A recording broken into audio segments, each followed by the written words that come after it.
unique stream on Twitch, it's Hitch. Twitch.tv/Hitch. We're ready to see what happens today.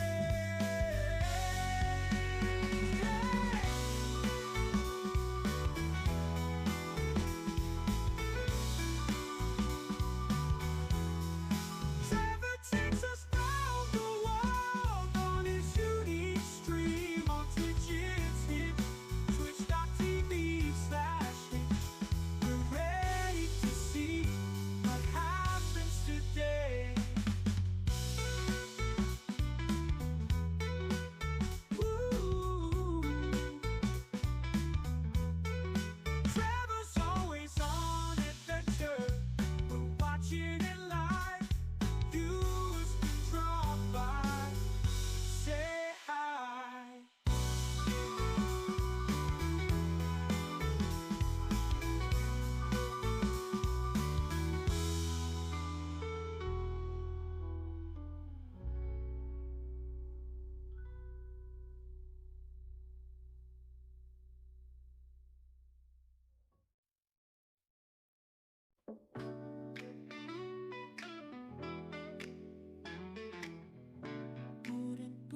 Bootin', what will happen today?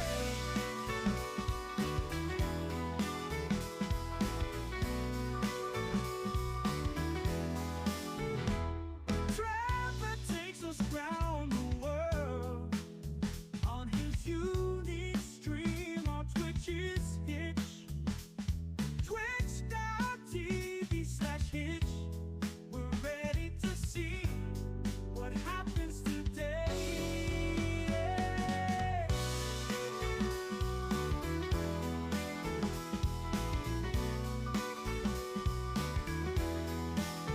Trevor's always on adventure, watching it live.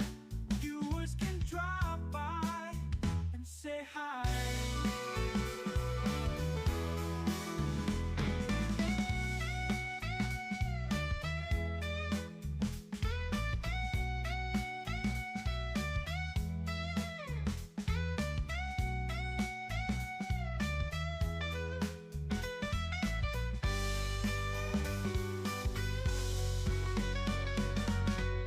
Trevor's always on adventure, watching it live. Viewers can drop by and say hi.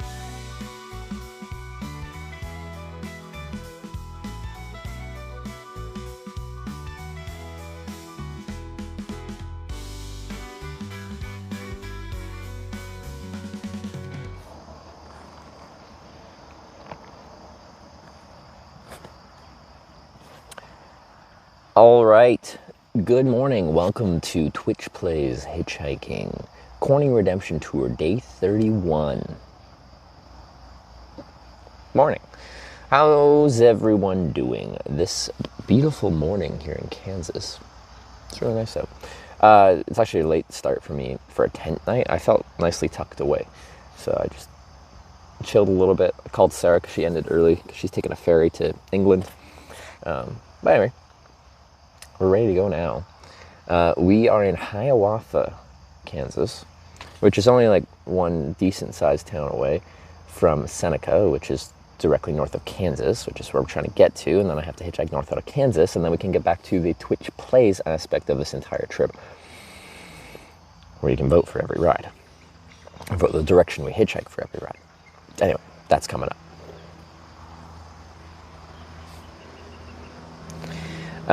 Anyway, let's get packed and start our day.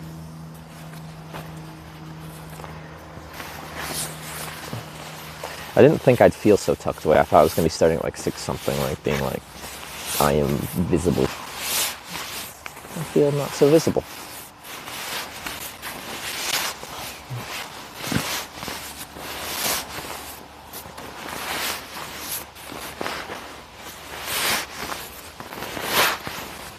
Is it comfortable? Yeah. And I have a new sleeping pad, which is this guy down here, which doesn't have a puncture. So the same inflation level that I started out at, I'm still at. It was wonderful. First day of tent for 4 weeks. Yeah. See, yeah, actually, the last time I used this tent and slept in this tent was in Corning, Kansas, I think. Because I never camped in. No, yeah, well, I camped in Europe, but I didn't have a tent. I just slept on the floor outside with no tent. You look grumpy? That's rude. I just, I'm still like hanging out in bed. When you watch live streamers, they don't start their live stream from their bed. They get up, they have a shower, probably have a cup of coffee, probably have breakfast, then they'll like walk over to their desktop PC with their RGB stuff, do a few things on there for a little bit, wake up for a while, then they'll start their stream. I'm not grumpy. You're grumpy. Let's keep going.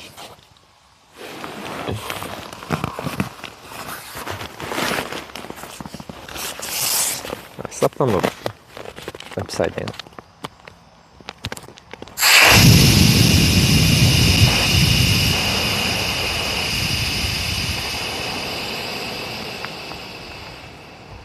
Nice.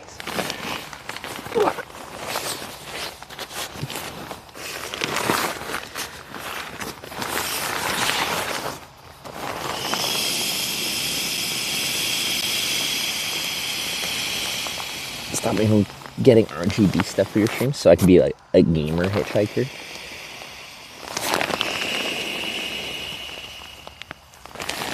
Why not book hotel? Hotels are expensive and I like sleeping inside. So if something I enjoy doing is notably free versus spending. And it's hard to find like hotels in a lot of America for less than $100 a night now. It's hard to find cheap motels these days. Some of these small towns I go through, we can get down to about like 60. I think I stayed at one that was like 55. That's about as low as we've gotten. Anyway, things ain't cheap anymore. So let's say like on a month-long trip, we sleep in a hotel every night. And on average, we're spending $100 a night. That's $3,000 that I don't have to spend. You can do a lot of things with $3,000. I can buy a new Brompton. Pants torn on the left leg. People always say my pants are torn, but they're not. It's probably just like some kind of stain that looks like a tear. This entire trip, people have been saying like I have a tear in my butt and stuff like that. And I've never had a tear. No, there's no tear. There's no tear. Outer side underneath.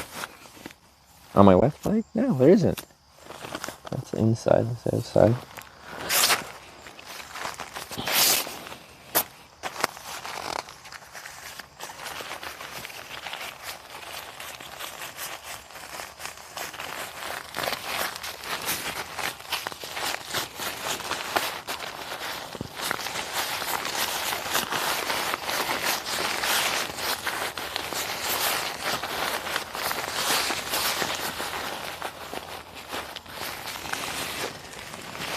Near the side seam? I swear there's no tear. You hear the mermaid sing last night. So that's probably in reference to, what was his name? This interesting gentleman we met here in Hiawatha yesterday that was saying how, the spirit people, mermaids, and Sasquatches and lizard people are going to come back to this world. They're already here, but we're going to start encountering them more. Was it Windwalker? Okay. Anyway, I've done some hallucinogenic things in my life, but I think he's done more.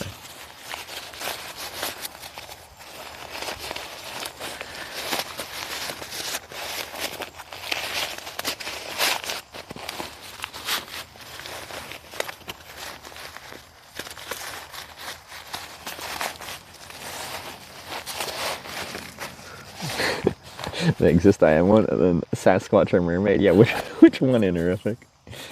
Be specific. Oops.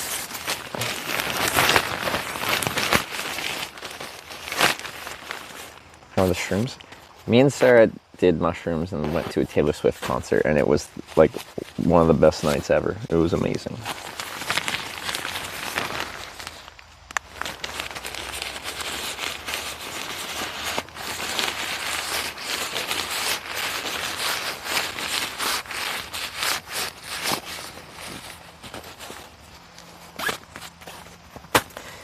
Okay.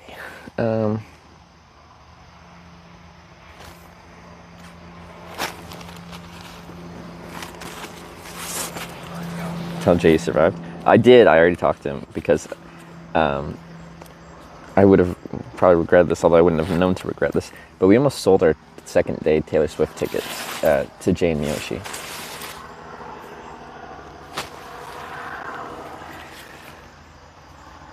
Okay, well, that's all I need. I'll probably, unless I can find a breakfast diner in town here, I'll probably end up at McDonald's for breakfast, unfortunately. But we'll see.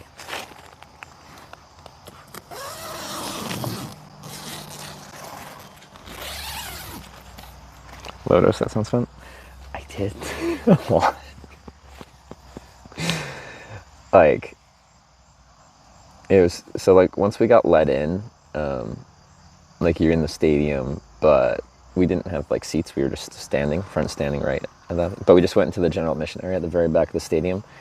And while we were coming up and being like, oh crap, we just sat on the floor in the back of the stadium. And it was like the strangest thing being in such a busy place. Like looking up into the crowd and seeing thousands of people in that state was just like, because already your brain does its own little like creation stuff, not as in like seeing things that don't exist, but just like making things shift and filling in spaces in weird ways and stuff like that. And like just an entire wall of people all surrounding you 360 degrees is like a weird thing in that state.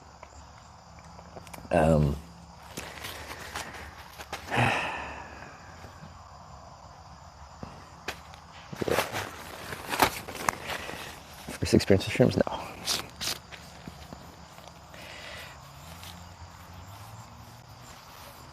It's all really simple in Canada and decriminalized, and you just buy it on any website and get it delivered next day.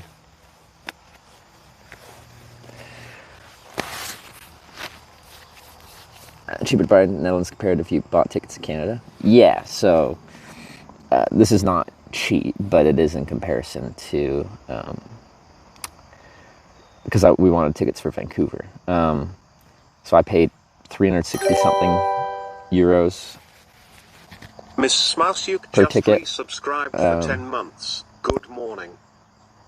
For Netherlands. I went to check Vancouver tickets and they started at like, I think like the stadium seats were like obstructed view, like where you're behind them and you can't even see Taylor Swift when she's on the starting of the main stage, were like started at like $2,000 something. Miss Mouse, thanks for the 10-month resub.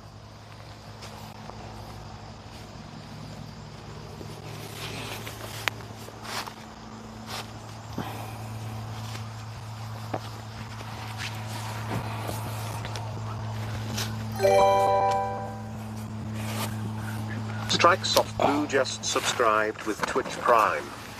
And Strikes of Blue with the 16-month Prime reset, thank you. Oh, I feel my stomach grumbling. Can you guess where we are? Is it in the ferry? Yeah, she's on the ferry. Well, at least when I talked to her not too long ago, she was. So she'll be in Dover, sorting out SIM cards and stuff, and then you guys will see her ride through southeastern England tomorrow.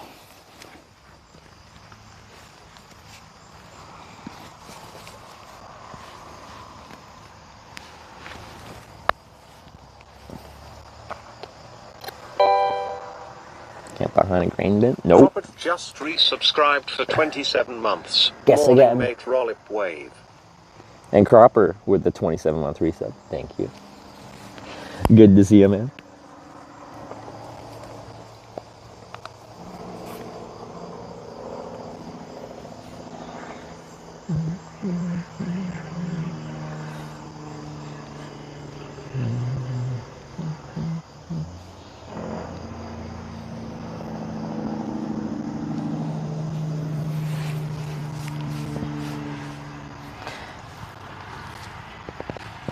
Baseball field. Nailed it. That's where we're at. We're behind the back of a baseball field. It's a nice one, too.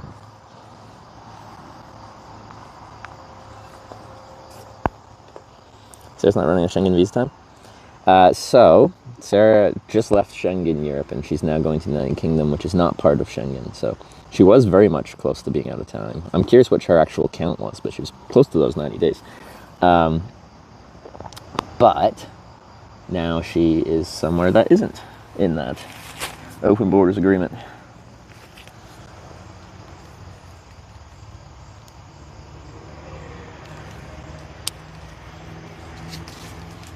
She's probably at like 85 days or something like that. I don't know.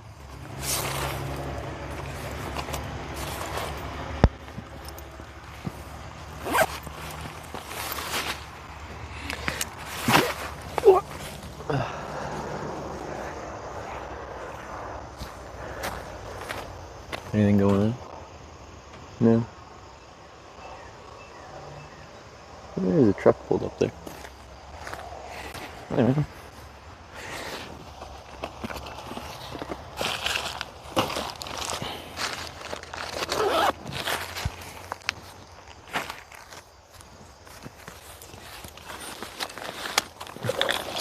Okay, I really want to change this setup here.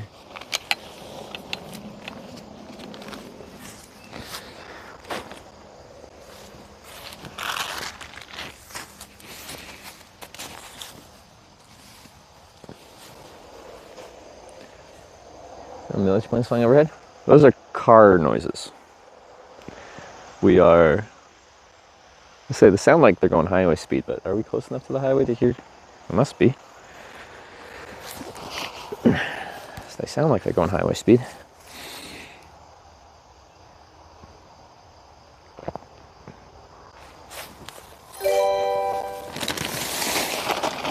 Lunaman11050 just been subscribed for 29 months. More than. Lunaman, thanks for the 29 months, Lisa. And good morning.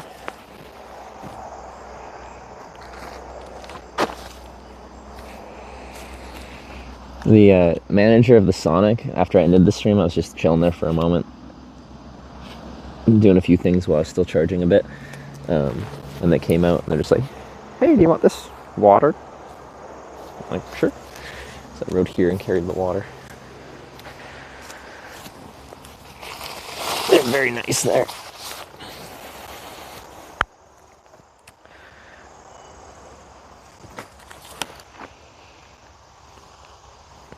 Actually, the guy that I talked to that asked if I was like twitching, he actually used to stream on Twitch, so.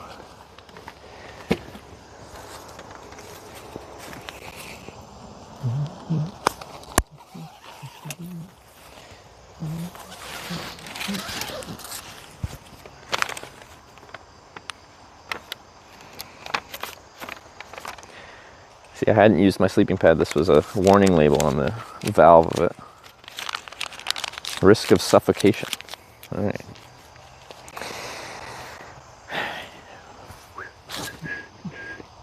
Got a tennis set? This is a Z-Pax Plexamid, one-person, non-freestanding Dyneema tent.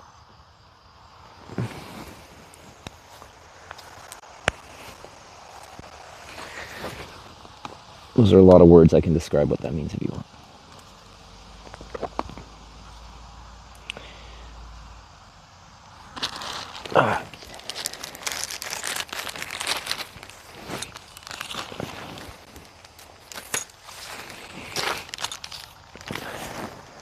This is the non-standing nature of it. If the tent isn't staked out correctly, it doesn't stand up. With a freestanding tent, the pull structure that it has holds it upright. You should still stake it down so it doesn't like blow around, and it's better for ventilation too if it's properly staked out at the corners, because it gives like better air gaps for ventilation. But so the whole design idea with this is essentially be as lightweight as possible, as it only weighs 450 grams a pound.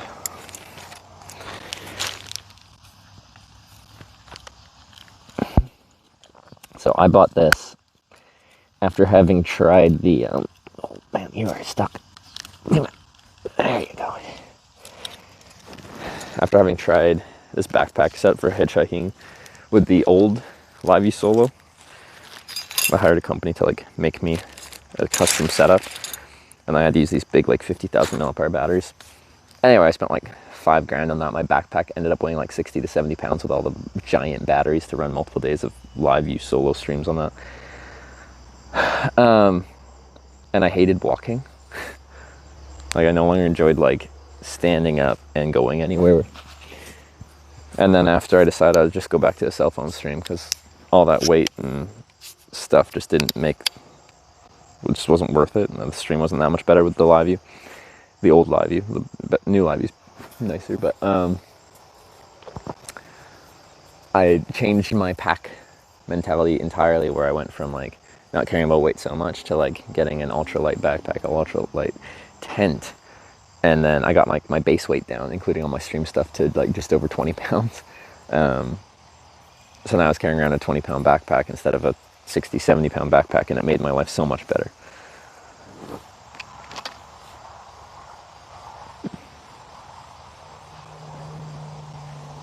Nice tent for style camping, not only ultralight. Yeah, like they offered this tent in multiple colors, but of course I went for the camo, because, and it makes sense. Like most people camping aren't trying to be hidden. Most of the time you want your tent to be visible. Oh yeah. Either like, you know, you leave your campsite and you want to be able to find your tent when you're walking back, especially at night and stuff, or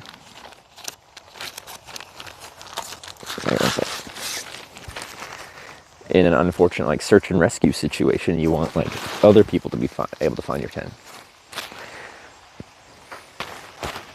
The type of like traveling I do is one of the rare circumstances where you prefer to be hidden. Tents are confusing putting together. Hey, sometimes like when I put together a tent for the first time or something like that, like it takes a little bit to understand the design philosophy. But like once you know the trick to it, if there is a trick, it's usually pretty simple.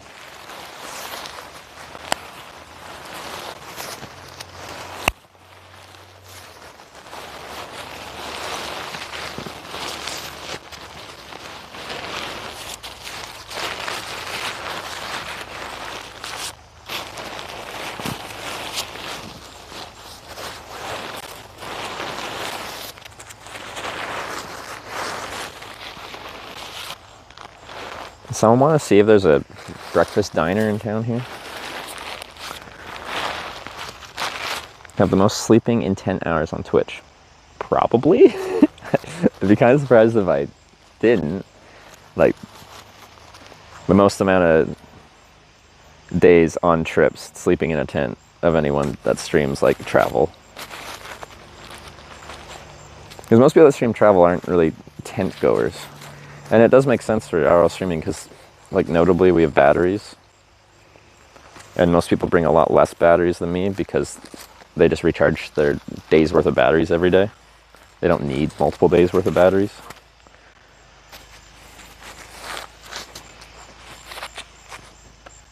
I don't see a diner in town. Oh.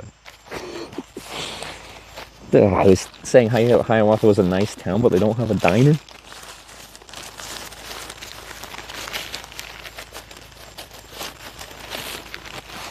Is how much money you've saved instead of sleeping in hotels? No, I probably have like 1,000 nights camping in a tent, like between streaming and pre-streaming hitchhiking, or more. I don't know.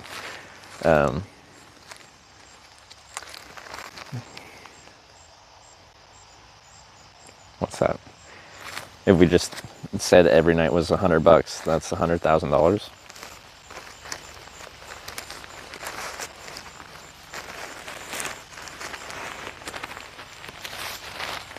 Where do you get those pants? These are actually Lululemon pants.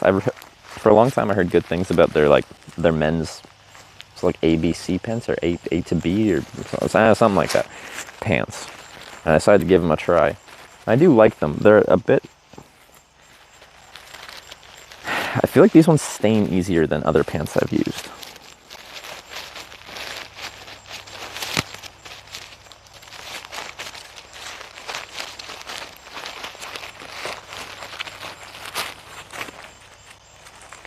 But the material's like kind of nice. It's got a little bit of stretch to it, so these pants are a bit on the trimmer side. But I wanted pants on the trimmer side because I was going to be riding a bike too. And if you have loose pant legs, they'll get caught up in the chain. HWKS cheered 100 bits. Hitch on the Corning Redemption Tour. We meet many unique characters for sure. Trevor took in 9 innings last night, struck out bottom of the 9th. What a sight. Luckily sleeping pad didn't suffocate. What the new day brings we anticipate. Love it. Oscar Hogs, thanks for the daily poetry. I appreciate it. Digga digga. What's this, a mullet? Of course it is. Yeah. Just the wetness from the ground. Any snails? No, looks good. Mostly good.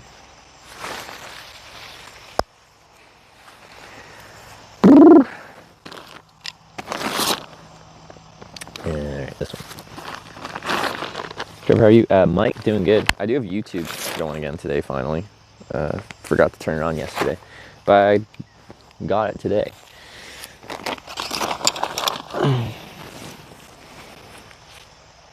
Diversification.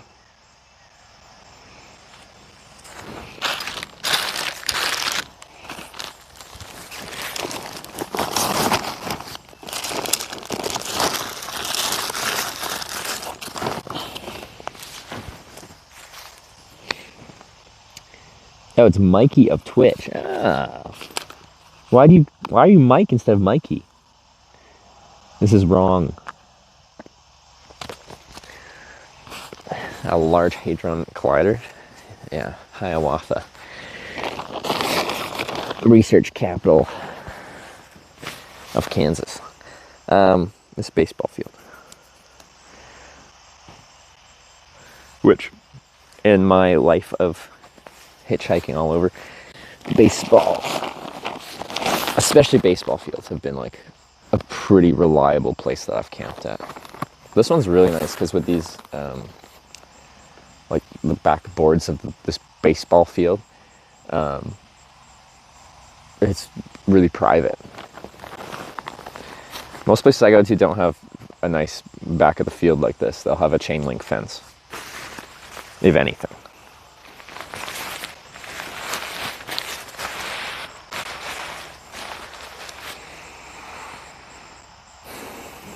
Changing YouTube channel now? Oh.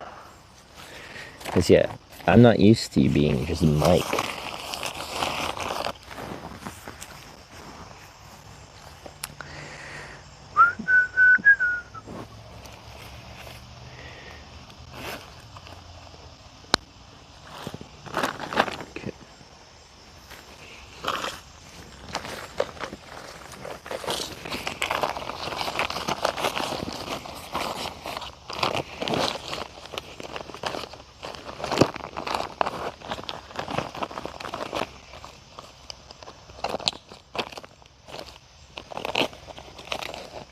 I mean, I'll brush my teeth here.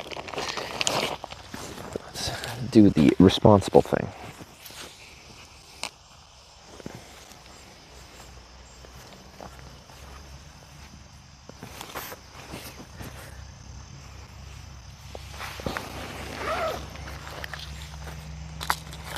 I was just gonna go, but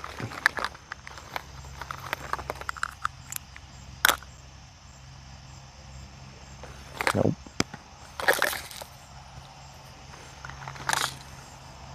Square time for the foot long coming last night. I like the hot dog quite a bit. I wasn't a huge fan of the onion rings. There's some kind of like quirk to the flavor that made it not my favorite. For fast food rings, onion rings, I like my A&W ones.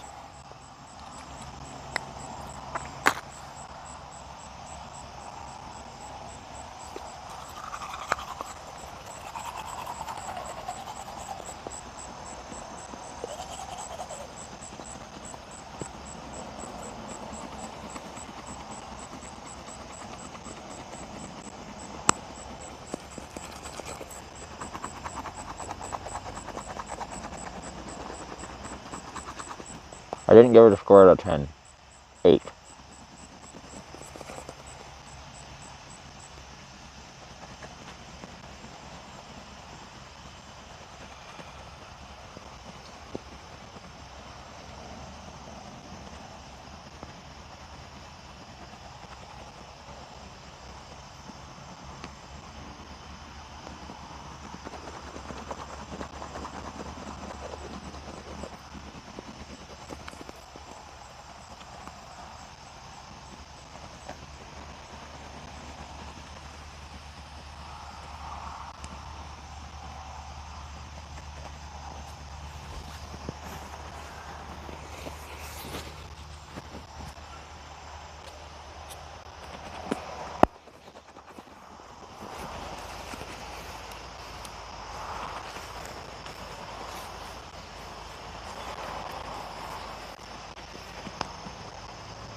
I'm gonna have to get a bigger water bottle.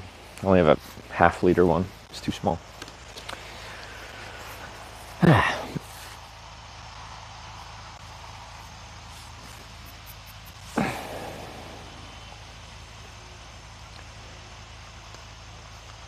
Ever seen toothpaste put on upside down? With your toothbrush upright and then you squirt it down? Is that weird? I've never thought about it.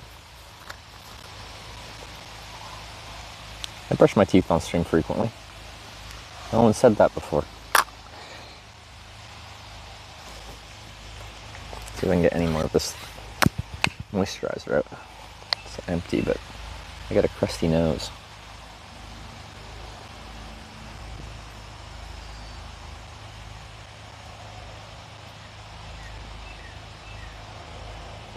Nice.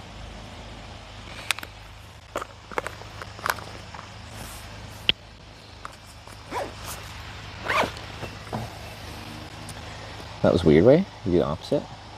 So you hold your toothbrush upside down and your toothpaste squirting up onto it. I feel like you probably haven't watched that many people toothpaste their toothbrush. So it's just a lack of a sample size to compare it to, you know?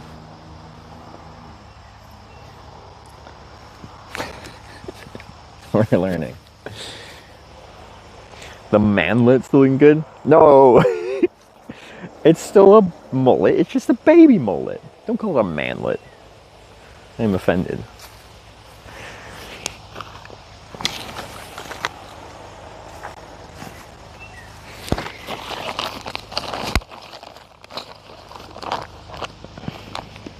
Just don't do it that way. Let's try it that way. It's on the heavy, yeah, okay. Sorry, planning out how I want to stack my bag here. Oh, I do need another cable though. What do we got? toothpaste straight to my teeth and then brush it off them. Like you just apply a coating like that. One thing I do that people get weird about is, like, when I'm inside, I like wet my toothbrush with toothpaste on it before I put it in my mouth. But when I'm camping, I just like take 5 seconds, fill my mouth with spit, and use a dry toothbrush with toothpaste with no water on it, and just shove it in there, just conserving water.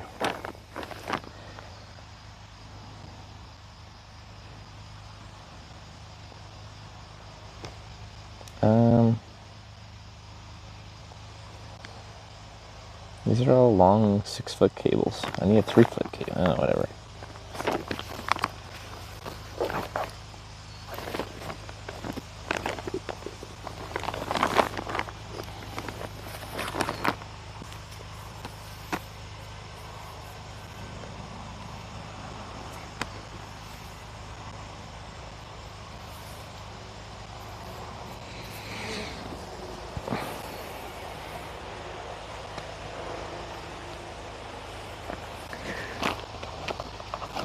Very interesting teeth brushing discussion. Like, I feel like it's something that people don't actually discuss that much, but we also don't think about it that much because you just do it the way that you naturally ended up learning how to do it, without thinking much further than that, which makes sense. It's not like you get together with your friends and you're like, okay, so give me a rundown of your toothbrushing routine from start to finish. Don't leave out any details. I gotta know.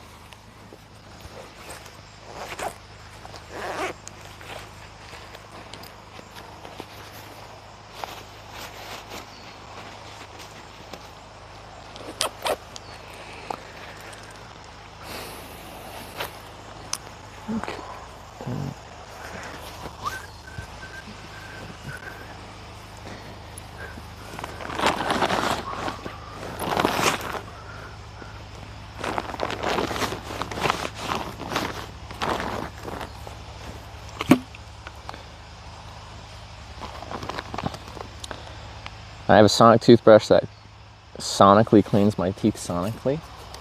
Like, Sonic got in the teeth brushing game. That's some diversification. I was saying my diversification is just streaming on YouTube as well as Twitch, but Sonic getting into oral hygiene is an interesting pivot.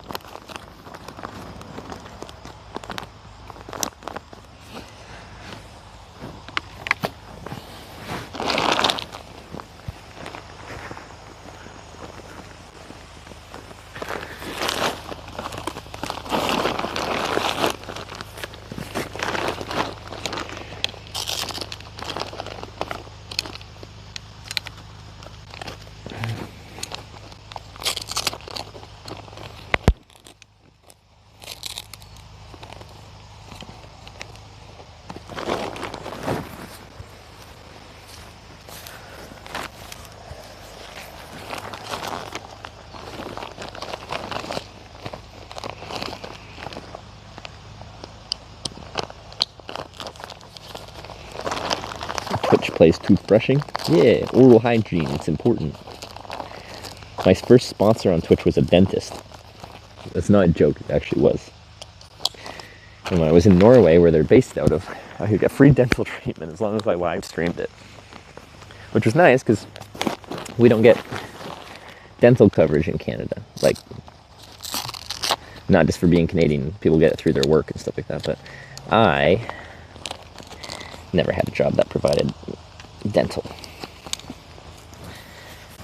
So my dental hygiene has definitely not been a priority of my early adult life. So when I first went back, I hadn't been since I was in college. It'd been like, at that point, like 20, how old was I, 25, 26? Been like 6-7 years or something like that.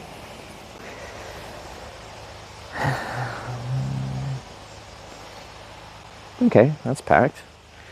Let's chuck this on. So, no breakfast diners, right? We're just gonna have to fast food it. Sarah tagged me in a post? Oh.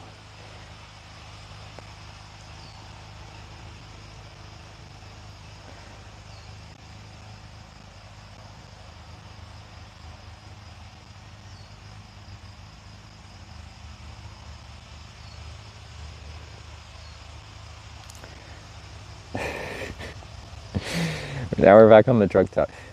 This is me and Sarah doing a roller coaster high on mushrooms.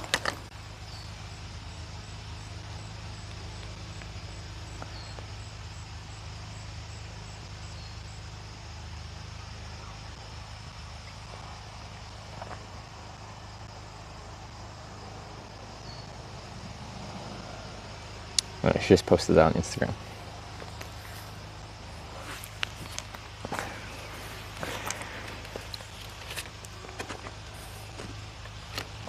Breakfast options are limited in Hiawatha. All right, let me take a quick peruse, because if there's nothing, then we're going to have to just go to McDonald's and get a McGriddle.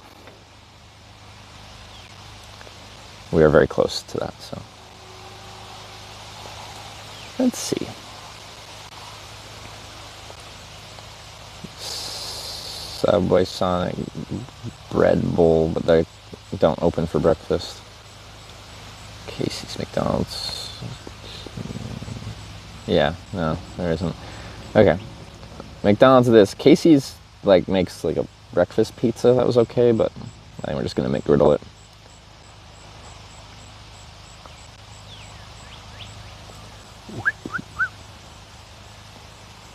Buzz Cafe, Oxen House, Jackrabbit Coffee. I saw Jackrabbit, but yeah, it says open closes at 11 a.m. That's very early closing time. Jeez, it kind of looks like a bougie coffee shop. The pictures of it do, at least. They're a roastery as well. That's fun. But yeah, I think it's more coffee. We're just gonna go to our fan favorite McGriddle producer, McDonald's.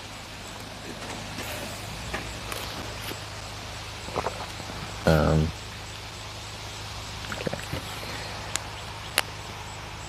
Yeah, let's go.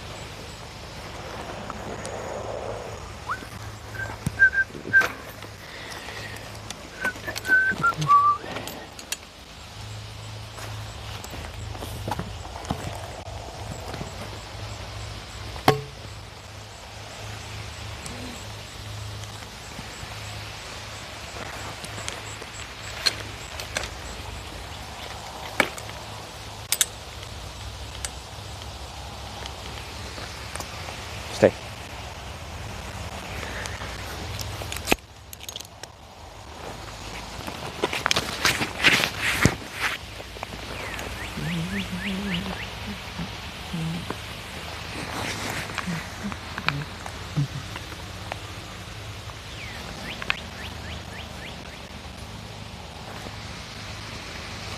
Let's stay if I put it in there.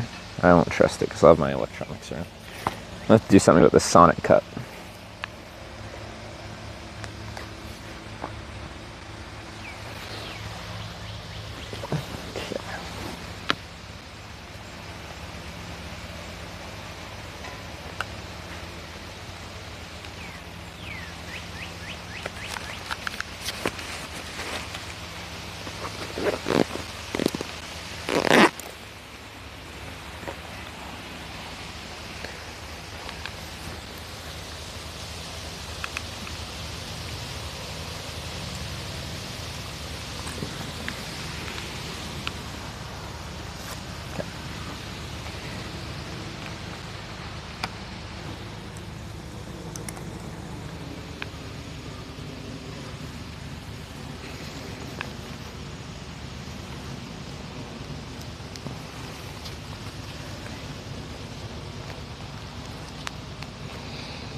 Try the steak bagel.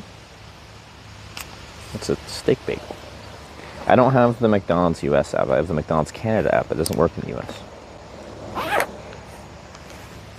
I can probably download a, what do they call it?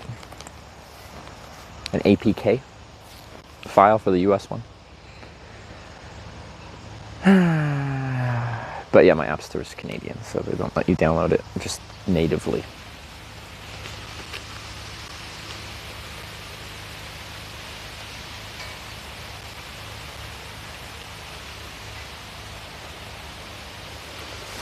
Yeah.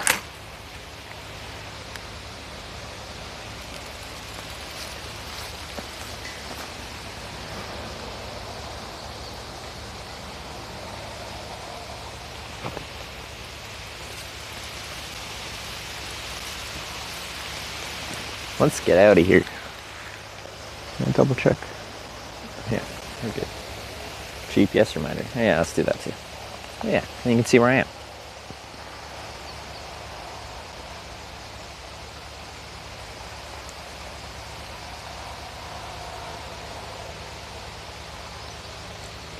Real-time IRL. Alright, we should be pushing my location now.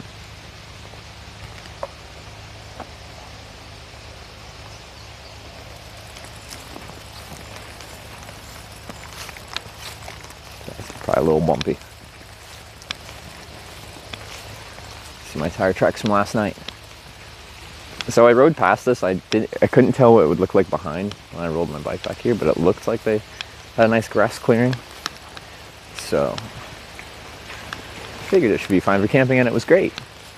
It's really nice, actually. My favorite small town little free camping spots I've had in a while. Just because I felt so private, and that's why I didn't start till like 8.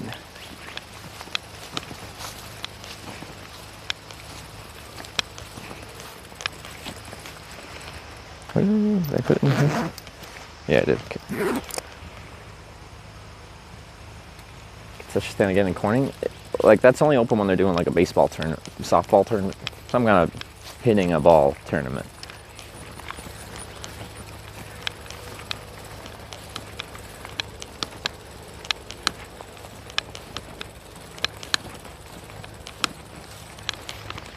Wow, you're clanging very loudly. My strap that I used to help attach this to the... Hey! Stop! It's hitting the metal frame of this and it's very loud.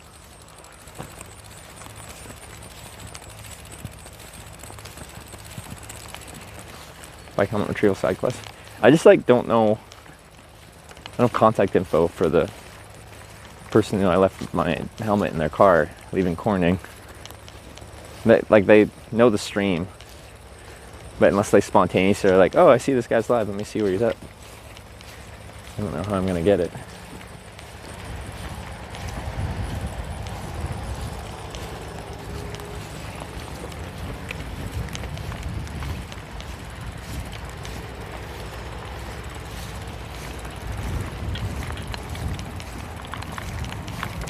That's a really nice morning.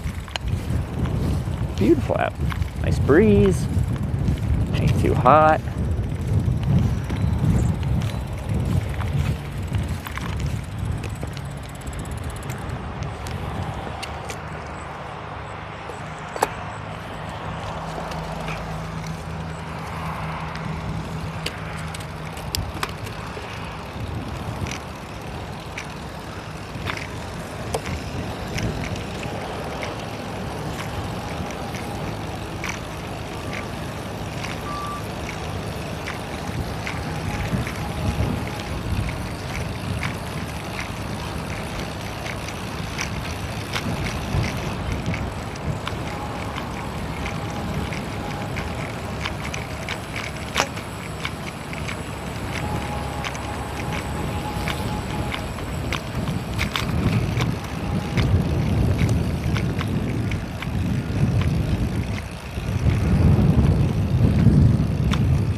Ah, we're almost there. I can see the golden arches. They guide me.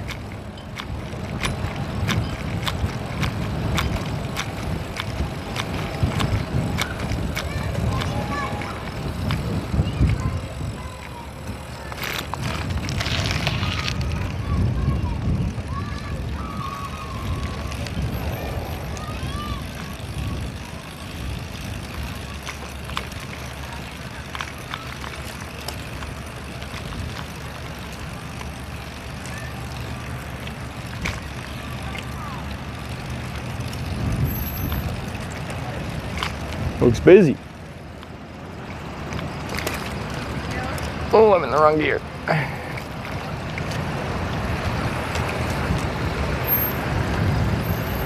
See if anyone from McDonald's here remembers me, if they were working last time I was here. I made some friends here.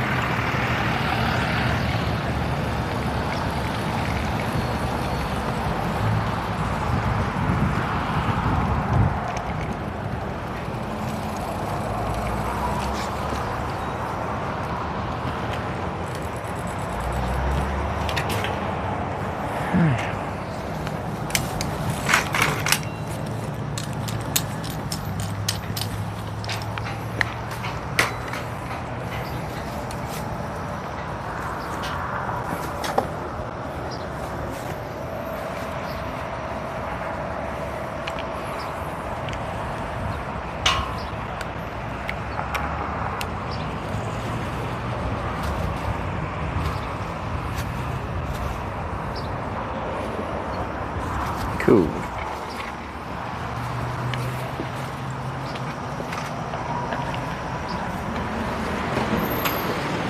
Wow.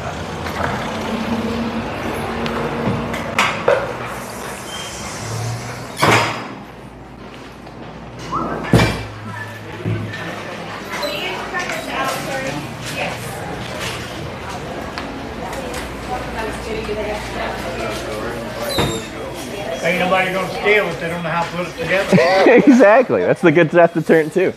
Although they can just pick it up and take it.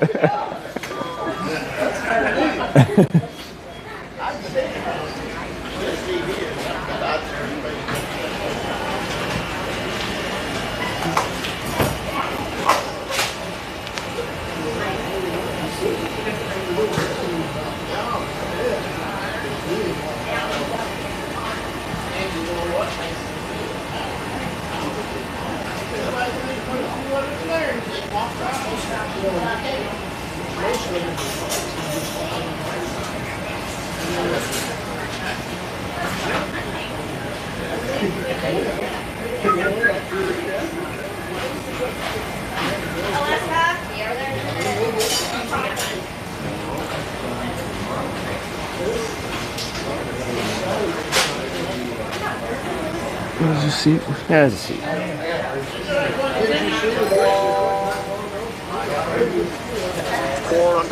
_cheered 100 bits. 3 McGriddles and 2 hash browns, please.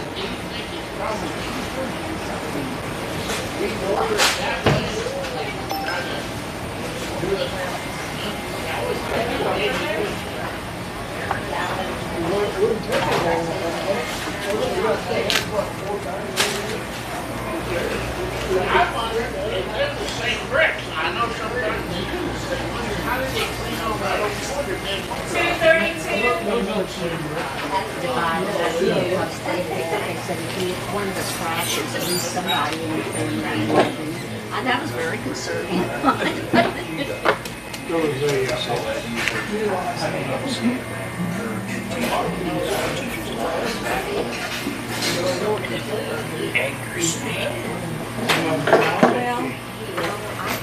After 3 years of experience, I taught in Hitchhiking, Missouri, and they gave me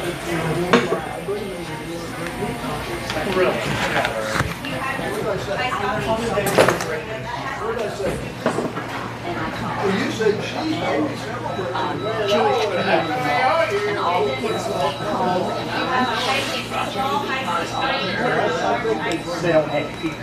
not working.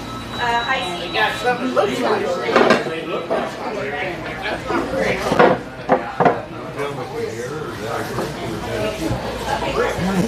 He's even got the ear cover on. That's proper MAGA.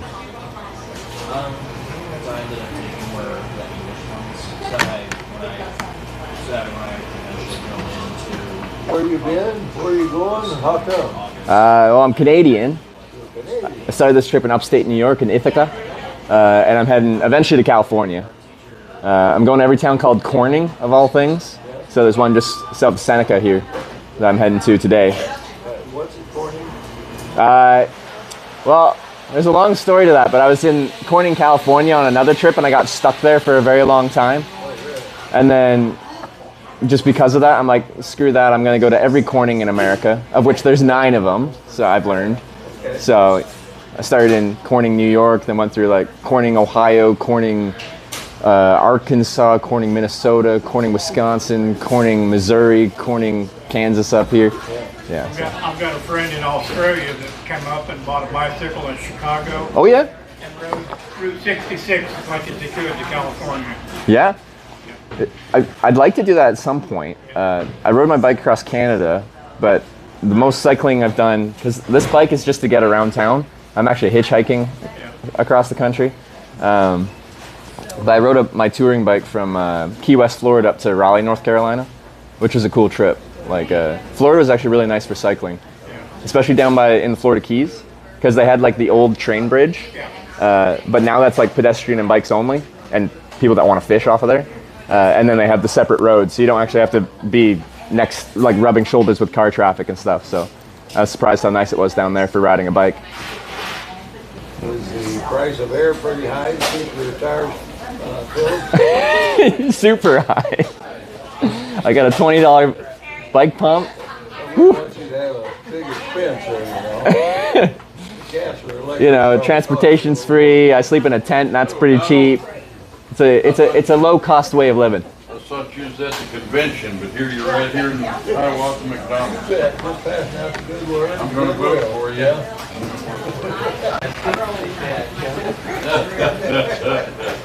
Oh yeah, I heard. You know, I'm just scared to death that he's only got one life to give to his country, so. Well, I think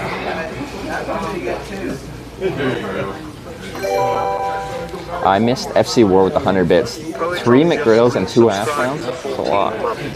But like just the McGriddles or like actual sandwich with like bacon or sausage? We just got Potron with the 14-month resub. Thank you.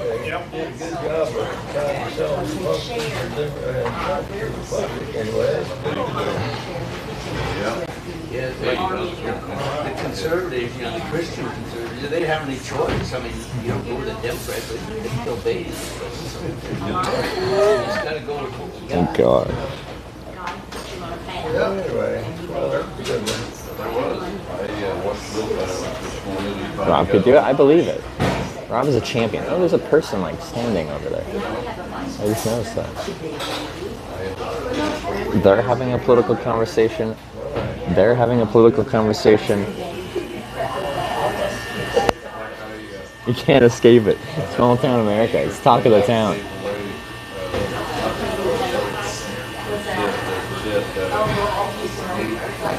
you want to make America great? It's not going to be an individual doing it, but it's going to be part of God. One individual not more he's got to have a lot of, he knows that. And I think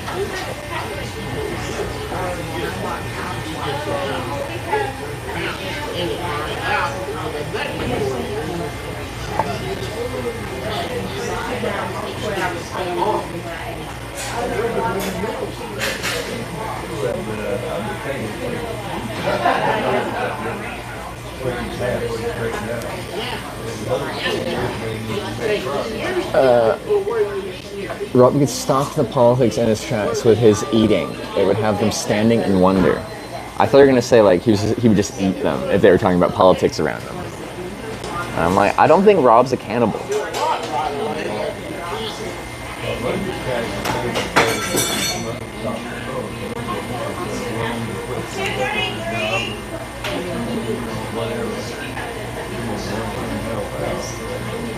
Sorry, I'm making a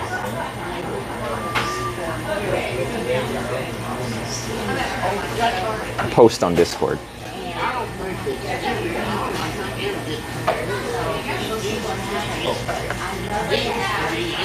This flight crisis? Yes, I've heard. So like, was it CrowdStrike, which apparently does a lot of, I don't know, what do they even do? Server stuff for tons of things and infrastructure. So all the flight stuff's broken.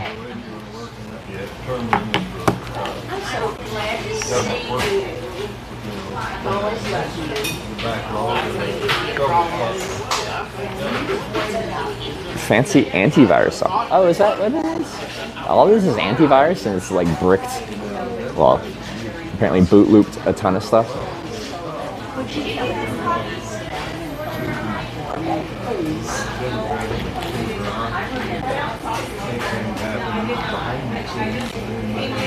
You know, I just noticed actually. You can see just in the edge of the picture I posted, they also have a Donald Trump bobblehead. What's that? Wait, was it a cyber attack that did that? I was just checking flights, banks. Yeah, no, I woke up, I quickly checked, what's going on.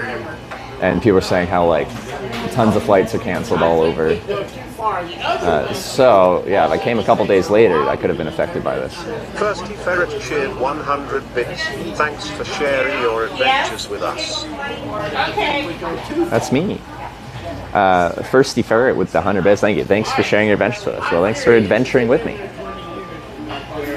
That's a plan.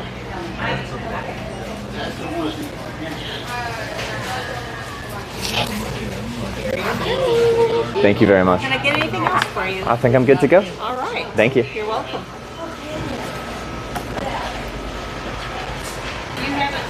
That's better luck going strong or have to charge soon. I charged like an hour yesterday. I only had used 2 batteries, so I mostly recharged those, so we're good to go. I was not here. They did. Okay, never mind.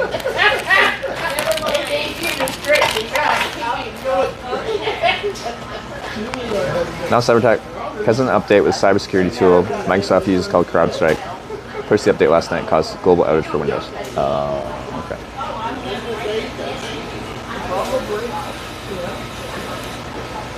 Is CrowdStrike a publicly traded company?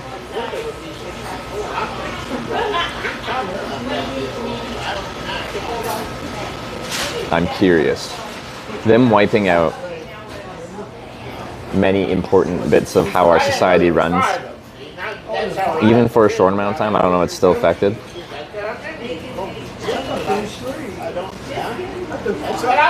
That's, well, it went down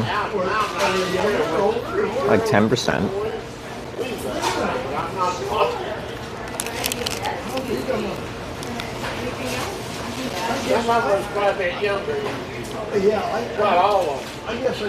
It's honestly not that much for like shutting down a lot of the world. 10% dip.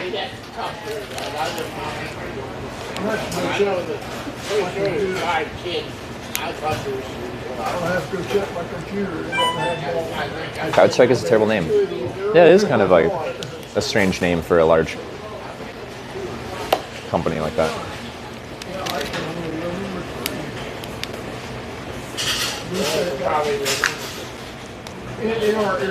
Fixed hair? What's wrong with my hair? It's not even bad. What are your standards? You like my life more?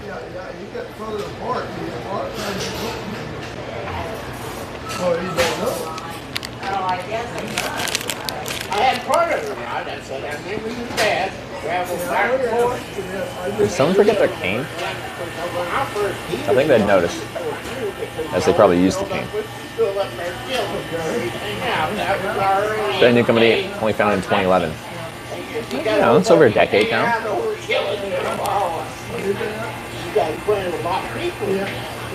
Fire was down just a few minutes ago. We're told not to reboot. Oh, okay. But yeah, if I flew a few days later, could have been affected by that. Our flights in Europe, because I just saw something about how like Oh, people were talking about like Dallas airport, like all the flights were not going.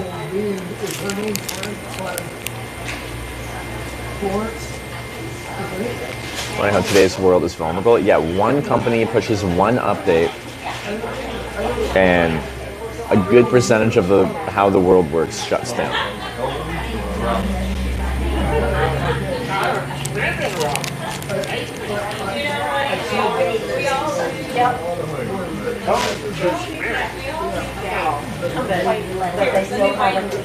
I'll just wait. She's going to do it, so we're going to wait. You're right, Johnny, on the spot.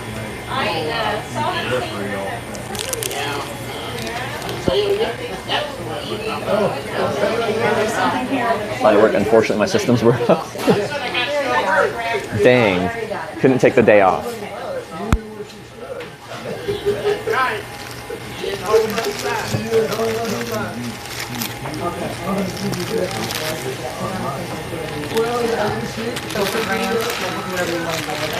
Mom's eye surgery is delayed 2+ hours because of that. Man. Ever find your luggage at the airport? You guys are currently attached to a bicycle, which was one of the things that was lost. So they eventually did recover it. You are so funny. Oh, I thought maybe I was going for overkill. Well, eventually California. I started in upstate New York.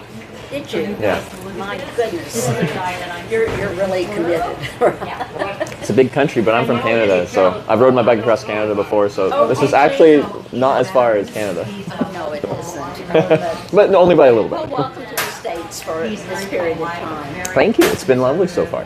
Well, you're riding through the heartland Yeah. here, and we've had so many. Most of us are dry land farmers. Okay. Dry land means that we don't irrigate. Yeah, yeah. Because we have, dunes of sand that are glacial. Yeah. And so we have all these terraces. And now because the terraces fed into creeks, now we have drones that spray our corn. Oh, okay. Yeah, around the edges that you can tip over and fall in the creek with your tractor spray. Oh, they just do the edges because it. Okay. Because I'll see them spraying with like the planes and stuff like that around here. Yeah, and they do with big booms. Yeah. On more flat land. Okay. My son is a custom sprayer as well as a farmer. And he, because machinery is so expensive, farmers, smaller farmers, hire him because he buys the new equipment. But he sprayed over 50,000 acres for people. Yeah. Yeah. Mostly with the boom? With the boom. Yeah, okay. Cool. He has a rig with a big huge water truck because all the chemicals have to be, mixed and then put in and then run into. There are lots of things you're seeing. Oh yeah, for sure. And it's interesting. I'm from the far west coast of Canada. It's a very different landscape, very different climate to here. So it's interesting for me. Like people call these like flyover states and stuff like that, but I find it very interesting to go through here and see how people live here, right? We love to take the roads, especially my son. My older son's 50. Yeah. And he just took me on a tour to Arizona, to Tucson, and up to Denver and around. And we never got on the interstate. Yeah. I mean, if we'd been hurrying, and it's kind of my birthday-ish. I'm 81, so he takes good care of his businessman in Kansas City. Okay. So good luck to you. Thank you very much. Safe travels, and God take care of you. Thank you very much. Nice to meet you. Yeah, because they basically, they foster parents. Learn about farming. I'm always proud to know somebody else. Absolutely, and that's no different. Anyway, he's a good guy. Well, the other one is maybe I don't have any personal experience, but usually in Christian parents have a harder time adopting. Will this be enough food? Actually, while I'm here, let me see if I can download the APK for McDonald's US. Jay going to get so drunk tonight. Why? McDonald's US app APK. You're near Kansas City on a road trip. Are you gonna go down US 36 west? Probably not. Oh, against Feaston. Okay. Well, you can go there without getting especially drunk. Just because you go to an event where a lot of people do drink doesn't mean you have to drink. All right. McDonald's 8.3.0. Let's get it.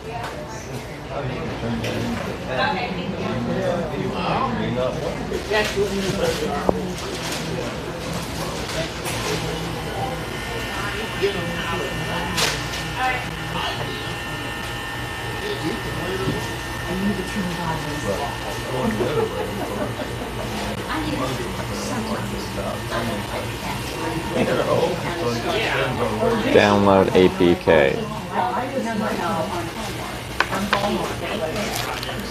Using Google Play. I have the Canadian App Store. It will only let me download the Canadian McDonald's app, which is not the same app.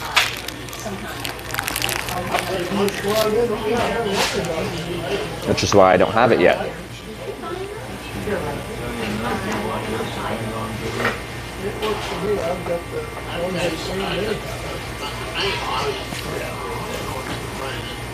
Wants me to open it with an app.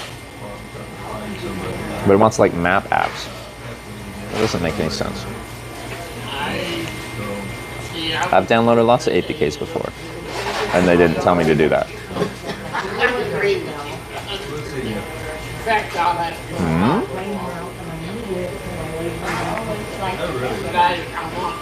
VPN sponsored? If I VPN into the United States, well, I wouldn't need to because I'm already on the US network here, but VPNing and essentially spoofing myself in the United States doesn't mean you're now on the US App Store. Your App Store is, my App Store is Canadian no matter where I go in the world. When I travel over a VPN, it's still a Canadian App Store.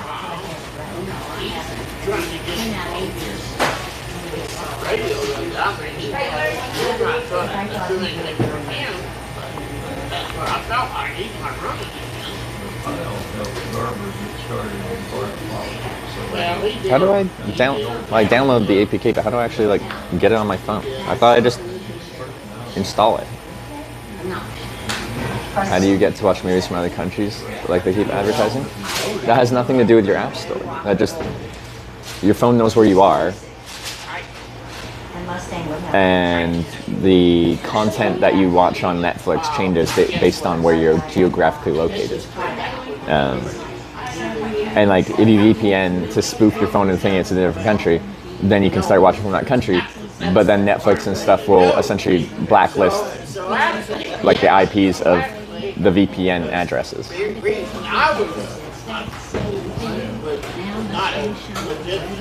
The account gives out of Instagram when you download apps from the German one. Yeah, no, it's more complicated than you might think.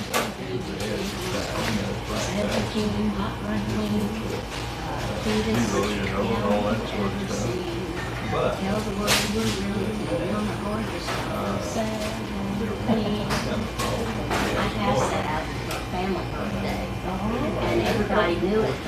Oh, I never heard it. Well, but then I didn't grow up with those kinds of things, you know. I read That's a sorry excuse, darling. we didn't listen to radio or anything like that. I was in I Marcus. cannot tell you who marketed that song because I was only Pretty good idea. So that was a sin in my culture. Sorry. We didn't have sin in my culture. Let's try this. Didn't you start in Hiawatha yesterday? I started in Kansas City.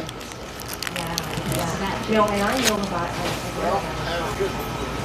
but this will be a lot interesting. And then this is the one that they mentioned last night that she had. I'm trying to go down and see if it's great. What's that? Really? To the people.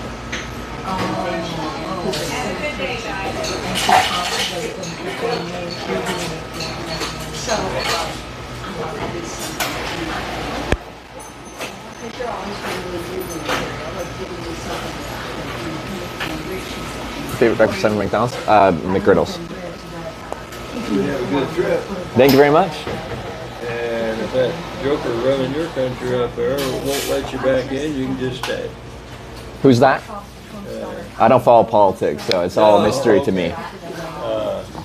Whatever the heck the name of your prime minister is, or whatever they call him. Okay.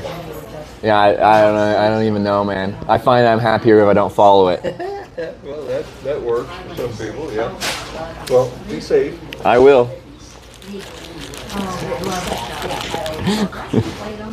I know the name of my prime minister.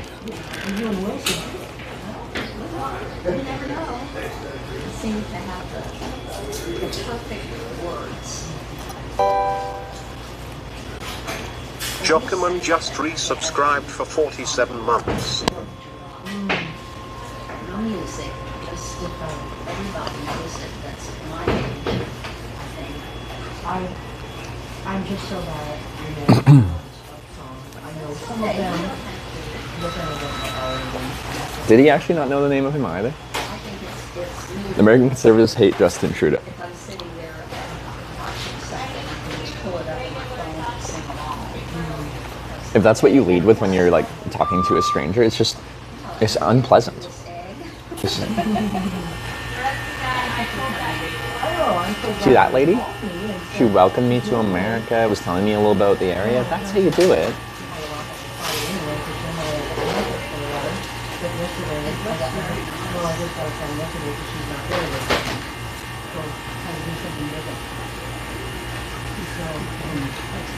So I know, are you communicating with sister-in-law? I've asked 3 times for her contact number. Because she lost her husband. Yes. And Thursday is there. I was going to give you one of these to mail to her. That's so sweet. Thank you. I'm going to give them Bibles and money. Because they ask them to do flowers.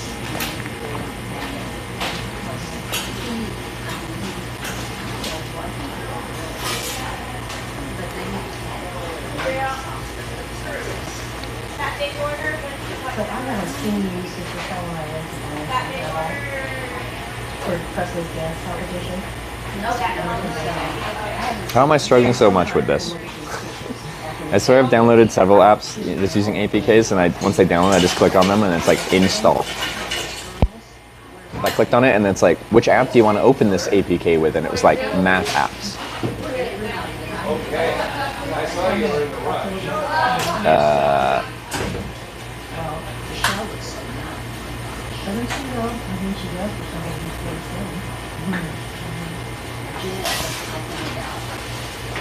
Morning, girls. Hello. Oh, hello. How are you, Mary? Doing good. I missed you at the breakfast at the Concord reunion this year. Oh, we didn't have it this That's year. right. But I missed it. Okay. Oh, I have- yeah, I did. It was a lot of fun. Yes. The card that's out with it will not move. This goes to the card we find. I only ability to install unknown apps, but usually when I've done it, I swear it like pops up where like, do you want to trust this untrusted app thing? Now on Play Store. I have the Canadian Play Store. This is an American app.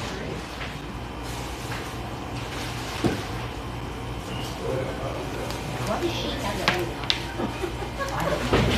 have? So I click on the APK and then it pops up with this. Open with Komoot, Cacao Maps, Wahoo.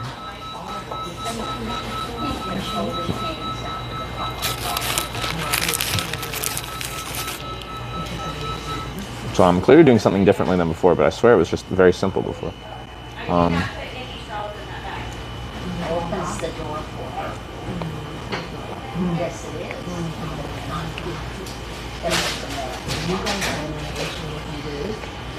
And I suppose. The only thing I Settings, apps notification, advanced, special app access, install unknown apps. All right, we gotta do lots of steps here. Settings, apps and notifications. What? Tap apps and notifications. Is that even a...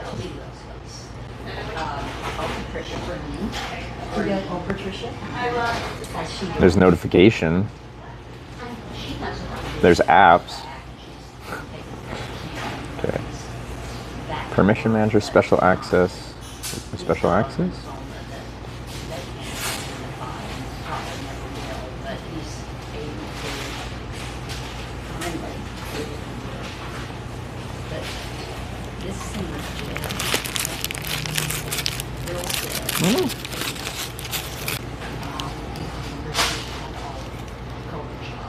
Tap install unknown app. Unknown. Oh, install unknown apps.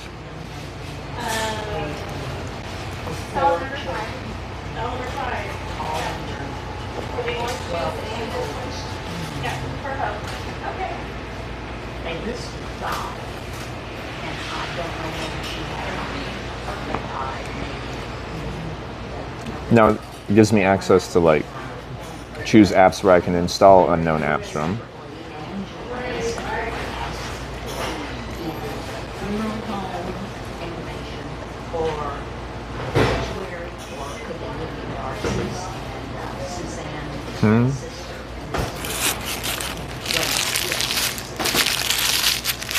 My Files Explorer app to install unknown apps. Let me see. Oh, there it is. My Files.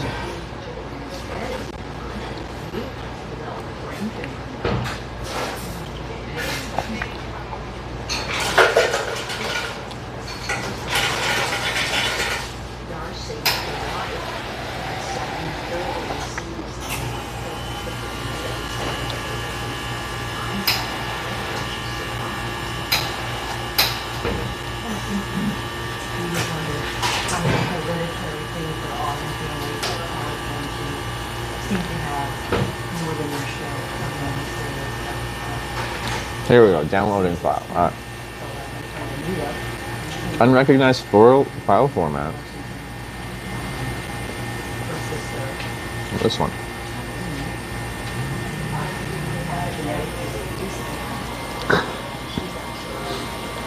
Why is it so complicated? Sounds pretty straightforward inside my apps. That's what I thought. I swear I've done this, well, not a million times, but several times without actually having to think about it.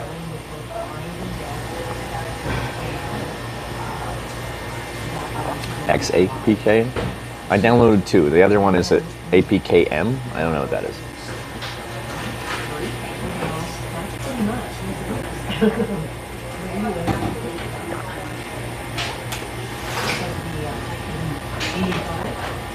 But it doesn't even say they'll accept APK. Supported formats, PDF, DJVU, EPUB. Anyway, there's no APK in there.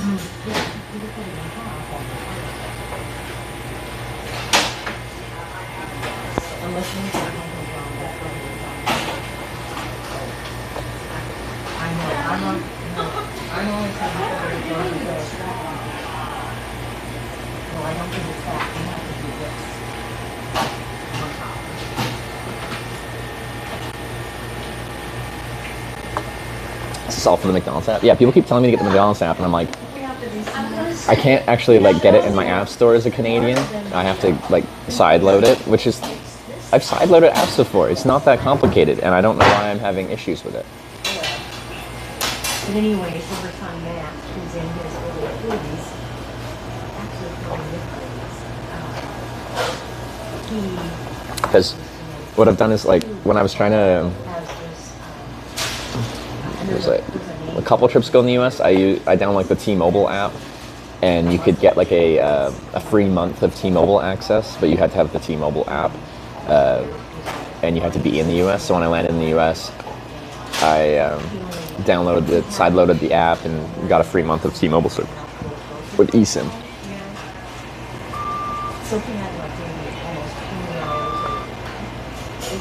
Test out my phone, it works, and I'm in Sweden. What, downloading the APK or just McDonald's US? From the Play Store. I just don't know why I'm having issues. I've never had issues installing APK files.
I don't know.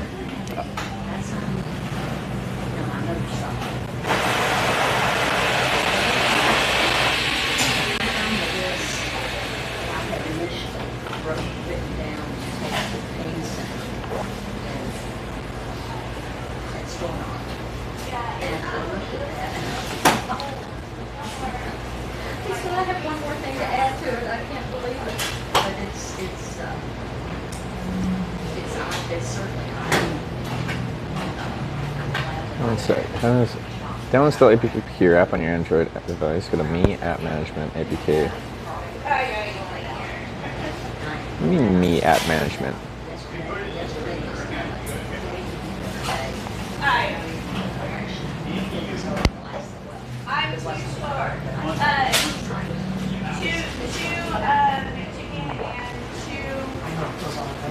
See, this is just not the biggest deal, but now I feel committed. There's no Me section. Oh, do I have to make an account? I don't have to make an account. Come on.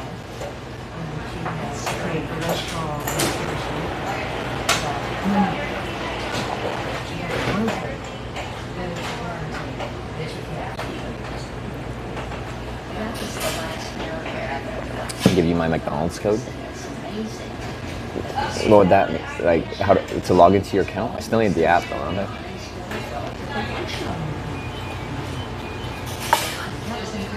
You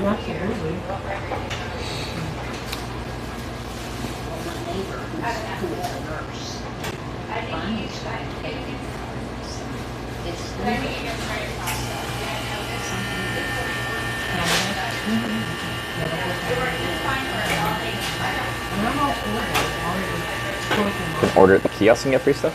Oh, with your code? Someone DM'd you a link? Where did they DM me a link?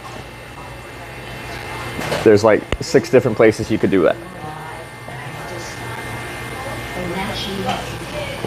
Any cooking streams, maybe taking dance lesson streams? I'm trying to actually, as probably less than what you're looking for, but I might be able to do one of those HelloFresh Factor cooking things for when I get to TwitchCon San Diego.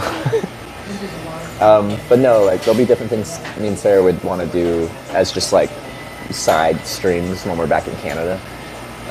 We both are committed to trying to learn how to dance because I think dancing's fun when I get drunk enough and don't care enough to do it. I just don't know how to do it.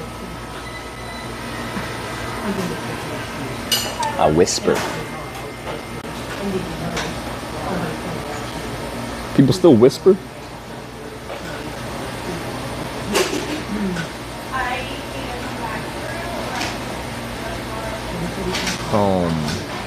No, that's not right. Activity whispers.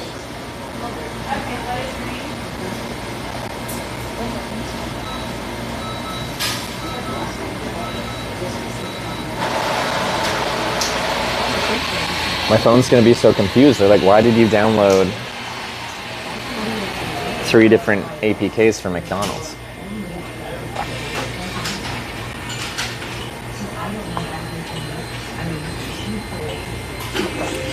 Only Dr. G uses it. Well. Okay. Yeah, that worked just fine. So it's just because my other ones were like an APK file type directly connected to something else that is confusing for a phone.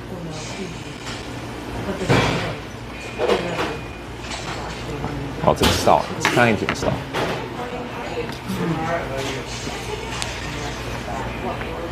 But what if, is that Dwarfy? What if they're actually a hackser?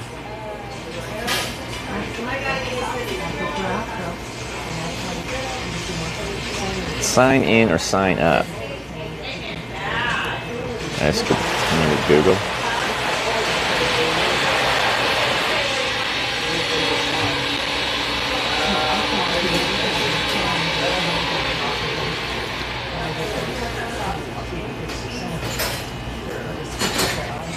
Swedish hacker? Yeah, you could be. Isn't there a famous Swedish hacker? Maybe. I don't want notifications. All right, let's see. Share your location. Give me permissions. Location. While using the app.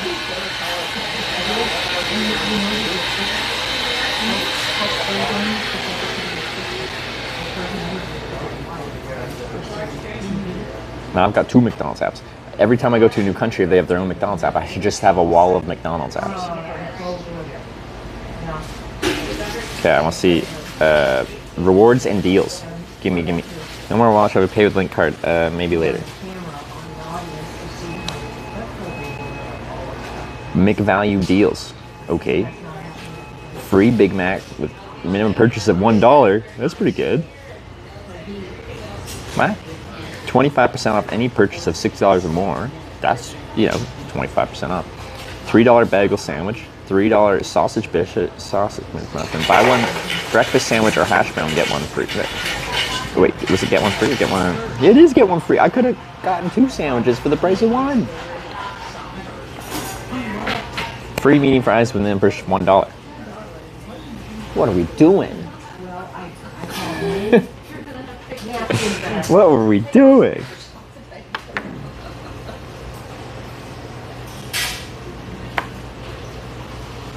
Well, now we know.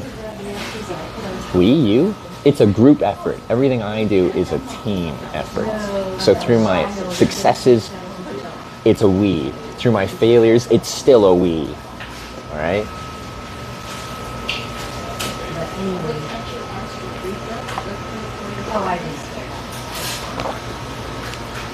Told you a million times, that is a gross exaggeration.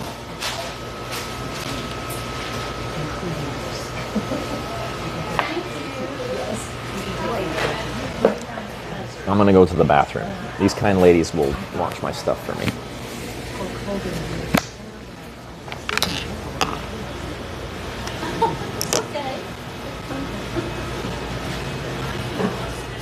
Am I just washing myself while I was washing myself? I think so. You don't have to pay for it like you do in California. Last McDonald's I was in Long Beach, they had Monet pictures on the walls, Picasso, and then you had to pay because there were some homeless to go into the restaurant. But yes, certainly. Free back. Thank you. He's from Canada. Oh, he's in Canada. He's started in the state.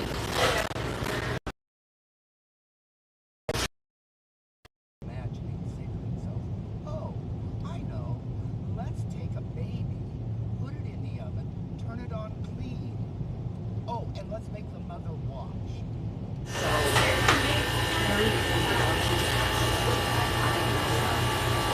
It's interesting. He's like it's 57. Yeah, I see that. So he's helping? See that myself? Oh, yeah, it's one of those collapsible ones. No. Yeah. I was looking for it outside and I didn't think it. But see, that's what you do when you live in a big city like Alex. You won't even take a bicycle to work. You couldn't do that. He has that Segway. It's like a skateboard. No, I thought I was using one But yesterday. it doesn't have a handle. No, it doesn't. And so it's just the way You balance. And he said, it's big enough that I can put it in my locker and lock it up. Because I've always people that step on. I think it's supposed to be that, you probably don't remember. Before my brother was married, and after he was in college and working on the Northwest at the time, when he came to visit, Merlin he biked all the way across from there were still too many closed passes in the mountains in the Utah area, I think it was. And we had just assimilated. And of course, that was like over 50 years. We were over 60 years ago. Still happening. Yeah, we had to just kind of like, and then take the bus over the passes, and then we were on the shelter. We left our house, and we went up my name, I believe it was, to see the house for neighbors. Just think of the extra tools and the weight that you would have to carry for those bicycles. Well, and those are not lightweight like these are. That's right. You see, it's got a little carriage on the back of it that attaches to it with wheels, so you can kind of push it on it like a wheelchair to put in your hair. That would be me. I'm going to get one of these and then I'll come back and show you.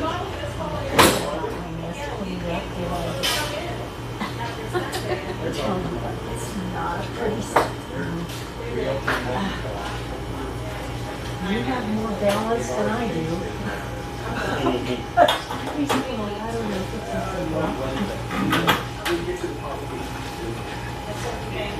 Well, they're going to put it back. It'll just be rearranged. Exactly. Well, yeah, that's right. It'll be nicer. Or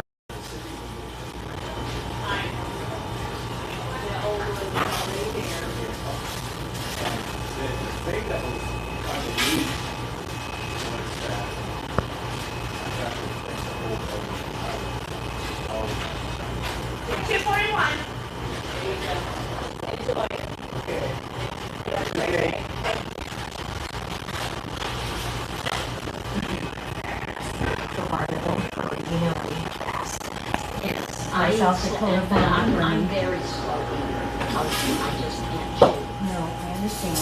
And it's the farm girl and the teacher. When you only had 20 minutes and I hardly ever did it once. I never went much. Anyway, I have to show you these two pictures from the Branson trip.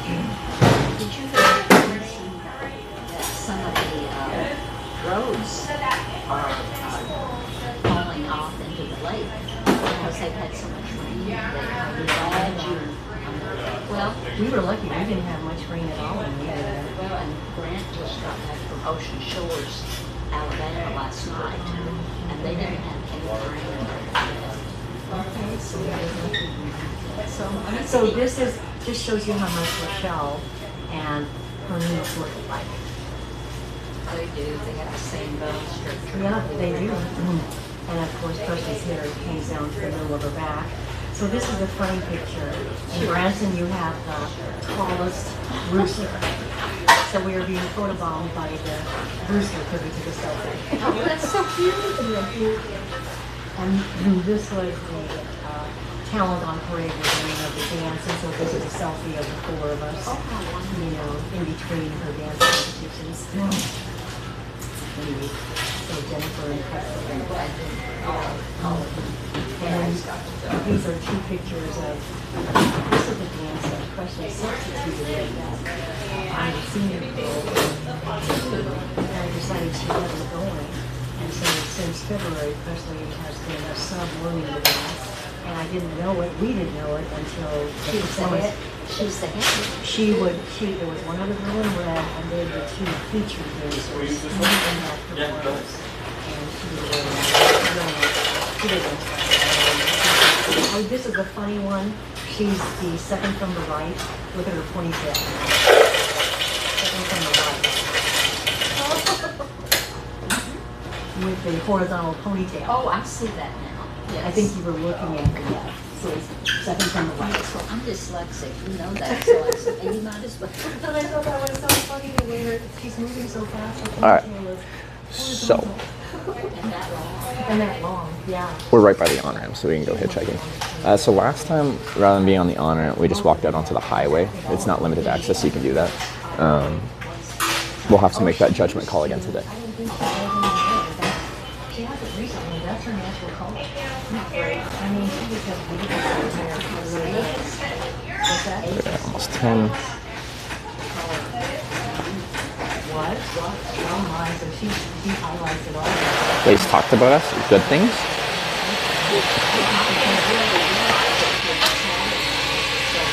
Oh, I forgot to plug you guys in. I need this. Now the battery got kind of low. The other thing is put on top of your jumper. That's such a UK thing. I see. Well, yeah, Mod Kingy. Wait. Is that UK? Or just something not here, calling it a jumper. It's a speaker.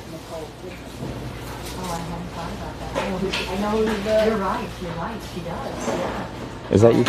Where are you from? When she was doing the dances and doing rouge, I don't know who saw that. But I know who did It was nice things to forget, but they did talk about you at least. Okay. Yeah, I guess we're good to go. So anyway, yeah, I just wanted you to see You're in the UK? Okay. Do any other countries call this a jumper? How close is Kansas and Omaha? Omaha, Nebraska? They're pretty close. It's just northeast of here, a little bit.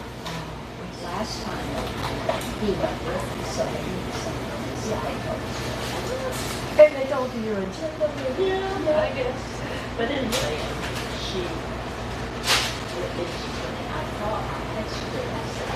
Long sleeve t-shirt. See, even calling it a long sleeve t-shirt seems strange to me. I just call it long sleeve shirt. And if it's a short sleeve shirt, then it's a short sleeve shirt or just a t-shirt. And like, long sleeves can still be a tee, I guess, but like, it's a very long tee.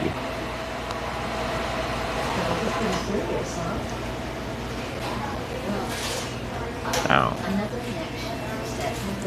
Anyway, let's go. Long sleeve top, not a jumper, and I'm from UK. Sorry, I didn't mean to call you out. I was just like, I wasn't expecting the term jumper.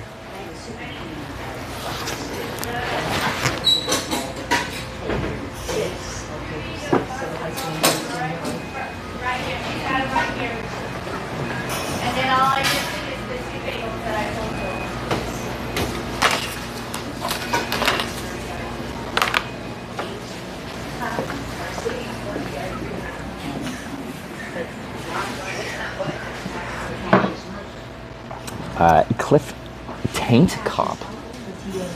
Thanks for. Oh, these are not connected anymore. Power on. Battery high. Your device is connected. Cliff, thanks for the 2-month Prime. I also missed a JSMN with the 7-month resub. Did I get Jockerman with the 47 months? I don't know if I did, but thank you, Jockerman. Jumping okay? Jumping is not okay. Well, I could jump right now. That's okay. Like with my feet. Is this charging correctly? It is, but barely get replacement. I hate this. As soon as I let this battery get low, it's only charging at 8 watts. Like, this battery can do 45 watt PPS charging. It's annoying. Just what is it at now? 34%. This annoys me. Anyway, we're gonna go out and hitchhike.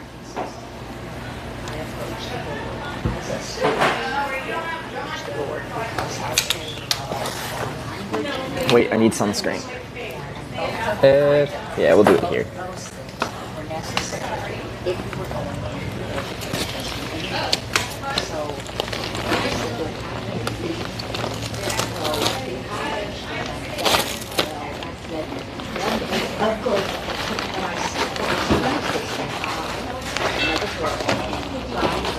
But I've stacked my bag strangely today, so now I'm like, where the heck's my sunscreen? There it is.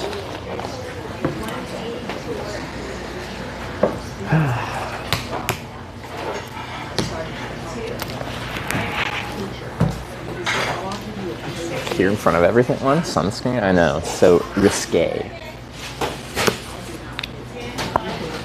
Somewhere Sarah's smiling. from the cliffs of Dover.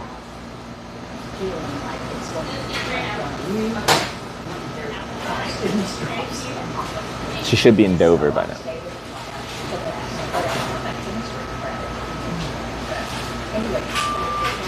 You camped last night? Yeah, I camped behind a baseball field, dining place thing. It's actually a really nice spot. I had a little bit of a lay-in because I felt really tucked away and private. It was nice. Usually when I'm somewhere like that, I'm like, feel very exposed and I get up really early.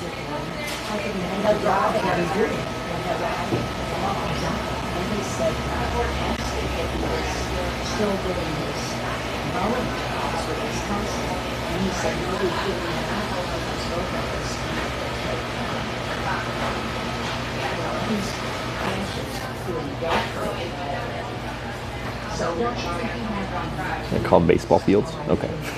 I don't know why that was so difficult in my brain. What do I call it? It's a baseball place. A place of baseball. Go for the trying to get back to Corning, Kansas? Yeah, so ideally we'd get to Corning, which ideally should just be one ride to Seneca, one ride to Corning, and then I owe you guys a northbound ride out of Corning. People voted on that when we were doing the Twitch Plays, like part one of the Twitch Plays hitchhiking trip. So I still owe you guys that, so I have to hitchhike north out of Corning. So kind of my goal would be, if I can do it in time today, is to do that. Seneca down to Corning and do that northbound ride out of Corning, so we're ready to actually get back to the Twitch Plays hitchhiking, where you actually will vote for each direction.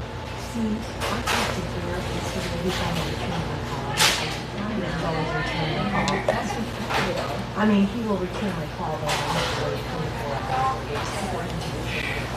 so yesterday I waited 24 hours. Campsite away from the angry mermaids. I made sure to not set up near a body of water in case the angry mermaids attacked me. There's a guy that went by Windwalker yesterday that was warning that Sasquatches and mermaids were getting angry and we're going to start like revolting against humans.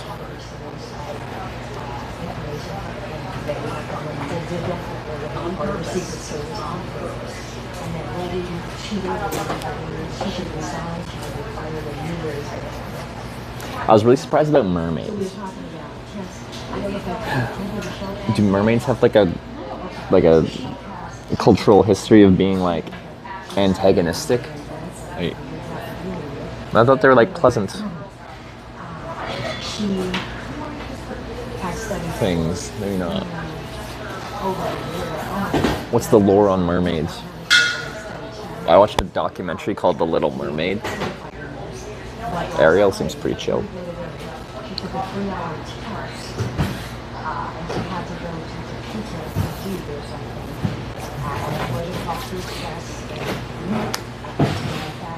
And the test was so that she is now an associated certified coach who is credentialed to the National Coaching Family. So like a lifestyle coach. That's what Girl here does. But here's what's so hard. I believe any ancient culture has depictions of mermaids, but I don't know. Ancient culture? Where does mermaid lore come from? Is it like sailors thinking they're seeing humanoid fish people in the water? And then they give you four possibilities of what the best strategy is for you as a coach. And all four of the answers are answers.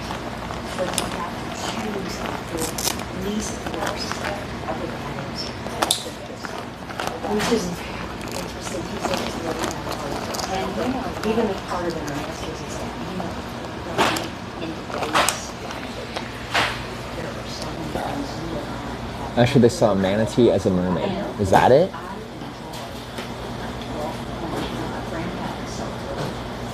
Some nude woman tanning and got confused. I don't know. But yeah, I feel like sailors might have gotten pretty loopy after like several months at sea. Like say you're crossing the Pacific or something like that, and it takes a long time. You get a lull where the winds just are stagnant. Is stagnant the right word?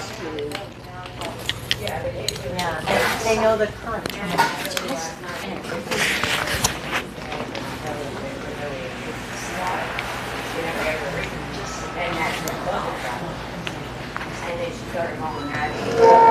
Well, and it's just beyond that we were talking. There's only one right answer, and then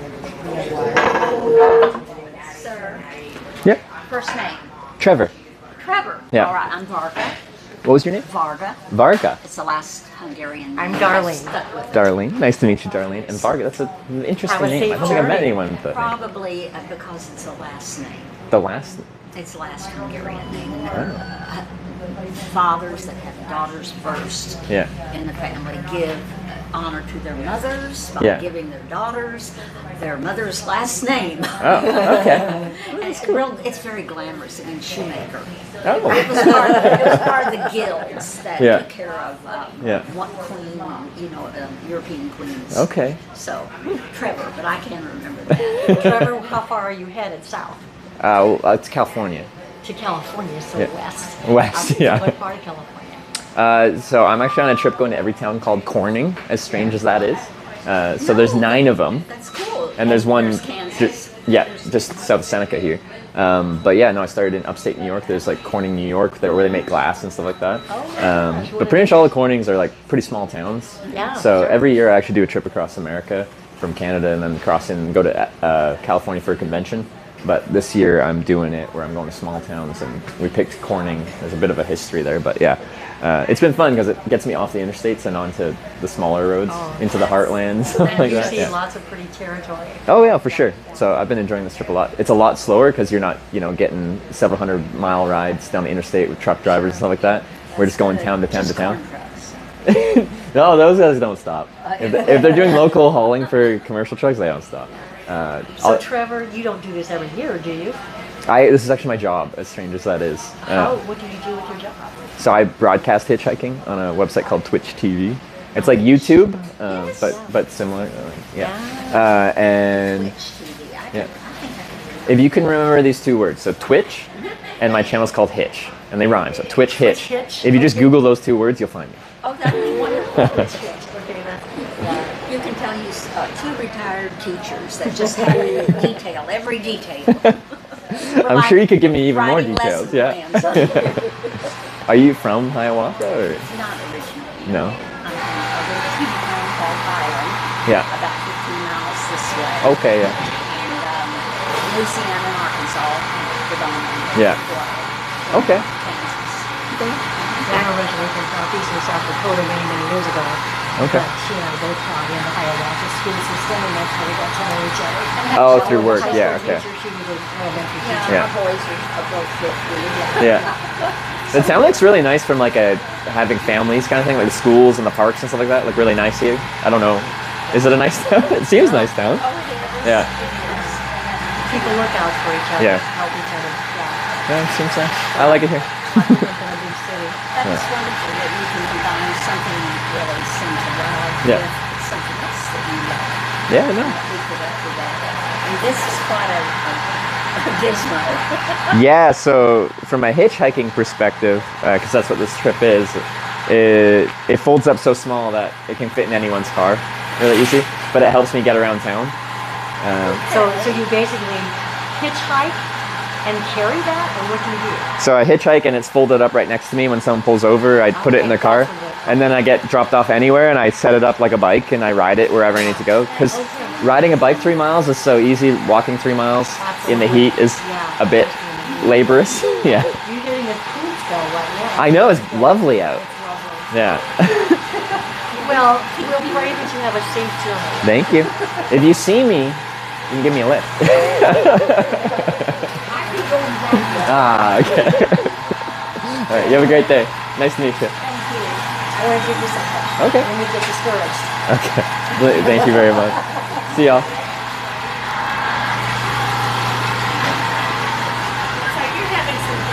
Oh yeah, lots of fun. I see that. How far are you going? California. On that? This gets me around town. I'm actually hitchhiking. Okay. Yeah. All right. See ya. And Sia might actually be accurate because I've already been here twice. Like 1 month apart. Yeah.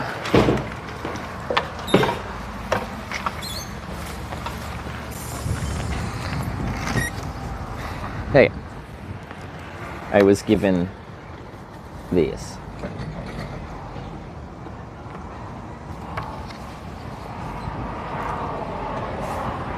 Okay.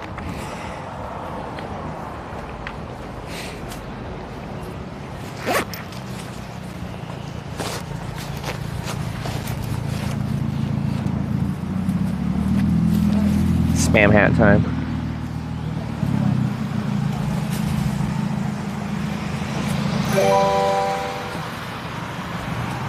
Thoy tipped $12.50. Thank you. You are the best friend. So we thank you for the $12.50. So let's get this hitchhiking day started.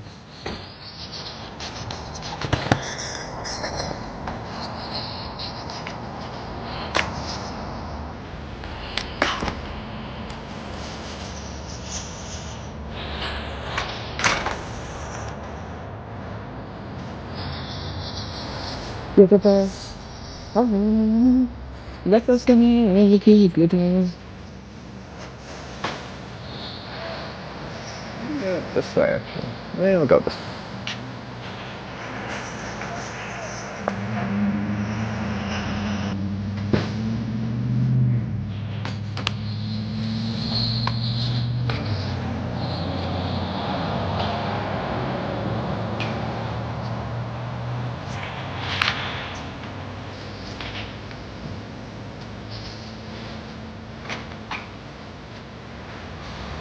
Ladies gave me a wave, I gave a wave back. You're the best.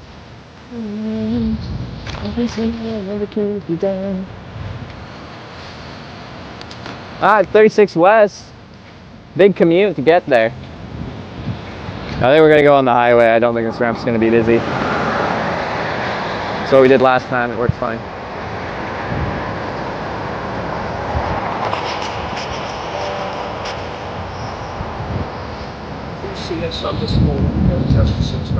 It's a shame because it's a beautiful on-ramp. Look at the size of that stop shoulder there. It's lovely.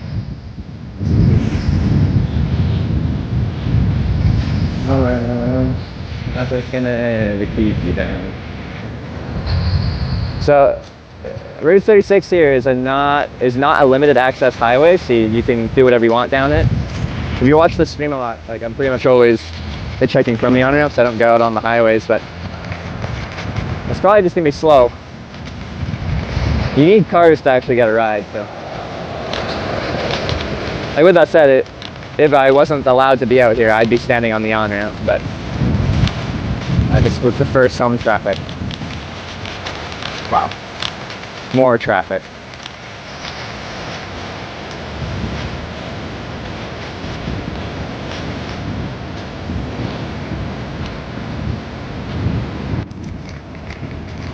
I guess, so there's one town between here and Seneca, and they have an A&W now. Apparently a TA. I was not expecting the TA. Let's go a little bit down here. Right about here.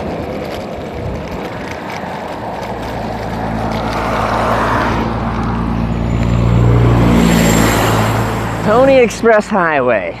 Good to see you again. It's been a long time. It hasn't. It's been less than a month. Focus is buggy. Okay, well, we're done now. We're not riding. It was a little bumpy.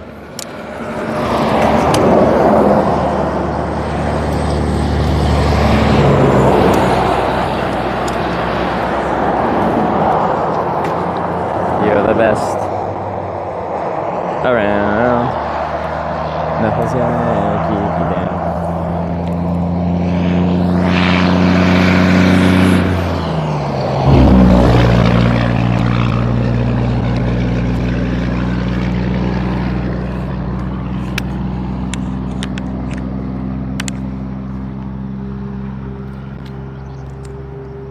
Did a cop pick you up? Not here. I got driven here by a cop. So this is what we're looking at.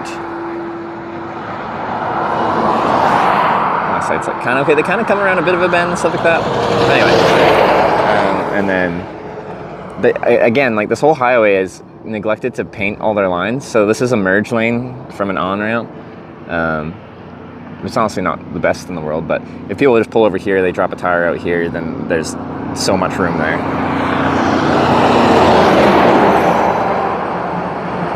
Cop drove you under the bridge. Tipped $20.50. Cop drove me right to McDonald's. Last one for now. No, don't focus on McDonald's. The weave with the $20.50. Thank you very much. Thanks for setting the tone this morning for the start of our hitchhiking day.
Cool.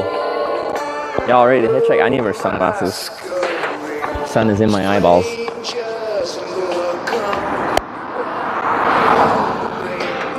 It's not my preference to wear sunglasses while hitchhiking, but it is a requirement based on my optometrist saying I'm going to do permanent damage to my eyes. I already have done permanent damage, but it hasn't affected my vision as of yet. It's UV damage. Alright, how are we looking on the screen here? Looks fine, looks like hitchhiking. Good to go? Good to go. Yeah. Back at it.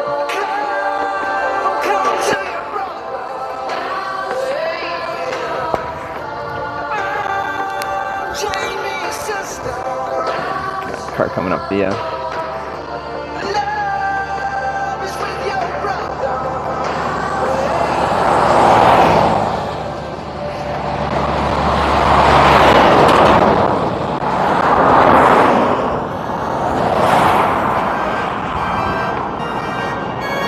new mullet. Well, they can't really see that. Like that's kind of one of the points of the mullet is like when you look at someone with a mullet from the front, unless it's like really flowing out the back, it's business in the front, party in the back. But I got a hat on right now. This truck's not gonna stop me.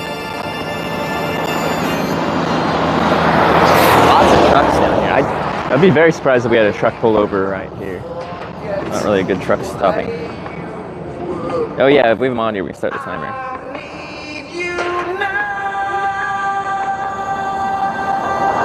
Oh, still stick with that. Cisco shouldn't stop. No idea about them. These guys, like, that's for like hauling like pigs and stuff like that. They wouldn't stop. Or I've never had one of those guys stop with that kind of trailer.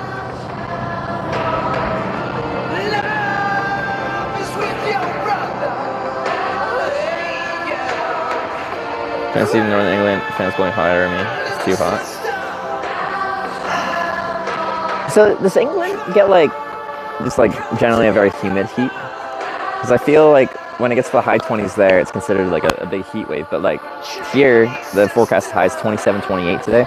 And like to me, this is like cool weather here for the summer. Like it's quite pleasant out.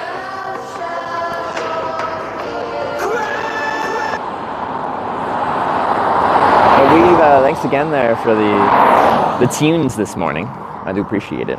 It's fun to have some hitchhiking tunes to set the vibe, or even sing along to if I know the song at least.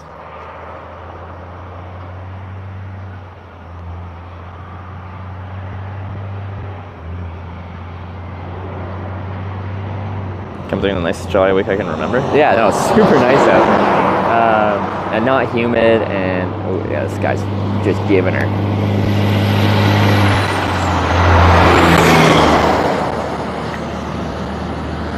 Anyway, I'm gonna read a prayer to bless this hitchhiking ride. This is Zephaniah 3:17. The Lord your God is with you. His power gives you victory. The Lord will take great delight in you, and in his love he will give you new life. He will sing and rejoice over you as though at a festival. God singing like they're at a festival? Doesn't sound so bad. Preach.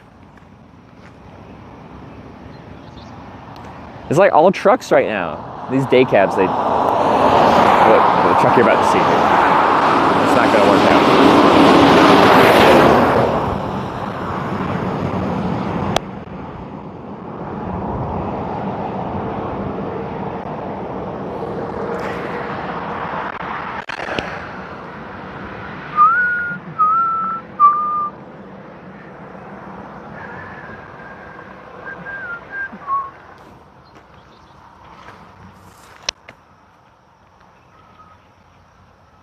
Prediction not started yet? Did we do a prediction? Predictions are only done when we have certain mods here that run the prediction. If they're not here, then it doesn't get run. So, it's only done sometimes.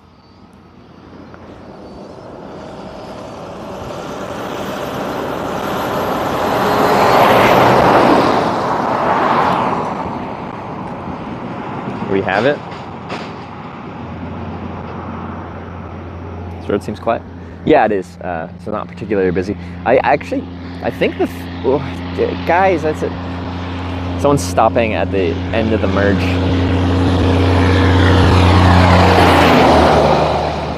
But it'd be easier to like visualize how this works if they actually painted the freaking lines. As they came down the on-ramp, and when the on-ramp starts to merge with the road, and then you merge into the road, they just stopped. Which you're not supposed to do.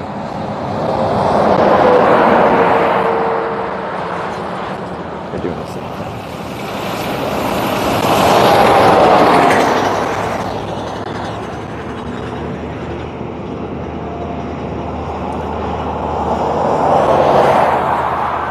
Prediction did happen, okay.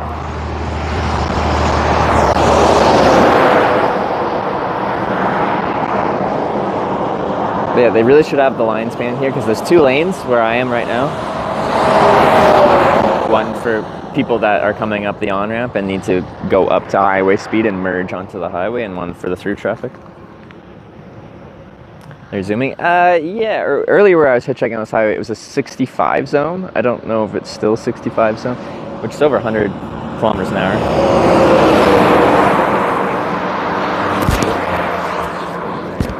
What are you? Big buzzy bug. Lester Days just subscribed. Thank you. What are you? A spider. Lester Days, thanks for subscribing. Welcome to the Twitch Plays Hitchhikers. I appreciate it.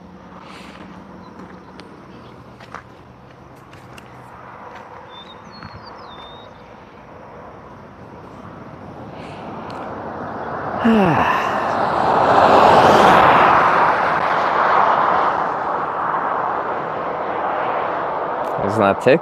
Yeah, I checked myself for ticks last night because I actually, like, midday was eating a chicken sandwich and there's a tick like crawling over my phone. I showed it on stream and I just killed it with my boot. Twitch Prime. Stand firm with the 5-month Prime. Thank you very much for the Prime resub. Thank you, thank you. I couldn't see many trucks stopping here, but I'm still going to chuck the thumb out. If it's a regular cab. If it's a day cab, It ain't gonna work.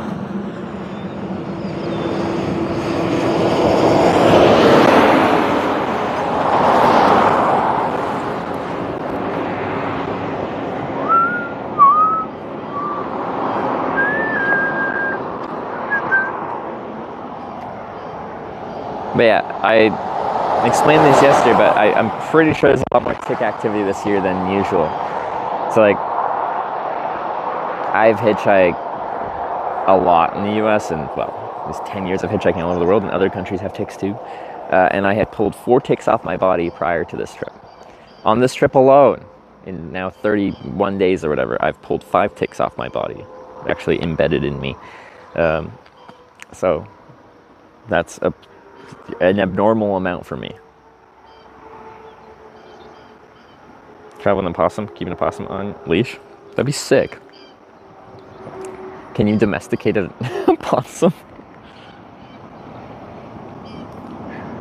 Direction we are heading west right now. West on Route 36, which according to the sign right behind me, I don't know if you can see it, is the Pony Express Highway. So that's fun. And we're supposed to pull them. The general recommended way of removing a tick that's embedded in you is with tweezers. Grab them as close to their head as possible, like where they're connected at your skin, and with just smooth, even pressure, pull them straight out. No twisting, no turning, no nothing like that. There's lots of different. That is very loud. But at least Hitch knows the lyrics real well. Happy travels. Papa 1344. It's corn. I only just stumbled with it. It has the juice. It's corn. I could tell you all about it. I mean, look at this thing.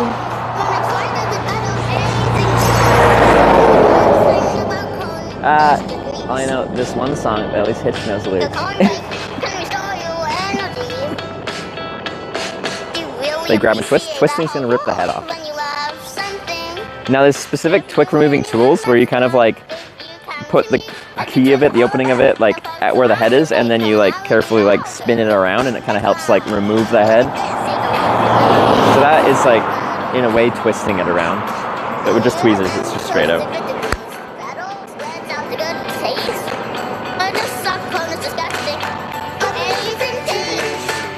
It's corn. It has the juice.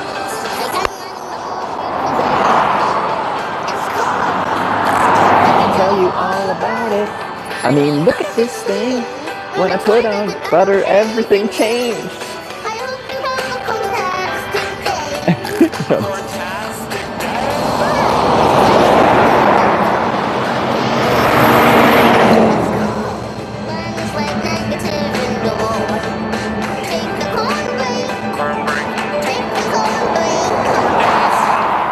Tiny little seed ticks. Yeah, I had one little seed tick on like my chest, right above my nipple. And it was hard. I always have tweezers with me, but I somehow forgot them. So I was trying to pull this thing off just with my hand, which you're not really supposed to do. But I don't have nails, so I'm like, how do I grab this? I eventually got it, but the head came off. So.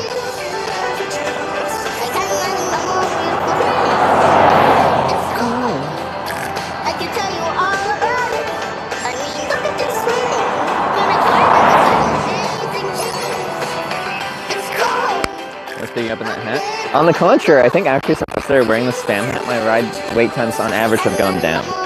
We've been getting around pretty good.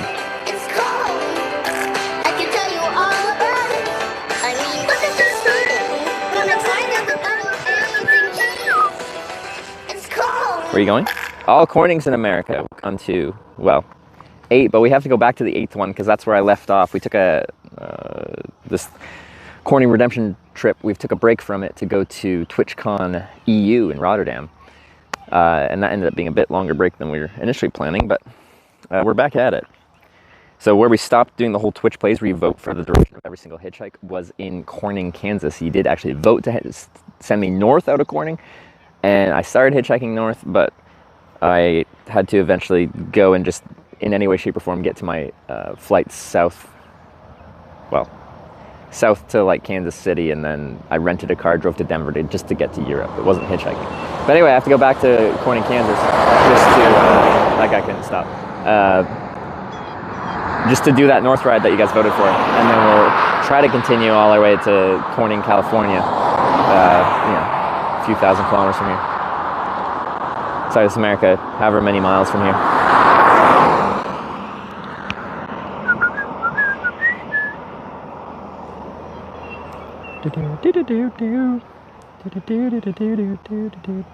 I think Efteling. I think it's a nice amusement park. What was that? It's not super like thrill ride focused. There's a few good like fun thrill rides, like the Baron roller coaster and stuff like that. It's good, but it's more like family friendly and like interesting theming oriented. But yeah, I liked it. It's a nice place, and also like it's 50 euros for a day, which still doesn't feel cheap, but compared to like what Disneyland charges and stuff, is comparatively cheap.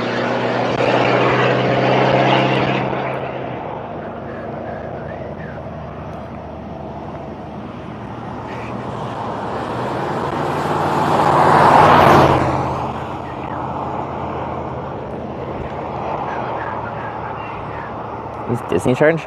So I went to Disney Paris and it was just over 100 euros maybe?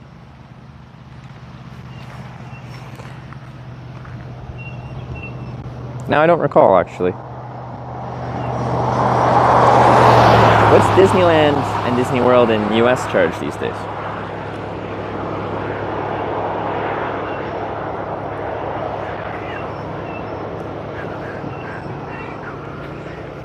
But yeah, so we went to Efteling, and yeah, we liked, there's some cool like dark rides and stuff like that, where it's just like kind of a themed little like, they're kind of slower and they just go through like some cool just like visual kind of things. But yeah, we learned that we're definitely like roller coaster people. We like going fast. I don't like spinning, like I can't do teacups and stuff like that, but strap me in a roller coaster and then just like give me some drops and some loops and some corkscrews and stuff like that. That's enough spinning that I can handle. But it's just fun.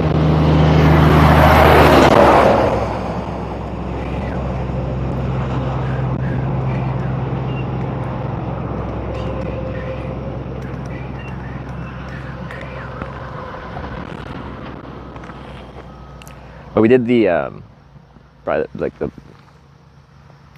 coolest roller coaster, the Baron one, 3 times. We did Python, like a pretty classic metal roller coaster with like 2 loops and 2 corkscrews, twice, I think. And they kept closing the wooden roller coaster, which I feel like is classic wooden roller coaster. On like 4 separate occasions we tried to do it, and one time we were like sitting in line and they're like, on their announcement, they're just like, the ride has been stopped. We're sending a technician. So then we left, and then eventually they started running again, but you know, we saw it reopen, and it's like, oh, it's only a 10-minute wait because it just reopened. And by the time we got there, everyone rushed there, and it was like a closer to an hour wait, and we didn't feel like waiting. So.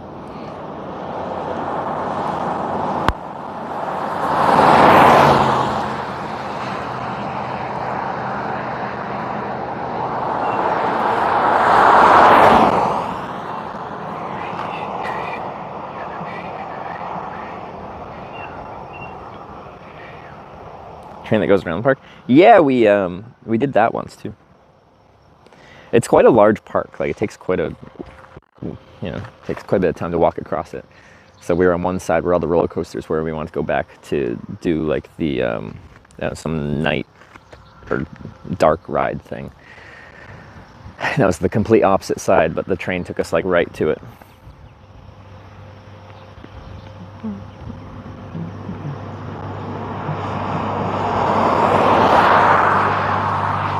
So like, I'm a little like, so Jay Streezy's doing like a EU theme park tour, but like a lot of them seem pretty strict on the whole filming thing, and that would just make it so stressful for me. I would not be having fun trying to stream that. I'd like to go on a theme park tour, but not stream it. Unless like I was invited by these theme parks to be like, yeah, we'd love to have you come here and like advertise the park. We're not going to pay you, but we'll let you, you know, have your access. Then I'd be happy to do that.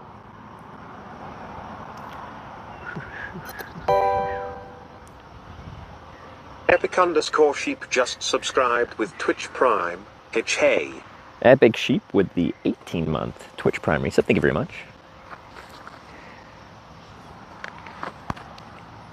When I put on butter, everything changed.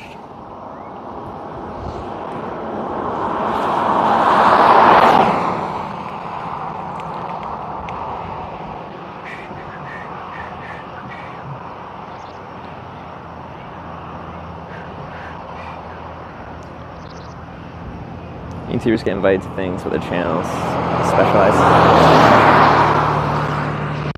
Yeah, like, I don't know. Depends. If they just hear like some streamers coming there and live streaming there, like they don't know. Like, I think I do a respectful job. I think it's important to not have like a handheld stream on a roller coaster for obvious reasons. So you're not dropping it and it's flying around and smack people. But like a chest-mounted action camera, in theory, would be fine. I think if they like, it could be good for their marketing stuff if they understood the streamer and how they're going to do it and everything like that. But if they just find out someone's doing it and they don't allow it without permission, they'll just kick you out.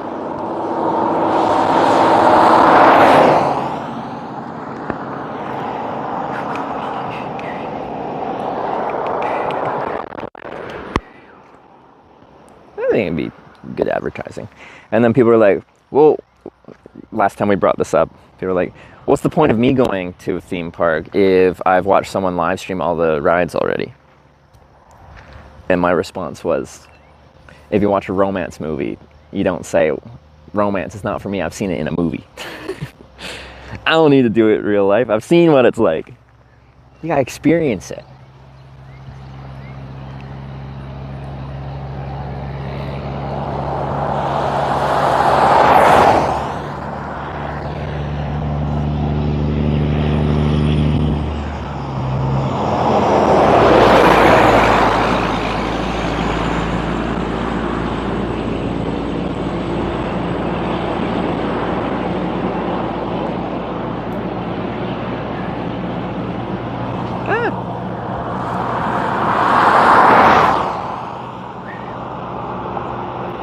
Roller coaster's more feeling than the view. Oh yeah, for sure.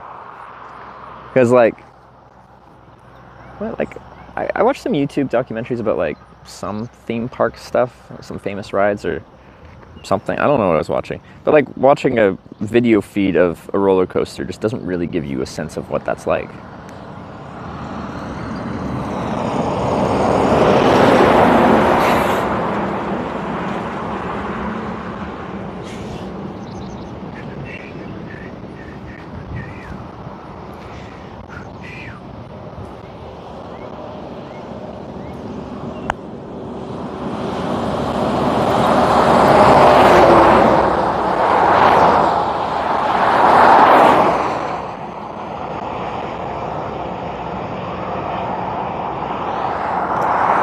The bear coaster is fun. So it's like one of those roller coasters where you don't have like a floor, your feet are just like dangling. And then you like go up to like the classic roller coaster, up to the top.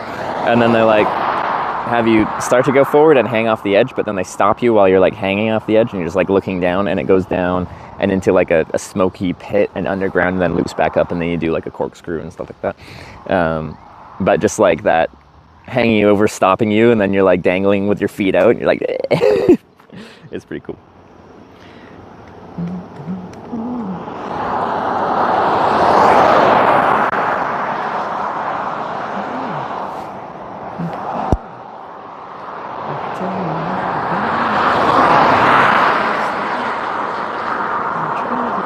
Everything changed.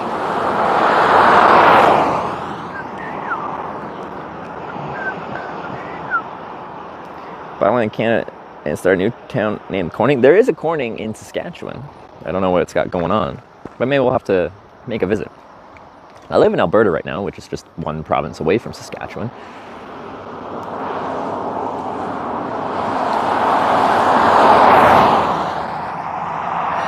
So maybe we'll have to go. I have a car now too. I have a 2019 Mazda 3 Sport, which is a hatchback.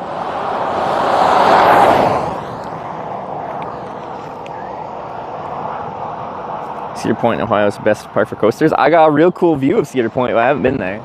I saw it from a couple thousand feet from a Cessna 150. Is anyone there for that? First go coast to the old one once. Throw you to the side of the carts on the Funtown, Maine is terrible. Yeah, they have the reputation to be quite rough. But I actually haven't been on a wooden roller coaster for a long time, so I was looking forward to trying the one in Efteling. I'm probably saying it wrong, but you get the point. But no.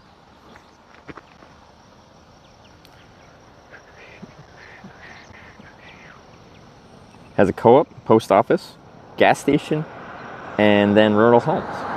It's bombed there. Let's move there. I assume it has a large international airport. It's actually kind of important for me and Sarah to live there, as you know, we travel for work. It's still strange to me that that is like, hey, what do you do for work? Like, oh, I stream hitchhiking and bike touring. It's just a weird life. It's an interesting life, but it's weird.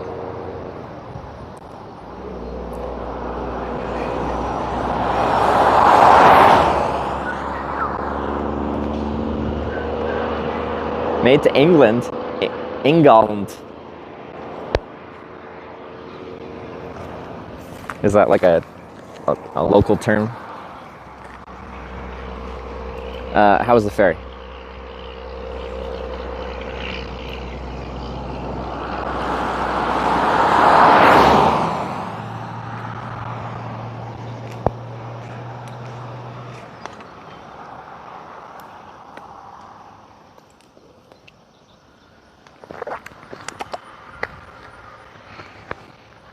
I need a larger water bottle.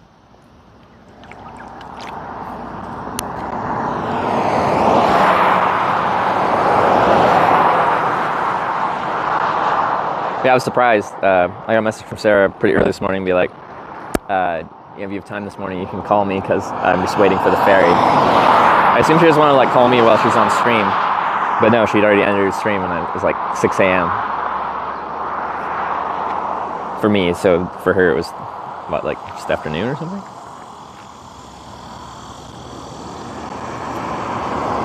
It's good. I made a friend. Look at Sarah making all the friends. I made a friend the other day too.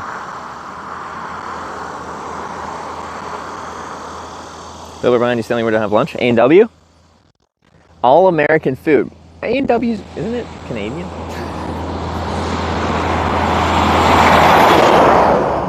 It's a day cab truck. That's why I didn't stick my thumb out, if you're curious. Even though it's a big commercial truck, there isn't actually room to fit my bike and my backpack in there.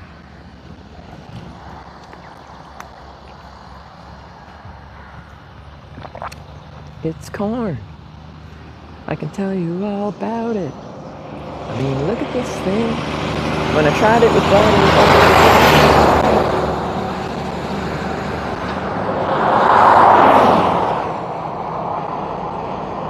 might ride together when I go past London. Oh, cool. These A&Ws are awful. I had onion rings there in somewhere. I think I was still in Wisconsin. Maybe Minnesota.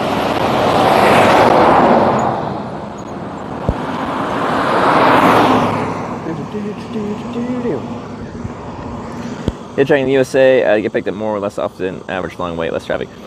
So we do actually statistical analysis on average wait times in different countries. Currently on this trip, average wait time is about 40 minutes, I believe, which puts it in one of the slower countries that we've been in for average wait time. But in America, well, especially if you're on interstate, stuff like that, you get very long distance rides that you might not in other countries. So I think it's like if you just want to get across America, you can do it pretty quickly, even with the on average longer wait times, just because you can get long distance rides. Things are very spread out.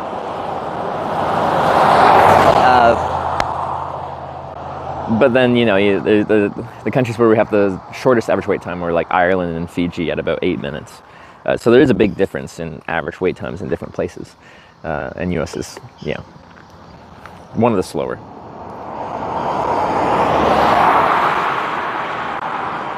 And it's fully separate from the Canadian. Is it?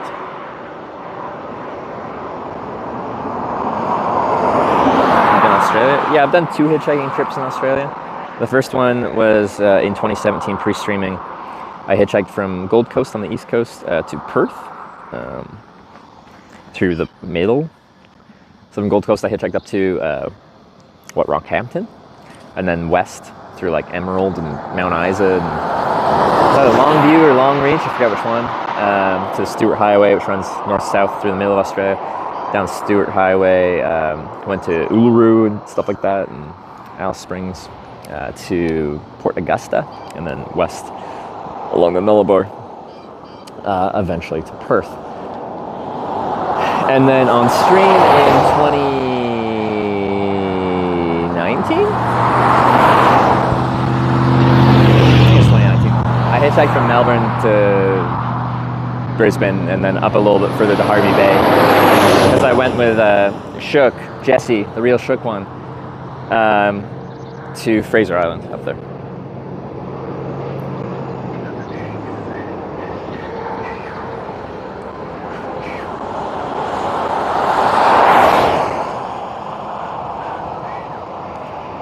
Hitchhiking's quite common in Fiji. Yes, a lot of locals will flag down a ride. It's done a little bit differently with a day cab.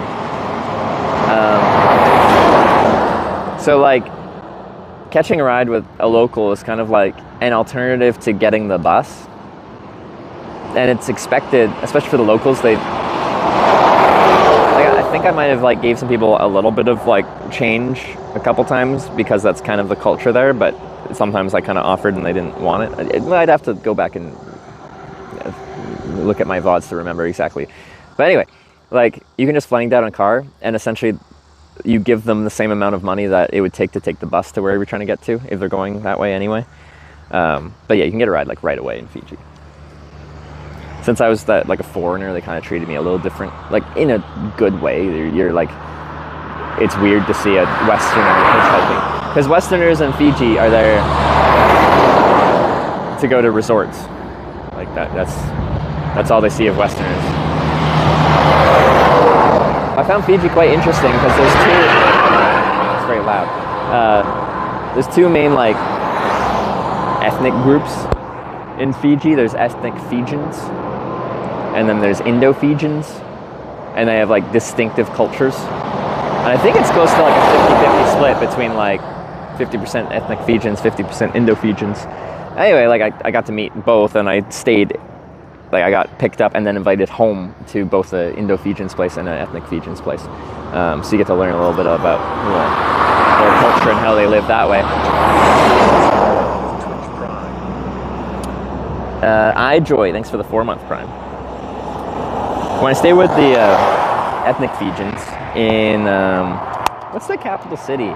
It's on the other side of the island from the airport. I don't remember now. It wasn't right in the city, just outside of it.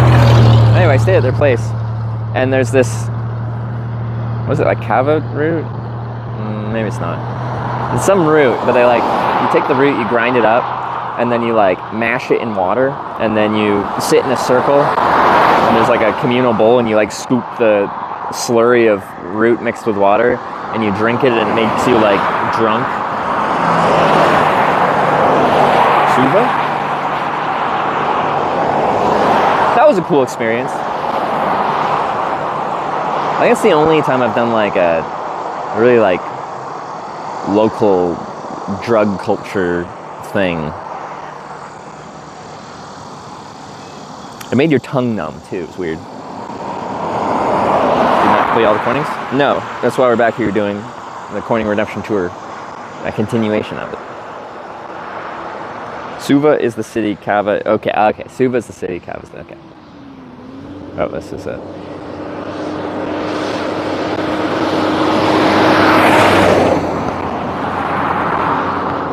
Has anyone here done the Kava route thing? It was kind of a cool experience. But yeah, very numb tongue.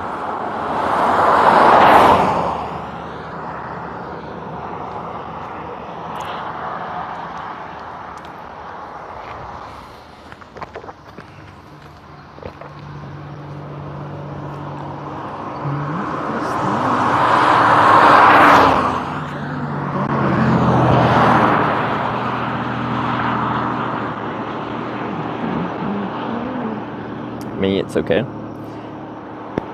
Like, I don't like it. Definitely inebriated me in some respect, but it wasn't like I wasn't like super intoxicated in any way, shape, or form. But it's kind of just like a cool like cultural thing. Like you just all sit in a circle. There's a big bowl of kava slurry stuff, and you just all go around drinking it in turn. And you fill up your little bowl thing, you down it, pass it, go around. Sunglasses fit wait time. We haven't done like actual statistical analysis of average wait time wearing sunglasses versus not. But I don't think it's a good thing for hitchhiking to be wearing sunglasses. But it is a good thing for the optical health of my eyes to wear sunglasses. So I used to never wear sunglasses. I said it was like, you know, detrimental to my hitchhiking because like being able to see my eyes humanizes me. And that's what you want when you want complete strangers to take a chance on you. Yeah, I want them to see me as a human, not just an anonymous hitchhiker. But yeah, if I want to be able to see long term, I need to wear sunglasses. Did I go through the French Alps happen? No, unfortunately. Sarah got sick after TwitchCon, and we tried to do part one of that, which was a bike race. And we learned to, like, she could ride casually, but as soon as she pushed it and tried to, like, get the heart rate up and like actually start racing, her body just like quit, unfortunately. So we couldn't do the Alps stuff when she was still in that shape. Even right now, like she's recovering, but still I think if she pushed it right now, I think her body would be very upset with her. Because I was really looking forward to that because Sarah was in great cycling shape until she got sick. She was like 4 months on tour, and like apparently for bike fitness, like that kind of touring pace, like zone 1, zone 2 workout, where you're just spending a lot of time riding but you're not like pushing it that hard, is like the best way for just general fitness on a bike. Just hours and hours on the bike, it makes you fit. So she was quite fit, or is quite fit, but just sick.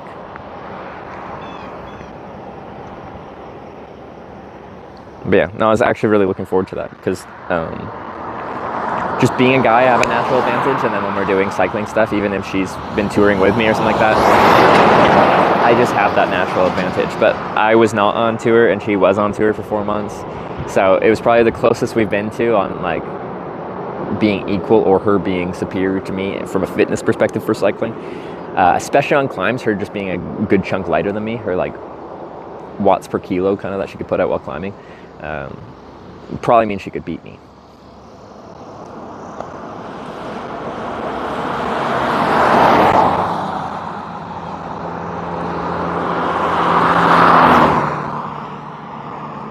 Did she get COVID? I don't know.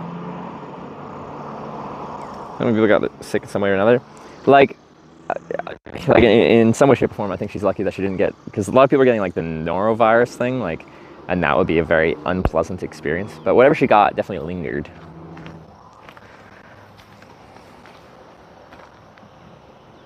But somehow I avoided getting any sickness in any way, shape, or form with everyone getting sick around me, which I've gotten sick after like half of the TwitchCons I've been to, so I'm kind of surprised.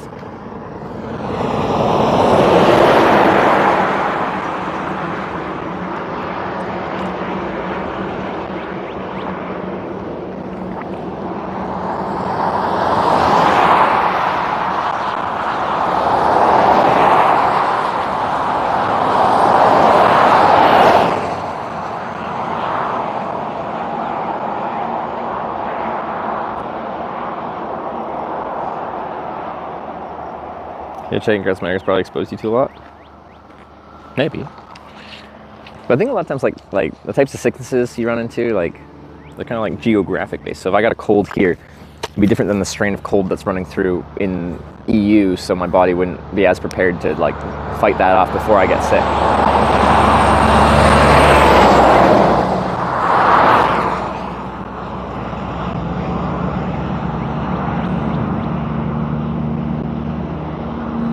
Sick at the end of the Japan trip? Yes, I was. Well, I was actually really sick before the Japan trip, and like it just lingered.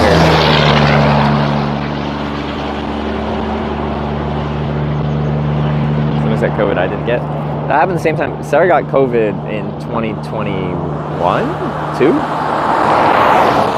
Right before we were supposed to go to Vancouver for a concert, like 3 days before. And I never got it.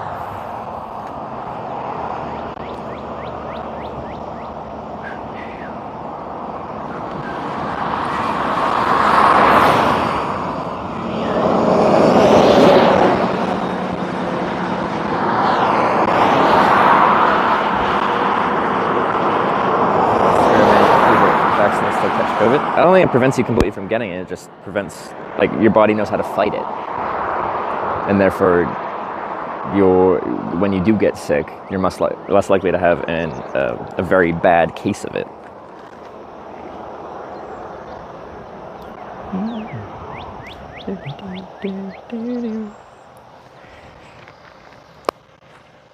Yeah, a vaccination is just teaching your body how to fight something, training it.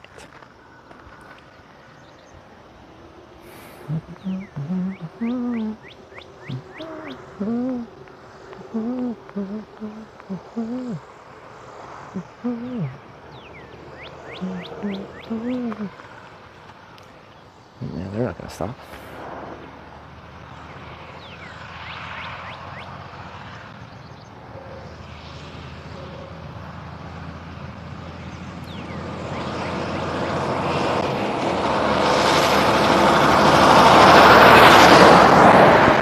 That combine?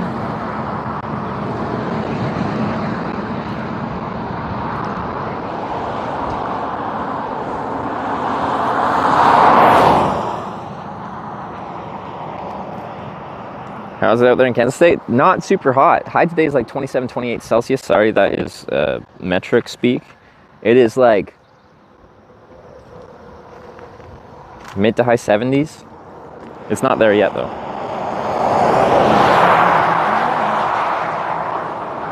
Doing waiting for a ride. Oh, I missed the truck. Why do you waiting for a ride when I didn't have you guys to talk to? It's just a different state of mind.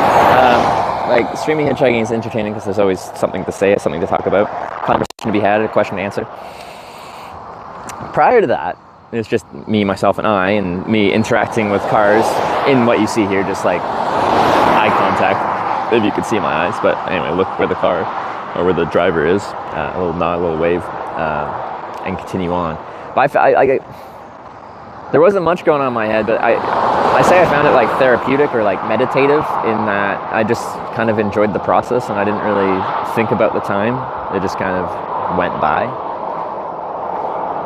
I just chilled.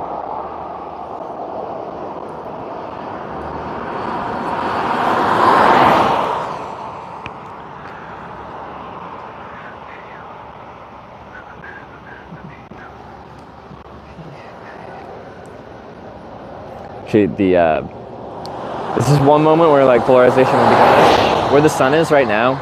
A lot of windshields right now, the sun like reflects awkwardly off of that right as they're passing me as I'm looking at the windshield to look at the driver, and you get like a big flash in your eyeballs right when you're trying to like at the critical moment of looking at them.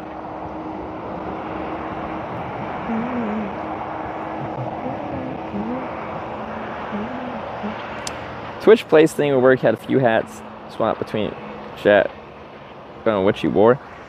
Well, like, potentially. I think like people would like it if there was a variety of silly hats. But like in my head, people voting on which entire cardinal direction to go. Like you're actually like taking the whole stream in a completely separate direction based on what you vote on. Is more consequential than what you're wearing. But I'm sure someone much prettier than I could interpret that to which sexy outfit to wear.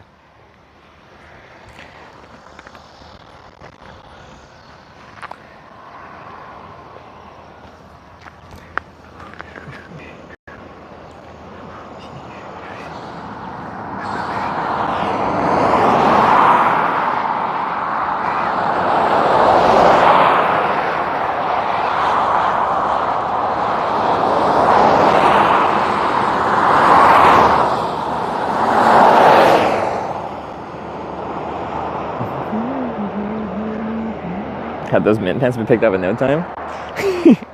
Yeah, so you know what that's referencing. If you go to Sarah's Instagram, you can see me in my Taylor Swift outfit. So we went to Taylor Swift when we were in Amsterdam. I went to a thrift store and I found these green nylon pants. And it fit with like Lover era Taylor Swift. They're pretty funky fresh. Cowboy hat, spam hat, a mega hat, or mega. People said like I probably would get picked up a lot faster here with like a mega hat or cowboy hat, but like especially, you know, the red mega hat, like that would just, you'd get picked up by people that are picking you over because of that, and the whole conversation would be like, we have something in common, camaraderie, ultra conservative conversation, and that's just not fun. Like the dude in the McDonald's there, like his whole entire personality, it seems, is just Trump. The dude was wearing a bandage on his ear in public.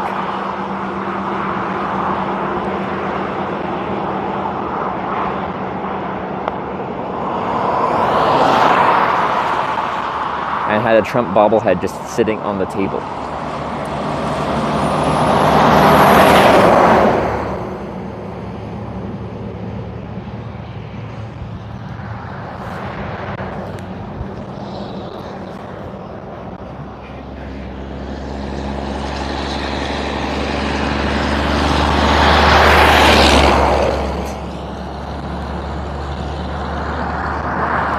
So they came up to me and started talking like politics and how like, don't you hate the the prime minister or whatever you have up there in Canada? I'm like, I don't know who my prime minister is. I don't follow politics. I'm much happier that way. And I think most people will be much like, you know, it makes sense to vote and stuff like that. But if they like spend less of their time thinking about it, focusing on it, brooding about it, they'd be much happier.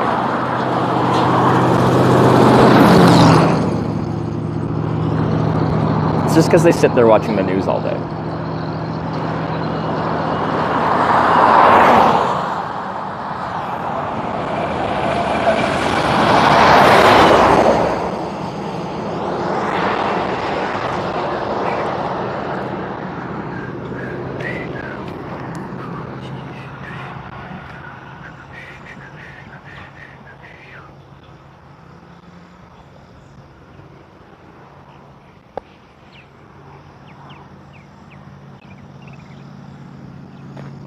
What's up, buddy? How's it going? It's going good.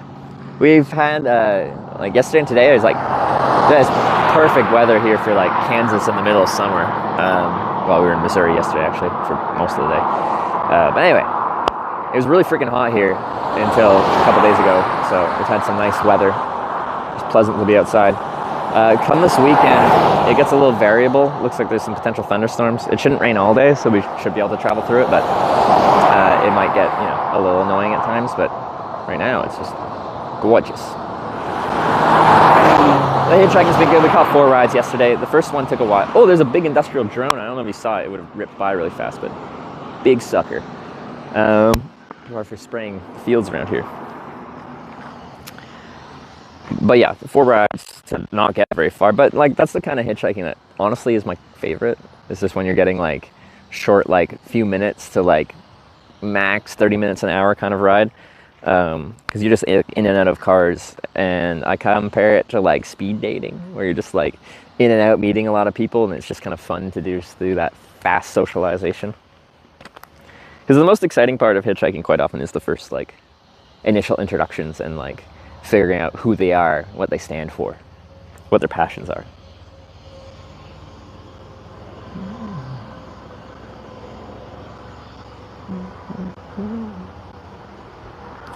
Did you try local foods recently? So when I got back to America, my first meal here was, I went to a Kansas City barbecue joint. That's cultural local food. And then when I started the stream, I went for breakfast at like a proper breakfast diner kind of breakfast. That was good. And then for dinner, I had Sonic, which, you know, it's American. But I got like a foot-long hot dog with chili cheese on it. I feel like that's super American. So yeah, it's definitely some local cultural food.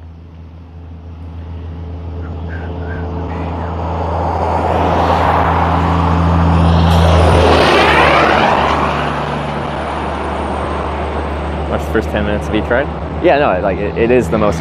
And I talked about this yesterday. For like,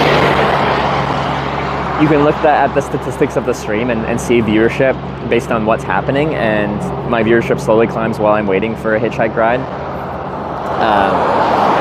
But once I get picked up, it flatlines, and then after like 10-20 minutes of the ride, once people get a sense for who the person is and they're not like absolutely insane, the viewership drops off quite a bit. Then like it makes sense. It's just like now you know what the ride is, and we're just gonna be kind of doing some basic chit chat and driving down the road for however long we're going.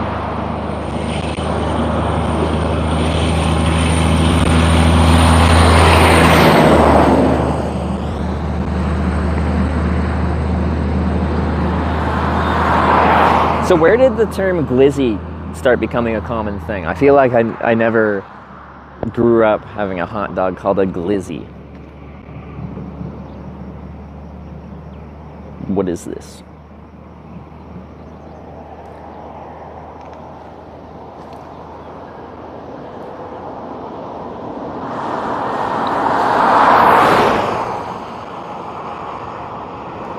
Washington, D.C. area slang. Oh, okay. Baseball.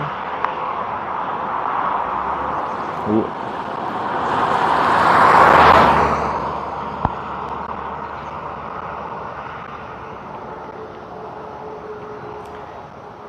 It's originally change it to hot dog. Okay. I feel like I hadn't seen that term until people kept calling my hot dog a glizzy. And I'm like, all right, I can adapt my language. Glizzy it is. Let me just check the charging status of this, because I accidentally let my phone start including. It's just hanging out where it was the whole time. So no, I essentially just have to have it attached to a battery all day long.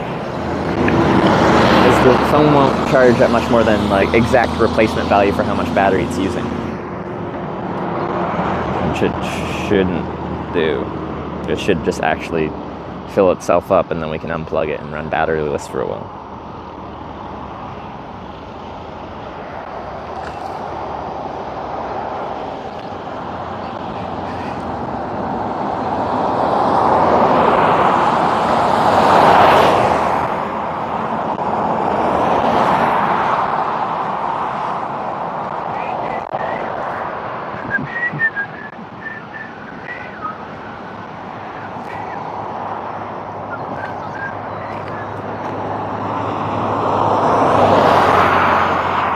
Interesting origin service to the streets of Washington, D.C. It was used slang for a Glock, type of handgun.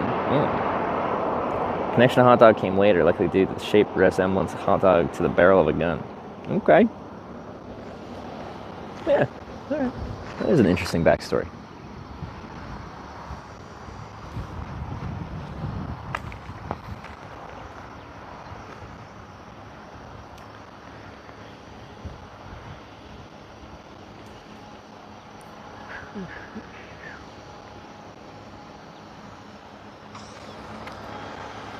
Some AI generator? I wouldn't trust the Glock. I don't know.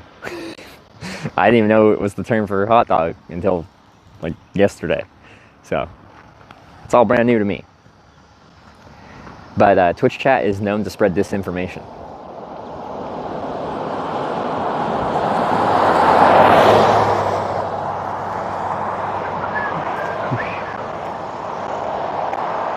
It's like, I could ask anything and you get a million questions. Or a million answers, rather. I'd be like, what's that bird over there? And people very confidently state what this bird was, but I'll get like 10 different answers for what that bird clearly is.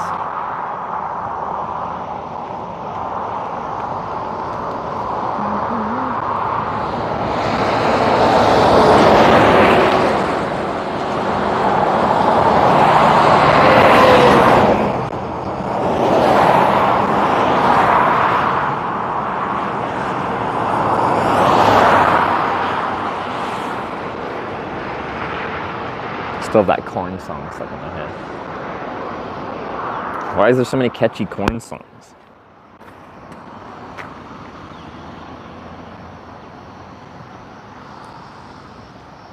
Oh, this guy's taking the boat out. Maybe we catch a ride and go out on the boat.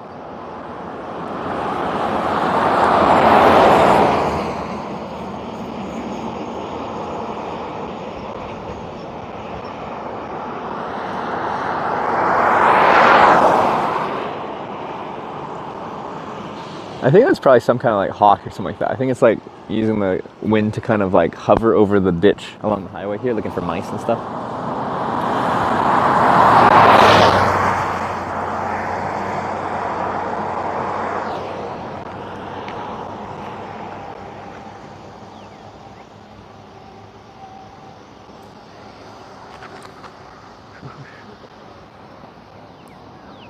Look, this person struggles with accelerating to highway speed and then merging.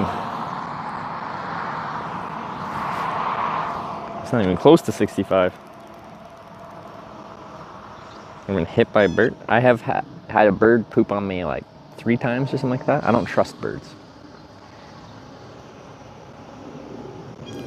Comes back for this leg of the Corning tour. It will be once I make up for the last voted on hitchhike ride, which was north out of Corning, Kansas, which I have yet to do yet. So we're currently trying to get back to Corning, Kansas so I can hitchhike north out of Corning, Kansas, which is voted upon by you guys.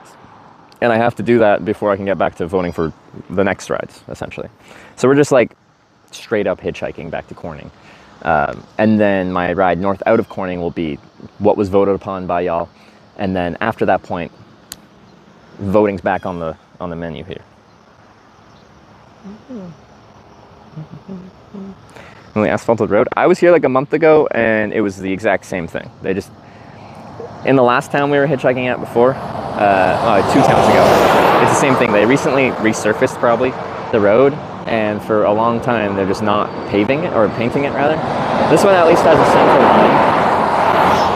But it would really help people merge confidently if they actually put the dashed white line designating, you know, the closest part here as the merge lane and the closer to the yellow lane as the through lane. Because I can see if people are coming out from the on-ramp and there's traffic coming, a large percentage of people are just like throwing on the brakes and pretty much stopping to wait for there to be a clearing in traffic, and then going from a stop or a near stop and accelerating while they're already at the bottom of the on-ramp, which is not how an on-ramp is supposed to be used.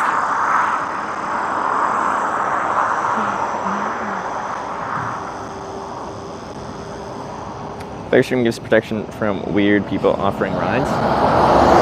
Technically, yes, but it's tough to like confirm examples of that. So like when I describe what I'm doing and ask for permission to like scream in their cars, theoretically you'd think if someone had really bad intentions, they wouldn't want the camera and they'd turn down the ride on the basis of the camera being there. And I will lose rides, about 5% or 1 in 20 rides due to the camera existing. But not wanting a camera in your car is just actually like a pretty normal thing. It's a rational thing to not want to be on camera, to not want a camera in your personal vehicle. So I don't really think too much into it.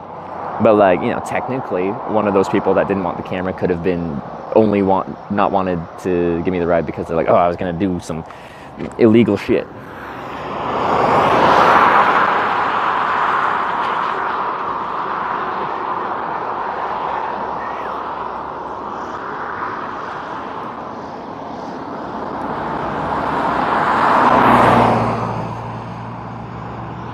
But I do think it technically makes me a bit safer. And like, you know, if I'm walking somewhere, I have a bunch of tech and I got a backpack, and someone like came up and you could tell they were about to like want to try and like steal stuff from you or something like that, like mug you.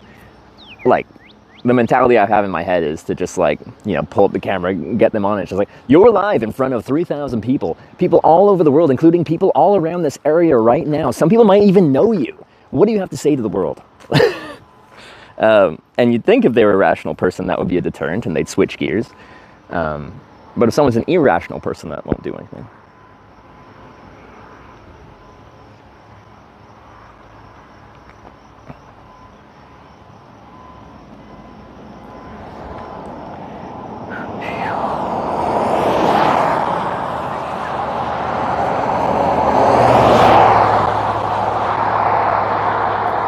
So much commercial traffic down this Route 36 here. A lot of them are day cabs too. It's not really the best for hitchhiking.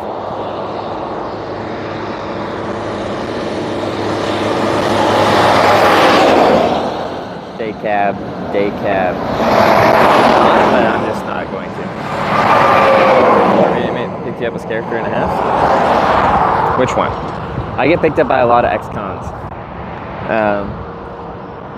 People that spent time in proper prison are not intimidated by a hitchhiker.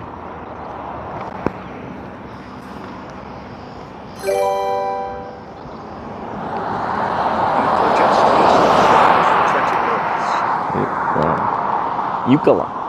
Thanks for the resub. Is it 20 months? Thank you.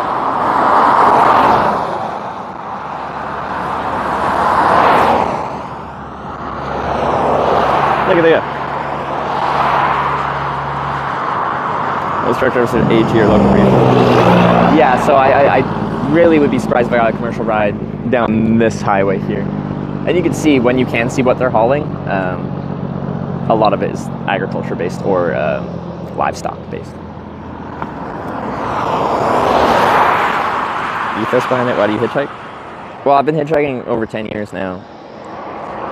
It's had a, there's a progression to it. I started doing it because I hated the Greyhound bus in Canada, where I'm from. So I started hitchhiking just as a, screw the bus, I'm gonna hitchhike instead. And then once I started hitchhiking, I found it like a fun, adventurous way of getting from point A to point B. And when I was, 19 when I started, I was an accounting finance major, and I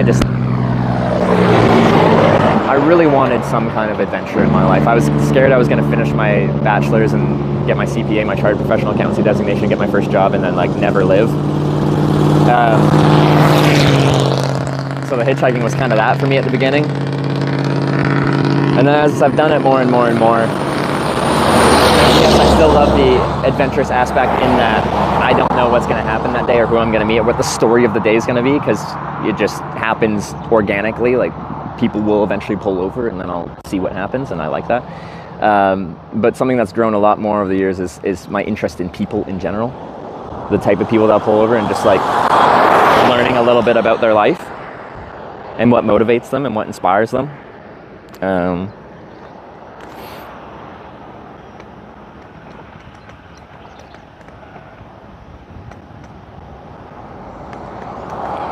So it's like my mentality on hitchhiking changed a little bit over the years, but yeah, at the end of the day, I like the adventure, I like the freedom, and I like the people. And I like being outdoors too. I just feel better like spending all this time outside. I also get that when I'm doing my bike touring trips. It's like I feel real healthy because on top of the outside thing, I'm doing cardiovascular exercise all day, and who would have thought doing cardiovascular exercise all day makes you rather healthy, and then when you're healthy you feel good. But when I am biking as much as I do, and my girlfriend now does bike touring on stream for her job, you have people very regularly being like, you're riding a bicycle too much, it's unhealthy, which is a very strange statement to make. It's probably coming from someone that sits on their butt for a living, which many people do. There's nothing wrong with that, but it's just strange to have an office worker say that riding a bike as much as you do is unhealthy.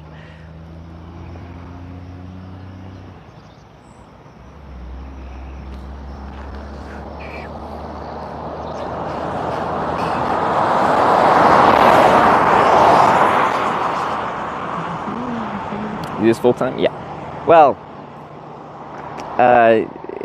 when I'm on a trip, like I stream more hours than most. It's like I average 12 to 16 hour days. And then, yeah. And I do that 6-7 days a week. And then I get home and I don't stream anything at home.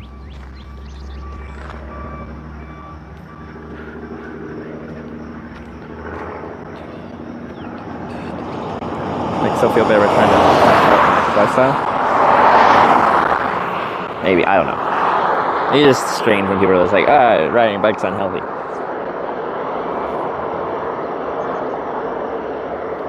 How many years do you see yourself doing this? It's a tough question. I ask myself that question a lot. And I've never been one for planning long term, which is probably to my detriment. I use that term a lot, to my own detriment. But anyway, I think I'll just know when it's time. But who knows? Maybe I'll change my mentality and I'll actually, set up a X number of year plan where I'm like, I'm going to do this till this point in time, and then I'll be ready to do something different. And I don't know if that's just less travel broadcasting, but still some. If I did switch more to like wanting to be home more, and I wanted to stay in the content creation world. 4159 just resubscribed for 3 months. Good luck with the hitchhiking. Newton, thanks for the 3 months. I appreciate it. And thank you for the luck. If I did switch to that kind of, wanting to be home more, I think I'd still want to do trips. It just wouldn't be like as long trips. It'd be like, we got 12 months in a year, and like once a quarter I'd do a trip anywhere from like a week to at most a month kind of thing. And like in that period, you're streaming and you're talking about the trip and planning it, and it's more of a defined thing rather than just aimlessly wandering. And then you go back home because you have a home and a family and stuff to go back to. Because I think I'd struggle to just like never go like I like to go.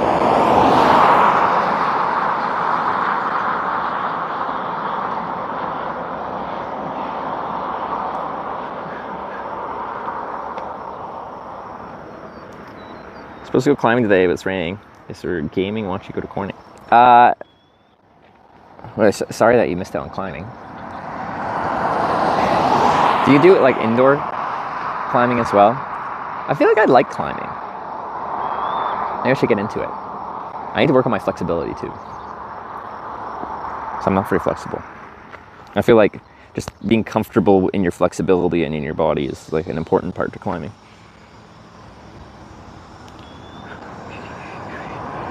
To your accounting finance major, you complete it and you're practicing it. I did 2 out of 4 years of my bachelor's of business administration, where I was majoring in accounting and finance. I think I was like technically, like I could switch it from a bachelor's to a diploma, but I was still missing like 2 classes or something like that. But I think that, that just kind of missed out on that.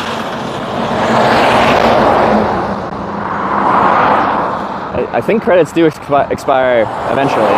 Last time I was in college, I was 19.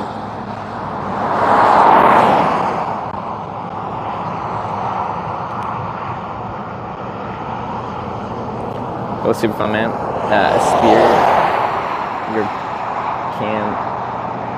A sport you can do your whole life. Sorry. Put it together. No, I think I'd like it. Maybe I'll give that a try. When I go back to Edmonton, there's a list of things I want to do. I want to learn how to dance with my girlfriend. Whenever I have like gotten drunk enough essentially to dance, it's really fun. And like you're not thinking about, the day-to-day unpleasantries that life consists of. Like there's many good things, but like I don't know, you're always kind of passively thinking about stuff. But when I've been dancing, I'm just like not thinking about anything. You're just having fun. That'll be good. Some climbing would be good. Someone asked writing a book about my travel and stuff like that. It comes up sometimes, and my general answer is like potentially, but I still don't know what it would be about. And people be like, well, hitchhiking, but then what about hitchhiking? Like, what's the purpose of it? Is it a collection of stories? Is there a message I'm trying to push? Because when I've actually watched like my first VOD of me streaming hitchhiking, I was much more like how I talked about hitchhiking when I was younger was much more like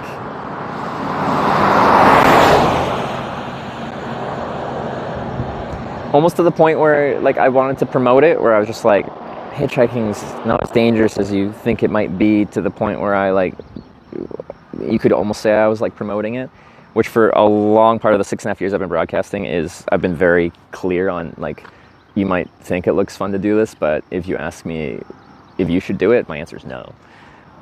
I just like doing it, but I definitely don't try to get people out there doing it. Like my whole thought process on hitchhiking has changed a little bit over the years.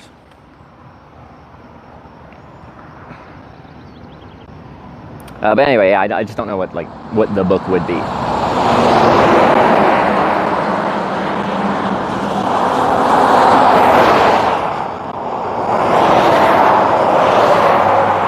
Calculated, methodical in your approach. So like, I used to be much more just like fly by the seat of my pants, or whatever the phrase is about my hitchhiking. I just go. But like, I found a system for how I enjoy hitchhiking, and I think the way I do it is also just like as safe as you can be while hitchhiking. It's risk minimization while I'm doing something that is objectively more dangerous than traditional forms of traveling. Then it's just the way I like doing it. Because there's people that will recommend things like, oh, have you tried like hitchhiking like this? And some of the things people recommend, I think objectively would be a more efficient way of hitchhiking. I just don't like doing it that way, so I don't do it that way. Because I spend so much time doing this, I know it works the way I'm doing it, so I don't feel the need to do it in a different way that I would enjoy less. So I have a system, I have a method, and I follow it because I enjoy doing it and I know it works.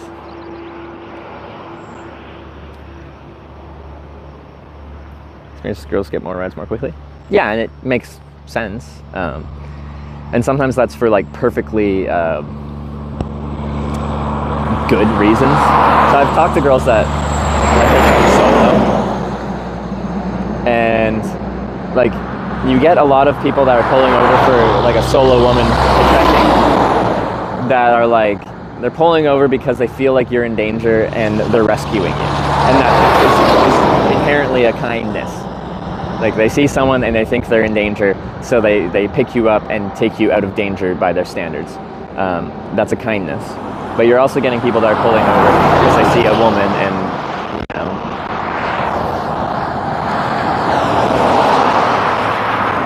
Sarah's experienced this just bike touring.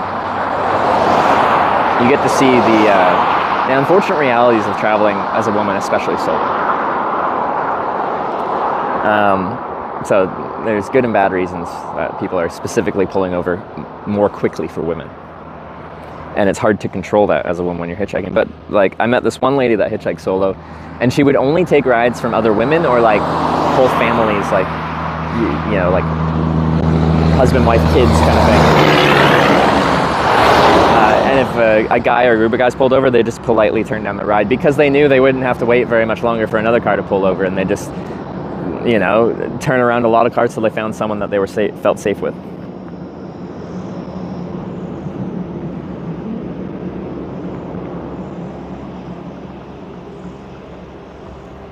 Going through New Mexico and Arizona to get to California.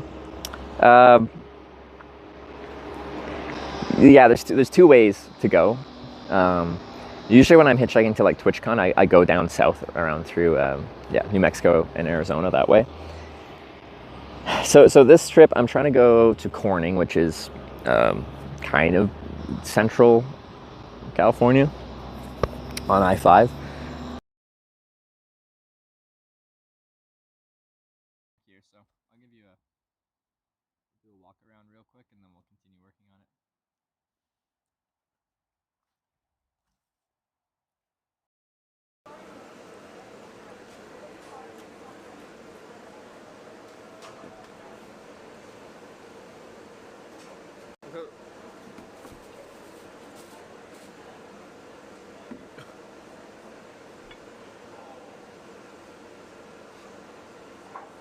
close though.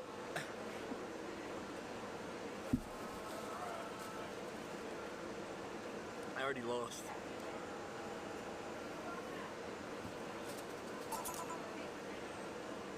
Here I sit bad and floating. First I thought, but then I exploded. I already lost. Alright, let's give Trevor a round of applause for trying! Let's see how much you got left. Didn't do very well. You got 6. Did it? Yeah. So do you want a box for the rest? You can swing me. What? Oh. This is what we do in the mornings.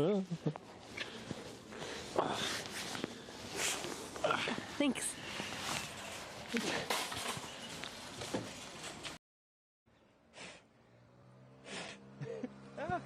Oh no!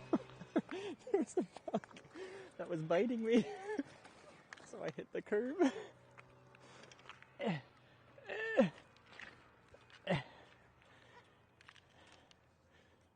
Why bug? Test ride.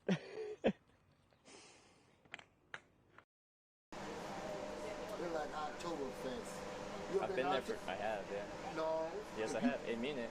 Now, if I tell you you've been Oktoberfest, I don't want to. You know, Oktoberfest is like this. If they're like you, they take you home. They tell you to fuck their wife. If you don't fuck their wife, you insult.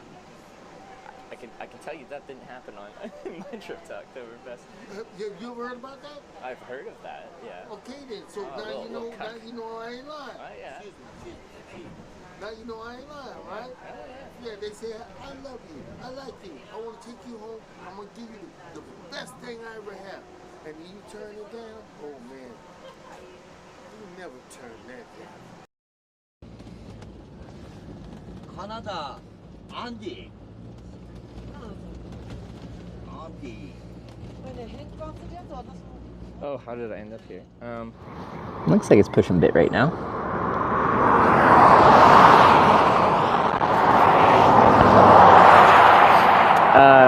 Power cycle.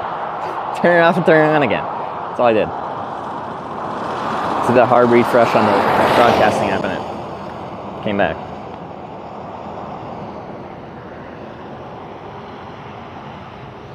That was weird.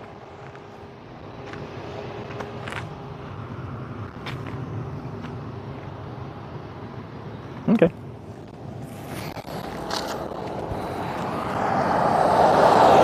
I feel like I haven't had it just like, so we have 2 networks running it right now. I don't think I've had it just like give up completely.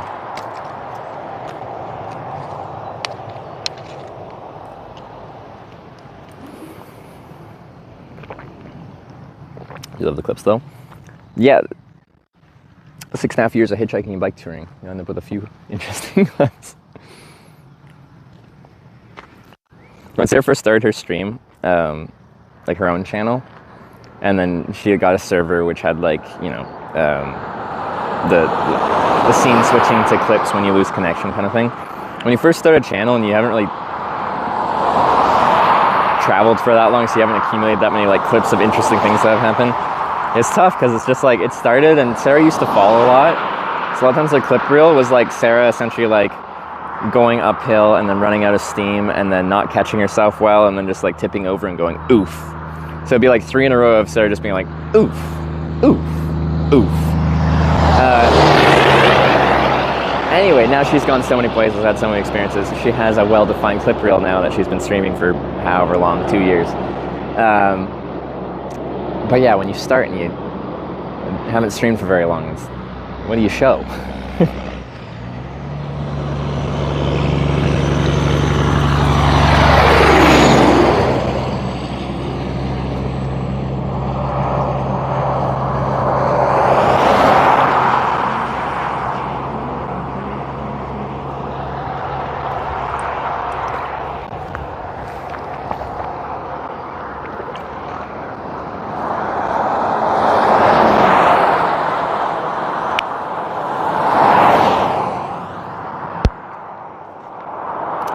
Good morning / afternoon. What time is it? 11:36.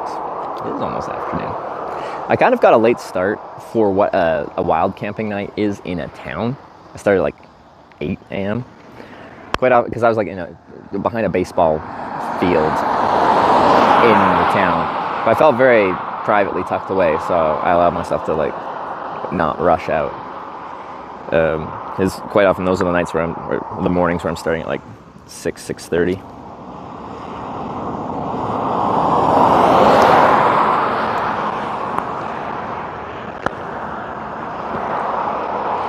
If we're actually being on the highway, like not just on the on-ramp, traffic is on the sparse side, and it was last time we were here as well.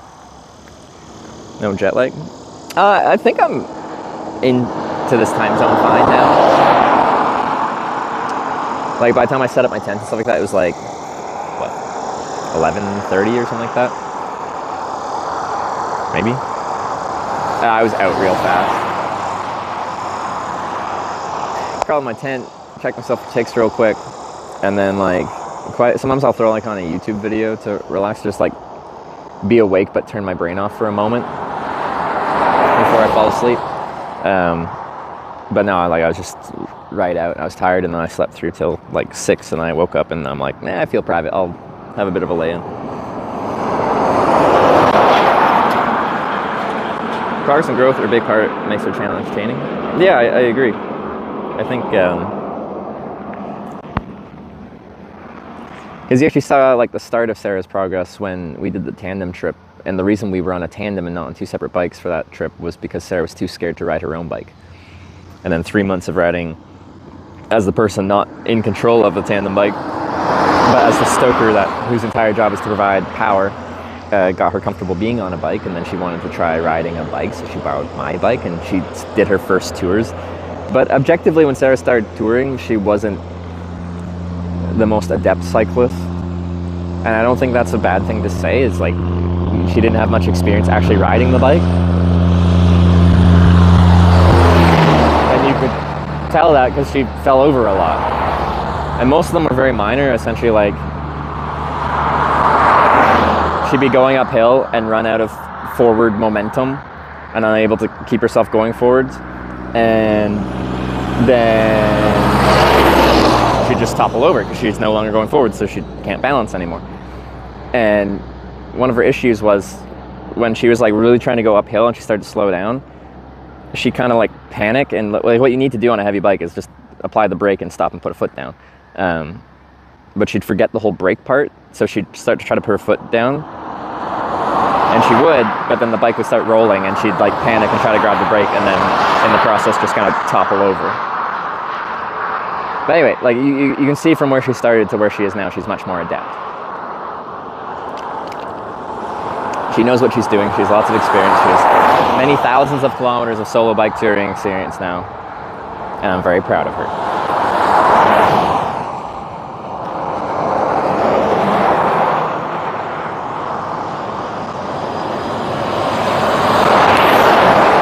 So American, having a decent-sized RV and hauling a Ford F-150 behind you. 2023 gifted a tier 1 sub to Ben and Glitch. They have given 6 gift subs in the channel. Reluctant Twitcher, thank you for the gifted sub, I appreciate it. Yeah, Twitch climbing channel do good. Climbing games 24 hours, can film at night when no one's there. Do outdoor stuff. So there's actually this guy, it's like something in the mountains, and the guy streamed, I think, some indoor rock climbing, but also he'd climb or stream climbing mountains in the Rocky Mountains of Canada. And his channel grew pretty quickly. I think he stopped streaming now, but he went from having no viewership to averaging dozens of viewers quite quickly as far as Twitch is concerned. But I think there's an interest in it, and I think Twitch can always use more content that isn't just sitting behind a computer desk, whether you're gaming or just talking to your computer. There's nothing wrong with that content. I just, of course, from my perspective, going outside and doing stuff is more interesting than sitting behind a computer.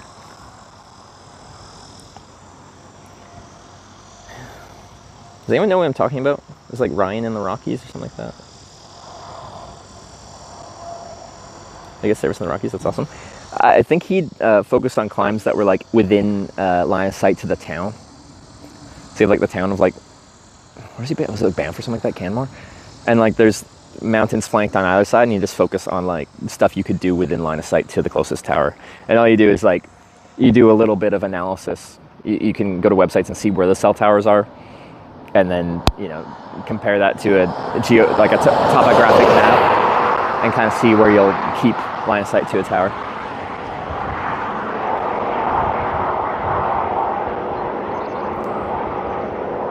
This thought was because we're behind computers? Well, no, like as someone that spends most of the year traveling and being outside, of course I find it more interesting when there's outdoor stuff. I think specifically my explanation, I said there's nothing wrong with being behind a computer, but of course, doing what I do, I prefer outdoor stuff.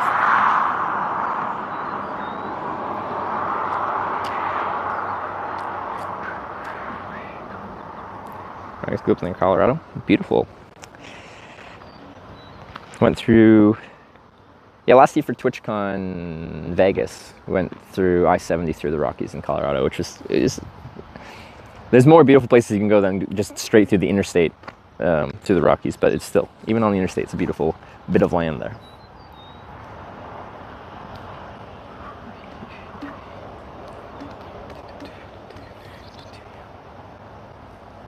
It's a bit more dynamic than talking to a PC. You could say that. But like, I still don't have any like negative emotions about just home content streaming stuff, or people that enjoy that. I just don't enjoy producing it, and I don't spend much time watching it because of my interests.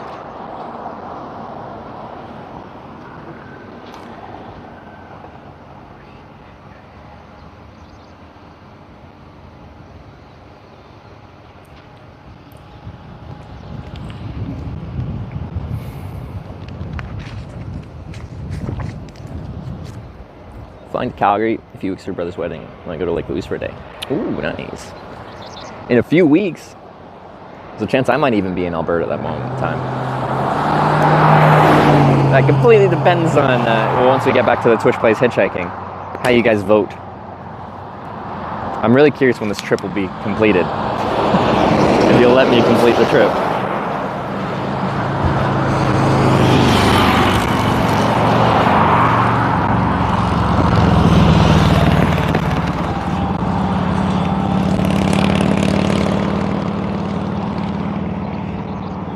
Bringing your unused can of tent waterproofing. You haven't used that yet? Come on, find something to waterproof. I didn't know I left that there. Well, I probably did at one point in time, but it's been 6 years, almost.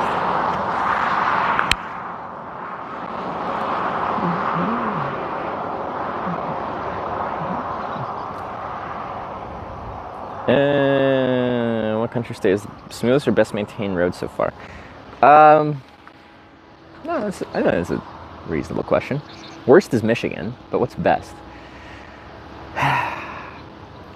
The further south you get, the less they have like the environmental, like weather reasons for the roads to be breaking, like freeze-thaw cycles and snow plows. So it'd probably be somewhere further south, but some states still do it better than others. I do feel like in general, when I'm in warm states, it's just in general better.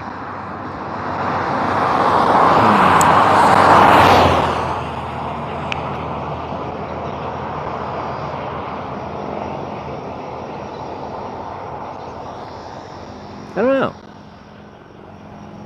Does anyone have an opinion on that's actually been several places? You can't like have been to like 2 states and be like, "Hoorah, my state's the best."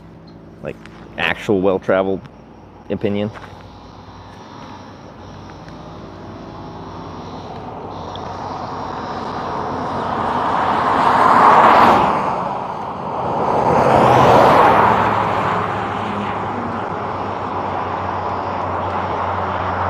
Texas had good roads. Yeah, like that was kind of something that was popping up into my head. I'm like, maybe Texas? It's been a little bit since I've been hitchhiking through Texas. But like, if I am gonna have like take someone's impression, commercial truck drivers that drive all over the country are a good person to ask, and quite often I ask them like what their favorite state to drive through and their least favorite. And Texas comes up pretty frequently as their favorite. The speed limits are high, and in general, like, what are they saying? The roads are in decent shape and people get out of the way.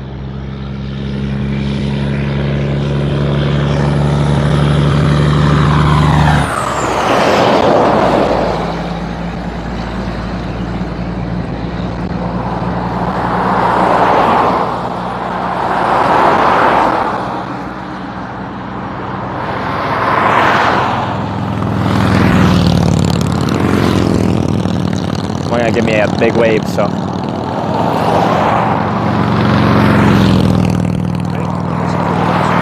Just underscore bacon, just subscribe. Oh, that was a full cap. Bacon is just bacon. Thanks for the 44-month Prime resub. Appreciate it. Good to see you.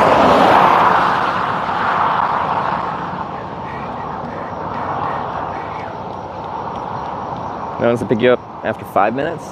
Yeah, in general, my average wait times in Europe are faster than North American wait times, but on average, I'll get longer distance rides in North America, Canada, and US specifically. That's what I mean by North America from my experience. I haven't hitchhiked in Mexico or anything.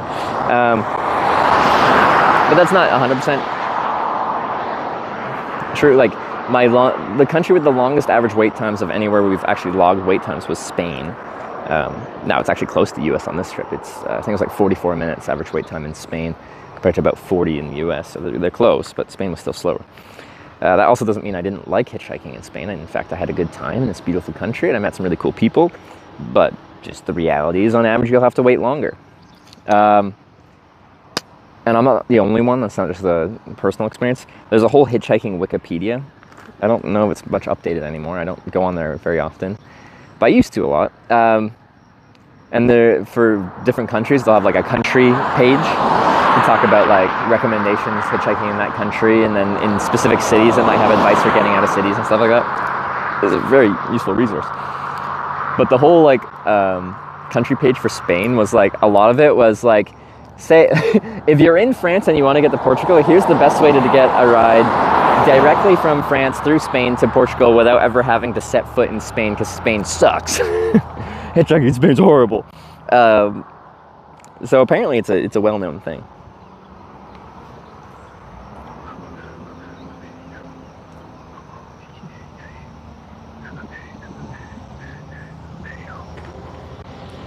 But I'm a patient person. I don't mind waiting. So I think if you're gonna like choose to hitchhike and you like can't handle waiting more than an hour, you should do something else. In Europe, if you do see hitchhikers, it's more likely to be like more like me, like someone choosing to hitchhike to go on some kind of adventure. When you see someone hitchhiking in North America, it's more likely to be someone that is in a spot and has to hitchhike because they have to get somewhere and don't have the means to get there in another way. And that probably has a little bit to do with public transportation. If you don't have a car right here, how the heck are you going to get anywhere? There's not really other options other than driving.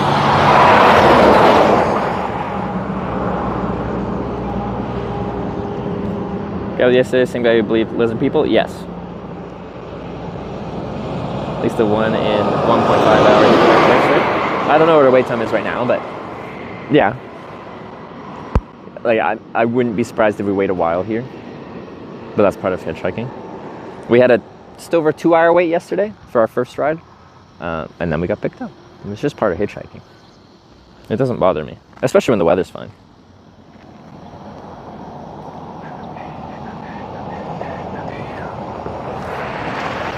Oh, we got a guy U-turn for me.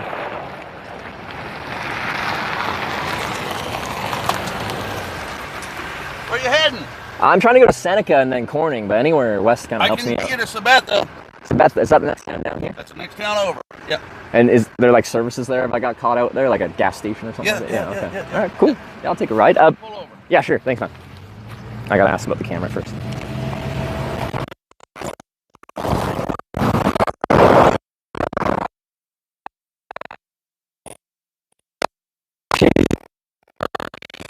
Camera. Truck.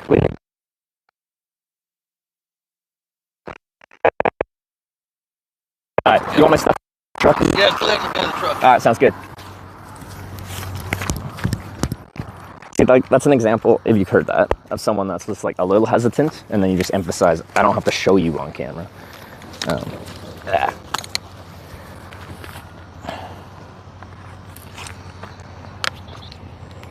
Are you crackling? Okay, that was a distance space thing. Sorry about that. Wireless mic and distance.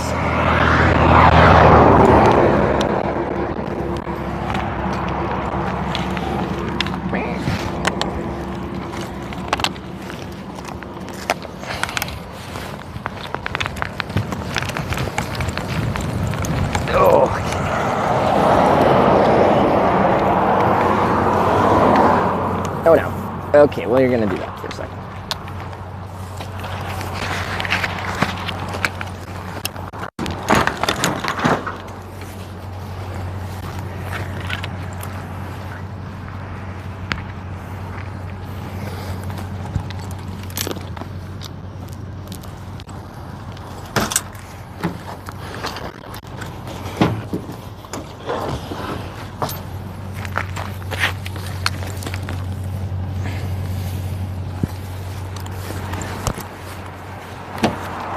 Front seat or back? Oh yeah, it's Back full. Sorry, the front or back? Here. Okay, yeah, that's fine. All right. Well, I really appreciate you stopping. Yeah. Well, with what we got going on in the nation, everybody needs to help everybody. I like that mentality. But I'm actually Canadian, so. Right. Just a visitor. Well, you enjoy your time in America. It's been nice so far. Get to meet friendly people like yourself. If I'm coming here. AC is always nice, but if it works, yeah. It's a nice break. Well, actually, it's quite cool out today. Yeah, you got a good day for what you're doing. Yeah. But eventually I'm going all the way out to California, so I still got a long way to go. I started in upstate New York. Wow. Hell yeah. What a trip, huh? Oh, yeah. So it's going to sound weird, but I do a trip across America every year. There's a convention in California I go to for the filming that I told you I do. Okay. And it's usually in California, so I usually cross from Canada into Maine, and then I go right across the country and go to that convention. You ever heard of Paul Harvey? The radio guy? No, I haven't actually. That's my name, Paul Harvey. What's your name? Trevor Daniluk. Nice meeting you. Nice to meet you. I can't tell you. Have you ate anything yet? Yeah, I just went to the McDonald's up there. Okay. That's what I did. I come all the way to. I live in Seneca, so I drove over here to. I do some Hot Wheeling. You can see I love Hot Wheels. Yeah. And then gotta hit the Walmart and the McDonald's. Okay. So this is the kind of the town around here where everyone comes in for like Walmart, like groceries and all that stuff. Yeah. There's one over in Marysville. There's one here in Hiawatha. Okay. And how many miles is that to your town from here in Hiawatha? I'd say 20 miles.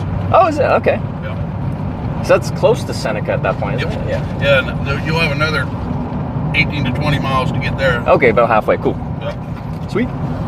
And then Corning's about 15. South of Seneca there? Yeah. 15 to 20 miles south of Seneca. See, I'm actually going to every town in America called Corning, of which there's 9 of them. Okay. So this is the 8th one. And then so there's only one more after that in California. So. Right on. What's the speciality of Corning? I was doing a hitchhiking trip down from Canada to Los Angeles for the filming that I said I do. I got nominated for an award, and the award show was in LA.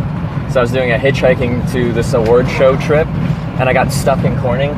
And I got stuck there for so long that I could no longer hitchhike to Los Angeles in time.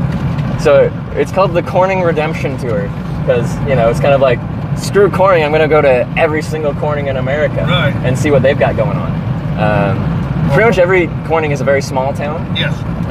And I've really enjoyed that trip because it gets me off of the big interstates and through the smaller towns and on the smaller roads. And I found that quite... Who are you sponsored or supporting?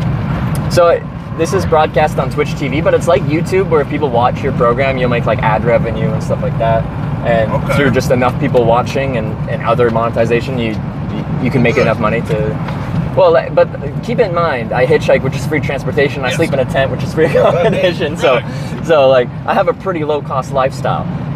But yeah, I've actually done this for 6.5 years, since 2018, and I never planned on this being my job, but it just grew enough where it worked, and then I kept going. Well, if you got a dream, you know, it don't matter where you're at in the world. You have a dream, go chase it. Yeah, no, I feel very lucky to get to do this. I always put my dreams within reach. Ain't no good to have a dream if you can't touch it. No, so what were your dreams? Oh, I'm still having them. Yeah? Yeah, I'm still having good dreams. Yeah. Oh, just love, man. Yeah. That's what we need right now. That's the dream I got right now. Okay. No, I think that's a nice, wholesome dream to have. That's just something simple. Yeah. I smoke, hope you don't mind. No, give her. I seen that hat, and I thought, this guy's a cyclist that's done on his bike. What do you mean? The spam hat's great. I was cool in with that. I thought you lost your bike. Oh, okay. Yeah, I thought you were one of them cyclists lost your bike. No, did you see the little folded up bike there?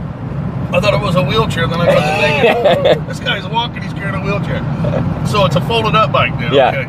So I ride it to get around town, but it folds up small and it fits in anyone's car just fine. So right on. It makes it really nice. Like if I got dropped off, especially in a city, in the middle of a city, you can't really hitchhike in the middle of the city, so you got to ride to the outskirts or an on-ramp that leads away. But sometimes that can be like up to like 10 miles or something like that. And that's a long way to walk or just sort of public transportation, but riding a bike 10 miles ain't so bad. So it's been really nice logistically to have that thing on me. Oh, I bet. Aluminum framed, I take it?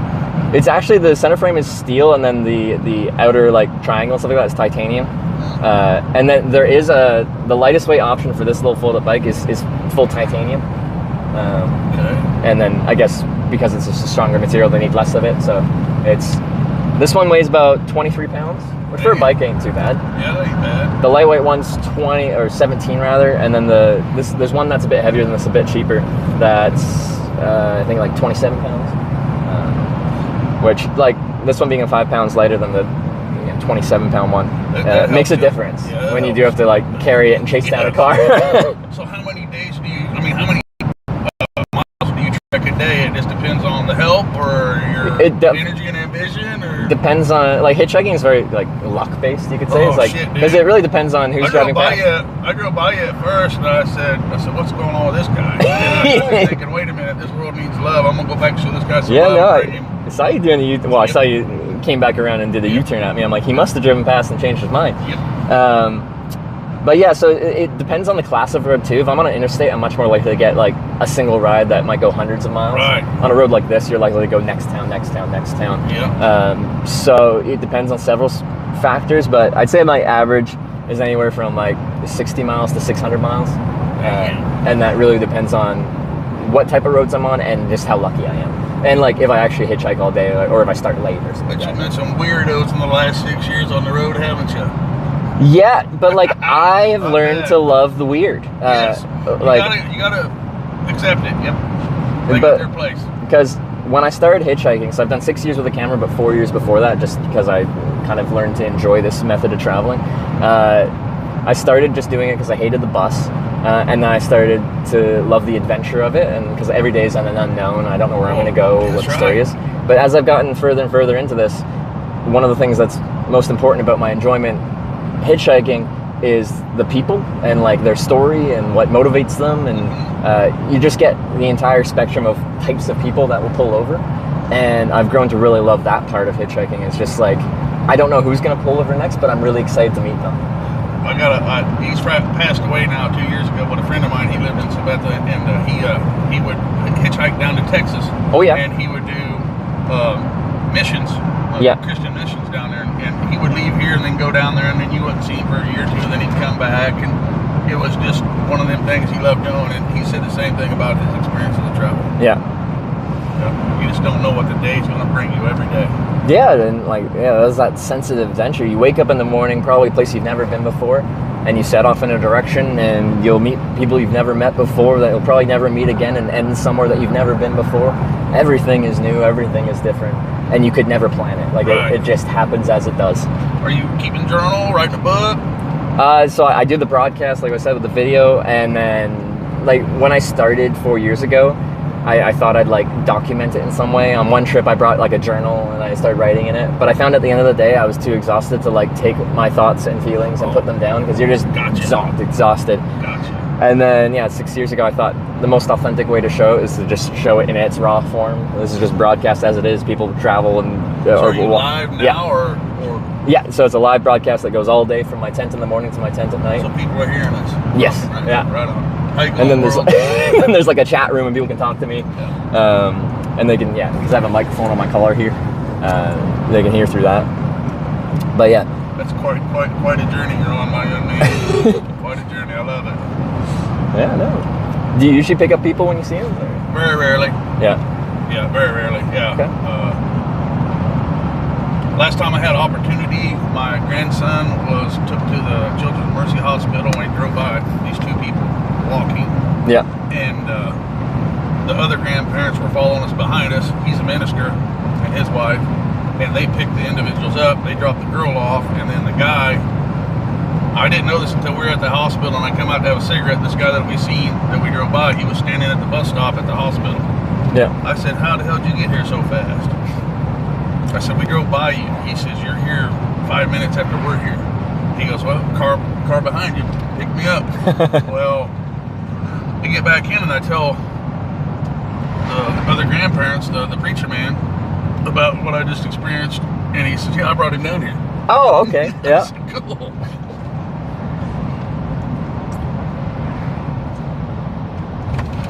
Nice little town of Fairview. Nice little small community. Okay, yeah. But yeah, that's kind of one of the things I liked about this trip is just, it's all small towns everywhere I go, where when I'm going down interstates, you see the same interstate junctions everywhere with the same fast food places, the same chain motel places, the same everything. But the small towns, you get the local shops, and it's just much more interesting that way. Yeah, I think you get a better sense of the culture of the areas you go through if you go through smaller places. Right. It's just less commercialized.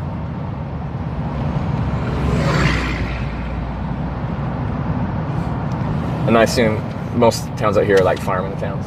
Yeah, that's the main industry. And we have some industry. I work for a company that's been going since 1935, Winger Manufacturing, and we make extruders, which is human consumption and pet food and aquatic foods for fish. Oh, okay. Yeah, but all your pastas that you get at the store, your cereals, our machine makes that. All your dog foods, cat foods, fish foods, we make that. Our machine makes that. Oh, okay. Yeah. I've been there. Come March will be my 33-year anniversary there. Oh, wow.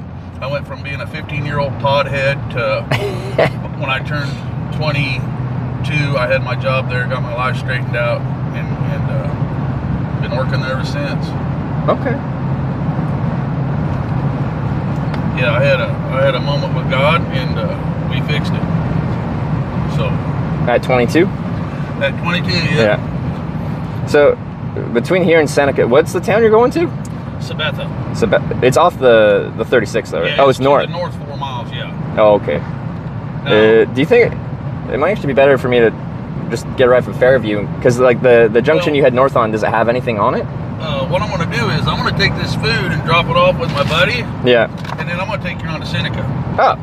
Yeah, okay. I got you covered. I appreciate it. Thanks, man. All right. But we're going to have a little detour. A little detour. No, I'm not in a rush, so I'm down. Let's do it. Yeah, I'm pretty sure you don't have a time limit, do you? No, I don't. Yeah. I think as a Canadian, I got 6 months in the United States as a tourist here, so that's all I need.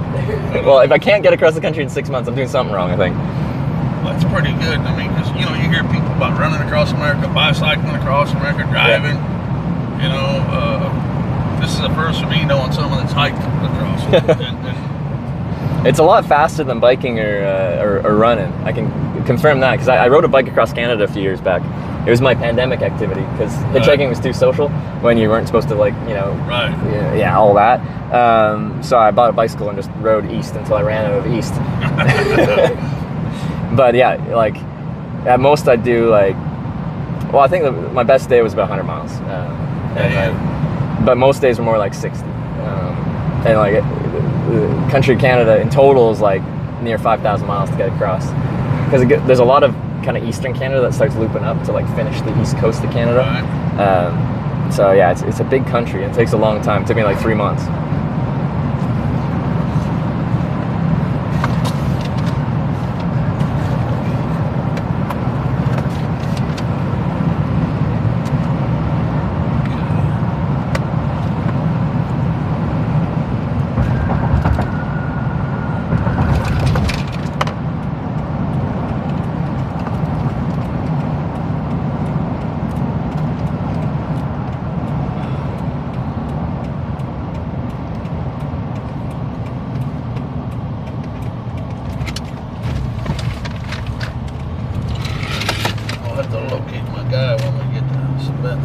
My next door neighbor, he works up at the city, so I don't know if he's working at the water plant today or swimming pool or where he's at. But well, it sounds like the town's got a few things. They got a swimming pool and stuff. Yeah, we got a population like maybe 2,800 people. Oh, that's decent. Yeah, okay. Yeah. Do they have like a restaurant or a diner in town? We got a Mexican restaurant. Yeah. Then we got a restaurant downtown called the Buzz Cafe. It's not a lot of options. We used to have a lot more, and then just, things peter out. They shut down business.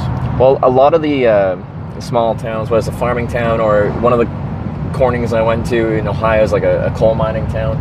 A lot of those towns are like on the decline, and the people move from them to the cities and kind of like that. It's and that's not just an American thing. That's like a worldwide thing. It's people moving from the small towns to the cities as the jobs dry up in a lot of places. Yeah. But like this company I work for. Sorry for stepping on. No, you're good. This company I work for, we just sold to a company in Iceland, and Marel, M-A-R-E-L, is the company, and it's still labeled Wingers Marel, and now we're in the process again of being resold again. Oh, jeez. Yeah, to a company called JBT out of Chicago, Illinois. Yeah. So a company from Iceland purchased? Yes. That's interesting. Yeah, well, they were very huge in fish food, aquatic foods. They're the pioneer on their spectrum. And so we've known them. We've dealt business with them for many years, and they just found out that we were up for sale. It took our company 4 years to select a company to buy us, because they did not want nobody to come in and move us, change things. They wanted them to be family oriented and operated just like the company originated being. Yeah, that can be difficult with acquisitions. Like you get purchased by a company that just wants to cut out all the trim out anything that costs money. Yes. Yeah. Well, that's nice. Do you think you'll work with them I'll a while work with this company until I retire. I'm 55 years old right now. I'll work another 10 years with them and quit. Retire at 65, no matter what the Social Security age limit is. Do they have like a pension for working so long? Yes, we have a 401k and a profit sharing plan. Yep. Oh, nice. Okay. Yep. So that's all doing good. 9/11 really destroyed a lot of our 401ks, but we rebuilt it. Yeah. That's what all nations do. They rebuild it. No matter what country you're from, they rebuild. It's just the strength inside the community. What kind of size? Like, do you know how many people work there? Like. In Sabetha, and we've got businesses in Brazil, other foreign countries, Brazil, just everywhere. We got other businesses that are connected to us. So but locally, probably 300. Okay. Yeah. For a town of, what you say, 2,800, that's a pretty major employer. Yeah. And you can see we got plenty of things here. Yeah. Got that Dollar General, Family Dollar, all the dollars. Yes. I couldn't believe they put them together in the same building. Yeah. But Dollar General just half a block away. Yeah. Yeah, where you at, Big Daddy? Okay, I'll be right there. All right, bye. All right, where are we heading? We're heading to the city shop where he stopped back there for for me to bring this lunch back to him. Okay. And we'll be right beside my house too. You're from up there in Canada. Yeah. Does anybody that you know up there use cast iron skillets and Dutch ovens? Oh yeah. Yeah, I'm a cast iron Dutch oven collector. Collector? Yes. I don't think I've met someone that collects those. I've heard there were collectors, Yeah, but and I collect Hot Wheels. And, like how much cast iron do you think you got? oh, at one time I had close to 200 pieces. Yeah, now I've got it reduced down to just a nice small collection that I keep. And That's a heavy collection too, because cast iron doesn't come light. no, and when I bought this house, I didn't have no buildings. And while my aunt was trying to sell her house, which was my grandparents' house, there was an old building that my grandpa, he was a blacksmith, and he built gasoline engines and steam engines, and predominantly steam engines. Yeah. And he handmade them, and in the blacksmith shop built them. And then, well, she couldn't sell her house because this riddled down old shed. Well, my dad said, well, if you want a shed, he says, we can go get Grandpa's. I said, all right. So we restored it. So it's in my backyard. So that's what I got all my cast iron in. Oh, okay. Do you use some of them to actually cook with, or is it more a collector thing? Yeah. I've got a bunch in the house. I got about 8 of them in the house that I use. I rotate, and then I've got a bunch out in the shop. Is there any reason to use like a pan that isn't cast iron, or is it like multi-purpose? You just use it for everything? I use it for everything. Yeah.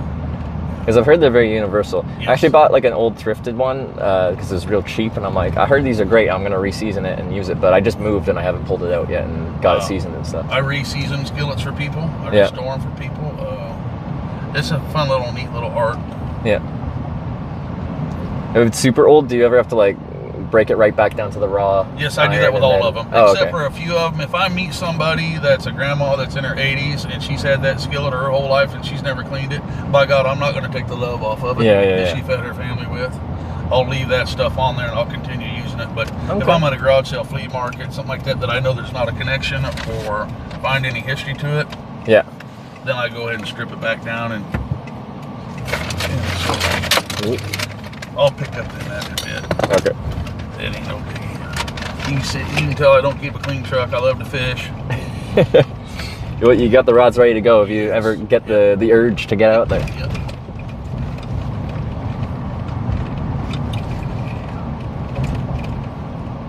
You should put up like a little netting fence there to keep them keep them contained. I had just left the thrift store, so that's why they're up there. Oh, you just purchased them. Okay. Yeah. You try to like collect the older metal ones rather than the It's like my cast iron skillets. Yeah. Very few of them are newer than 1957. How can you tell? The make and the model of them. You can tell what years. If they say made in the USA on them. Oh, okay, because they stopped manufacturing mostly. Yeah. Okay. Here you go, Big Daddy. I'll stand by when I get off.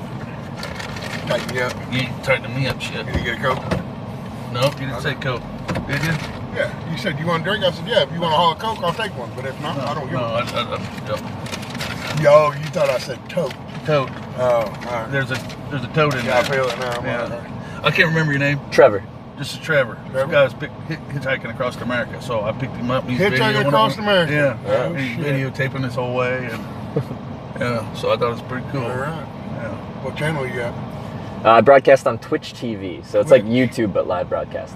Yeah. So you're going live? Going live, worldwide, just on my face. See ya. He's out of Kansas City, and the barbecue capital of the world, you know.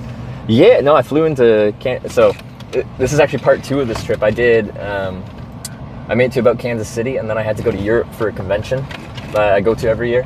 So I flew to Europe, went to the convention. My girlfriend's in Europe right now, so we spent some time there. And then I flew back to Kansas City to continue this trip. So I did it in 2 parts. But anyway, I flew into Kansas City, and then there's a barbecue place just outside there, and I got some Kansas City barbecue as my warm welcome back to America, which I think is a nice way to do it. He moved in up above me there, and I've been cooking meat and beef jerkies for 30 years, and we got to know each other, and I laid a brisket on him, blew his mind, and no, right here's my house. Oh, okay. This little freaky house right over here. What do you mean freaky house? They got a giraffe and the stuff like that. My wife likes stuff like that. But yeah, there's my place. And there's that old shop right there, that old shop my grandpa built in 1965. That's where all the cast iron is? Yep. Okay. Yep. Okay, on to Seneca. I appreciate you going out your way. Hey, you bet. I ain't going out my way for nothing, man. When we got to look out for each other in this world, you got to do it. Still a very kind thing to do for someone you just met. Well, I'm a believer that someone could drop me off in the middle of New York City at the Central Park, and I'd go through there unscathed. I can just talk with anybody. Yeah, I think from the hitchhiking, I'm kind of the same opinion. As long as I can speak the language. Yes, yeah. And like, I travel in a lot of places where I don't speak the language. Get up back there, please, car. But like, I use technology as a crutch. Like, you can use Google Translate and speak into it, and it'll speak in whatever language. Like, I've hitchhiked in Japan 3 times. Wow. And yeah, I definitely relied on a translator. It's so much easier though if you can just natively speak the language.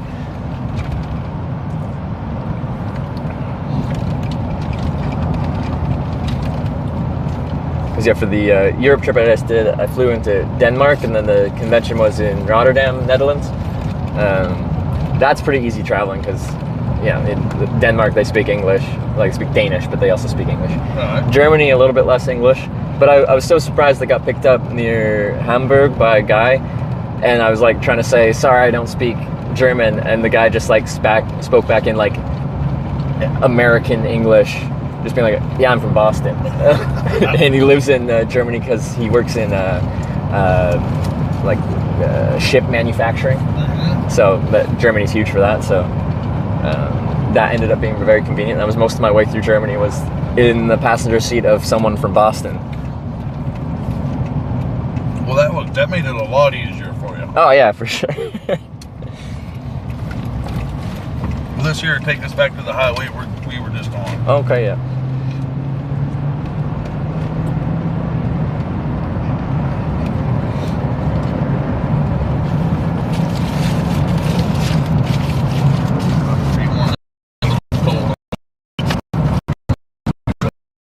What are they right here? Like, I know corn, but... This here's soybeans. Soybeans, okay. Yes, these are soybeans. And that's the main thing is corn and soybeans out here? Yes. Anything else that they grow? Yeah, at times you'll come across a farmer that'll put in wheat. Okay. For the longest time you didn't see a lot of wheat, and then they come back doing it. Now Milo, very rarely do you see Milo. Once in a great while you'll see somebody growing Milo. What's Milo? Milo is just another grain. Oh, okay, yeah. I don't know what they make from it. Yeah. But for some reason I've never heard of it. It was a predominant grain that they grew here for a long time. Oh, okay. And then there's a sorghum, which is a taller version of Milo, and you grind that up, and then you mix that with corn, and you have silage, and you feed that to your cows and your pigs. Okay, because I have an interesting story about sorghum, which I had also never heard of, but my final ride into Rotterdam, Netherlands, when I was hitchhiking just a couple weeks there, this guy picked me up, and he worked doing some kind of studying stuff with sorghum. And anyway, they use it to like make beer there now, and stuff like that too. So he took me to a bar, and he's like, this place sells sorghum beer that he helps like produce or something. So I tried some sorghum beer. That's what you say, sorghum? Yeah, sorghum. Yeah. I bet that was a bold flavor, wasn't it? Dark beer. No, it was actually pretty light. Really? Yeah, and like if you just blind tasted, like try this beer, like, easy drinking beer, I like it. I wouldn't have guessed it's made with.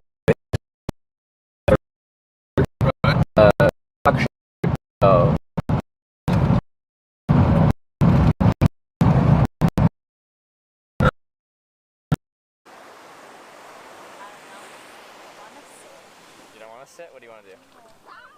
Play in the water. Play in the water. Oh, play in the water. Okay, we can play in the water. I became diabetic, and I quit totally. Oh, okay, yeah. Which I don't miss. I don't miss it at all. All it did is make me stupid and do stupid things. Yeah. I don't mind a little buzz, so if I did go somewhere and there's an event going on, and I would give me a shot of bourbon, I'd set it on ice, and I would sip that one glass the whole time. Yeah, and just get that ever so slight. Yeah. Yeah. Just catch a little light buzz and call it good. Yeah. I do find when I'm traveling, if you want people to really open up, it's good to go to like the local watering hole where like people are drinking because they're feeling looser. They're much more likely to open up and more than a simple conversation with you. And get a little deeper or just have a little fun. So that's something I'll do in smaller towns or something like that. Do you know like the Eagles clubs? Have you heard of those? Eagles clubs, like it's like Elks and stuff like that. Yeah. We have a VFW auxiliary, and then we've got that down in Savannah. Yeah. So I stumbled into one because I was in Corning, Ohio, which had all but a gas station and pretty much that Eagles club, and I was there like Memorial Day weekend, so it was busy. But it's like a members only club, so they like invited me in and they swore me in as a member, and we had a grand old time. Having a little bit too much to drink, but it's a lovely way to meet a bunch of people. Yes. But I was kind of the same way, like just drinking beer makes me feel kind of bloated, and like sometimes I'd stop at lunch on my bicycle tours and I'd want to have one drink, just it's nice with a meal. But if I have beer, I get really sluggish and slow after. But I could have like a Canadian version of a Bloody Mary. It's like tomato juice. That's damn good. Yeah. Bloody Marys are damn good. In Canada, we have Caesars, which is like a Bloody Mary, but the tomato juice has like a few other things in there. It's got like, no, so actually it's really weird. What it has is actually like some clam nectar stuff. Like it literally has like... Also Clamato. Yeah, Clamato, yeah. Yeah. So Clamato's around here? Yeah. Okay, all right. So yeah, you just mix Clamato and essentially the same things that you'd have with a Bloody Mary past that point. Yeah. I like drinking red beers. When I was drinking beers, it was a red beer most of the time, and just regular straight tomato juice, or you could use the Clamato in there. So did you like Clamato though? Yeah. Or prefer the tomato juice? I prefer the tomato over. But the Clamato's good with the vodka. It's a Caesar at that point. Yeah. There you go. Because I kind of find it hard to find Caesars here, but I like them a little bit more than a Bloody Mary. But I'll take either. So the Caesars is already pre-made canned drink. You can buy them like that, but like in most places they'll make it. They'll have the Clamato juice, and then they also have a tendency to like build interesting things on top of them. Like they'll, rather than just putting in like one pickled asparagus or something like that, they'll put a bunch of bacon and stuff like that stacked on top and create a weird drink that's also kind of a meal. They get a little extreme with that. I like making my own homemade bacon. I'll go out and go to a store up in Nebraska City, and I'll buy pork bellies. Yeah. Or I'll find somebody around here that's butchering a whole bunch of hogs, and I'll buy their bacons off of them fairly cheap, and I'll make my own homemade bacon. Oh, it's phenomenal. And that's like smoked, or how do you make? Yeah. Well, I put a dry rub on it, let it sit in the refrigerator for 8 days. Dry, and then I sit it back in on an open rack.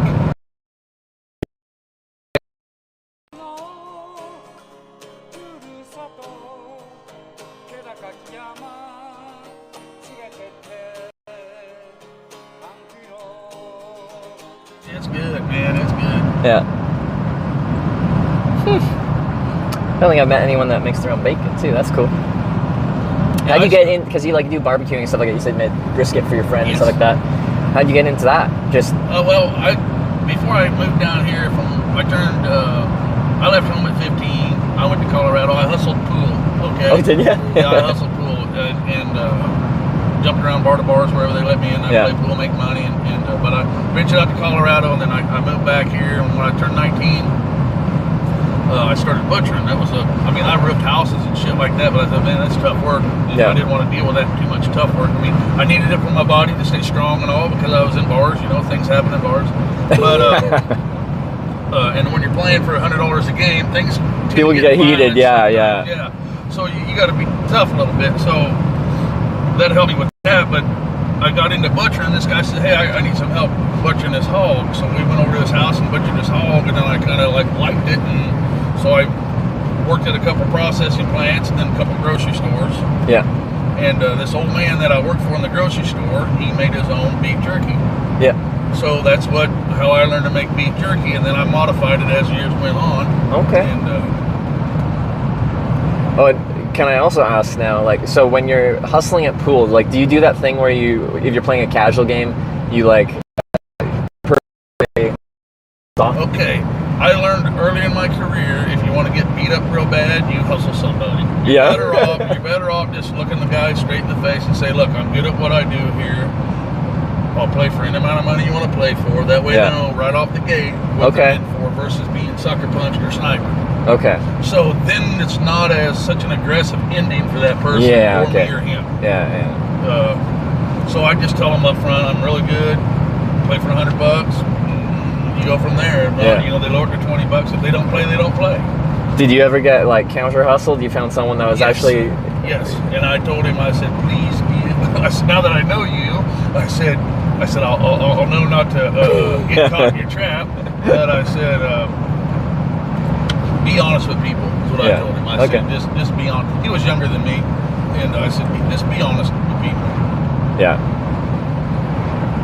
No, it's interesting. But you said that was when you were really young, like I did that from like 15 to 19, and then when I was butchering, I still did a little bit. And then I moved back to Seneca.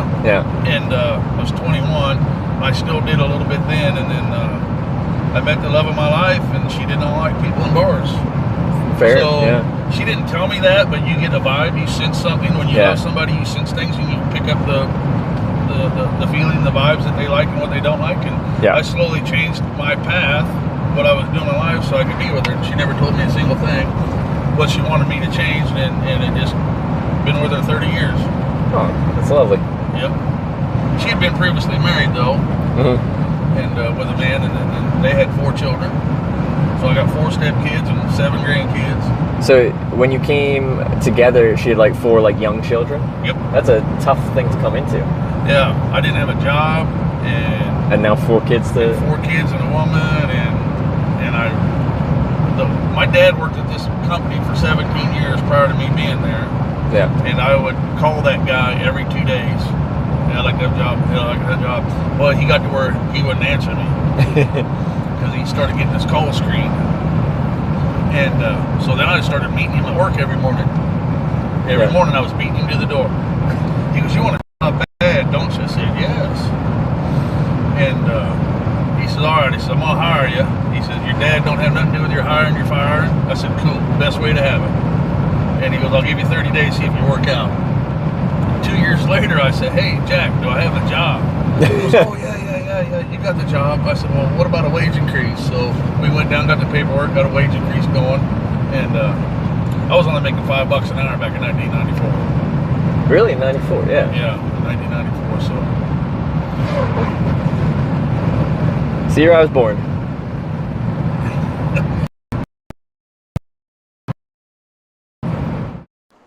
It's a common complaint in this channel. This is inside Sapporo. We'd be in the outskirts of Sapporo right now. After he retired, he never would tell this to me personally, but he told my dad, and I don't like to toot my own horn, but my dad was a blacksmith machinist. My grandpa was a blacksmith machinist, and I never got the chance to be a blacksmith because my grandpa passed away, so my dad stopped doing that. And the only thing I knew about a lathe, the manual lathe, is to stay away from it because it'll kill you. Yeah, no. So us kids always just stayed away from dad's and grandpa's lathe in the house. Well, when I got my job there at Wingers, you know, that was one of the main things was safety, but I was a natural. It seemed like it was just an instinctual, natural, and I believe there was a higher power and spirit that was helping me, my grandfather, which I'll always give him that credit. But he had told my dad, he goes, "Don," he goes, "You're the best machinist I've ever seen." He says, "But I didn't hire you." He says, Wayne Strom did. He says, "But I hired your son," and he goes, "He's the best one I ever hired." So we've left a pretty good path in that company. Nice. Wait, do you still do that job there? Yep, I still run a lathe. Yeah? Yep. In fact,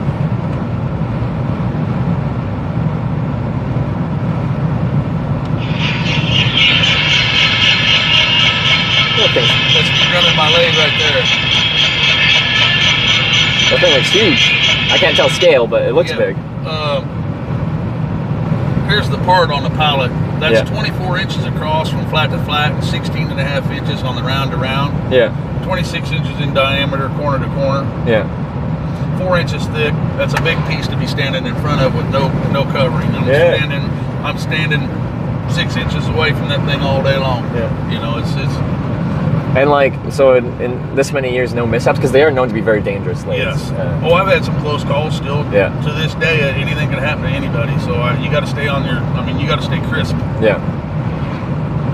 Those chips come flying off, they hit you, or you put yourself in a bad spot, you can get caught and grabbed, thrown in there, or the chips get stringy, they'll come out and grab you. You got to be really on your toes all day long. Yeah, no, I think so. Huh. I do a lot of specialty work. That part right there, that piece right there is going to go to Germany. When I get done with it, they'll ship that over to Germany. And it goes right on the very end of the extruder. They'll mount an adapter to that, another adapter. Yeah. And that adapter will have shapes in it like fish or flowers or what have you that we have milled in there from the milling machine. And they'll pump this product through there, and there's a die there and a knife, and it cuts it off at a certain thickness. Yeah. And then it goes to a vat or a drying machine a little bit, and then they set a density to it, then they applicate a oil or some type of flavor or powder on it, and then it gets cooled off and bagged up and sold. Okay. I assume a part like that can't come cheap when you're like hand lathing that thing. Yeah. No. There's some parts that I've worked on, or just the individual part itself is like 50 grand. Jeez. Yeah. Yeah. Yeah. And is that something that's like custom ordered one at a time, yes, or we are a custom shop? Yeah, okay. But we're a worldwide custom shop. Yeah.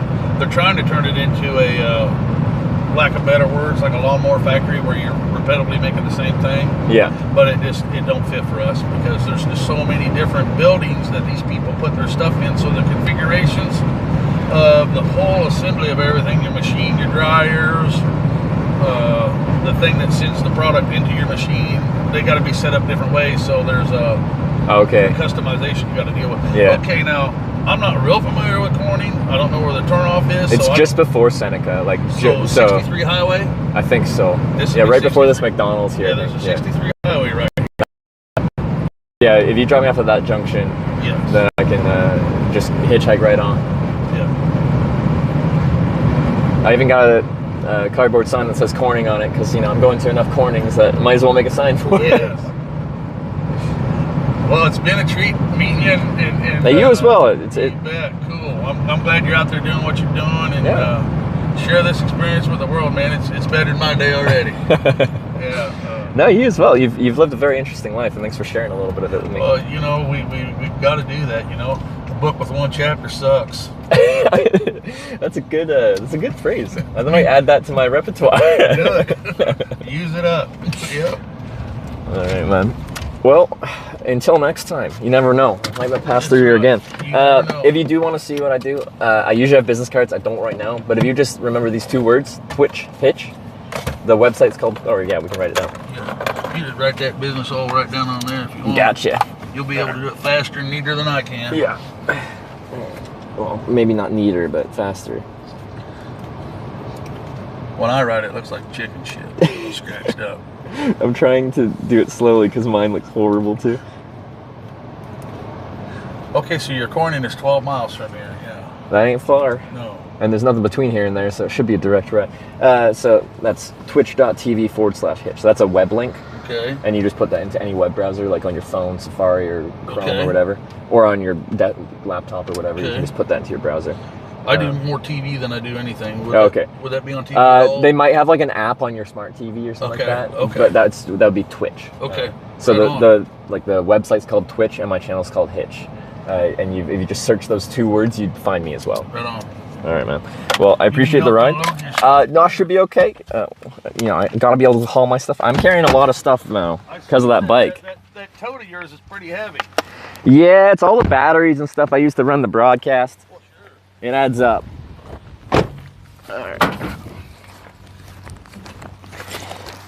Yeah, when I seen that, I thought you had a wheelchair. That's no kidding, dude. No, a lot of people think that because, it's all folded up. You see 2 small wheels, and it doesn't really look like a bicycle on first glance, You wore your cushion out, didn't you?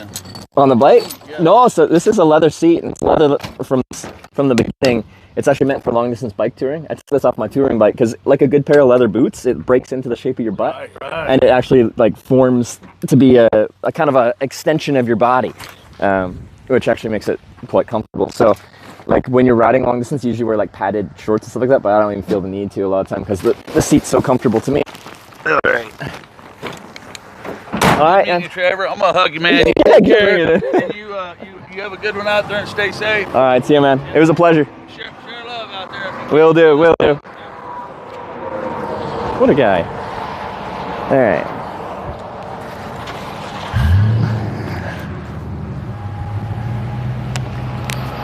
Corning 12 miles. So, I'm gonna go to about where he's turning around right now, because we don't want to be right on the corner. That's not an ideal spot to hitchhike. Okay.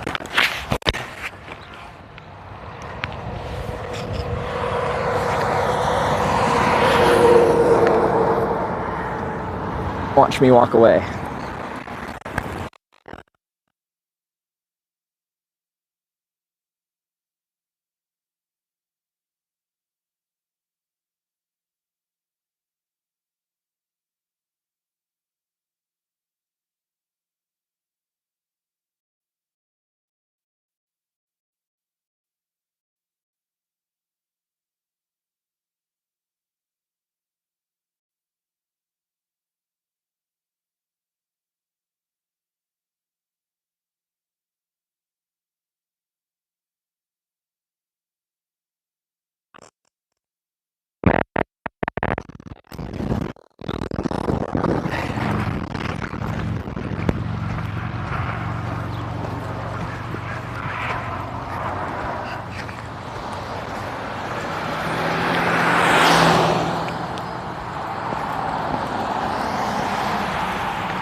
Still in Kansas? Yeah, we are in the state of Kansas, in the town of Seneca. Well, just outside the town of Seneca. And 12 miles from Corning.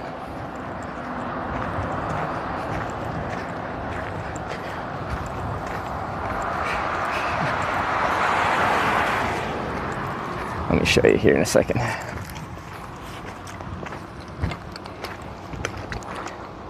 Are you ready? Yeah, there we go. Corning.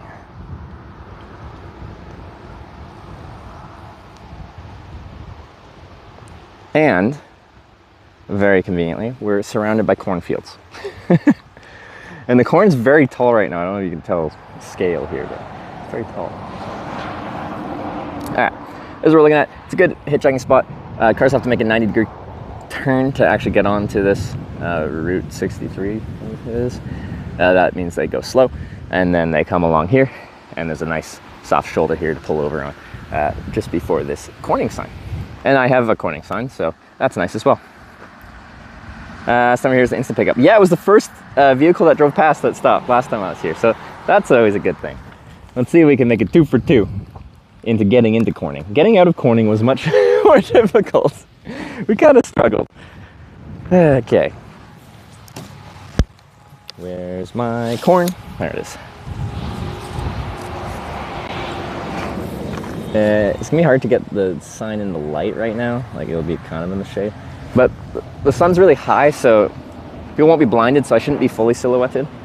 It just won't be as easy to read as if than when the sun is actually illuminating the text on the sign. But it's still fine. Okay. Let's get set up.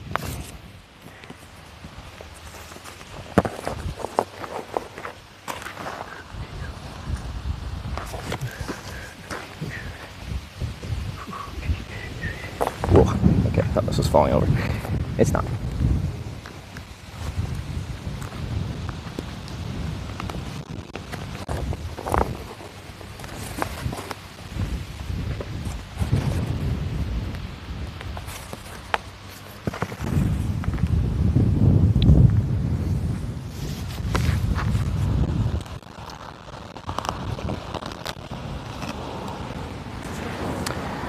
But yeah, same as last time. Like, it took quite a few minutes before a car actually came by. It's not the busiest road in the world.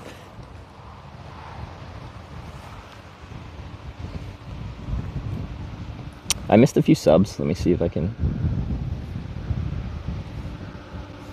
I missed Rage Wolf with the 38 months.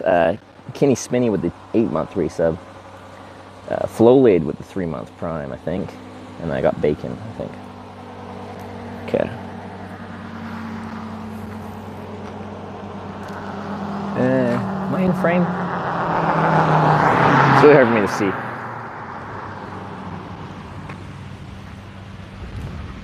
It's quite bright. It's hard for me to see what you guys can see. Anyway, let me know if the framing looks bad.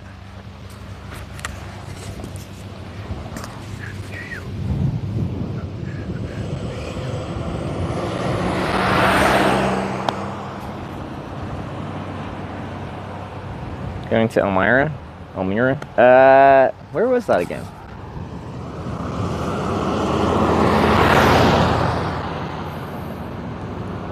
Yes, if mod's here, start the timer. You have to pick up your helmet from the guy in Corning. I don't know how to. I don't know how to find them. Unless they're like watching the stream, like I don't have their contact info.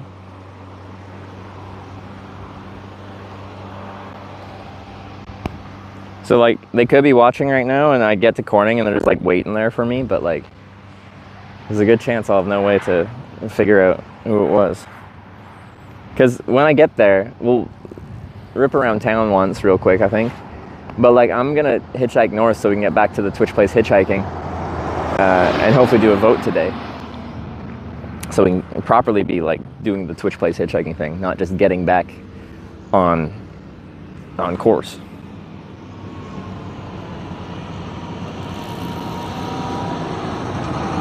Start walking? Why? Autofocus is starting? That's weird. Usually the front facing camera on here does fine. I don't know why.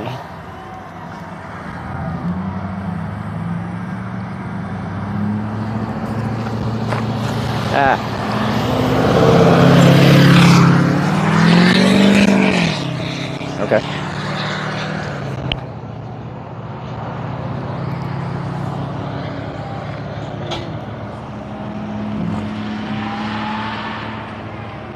Ride from a tractor, please? Yeah, for only 12 miles, that could be a fun little ride. I did in 2015 when I did my around the world hitchhiking thing, pre-streaming. I had like a high school friend whose family's from Switzerland, and they let me stay at their place. And one of them like worked on tractors for a living, and he took me in one day to like the shop that he worked at, and we went for a rip on a big John Deere tractor. And there's like a little jump seat. There's a main seat, but you know they got another seat in there, which is cool.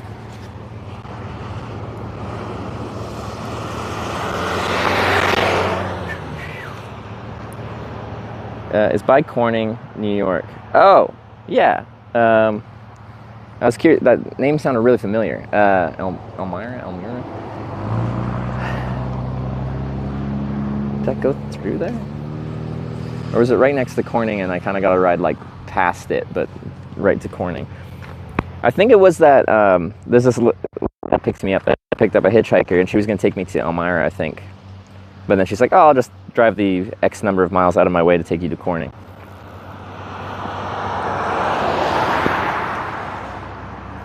Predictor over 2 hours. Don't let me down. All right, I'll go extra slow. Focus is going crazy. Usually, the front-facing camera doesn't do a focus. It's not even that hard because the sun's really high. I can set it to infinity, and then it shouldn't actually autofocus at all. It's hard for me to see what you guys are seeing because it's really focus mode infinity. And the focus should be constant now.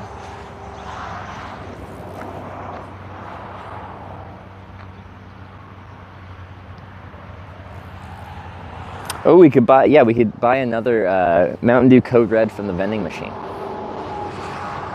So I got scammed out of a few drinks.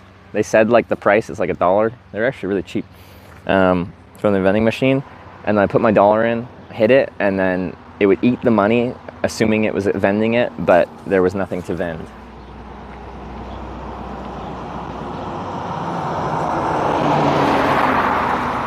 in a row. I hate when there's a tracking autofocus. Like, it really bothers me as a broadcaster seeing that happen. There's some things that just kind of happen, and I'm like, it's live streaming. Things are going to be imperfect. But a tracking autofocus drives me crazy.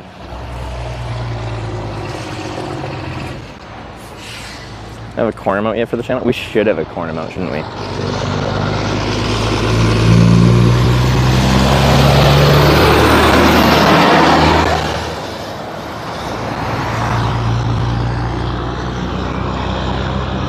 I don't think this will take long when you're... I think it's weird that I have a Corning sign. Like, and if someone's going to Corning or going past Corning, like, it's such a small place that no one really goes to.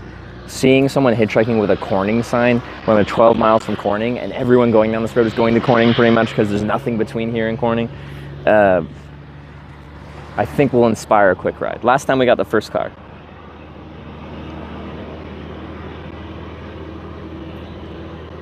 Will there be any Mountain Dew Code Red in Corning? I might have had the last Mountain Dew Code Red. I could have taken it all.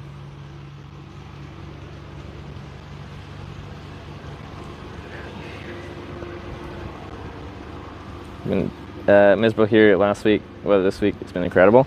Yeah, no, like I flew into Kansas City like right as the heat wave ended, and like the high today being like 27, 28, whatever that is in freedom units, is quite pleasant. There's a nice little breeze rolling through. It's a nice day to be outside. Happy days.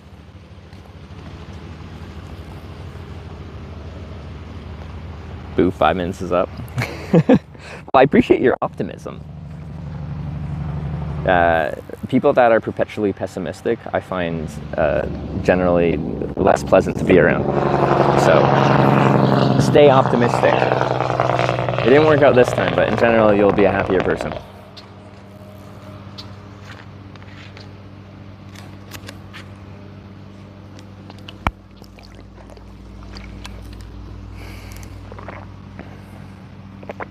That Jake bake? Yeah.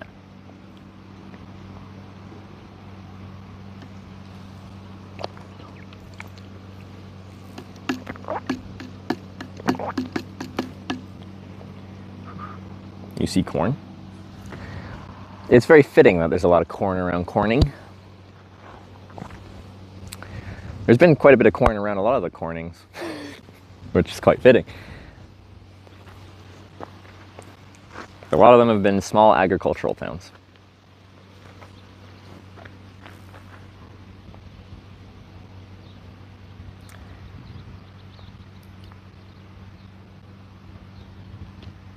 I bet on long rides and hope for short rides that you're winning either way. Oh, well, that's a good way of looking at it. I like that.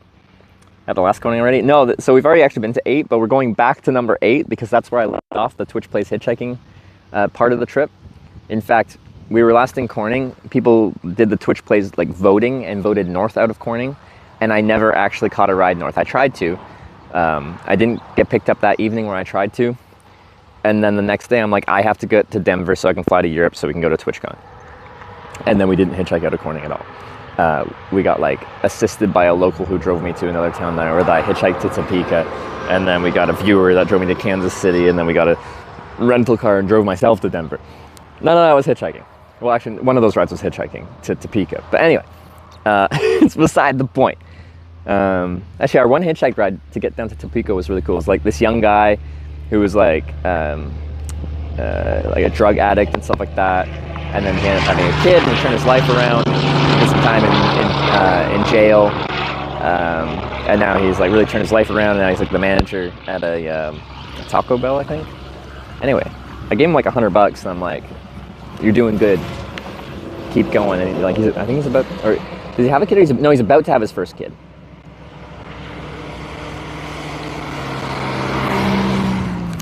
Anyway, I really like that ride. He's a nice guy.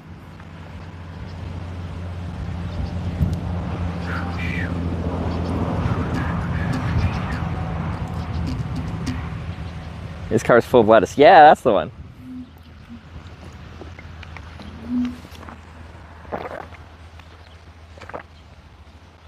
They slowed down. Did they slow down? Did you see brake lights? Oh, the orb return. I still have the wide-angle lens that has the orb, but that's what created the orb. Is like a certain direction of light refracting through the wide-angle lens would cause orb. There's 8 months along at this time. He might be a father now. They might be a family now. That's exciting. You have the same setup as before? Yeah, I am, unfortunately. So I guess this will be my setup for the rest of the trip, and then we'll look at... What I really want is to be able to run a stream with multiple botted networks through a phone, and then have the ability to wirelessly RTMP an action camera into it when I get onto a bike very quickly, like in like 5 seconds. Switch it from cell phone camera while hitchhiking to an action camera, ideally. Major Skills, thanks for the 3-month Prime. I appreciate it.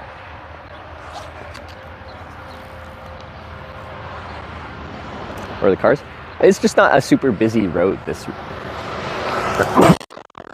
Route 63. I was about to tuck it in this way, but that's the mic's over here, so then I very awkwardly sneeze that way. Mirabelle Pax just subscribed with Twitch Prime. Mirabelle, thanks for the 3-month Prime. Are song requests on? They are, yes. We've had a few song requests today. You can set the tone, the mood while we hitchhike.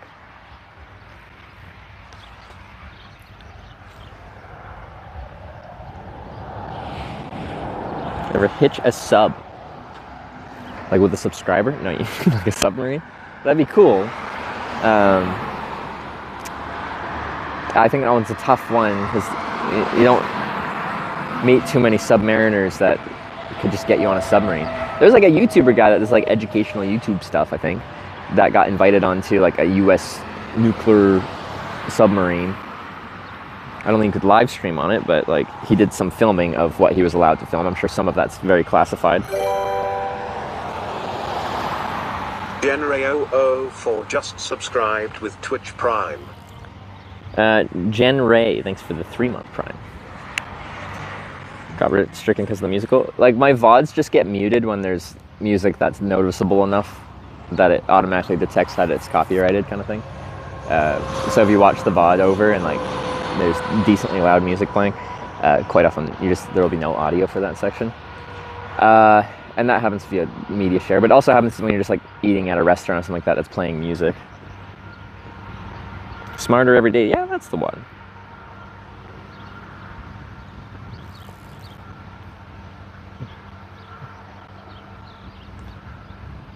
Tours of park decommissioned subs and even stay overnight on them. I don't know about rides. Oh, like, do they treat it like a hotel kind of thing? That would be kind of unique.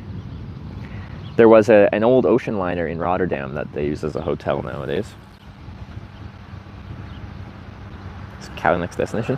So yeah, after Corning, Kansas, there isn't another Corning until Corning, California. So we just have like the other half of America to hitchhike through just to get one more in the final Corning. But I think that's kind of fitting. Mirabelle Cax cheered 100 bits. Have a nice trip. Mirabelle, hey, thanks for the 100 bits as well. Thanks for the sub and the 100 bits and the positivity. It's already been a great trip. Let's keep it going. I think today's already been a good day. Let's keep it going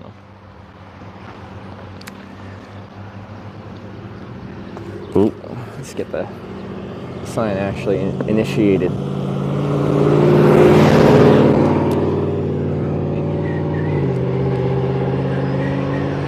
Oh yeah, so yeah, we treat like Corning, California is the reason this trip started. I got stuck in Corning, California. It made me fail the goal of a trip.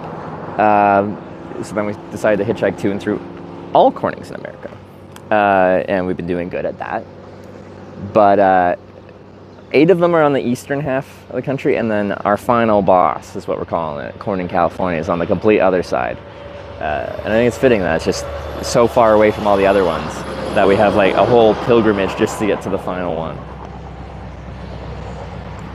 Hitchhike out of Corning, Cali since it defeated you last time. Yes, exactly. So the goal of that trip that we failed, because I couldn't hitchhike to my destination in time, was a hitchhiking trip to the Streamer Awards. I got nominated for an award and I was hitchhiking down, and I got stuck in Corning so long that I ran out of time to hitchhike there, and I very narrowly just didn't make it there at all.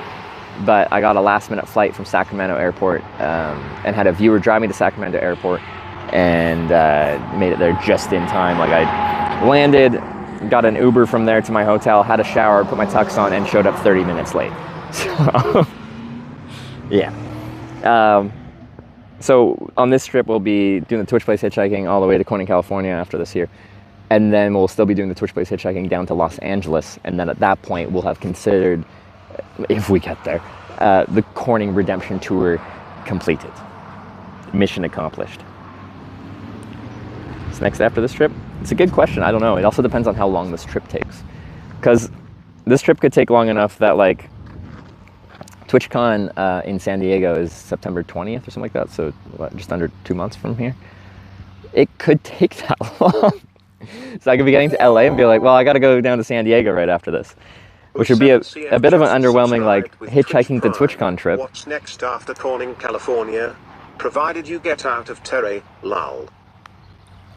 I like how you said there with one too many E's. 007, yeah, to Los Angeles, and then I have to figure out what to do after that.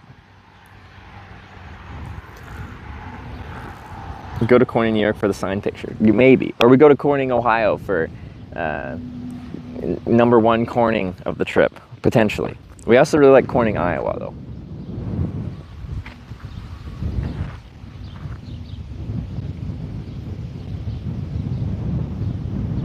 I'm sure his visa runs out first trip failed. Like, I get 6 months in a 12-month period. I think that's my visa thing in the US. Well, you never know. Like I burned, it was like 30 days of US, but then I don't count the days where I'm taking a day off, so there's like continuity when you're looking at VODs. It makes more sense rather than random days missing. But I was probably like in the US for like 36 days or something like that. So I still have a lot of time in the US. 36 plus what I've done right now, we're at like just over 40. There's a Corn, California, I think. Why not? But there's like a Corn Palace or something like that in, where is that? Kind of near here, isn't it? Reverse order again and get that picture in Corn, New York.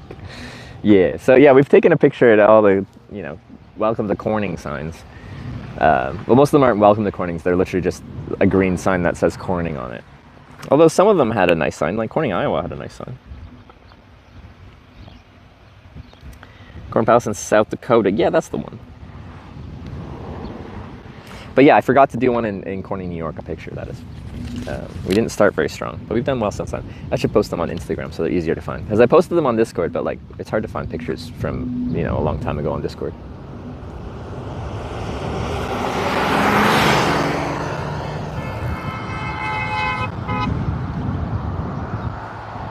I don't know if they're waving to me or waving to that tractor or what. Or was that my friend? I think that was the guy that dropped me off here. He must have gone into Seneca for some reason. Maybe he stopped at McDonald's to get his friend a Coke, because his friend's like, hey man, I wanted a Coke.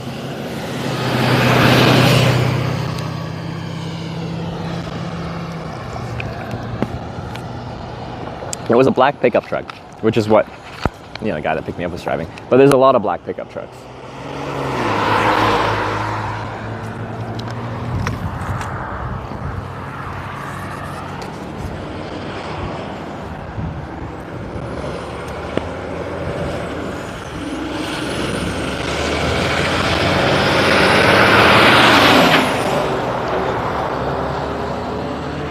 Last Corning having Eagles, big party finish trip, if it does. I don't think it does. I think people already looked through like the whole list of Cornings we had to go through and which ones had Eagles, and not that many did.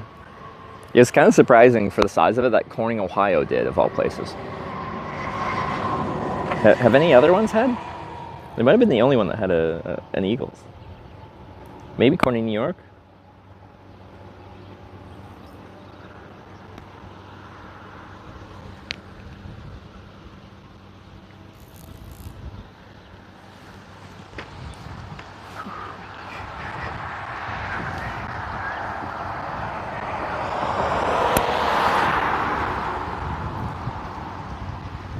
But once we get picked up here, which we will eventually, you'll see it's very rolling hills, but it's a fairly narrow road. Like there isn't much hard shoulder. You can already see here, like there's the white line, and then it just goes right onto the soft shoulder, and then you lose most of the soft shoulder along there. But anyway, it's these like pretty tight rolling hills. When you cover the crest of the hill, like you have very limited visibility. I would hate riding a bike down this road. It would not be fun.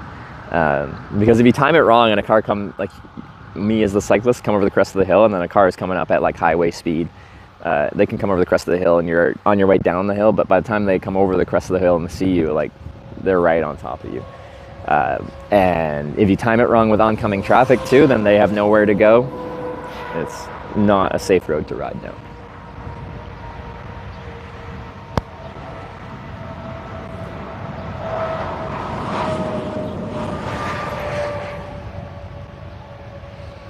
Because in theory, I actually kind of like rolling hills. It's fun to like, on the downhill, try to like give her and get a ton of speed and momentum to like carry you up the uphill, and try to like, especially if they're not that big of hills, you can try and chain it so you never get down into like your low climbing gear and just chug your way up.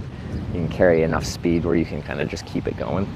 But not on a road like this.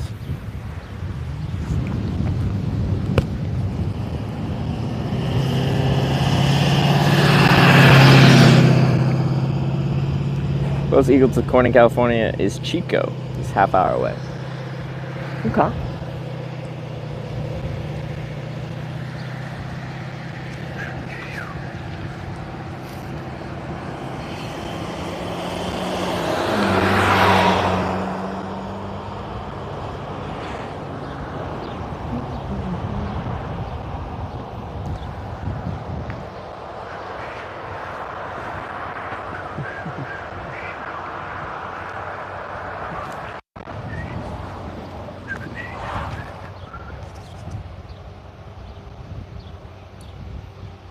Yeah, but that's biking? Well, it depends. It's just an especially dangerous road, I think, to bike down. But, you know, I've ridden across Canada where you're on, like, a highway 90% of the time. And it's mostly better than that. You either have a shoulder, which makes it fine, or you have better visibility if there's less shoulder. The part of, like, cycling across, like, for example, Canada that sucked was Northern Ontario, because it's a narrow highway with essentially no shoulder, full of commercial trucks connecting East and West Canada.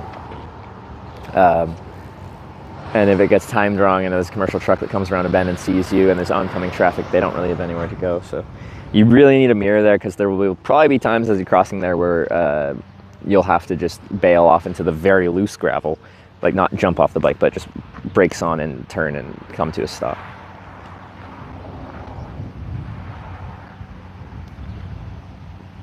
So I really like the mirror that you can mount to your helmet or sunglasses that just comes out and hangs out just here, and then you can just like essentially continue looking forward and just see in your peripheral vision what's behind you. And then since that Canada trip, I haven't really used much for like mirrors when I've been touring, especially in places like South Korea or mostly in Europe, because you really feel like you don't need it as much because you're just on separate bike paths.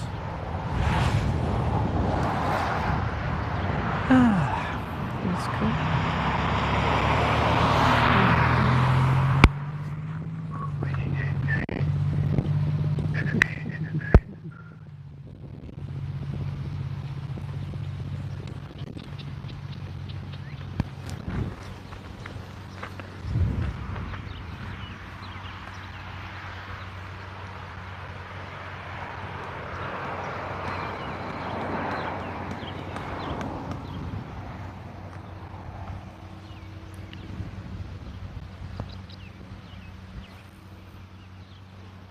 Check the charging on this. Make sure it's not depleting. Yeah, it's at 39. I think last time I checked like an hour ago, it was like 38. Let's do Appalachian Trail or Appalachian Trail. Full Appalachian. You couldn't stream it right now. You can stream certain sections that are close enough to civilization and infrastructure to do it, but most of it couldn't.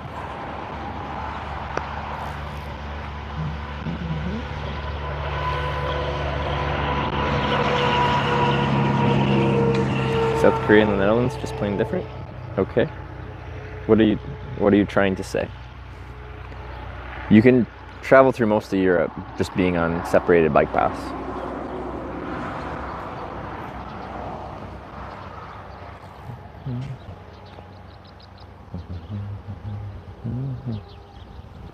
We're so close to Corning. Yeah, 12 miles. Like, whatever. 20 kilometers. And we just rode the bike about an hour.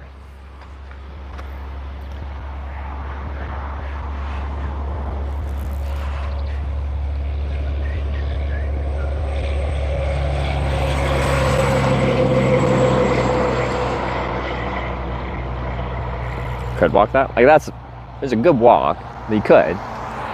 It'd be the same situation for cycling, although a little easier to get off the road and onto the very narrow soft shoulder. And I could walk facing oncoming traffic. But lots of blind cresting hills. With a bike, it would be 5 minutes. You must ride a bike real fast.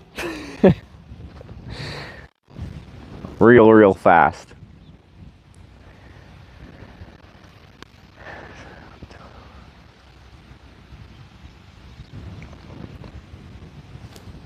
What's that, 20 times 12? You'd have to ride 200 and something kilometers an hour, isn't that? Is that what it is? How long would it take you, or how fast would you have to go to get 12 miles in 5 minutes? Does not seem like a good hitching road. It's fine.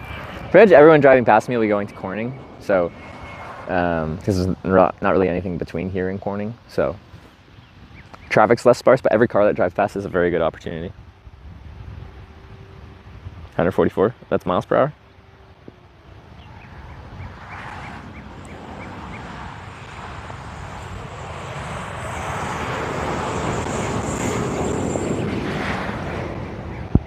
Yeah, it's pretty fast. I can't ride my bike that fast.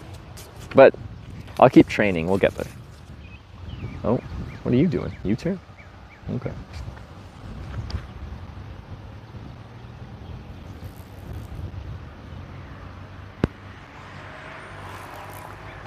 Math? Yeah, how does it work?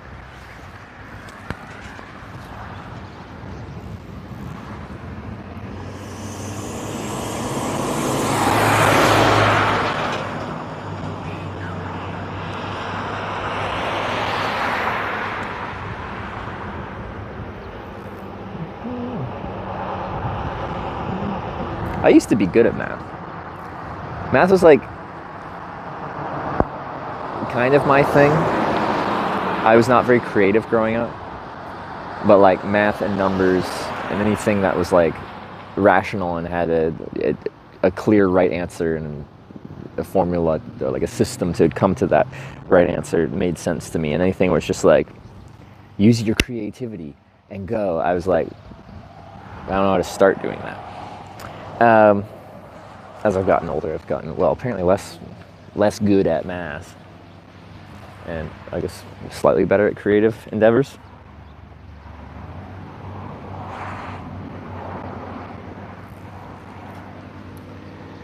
But less good at math because I just haven't used that part of my brain much since I've been hitchhiking. I don't need that much math skills.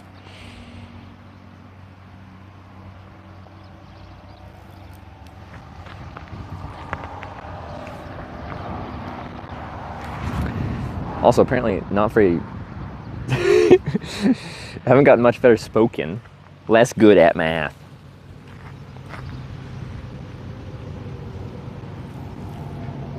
Don't use it much beyond the basics most of the time anyway. There's something about like doing like basic just math equations that was like, I got in the zone and you're just going through it and there's a system that you follow and eventually you find the answer. And I found it very much like, it felt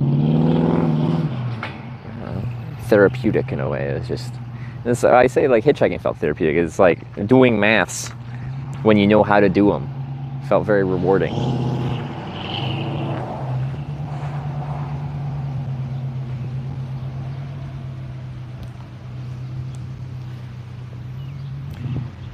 Let's try speaking Dutch. What? 1, 2, 3.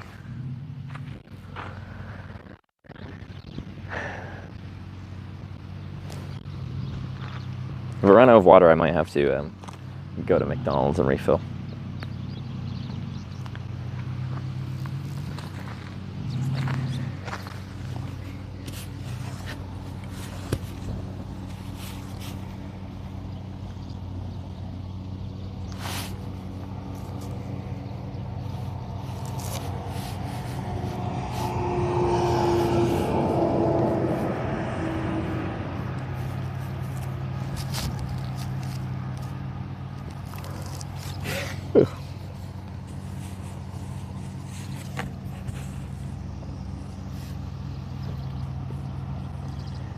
Oh, and also when we do get picked up, we'll lose network very frequently. They're quite large rolling hills, and when you go into like the trough, the low point, you lose line of sight to the tower, and then America, I don't know. It seems like some countries have figured out a way to like, for the rural cellular network to actually just go places where here they have not figured out how to make them go places. Like a few trees will block cell service here, but you know, you go to Scandinavia and you'll just be in the middle of nowhere and the cell service just gets there. I don't know how some countries do it so good while other countries do not.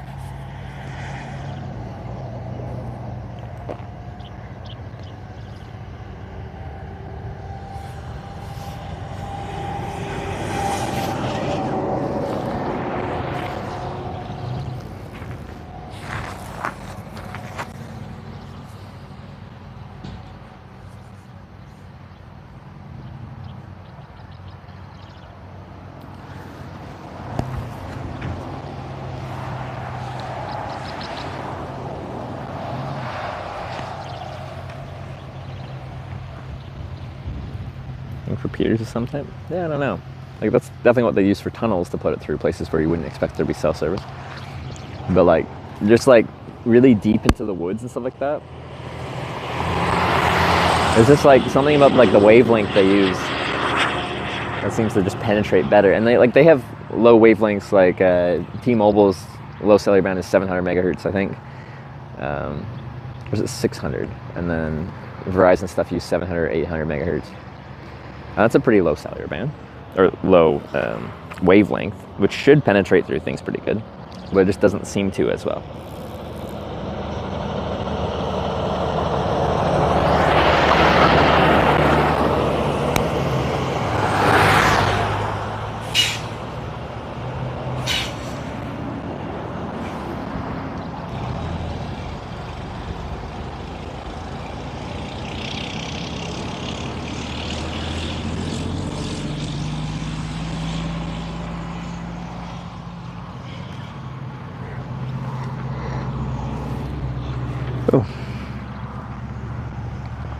But this, I don't even see this really tall cell tower, just from our perspective to the left of the road. It might be the Verizon tower that we actually use in Corning. Maybe there's one before there, but it's like real tall. But on the south side of Corning, we start to cut out. On the north side of Corning, it works okay. But from Corning, I cannot see line of sight to any cell towers. And the only cell network that works at all is Verizon. Or about a month ago. Is it? Yeah, it is. Because this is where we left off before we had to go to Europe for TwitchCon. And the trip needs continuity, so I have to get back to exactly where I left off when I stopped doing the Twitch Plays Hitchhiking part of the trip.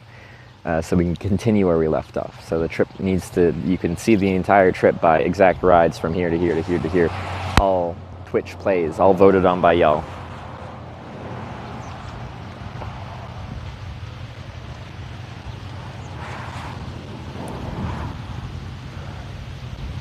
You tired? I don't feel too bad. Like, I didn't get 8 hours last night, but I fell asleep really fast, but I was up a little bit late and then woke up a little bit early. I didn't start the stream till 8. If I slept right till 8, I would have got my 8 hours, but I woke up quite a bit before that.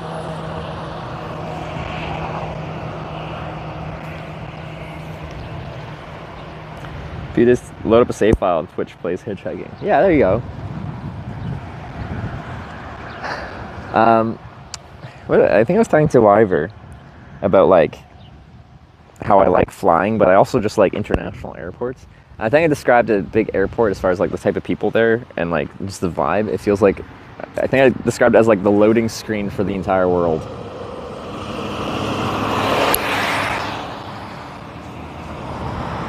It's one of those interactive loading screens.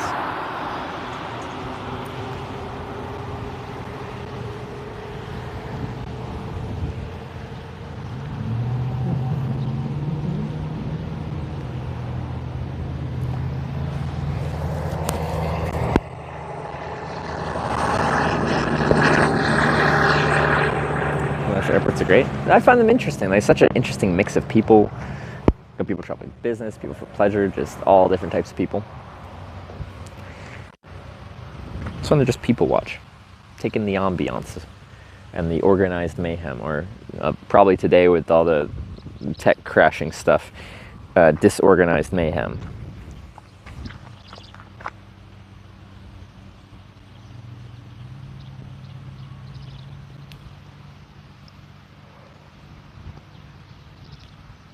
Okay. So in Europe, European airlines, if they get you to your destination over a certain amount of hours late, they have to like compensate you for that, which is quite nice. So I think I will be getting some compensation for my flight to Europe because my flight got delayed and blah, blah, blah, blah, blah. I ended up getting there pretty late. And then they lost my luggage on top of that. But anyway, if the reason for the delay is outside of their control, and most common one quite often is weather. If there's a thunderstorm and they can't depart because of that, like, you know, it's not really their fault because for the safety of everyone, they can't control the weather and they shouldn't fly in a thunderstorm. Then you won't be compensated. But if it is within their control, like, you know, some staff didn't show up, then you need to be compensated. I'm guessing this whole software mayhem, crashing computer stuff is considered outside of their control. Or is it? They should have known better. Don't use Windows.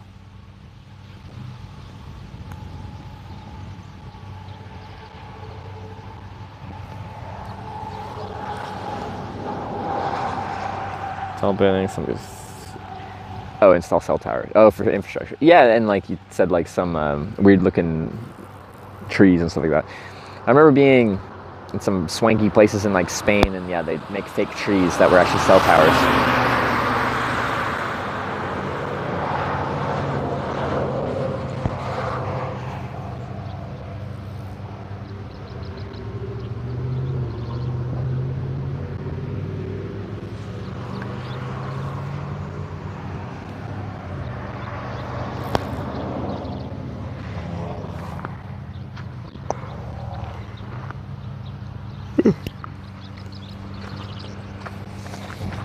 I don't know why I'm yawning. I don't feel particularly tired.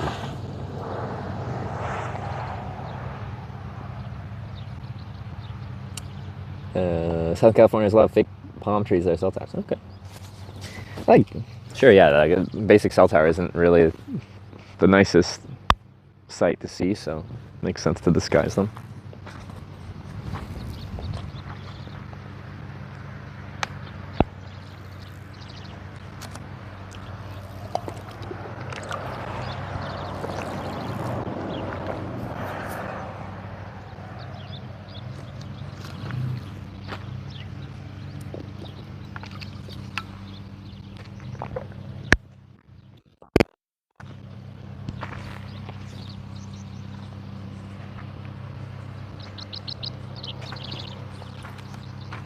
Why everyone is blaming Microsoft or Windows when it's a third-party problem.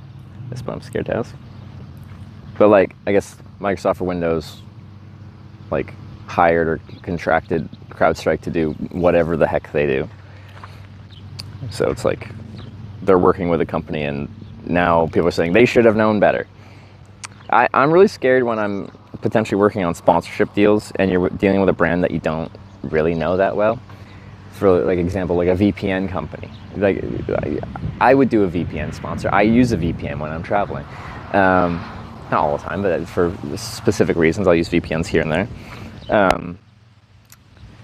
But like, if a VPN wants to sponsor you, and I don't know them, I haven't, you know, dealt with the VPN. If I like sponsor them and it turns out later that they're doing things improperly and like storing data in the way they're not supposed to and being real shady about that, and I was paid to promote them, like that now looks really bad on me. But it's really tough for me to like verify a VPN company to make sure they're a reputable business before I sign on with being sponsored by them.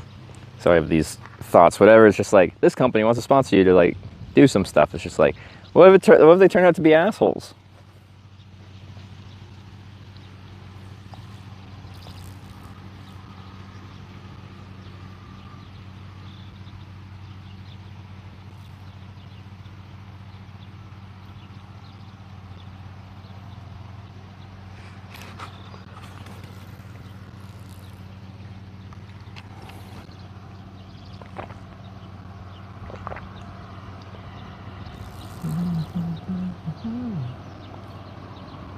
You got research, but like some things you're not gonna find by just researching.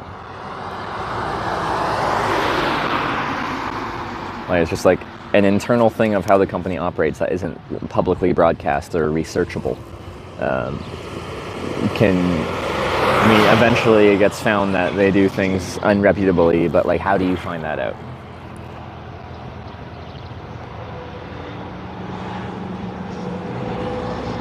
Haven't you just kept the contract? Yeah, I guess.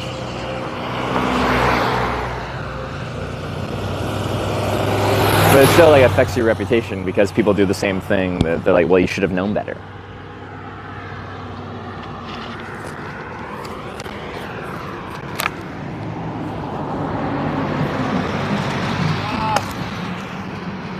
I think he might have get a job. I think I just heard but I'm guessing that was the whole thing.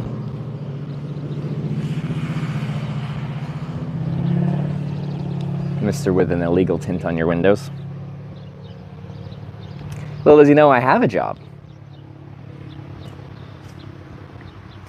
He said corn cob. It could have been. Look at all these cobs. We're surrounded by cobs.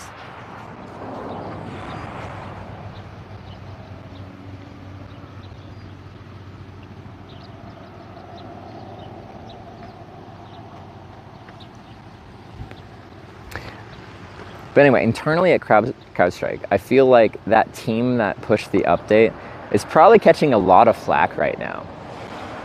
There may be some people losing their jobs. Or I'm Bob. It could be.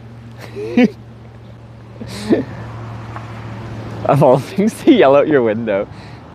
I'll start like driving past people and just yelling, I'm Bob at them. Just to confuse them. Yeah. Keep people on their toes. Get a job. You will never make any money standing by the side of the camera. Gal rocks. Thanks to the 100 bits. Never make any money standing by the side of the road. Exactly. So lazy.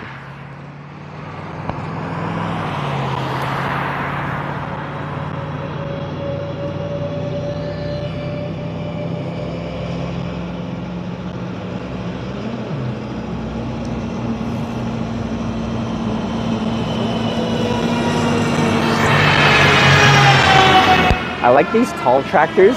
They look really weird. They have these little skinny tires and they're super high. And they just look funny.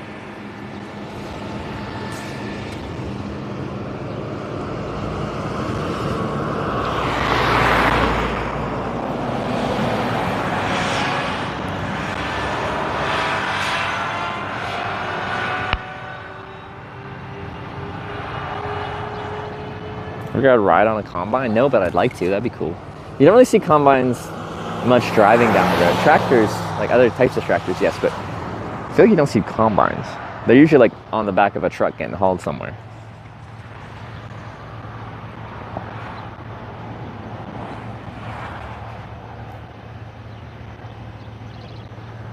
I ride with a tractor. Not on a hitchhiking basis, but I have ridden in a tractor. I was telling a brief story about that. A friend from high school has family in Switzerland, and when I was hitchhiking there in 2015, they let me stay at their place for a couple days, and one of the family members like works on tractors for a living, so we went to his shop where he worked on tractors, and we took a big John Deere tractor, bigger than this one that's about to come by, for a rip.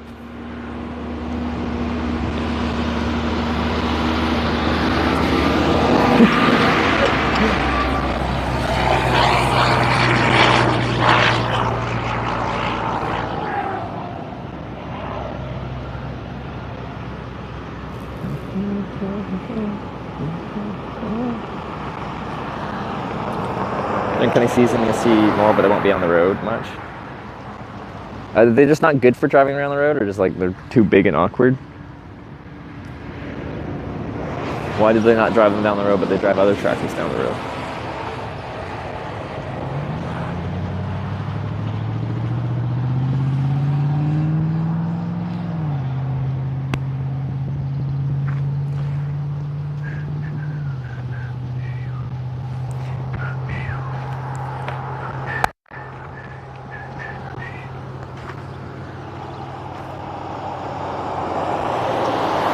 Driving on the road all the time in the fall? Do they? Okay. I guess just most of the year they're not actually being used. They just are used during harvest, and that's a very specific time of the year where you see tractors doing tractor stuff all times of the year.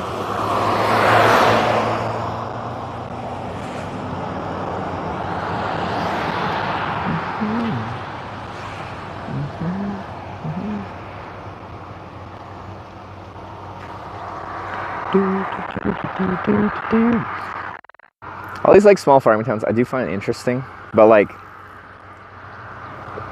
all the towns are pretty much on a decline, and I think that's just a reality of innovations in farming. You needed more people to farm back in the day, you need less people now.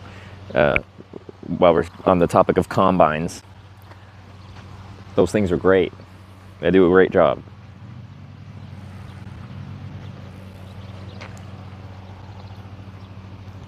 Oh, wait, they actually have subscription-based combines now? I heard John Deere was like making it so you had to like, you couldn't like work on the tractor unless you take it to a certified shop, and they'd like lock it out with software and stuff like that. And that was one of the big things in the whole right to repair thing, but I hadn't heard about subscription distance-based tractoring, combining.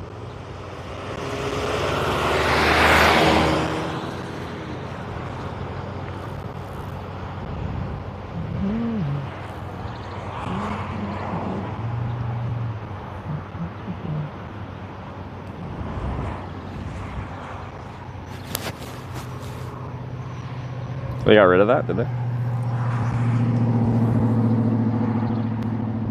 Ah, your name's literally Farm. You probably have some inside knowledge on farming.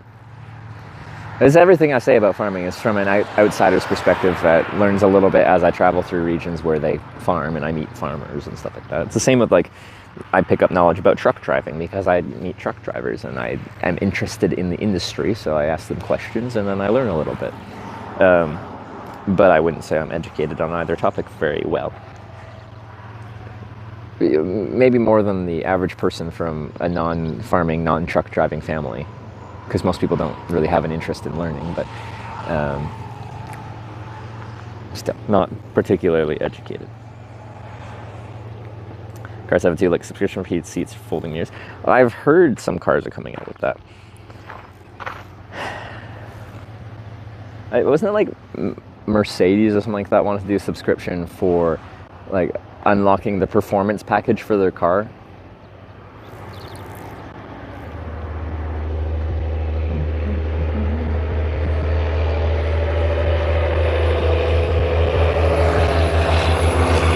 And it's only better. No, yeah, we have high expectations for your knowledge on farming now. Your name is literally Farm.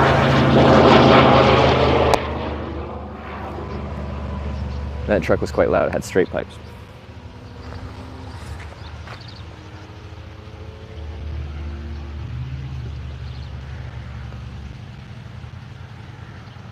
Does that too with their autopilot? Isn't it not like it's a one-time fee to do the autopilot thing, or is it actually subscription, like recurring?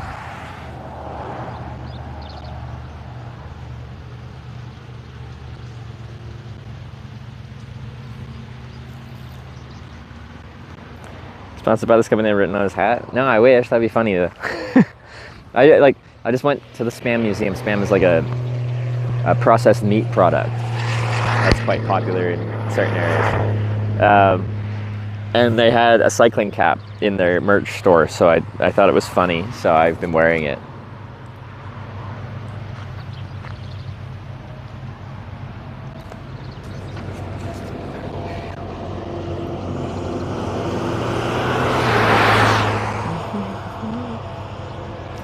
Well, if you pay for a fast acceleration Model Y, but autopilot, you can subscribe or pay one fee. Oh, okay.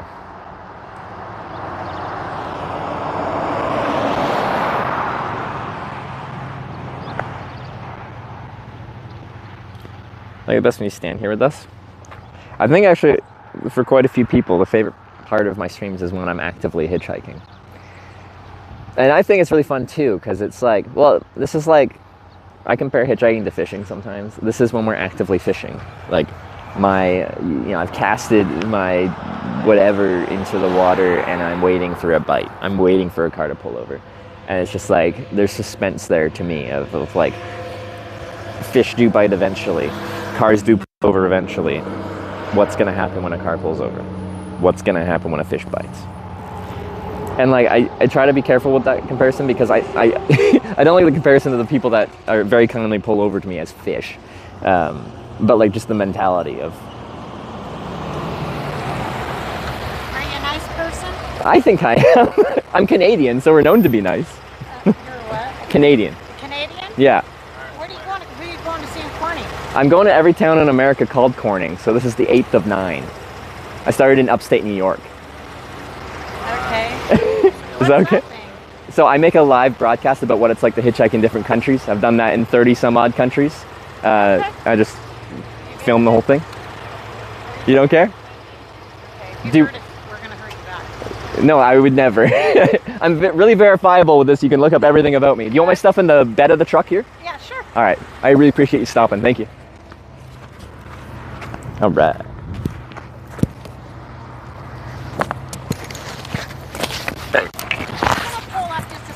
Yeah, that sounds good. Yeah, no.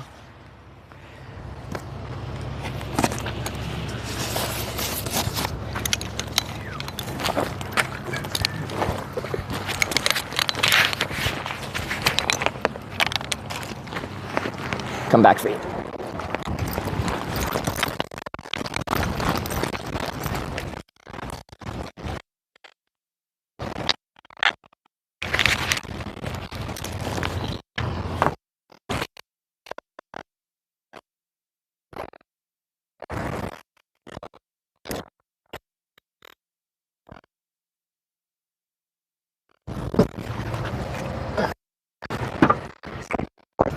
Hi.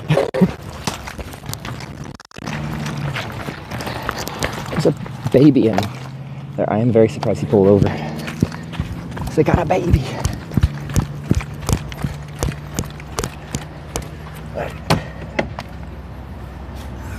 And you just travel all over the place? Yeah, so for 6.5 years, it's been actually my job to film hitchhiking and bicycle touring. Really? You have YouTube? YouTube, and the main thing is a Twitch TV channel, which is like YouTube but live broadcasting. Yeah. What's your YouTube? It's called Hitch Streams, one word. Hitch what? Hitch Streams, like a live stream. Is it even legal most places? It's only illegal in Nevada, Idaho, Delaware, New Jersey, and surprisingly most of Hawaii. But here it's fine. I just can't be like out on an interstate. So you have a hard time like getting rides a lot of the time? Like I do this so much. We do like statistical analysis on how long it takes in different places. My average wait time in America is like 40 minutes. Is there a similar YouTuber that's like a hot female? Because I'm pretty sure her statistical times. The issue there is people will be picking you up for the wrong reasons, probably. Like there's a reason you're getting picked up faster, and that might not be a good. Yeah, that's true. So I've hitchhiked with women before, and it. But like it'll be a combination of people that might be picking up for the wrong reasons, but also people that think that feel like you're in danger and want to like rescue you and get you off the road because they feel like someone bad might pick you up. So it's a combination of good and bad reasons. But I have met women that hitchhike solo and they get picked up a lot faster. imagine. Yeah. Anytime I see somebody with like their head up or whatever, I'll stop and ask them. But since everybody has cell phones anymore, they're like, oh yeah, I got somebody coming. Oh, okay, yeah. It's pretty rare that Well, I saw Corning. I was like, who do you know in Corning? we know everybody around here pretty much. Do you live in Corning? No, we used to live in Goff, which is literally 6 miles east of there. Yeah. So, but now we live north of Seneca because we moved like 5 years ago. So I'm like, I think it'll be 5 years ago in September. Oh, okay. Where was your last ride from that landed you there? Hiawatha. Yeah. And so you're coming from the east? Yeah. So this trip started in upstate New York, in Ithaca, where Cornell University is. But I'm actually doing it in 2 parts. So I made it to Did you fly there from another country or? From Canada, I flew to Ithaca. Yeah. Oh, to New York. Yeah, to New York, because there's Corning, New York, right next to there, which is famous for glassware. If you know, the Corning glass, you maybe have heard of it. Or even our phones, like the Gorilla Glass on your phone, that's from Corning. How many Cornings are there in the United States? 9. 9? Well, that's it? so there were some that were like places that are kind of called Corning, but they're like unestablished districts or something like that, and they don't even have a sign that says Corning. Like, so my disappointed when you get to this Corning. well, it at least has a sign that says Corning. That was my standard. It has to have a sign that says Corning. So if it doesn't say Corning, it's not Corning. But it does say Corning. There is a Corning sign, and there's actually that sign back there. I think had Corning on it too, didn't it? Like how far to Corning was 12 miles. Yeah. Where's your final destination then? Corning, California. So I still got a ways to go. But this is the 8th of 9 Corning, and there's only 1 left to go, and it's on the complete other side of the country. Wow. Stop at hotels or? I can't most nights, but I definitely stay in hotels, especially if there's like thunderstorms rolling through. Like camping in thunderstorms sucks. How long are you wanting to stay in Corning, Kansas? Not long actually. So like we're heading out to Kansas City. You might like getting on the interstate there, but I-70, yeah, it'll be a fast way to get west. Right? Is it I-70 heading west of Kansas? I-70. Yeah. Well, we're going east. So Kansas City is a little bit out of the way, but I don't know how many people go from Corning down to I-70. Like on the route I'm going, my best route's probably go back north and just go west down 36, I'm guessing. And just hop town to town down there. Was my initial plan. So, because I've actually already been to Corning, but I had to pause it because I had to go to a convention in Europe. But because I left off my trip in Corning, I had to come back here. Like there has to be continuity in the trip, so I have to actually come back here so I can continue from where I left off. So I just flew into Kansas City like 3 days ago because I did this trip for like a month. I took a few weeks off to go to Europe for a convention, and now I'm coming back to where I left off. That's cheating. What do you mean? See, this is not your traditional hitchhiking. We'll make sure to comment that on your YouTube thing. What's that? We'll be commenting. This guy cheated. He didn't. He had flight. So we would never do that. It's taking you a few months to get from New York to here, I guess. As far as this trip. It was 29 days to get to like Corning in part 1 of hitchhiking, but then going to 8 Cornings along the way, right? And pretty much all towns called Corning in the United States are in really small towns, which means you're off the interstates, which means you're getting much shorter rides on smaller classes of roads. Because I've hitchhiked across the U.S. probably like 4 or 5 times now, but I'm usually sticking to like I-90, 80, 70, 40, like going real fast across. Not to sound weird, but how do you get money? So like if you watch a YouTube video and they'll watch like an ads and stuff like that, like I'll make ad revenue on Twitch TV if people subscribe. That's like a paid monthly recurring subscription where you don't have to watch ads and you get some benefits, and I get a percentage of that. People can directly donate to the stream if they want, and that like pops up and it makes a sound and I can like read that out verbally. And then you can get like brand sponsors and stuff like that too. Oh, nice. But one of the realities. Sponsors? Sorry? Do you have any sponsors? No long-term recurring sponsors, but I've done like HelloFresh.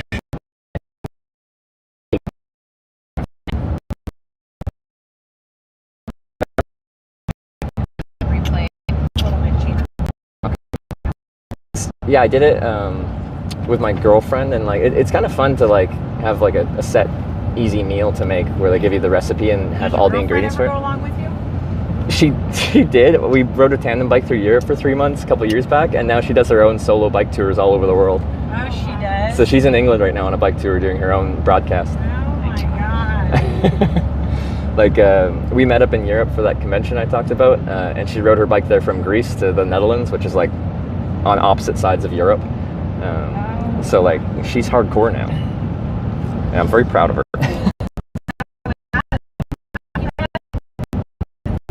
Is that a bicycle? Yeah, it's a little full bicycle.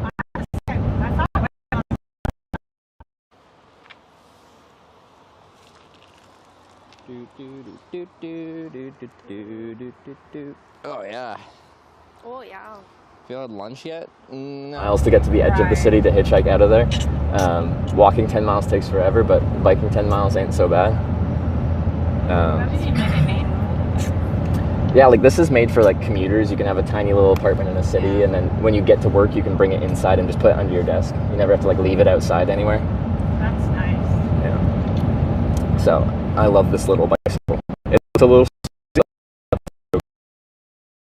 Me? Oh, yeah. Please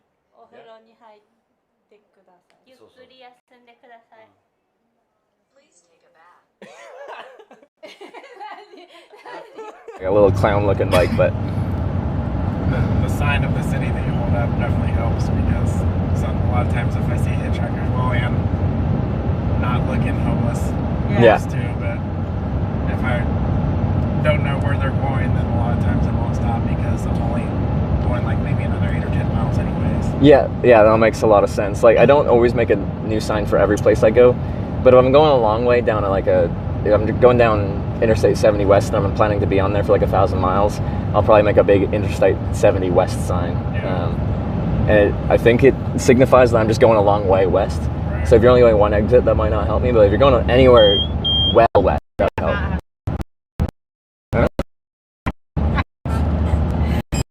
You're safe with us, so for sure, because if you're Yeah, I'm not under the influence. definitely. Yeah, we know for sure now. Yeah. Yeah, have you picked up people in the past? You said you did? Or? We haven't in a really, really long time. Like, you just look scary. Like, most people hitchhiking are homeless. I would never, I mean, that's my daughter and my granddaughter back there. I would typically do that. But. No, when I opened the door and you had daughter and granddaughter, it's like, it's very uncommon that people pull over with, especially like children. And that makes sense. Like, that's rational. That makes sense. But like I said, if you're mean, we'll be mean right back. Absolutely. Like, and like around these parts, a lot of people carry too. So like that, I'm around that all the time. It doesn't bother me. It's very common someone will pull over and they're like, just so you know, I have a gun on me, so don't do anything stupid. I'm like, I'm not going to give you a reason to use it. Don't do anything stupid either. But yeah, if it was easier, like I could give people like hundreds or thousands of references of people that have picked me up in the past. Right. Because now I've been picked up like 2,200 times, so I'm about the safest hitchhiker you could pick up. Because I would imagine. Like my business cards literally say professional hitchhikers. So don't you ever worry about somebody doing stuff to you? Like I have a bit of a system of how I do it. You guys looked right, by the way, and you just being like very concerned about my safety. But like you can learn a lot about someone by just saying a few sentences back and forth. Right. And I have turned down a ride when someone just comes across in a not great way, whether that's too aggressive or you can tell they're really drunk or really high on something. Well, I'm sure you probably heard that joke.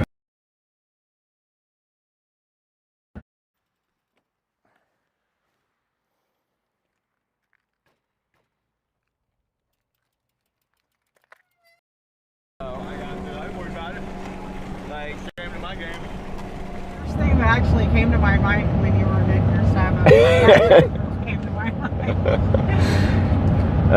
Yeah, if only I could while I'm standing on the side there, reassure people that I've done this so much that I'm a human being. Yeah. It's the guy that we've said, hey again, again. Hey again.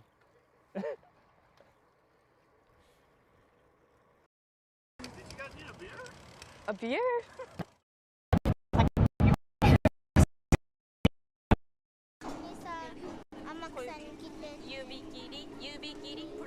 Promise. Pinky promise. I come back. I come back. Come back to Japan.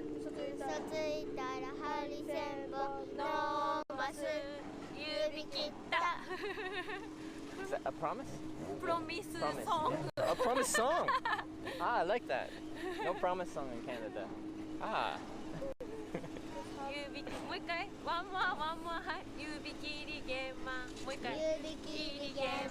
No direction to send me. So every time they. I'm a natural on cam. Well, that might because I'm a cam girl, you know.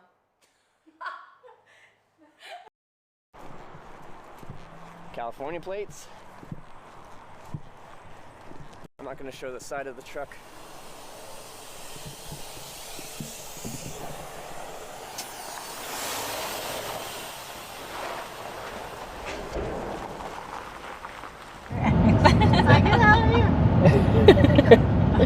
He's a new friend.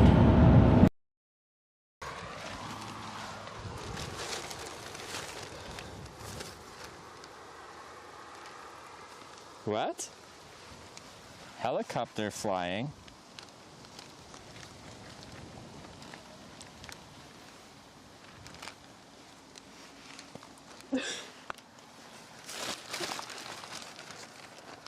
Helicopter flying? Helicopter flying? What? What is this? 3. You'll meet some very strange characters as well. Everything about hitchhiking is like odd characters, whether you're picking up or getting picked up. Yeah, right, it's right. I imagine it probably is. both people are taking a chance on a complete stranger, and Well, absolutely. But you know what? We used to be like that. How old are you? I just turned 30. Okay, well. Warning sign on the end there, or is it just? Yeah, there's a corning sign. Yeah.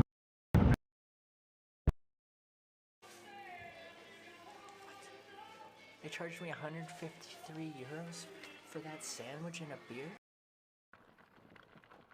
Alright, so. We got you faster than you like. Yeah, that's true. So these like rolling hills here are really dangerous to ride down. Like visibility around the crest of those hills is not ideal. Yeah, for sure. Nice to meet you.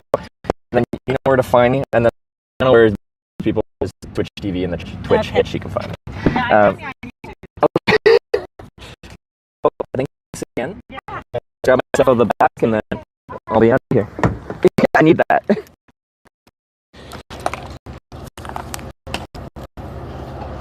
Hey.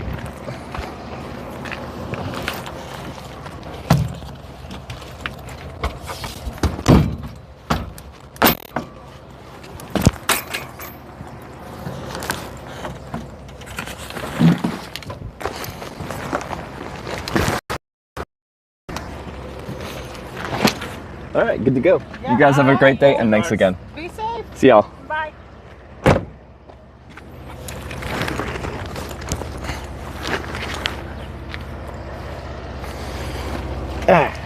Let's see. Did we come back? We came back.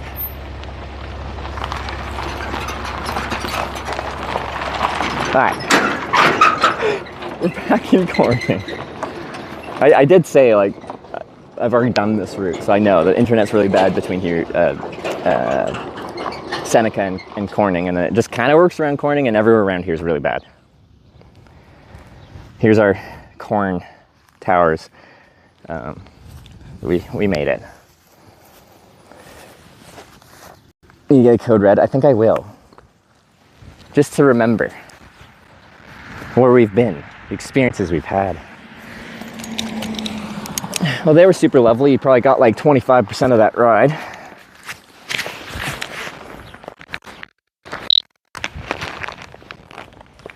But, yeah, that's the way she goes with rural American internet. Oh, I just ripped. Yeah, okay, I gotta put this back on. Velcro came off, holding one of these bags on.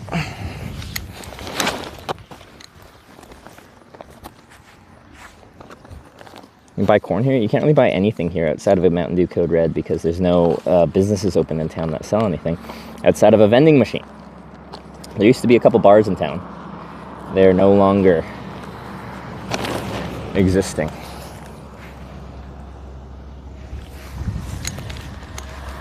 These guys are giving me a real thorough stare down because I don't look like I belong here.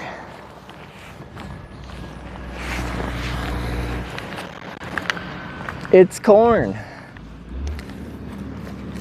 It has the juice.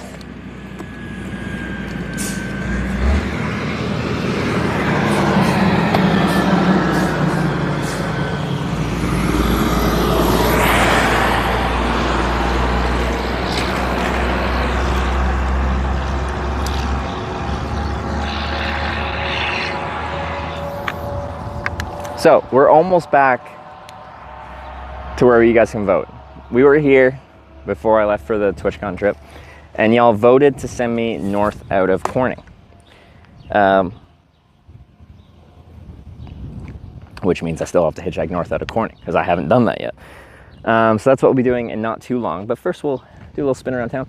I'll probably get a Mountain Dew Code Red, if they still have them. And I'll go back to my park where I slept. It's actually really nice. It's got power outlets. It's got this huge covered gazebo with a bunch of picnic tables in there. Hunt for the helmet. Yeah, if the people just like randomly watch the stream, I'll take my helmet back. But I don't have their contact info. So I can't be like, hey, I'm here. Do you mind if I drop by and grab it? And I forget their names too. I could probably just knock on anyone's door and be like, hey, do you know like these people? Where can I find them?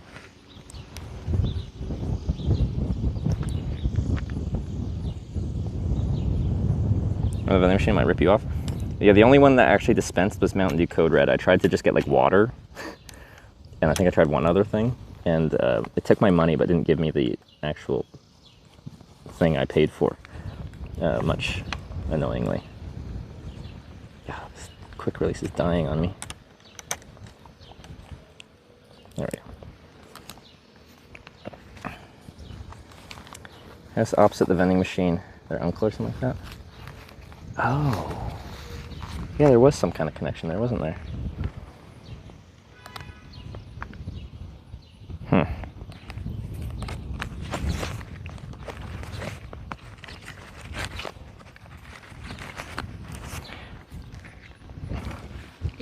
Cool.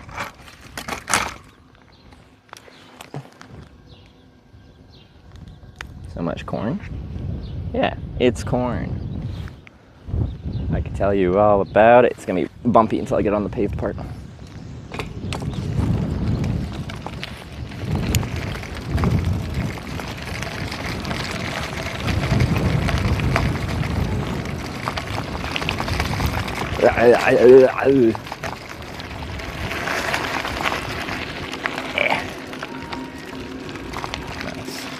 Buried fiber optic cable. They got fiber here?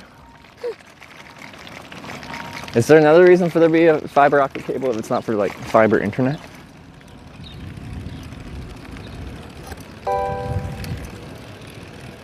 Old Man Maple cheered 100 bits. If you make it north enough to Beatrice or Auburn, they both have Eagles clubs. I'll have to read that when I stop here for my Mountain Dew Code Red.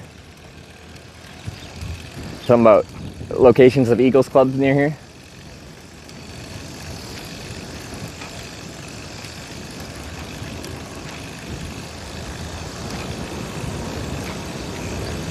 So, this place on the left here is called The Crib, and it's actually like an Airbnb now.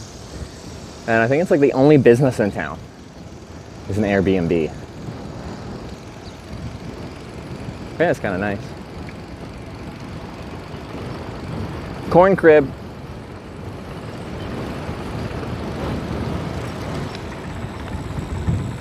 No cars. Oh, and here we go. This is the only thing you can buy in town out of these dudes.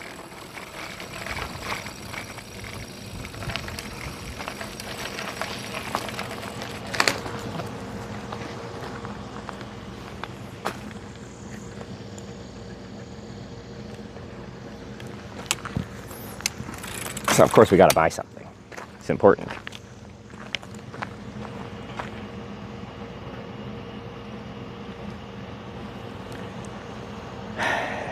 You guys ready to do the do? Come on, Mountain Dew Code Red. I need you. Get Dr. Pepper. I do like Dr. Pepper as well.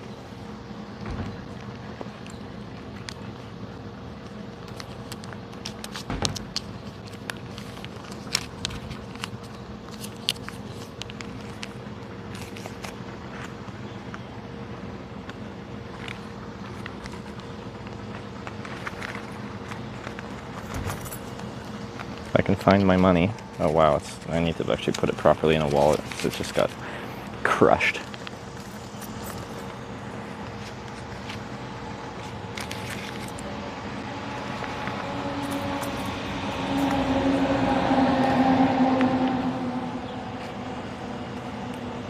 All right.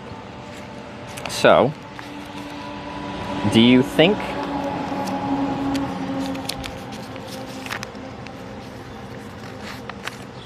they will take this currency? It's got a bridge on it. Bridges cost a lot of money. It's also got a pot, maybe.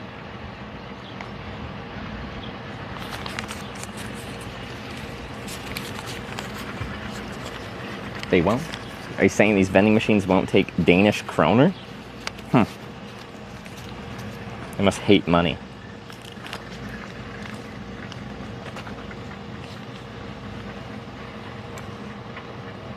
That's for the EU? No way. I thought that was American. Alright, this is what I need.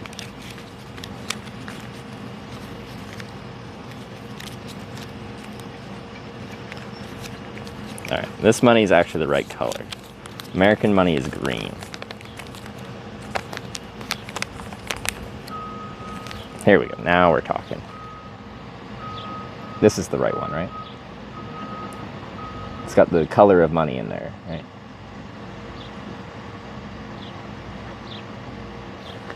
I don't know who that lady is, though.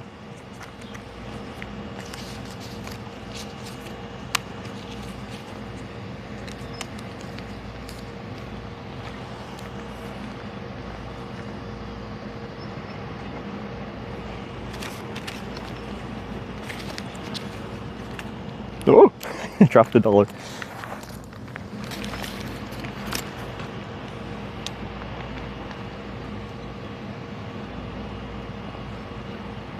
Seen it for a couple of years. Has it already been a couple of years? Seems like that was just very recent. But time flies, you know. Okay. Anyway, this bundle of crap. It's getting all crushed in my pocket. Apparently that's what I need. Alright, what do we got? Do I have Dr. Pepper? This is two. Wait, Dr. Pepper strawberries and cream? Dr. Pepper and cream soda? Or Dr. Pepper? I do like Dr. Pepper. Mountain Dew Code Red or a variety of have I had strawberries and cream? That kind of sounds good. Oh, the old man sitting out on his in his driveway is there again.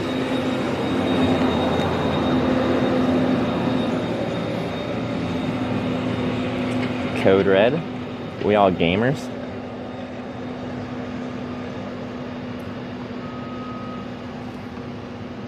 They have coconut and cream Dr. Pepper. That's a good one. I have not had that either, but no, I didn't have that.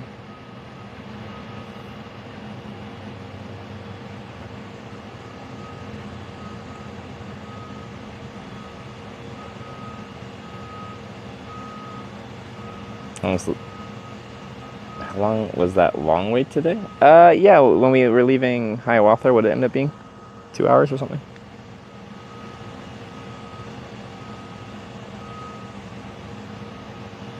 You want one of each? Well, I don't need too much sugary drinks, but well, I do kind of like the nostalgia of getting the same drink as last time. Take it. No, take, get it. Come on. It doesn't like how it's folded, I guess. How about this way?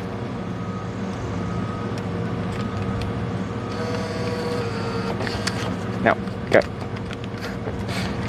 Go. What is wrong with you?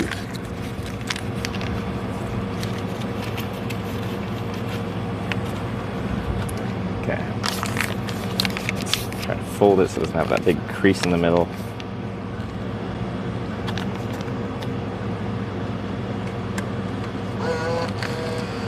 What are you doing? It's halfway on it. Okay. Take my money.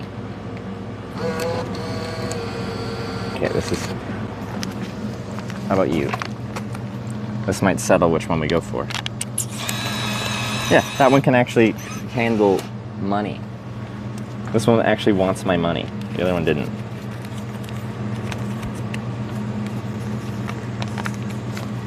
Ooh, that bill's looking rough. I might not take that. How about this one? Also kind of rough.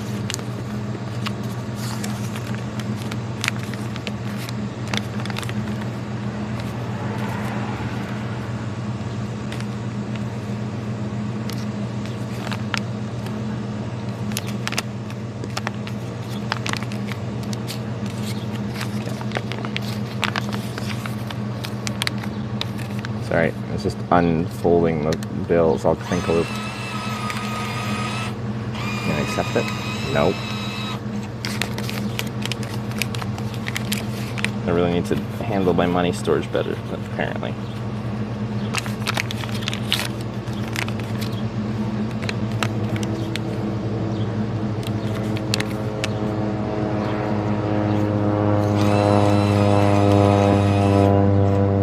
Okay, we're there. Okay, whew. Thought it was about to scam me. Alright, because the Mountain Dew machine didn't want to take my money, we went with a Dr. Pepper, an OG.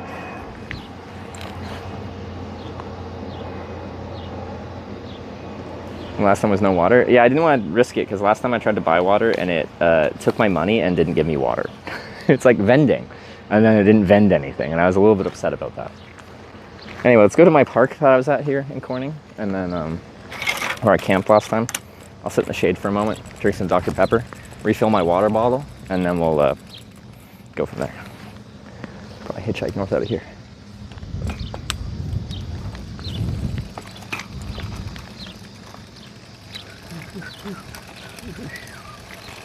It's corn. I can tell you about it.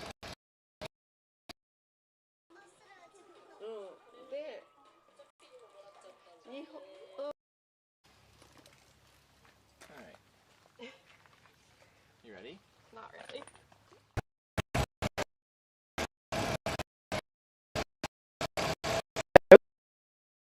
That bang. That'd be exciting.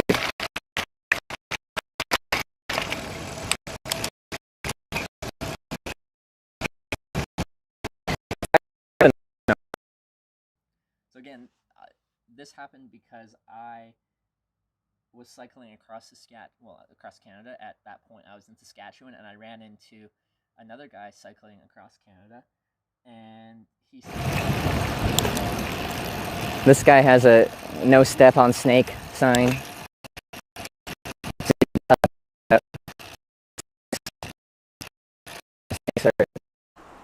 Keep pushing the button so we get that nice wait.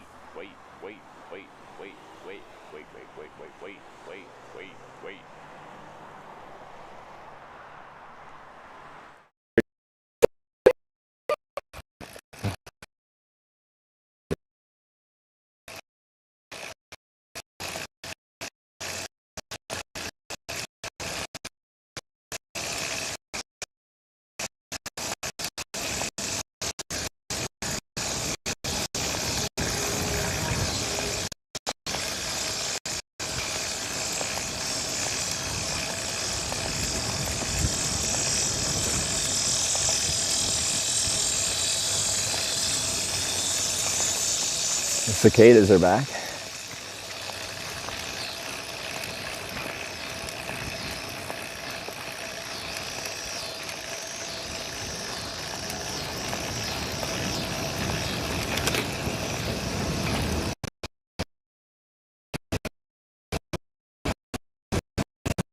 men in the process of hitchhiking. So I have this camera thing.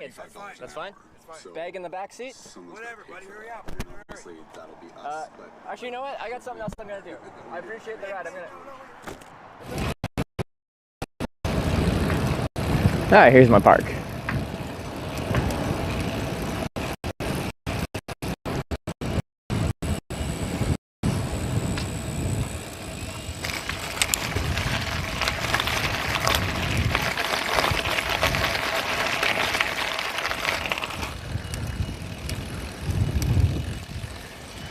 That's where I brought my beer. We had our beer. Charged some batteries.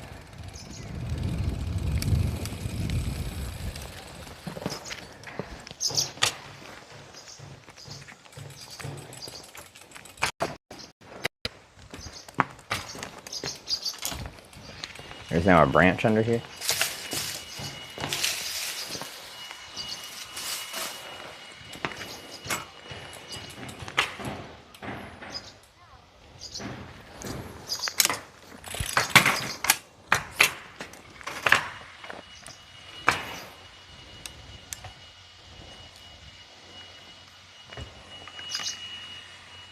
Right.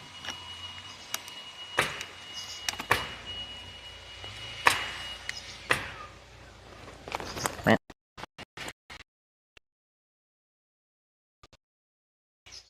Cool. So there's a bag. That definitely said hitch. That said hitch. Why is there a hitch bag?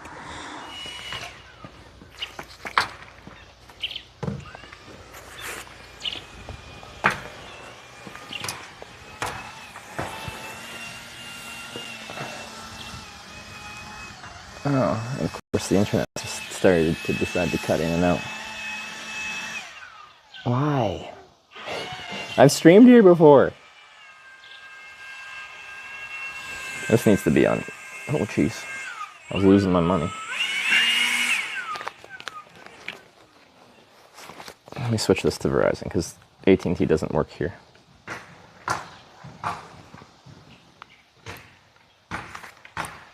And now it's up. The latency has just gotten super high though. Corning.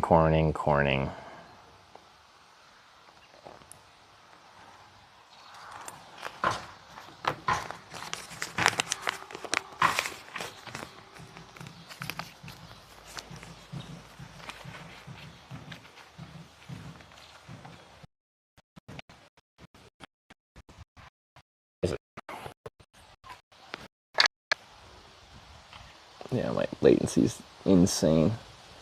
1400 milliseconds. I'm gonna do a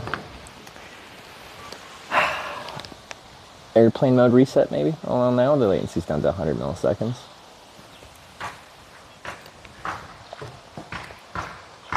It seems to be doing that thing like where when I was at the edge of town hitchhiking where the latency will just go up to a crazy amount and then it'll be fine for 10 minutes and it'll just disappear. This town sucks for network. It's horrible.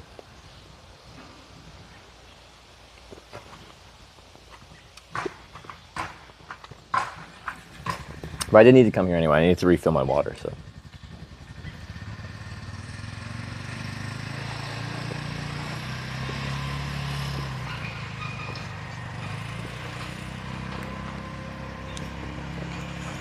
Yeah, okay, it looks to be stabilized. Nope, never mind. It's up to 900 milliseconds of ping.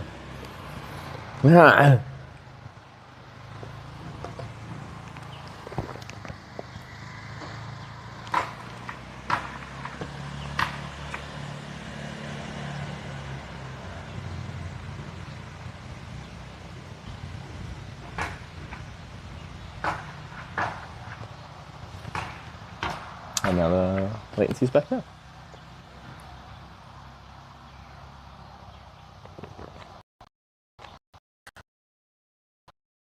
Okay. But we do have to hitchhike north out of here. So I'm going to do that sooner rather than later. I think we'll probably just end up having to buy a new helmet. My helmet is lost to time. Lost to the corn.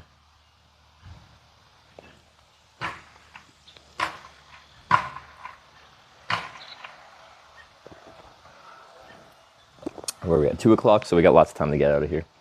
So we should at least be able to get to Seneca, if not hitchhike somewhere out of Seneca.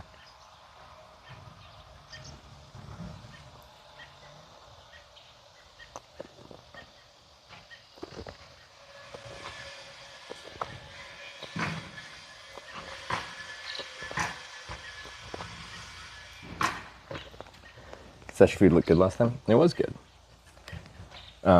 I don't know when the next like tournament is. Now we're on hopefully Verizon, so I can have this phone actually working, doing something.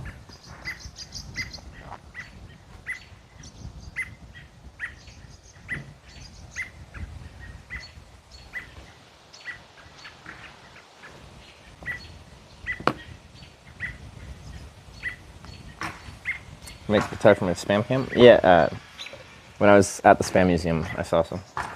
There, I played one actually.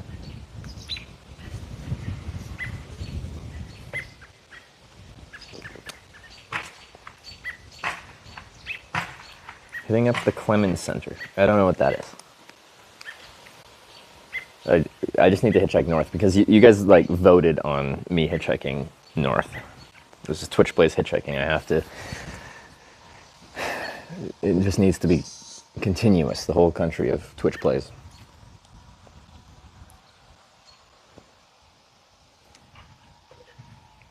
So you already voted head north out of Corning, and then once we're in Seneca again, we can actually do our first vote of our part 2 of this trip.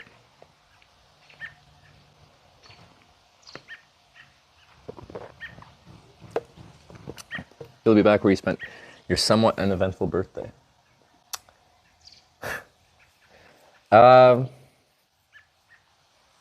I got mixed feelings about Corning. The stream doesn't work very well in the town. There's parts of it, and it'll just go through.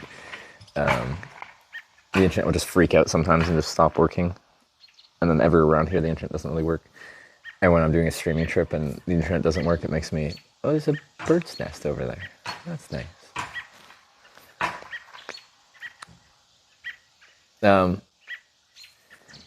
But like the people here in Corning are very friendly, and I think it's like a pretty nice looking town. I just wish there was more. I wish there was a bar open here. Shows the next Eagles Club. Oh yeah, yeah, okay. Through north enough to Beatrice or Auburn, they have Eagles Club. But isn't that like well off 36? Like we're just gonna get stuck out there. I need to get on a decent through road.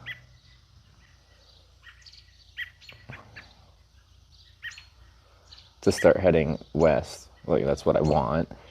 Any junction where there's a logical way we're gonna head north or south, we will, but I think that has to be on like a US class highway, like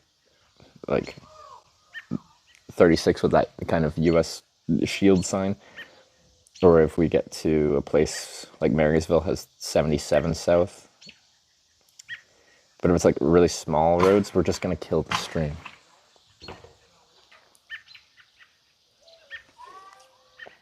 There's Nicole who sent her son Peyton to pick you up. Okay. This is Corning number 8? It is, yeah.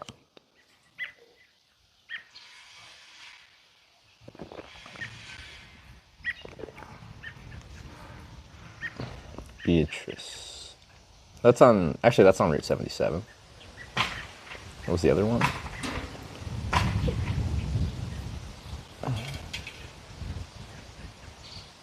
Auburn.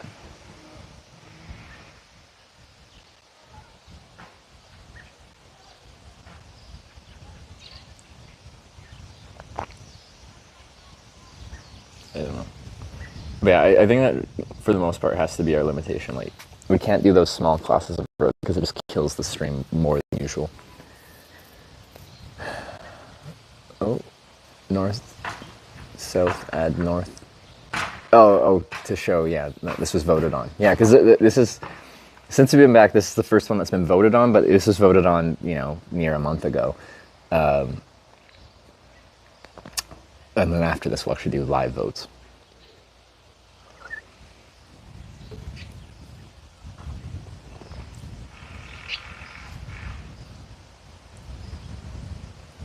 So from Seneca, I don't know what we're going to do from Seneca. Because kind of with that clarification where we only want to do a certain tier of highway so the stream just doesn't die. Technically, Corning is on a much lower tier of road. So west and east are, of course, an option because that is US 36. But we should have south as an option because that's where we just came from. But if we do go south, there really isn't any other way that is really viable from there. We kind of just now have dead-ended ourselves in Corning. We've learned that there's like no traffic and no internet on the other roads going other directions out of Corning.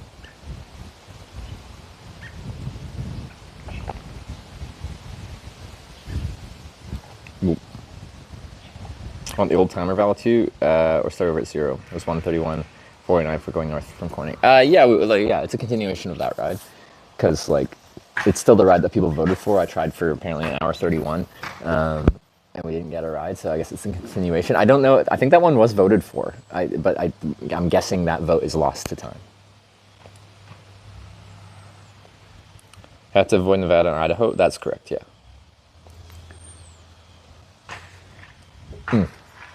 I mean, like a gambling vote for that ride is what I was talking about there. Let me organize my cache here a little bit. Because it's a disaster. It's all like folded up all weird. Oh, I don't have much left. I'll have to get some more money out.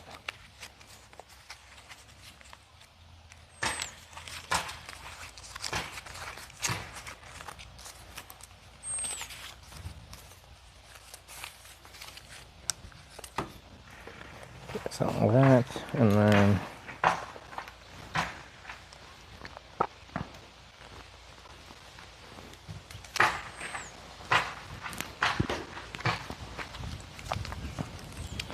my Canadian and Danish money. I don't really need that right now.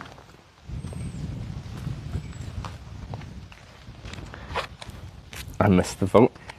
Did you not vote in this one, Slacky? We should be voting later today as long as I can get out of Corning.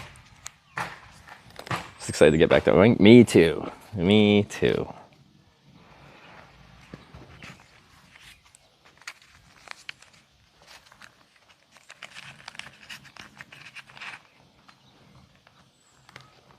Gonna use the slide. It's not really being used. I don't trust public slides anymore because like teenagers will pee down them and stuff. Freaking teenagers.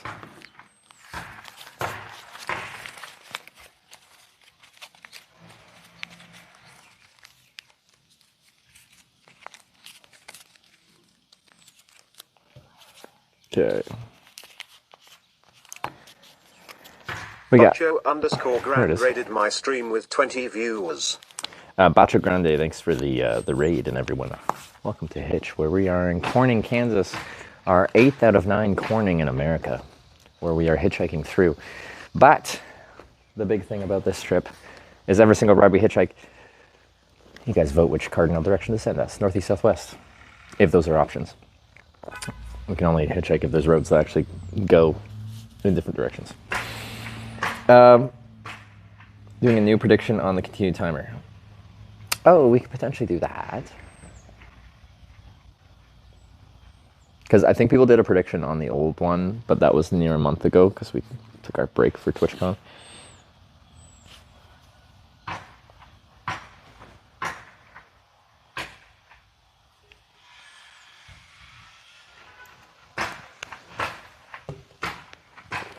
I think that's reasonable. So it's 100% going to steal a spam hat at some point. You got lucky in Rada. The thing is, like, we ended up going, where were we? When we were going to Efteling, in a town right next to there, went to this coffee shop called, like, Bikes and Brews or something like that. Or, Bikes and... Yeah, it's a bike-themed coffee shop. And they had this, like, really cool cycling cap there, and it was like, my prayer. Blew away. How am I supposed to prage without my prayer? Anyway, there's a cool cycling cap there. That was like Tour de Norway or something like that. Some race that's someone did. I'm like, hey, is this cap for sale? Because Sarah really liked it. And they're like, nah, it's like a friend did this tour race thing. And so that's not for sale. So we couldn't buy that. But ever since then, she's been eye out. I think she wants to get her own like fun cycling cap. Add an Eagles to the vote. You have to go to the nearest Eagles.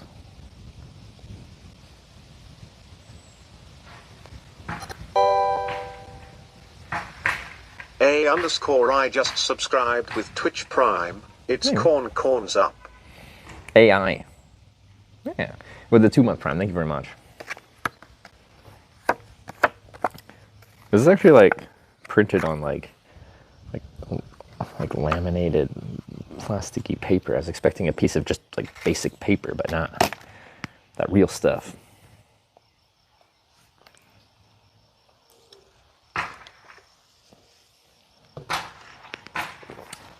All right. So I don't know if I should go for my helmet or not. Theoretically, I could probably network my way around to get my helmet back. I'd have to mute at times, and I'd have to go into privacy mode at times because I don't want to dox anyone in the process. Oh, and I'd have to pause my tracking thing too.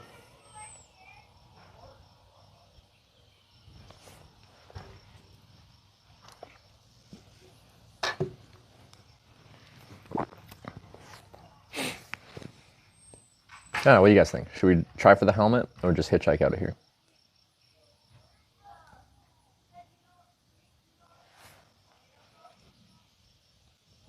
If I can issue all that check in to oversized luggage. Technically, this fold-up bike is small enough that some airlines will let you take it on as a carry-on, so it's actually quite small. Once I get it into a box, they still consider it like, because it's still awkward dimensions as far as they're concerned. So I check it in at oversized, but they don't like make you pay anything extra as an oversized.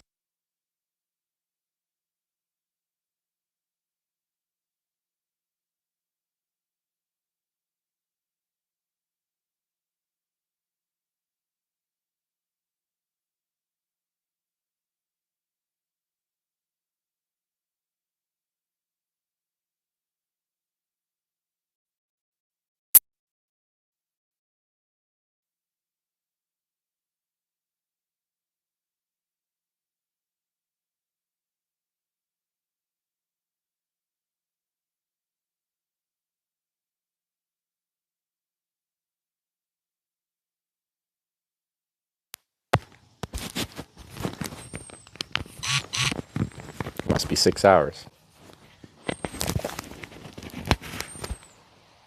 Oh, my bit rate's. Oh, no, it's good.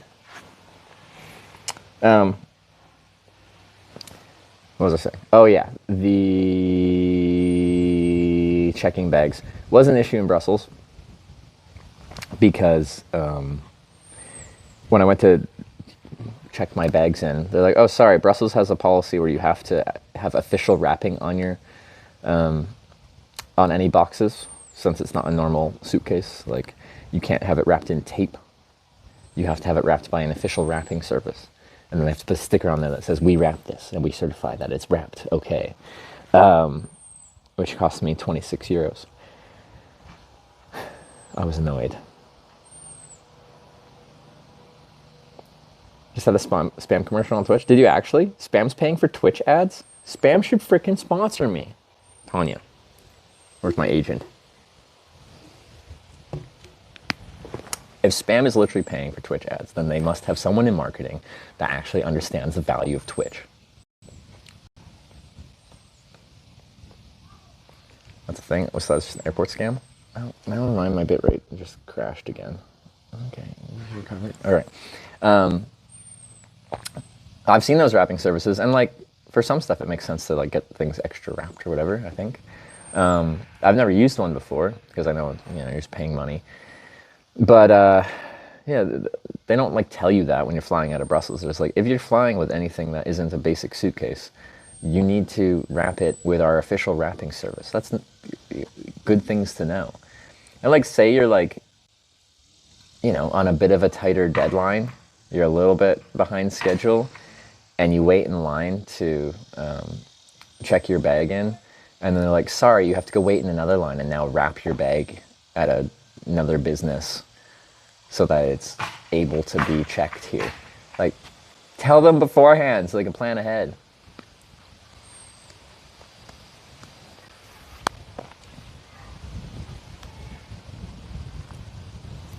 Can't really let them know.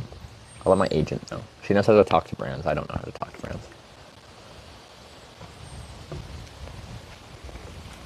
Like Subway guy, Subway Sean? Yeah! If you don't know who that is, he walked across America eating only Subway. And Subway sponsored him in so that he got like a Subway card that he could get free Subway for the entirety of the trip.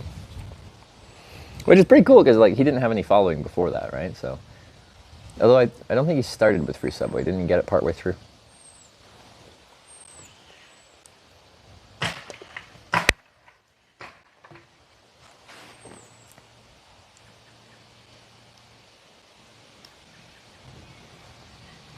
Last trip, almost missed a flight because of, out of an entire 30 days of waking up at 4 a.m., I overslept for the first time 1 hour till flight made it. Waking up 1 hour before your flight, that's a tough one.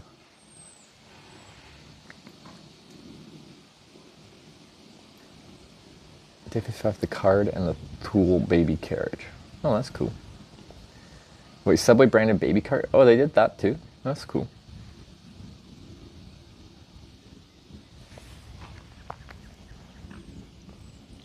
Still building that house? Yeah, but I think when I saw it, it was just a foundation. And now it's like fully framed and they're roofing it right now, so. The house has grown a lot.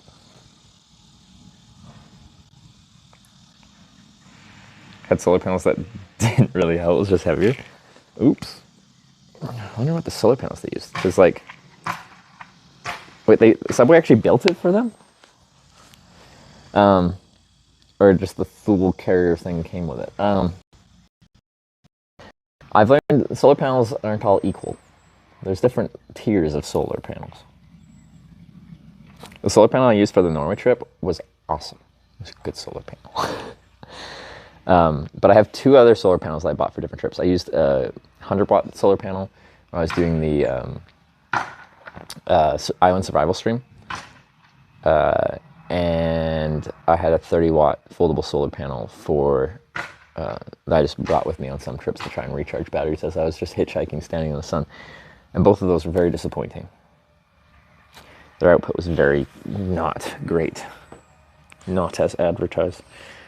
Well, the 30-watt one just had issues. If you ever went in the shade and back out in the sun, it would just not start charging again. The charge on a solar panel has to be able to handle like solar conditions changing frequently.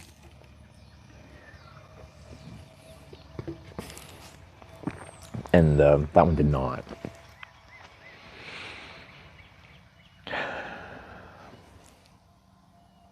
So that slide, yeah, it looks tempting. I'm gonna break the slide and I'm gonna get banned from Corning.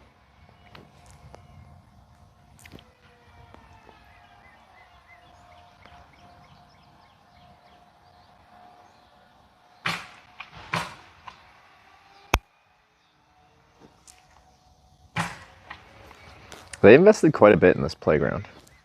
You can't actually see it from right here, but when we came in, you might have. I can show you in a sec. This is the whole playground, not so much. But over there, they got quite the little system there. So there's just Sweden. I felt like I was crazy for talking about it to the hotel staff. Like you were telling hotel staff that your solar panels weren't working?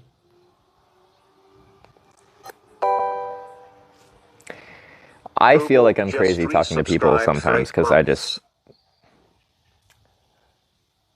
My story is just weird. Rubok, thanks for the 8-month resub.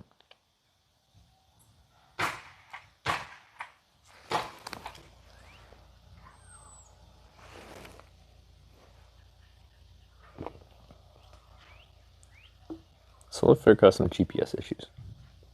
Oh, like not like a solar panel, but like solar flare stuff. Okay.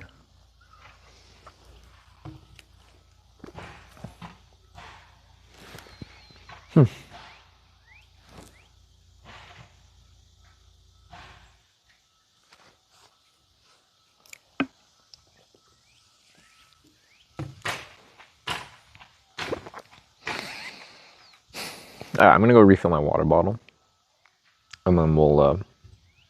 I guess we'll go right back where I was, and then if that guy's still out there, I can ask if he knows where his family lives. He probably does. I'll have to get you guys to remind me of the names. I'm very bad with names.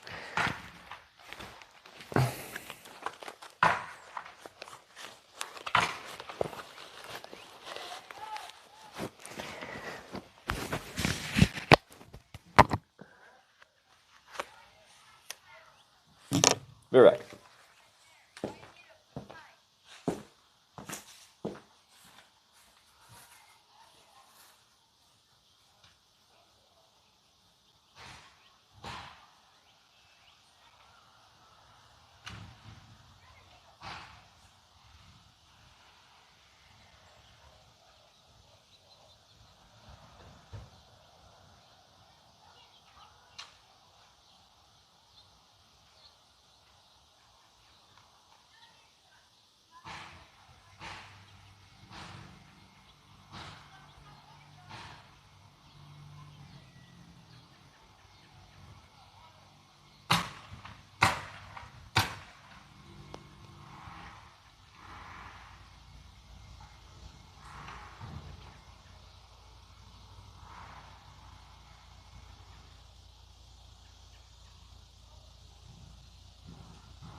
I think they just said the bath service now. I think you're making things up.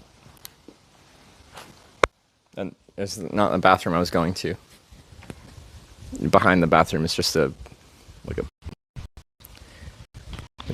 water nozzle.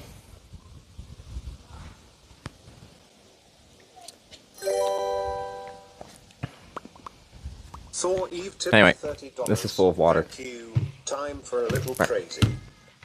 Okay, apparently now this won't stand up.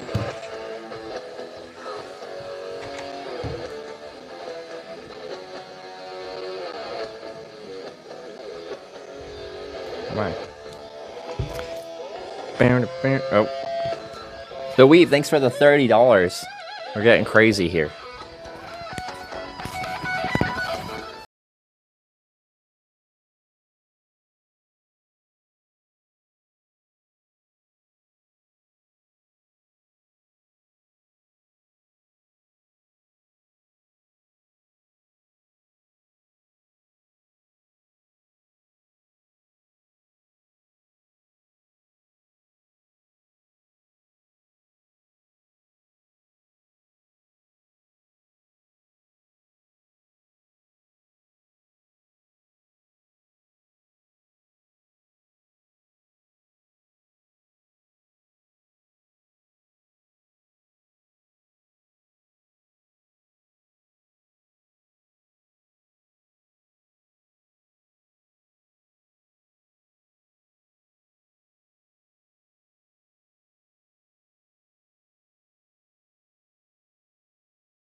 batteries just started to power cycle on this. It's connecting and disconnecting. I don't know if part of it's doing that.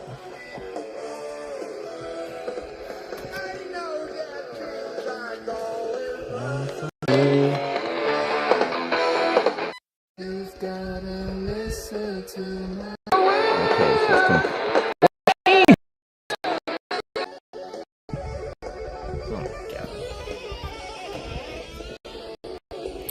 audio's gonna get weird here.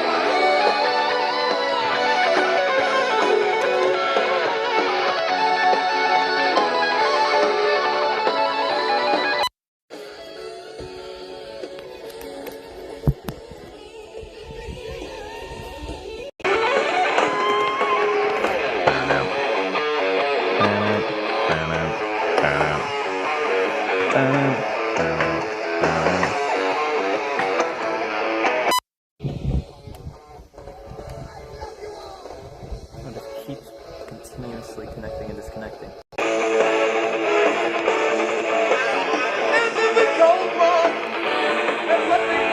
I have to spin this around again.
We got a little crazy.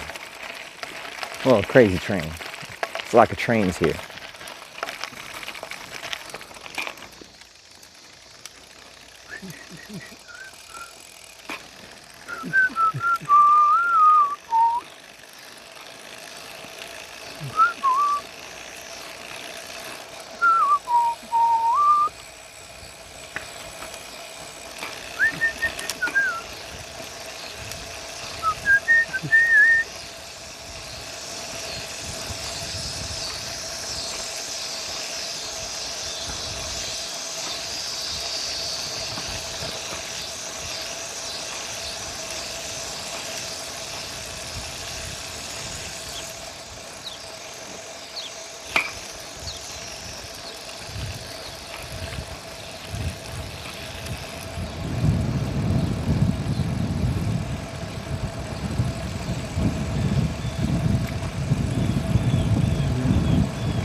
I am speed. Did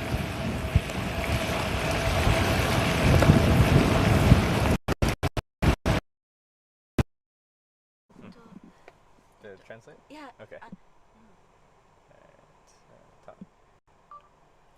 原発のことをもっと知りたいですか?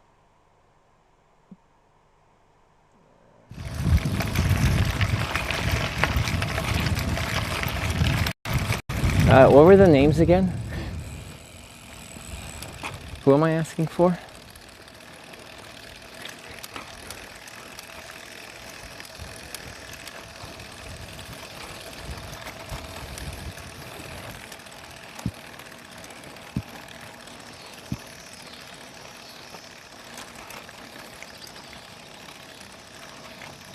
Peyton and Nicole.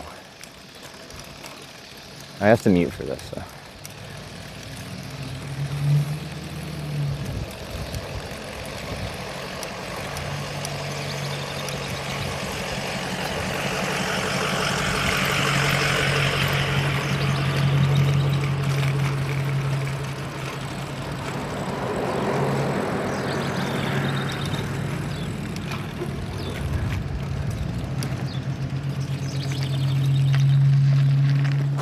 Hey, how you doing? Taking a ride to Seneca. Oh, I hitchhiked. Oh, you do? Yeah. I used the bike to ride around town. I was here like a...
How long did it take you to hitchhike from Florida to California? Well, about 3 days going out. Oh, that's fast. Took about 5 days going the other way. Oh, okay. You got some long rides then. You got like a truck driver or something? No, yeah, just people. Just personal vehicles? Yeah. Straight across the country in 3 days? Yeah. That's real fast. Yeah, because goddamn Greyhound, I rode in on it from Seattle to Topeka. That took 4 days to get Yeah. on the Greyhound. Yeah, well, like the reason I started hitchhiking was I hated the Greyhound buses in Canada, and I found I could hitchhike faster anyway. So you kind of had the same experience. Yeah. All right, well, I'll head over there and see if I can find it and pick up my helmet because gotta protect that noggin. Grandma will probably be there. Yeah. She might be the only one there because everyone's working. Peyton and his brother will be there. Oh, okay. Peyton ain't working right now. He works for the school system. Oh yeah. Oh yeah. Summer holidays. Okay. Cool. All right. Well, we'll see if I can find it. Thanks for the info. I appreciate it. You have a good one. Train is coming, like Trainwrecks TV.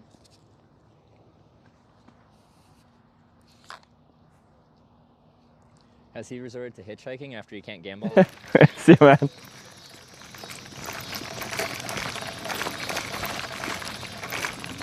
Alright. He didn't know the address, but he gave me, like, you know, verbal directions. So let's see if I can do that.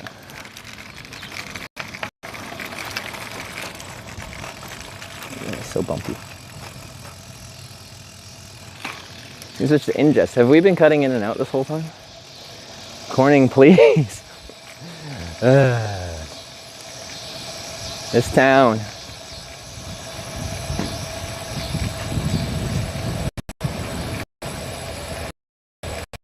My impression, like, it's already like a nice town, but it's so much higher if like the stream just reliably worked here. So it just puts me in a negative mood if everything's breaking.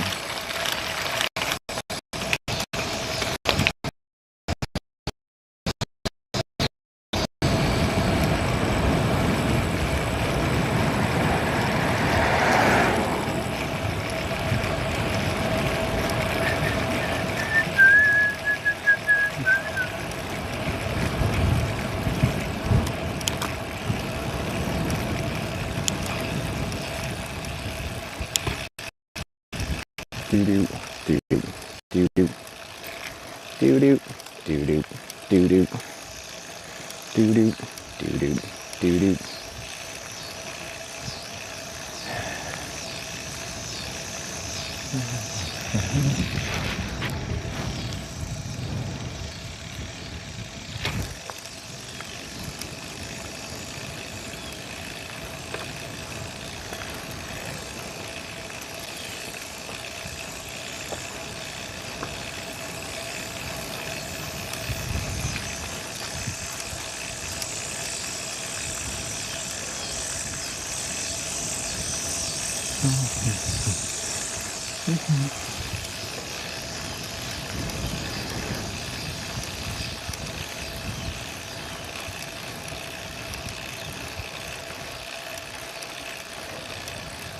Hey.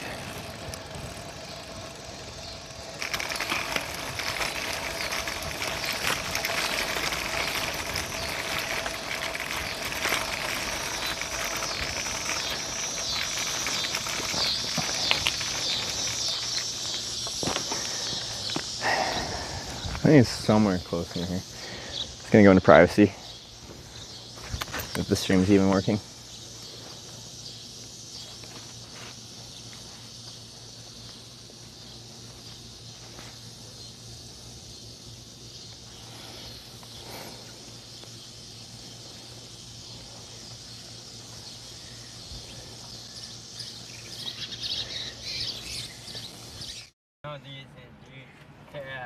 Are you afraid to drive with me or not? But I rolled this car about 6-7 months ago. You rolled it? Yeah, so what happened was it was well, it still is misaligned, but it's got good tires on it now. Oh, okay. And the tires were really bad at that time. Yeah. And the road was wet and I took the curve way too fast. Oh, yeah. So, like, for the car being rolled, like, you know, it's got a little damage, but it didn't look too bad for rolling it. No, I mean, it rolled all the way over. Like, it ended up upside down? Or it did a full flip back on wheels? It did a full flip. Shit, man. Yes. Were you okay? Yes, I was okay. I was totally fine. And, yeah, I mean... Just so you know, like, I make a live video documentary about it, so I have a camera. I don't have to point it at you or anything like that, but I do have it in my hand. Is that okay to have in the van here? I don't want to get you in trouble, is the only thing. That's the thing. Yeah, yeah. So, yeah, I mean... Because, yeah, if you're not supposed to, then I really shouldn't. I just don't want to get you in trouble, is the only thing. Yeah. No, you Yeah. Yes.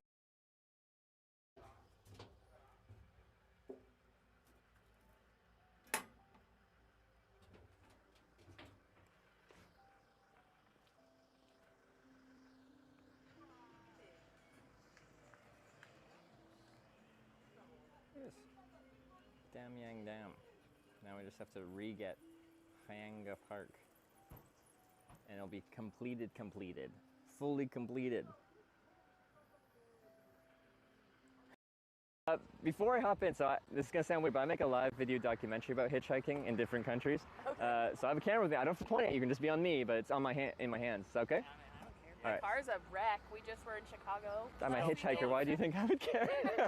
Yeah, I just don't kill us. Yeah, don't kill me. Pinky promise? Yeah. Do you want my stuff in the backpack? Yeah, that's fine. All right, cool. Didn't even know. I was just looking for a ride. All right, that works.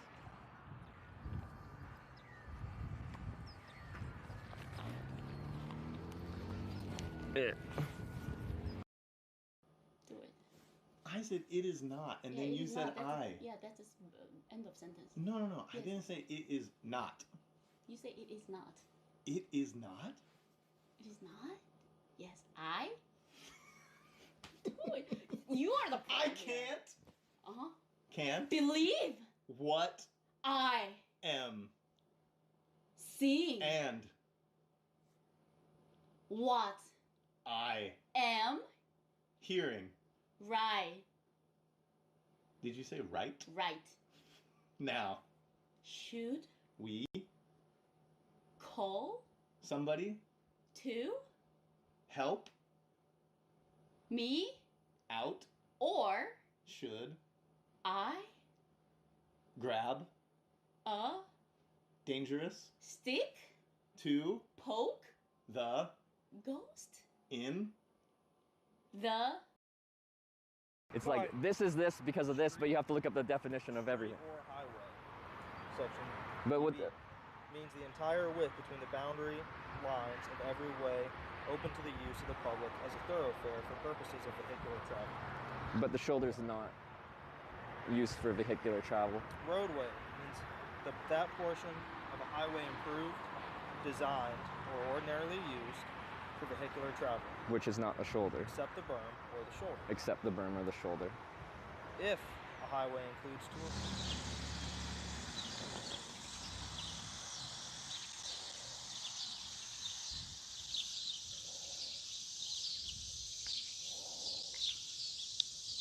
All right, no one answered, so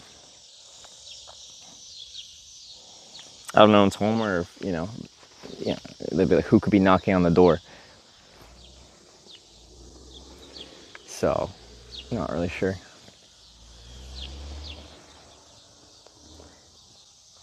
I'm kind of due for a new helmet. I just have to try to find one. So I'd rather have a helmet while I'm on a trip.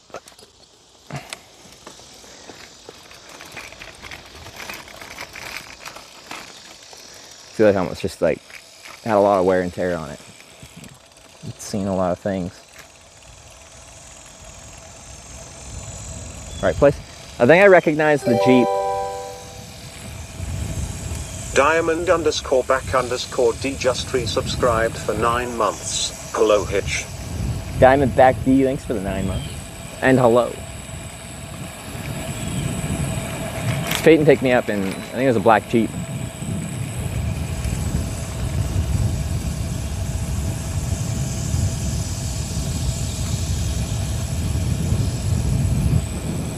Someone will be there? I don't know. I rung the doorbell. I don't think the doorbell actually worked, but I knocked 3 times and no one answered. I'm not gonna, bust in there.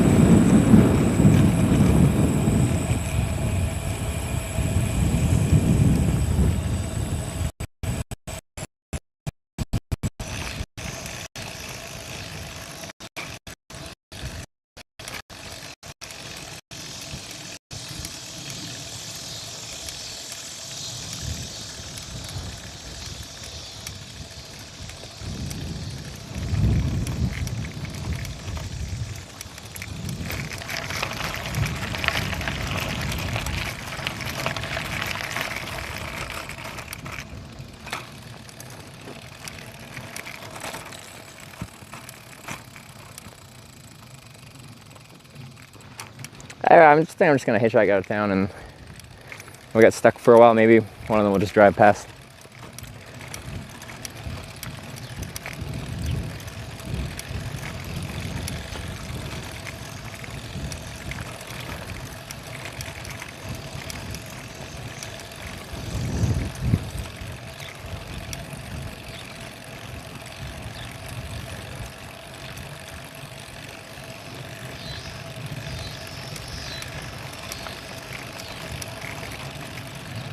I'll just let him know.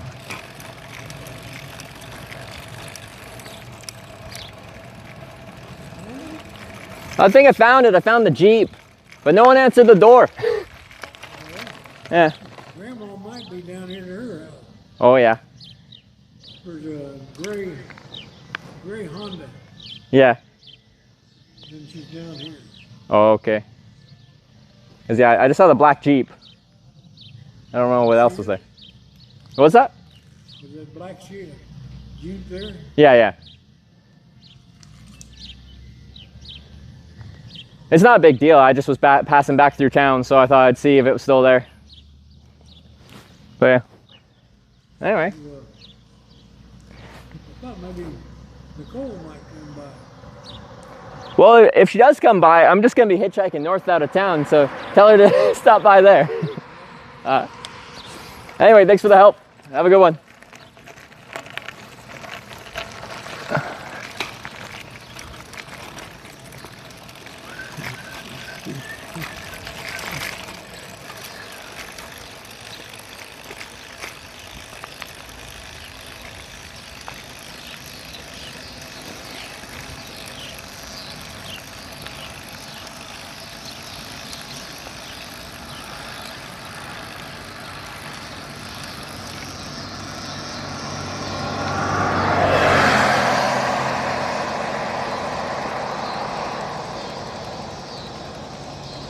Oh yeah, this is where I hitchhiked last time. And we lost quite a bit of traffic too. People coming from the softball game, but it's no softball game right now, so this is probably the better spot to be. $6.90. Thank you. Did you try?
Dang, I was vibing with that.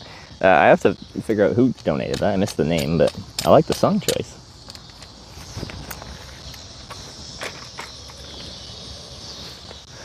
Well, this might take a bit. Like last time, it's pretty easy to get into Corning. It's hard to leave, though.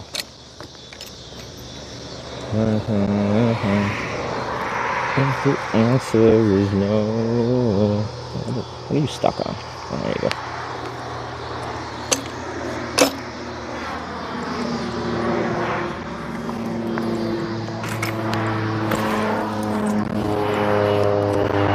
Oh my darling, where's the sun? Like,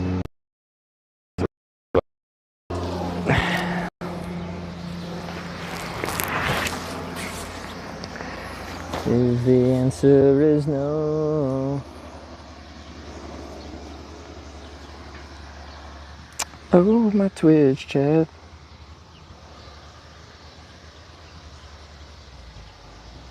No helmet? No helmet. I think I found the place. I found the Jeep of Peyton who drove me, but no one was home, or they didn't pick up, or answer the door rather.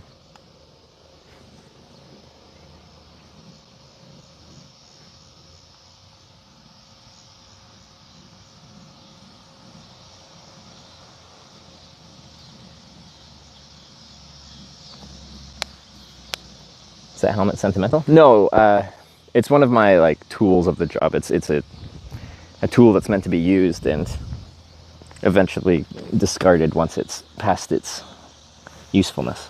So I was kind of due to get a new one soon anyway. But yeah, that's fine. Oh my darling. Watch all the clips that gets played in low signal scene. No, not currently. There, like on my YouTube channel, there is like a clips collection that doesn't have all the clips that are shown there, but highlights.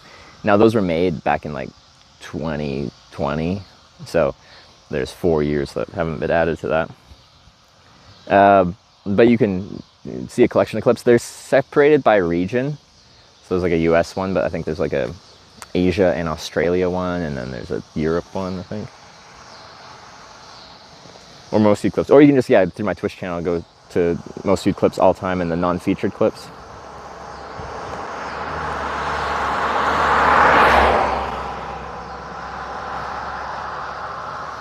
Well, should be replaced every 3 to 5 years anyways. And yeah, I got that one in... When did I get that one? I had a different helmet on my cross Canada trip.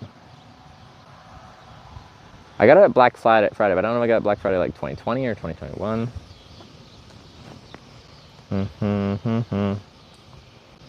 If the answer is no. Oh yeah, who donated that? That was V Mandarinia. Thank you for this nice donation, the $6.09. I appreciate it. Let's have some Dr. Pepper. Well, it's still cold. Cool. It's probably not cold anymore. Oh yeah.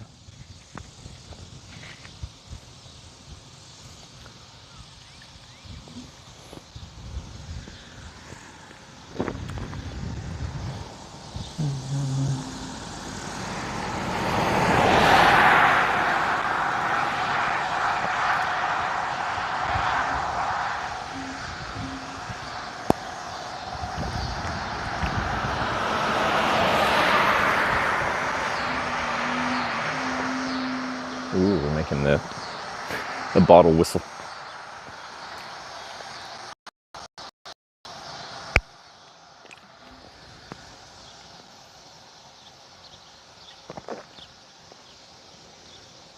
Having like a house just like complete or like fully backing onto a cornfield makes me think of, what's the movie, Signs? Is that the movie? You got the farmer on the cornfield.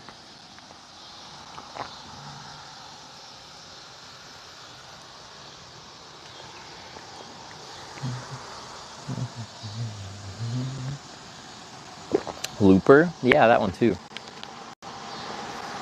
Well, that's a good film. Should watch that again.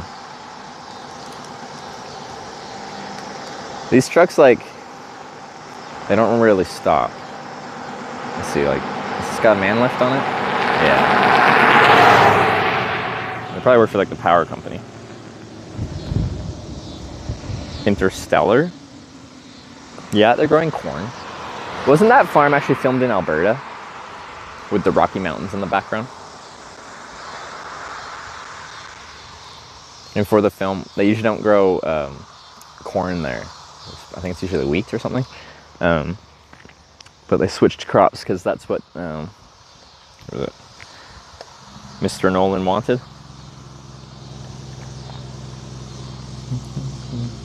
New Twisters movie's out today. Oh, that'd be fun to watch too.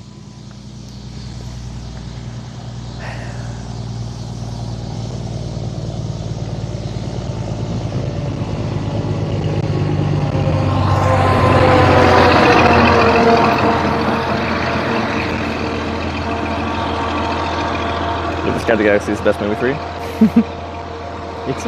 I'd like to read the book at some point. I bet it's quite different than the movie.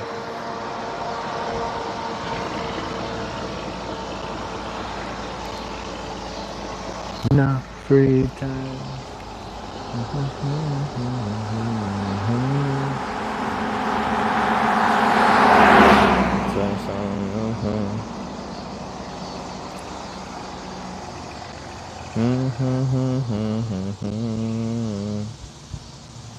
Looks much better, which is typical, right?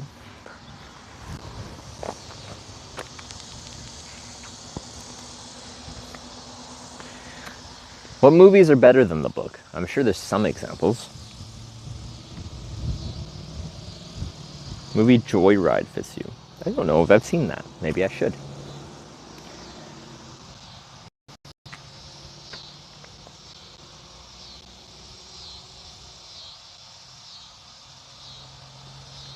Same pickup truck passed you when you're going into Corning too.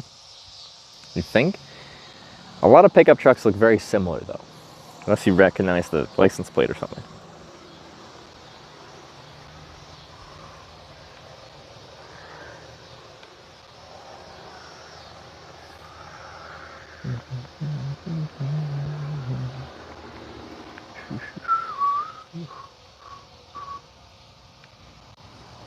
Oh, Forrest Gump, book kind of weird, but movie way better. Ah, okay. Alright. What are some critically acclaimed movies that maybe they're better than the book? What about Fight Club? That was a book first, right? Princess Bride, was that a book first too? It's a good film. Sarah had never seen Princess Bride. I introduced that to her as well.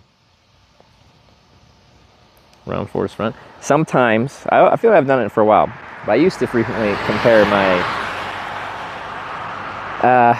so people will, very commonly, you'll see it, and people already today have been like, why are you hitchhiking?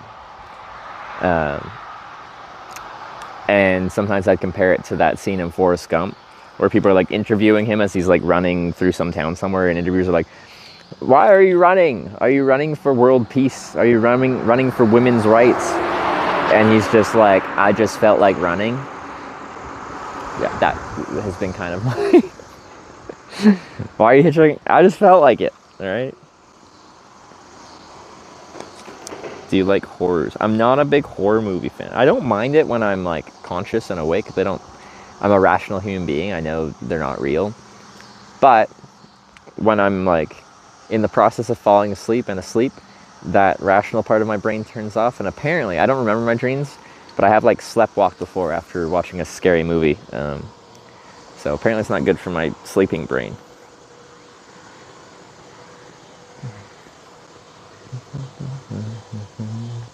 Jurassic Park was great, but the book is fantastic. I feel like some of these I should read. I've seen the classic movies, but if the book is also equally good, then I should probably read it.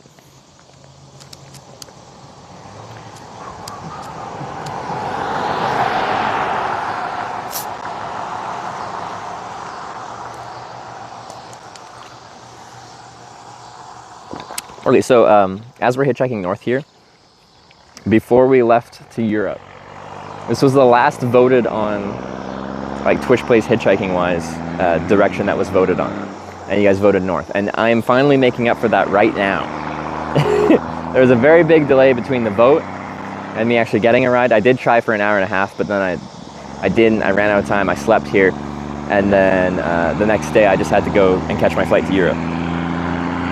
So I still owe you a ride north out of Corning here, but once we get out of here, we'll be back to voting on every ride. Movie Into the Wild is better than the book. Is it?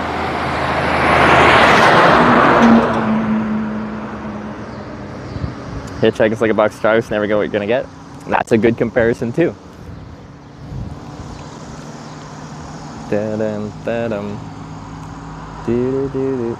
Very annoyingly, when we eventually get a ride north out of here, the last little bit, like the first few miles leaving here heading north, are the worst bit for the network, and the last few miles when we get close to Seneca, they get a bit better. But what that means is the most critical part of the conversation when we're first introducing ourselves is going to cut out real fast.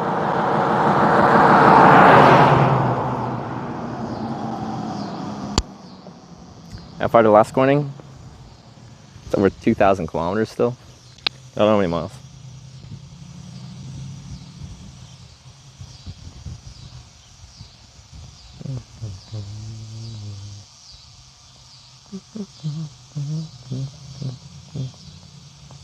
Could send you back. Yeah, so my concern here is there's no other ways to leave out of Corning. Once we go south, there's just nothing, and there'll be no network forever. Same for east out of here, and I guess is that the west, I don't know. So like when we get back to Seneca and we start voting, it's just like, if we vote south to go to Corning, I pretty much just have to go back north to get back to Seneca again. And we ran into this issue when we were in heading north into Wisconsin. What was the town called? I forget what it was, but anywhere north from there, you run into essentially a network black hole where there just isn't any network anywhere. And this is a live stream, so our limitation is kind of like going in directions where we can actually keep the stream kind of running. It's never going to be 100% perfect, but you want it to be up most of the time. So we have like limitations. If this was a video game, it's like running your character into a wall. You can only go back from the direction of running into the wall in the corner.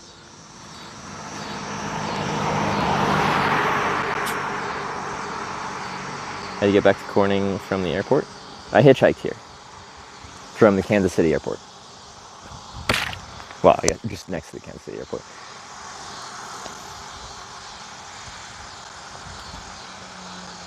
Who do you raid after yesterday's stream? I raided Daily Dasher in New York City. Ever seen a UFO? No. Oh, that was Wausau, Wisconsin? Yeah, that sounds right. Is it? Wausau? Maybe. So anyway, I just, when we're talking about like, from video game terms, running us into a wall where we can't go any further because there just will be no stream, I don't know how to play that, because we can go back to 36 to Seneca, and the two obvious choices from there are west or east on 36.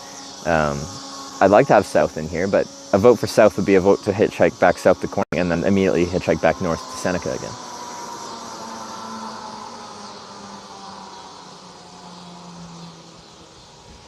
Okay, what does this alert mean? Can someone explain this to me? Josie gave bits for a celebration on screen. What does that mean? Is there a celebration going on screen that I'm not aware about?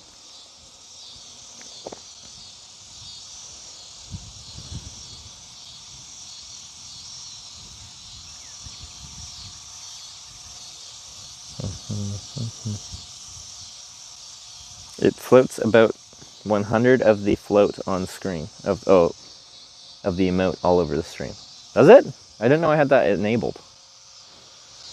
Wait, but it doesn't show up in my events. Why doesn't it show up?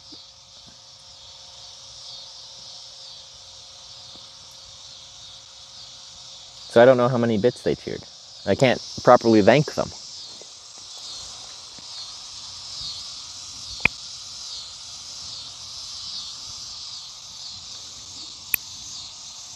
Rerun in the same place a month ago? No, we just had to come back here. I paused the Twitch Plays Hitchhiking trip right here because I had to make it to the airport to go to Europe for TwitchCon, which means I had to come back here because I paused it here. And we need continuity. We need to continue from where we left off.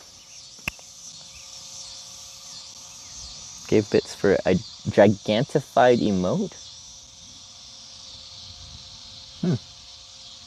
Gave bits for a celebration on screen.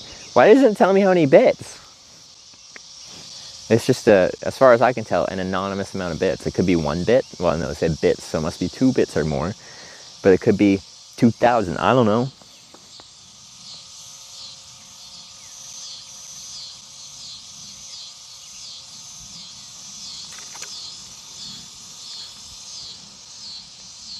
$30 bits for emote, 40 for celebration. Is there a cooldown? Or can people just like make it crazy?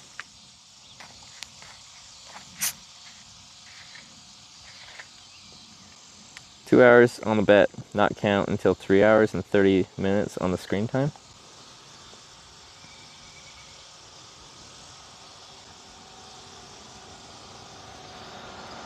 No, like, so we're continuing, because I tried to hitchhike north for an hour and a half, or an hour 31 last time I was here. This is kind of a continuation of that. So we added that, so if on the betting side, it says like 2 hours to however many, 2 hours and whatever minutes, or 2 to 3 hours, I don't know what it is, then it would be the current ride, or yeah, current ride wait time has to fall within that law.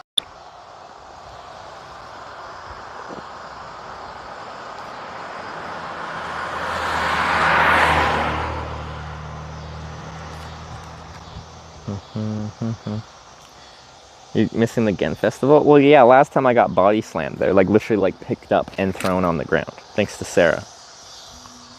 Thanks, Sarah.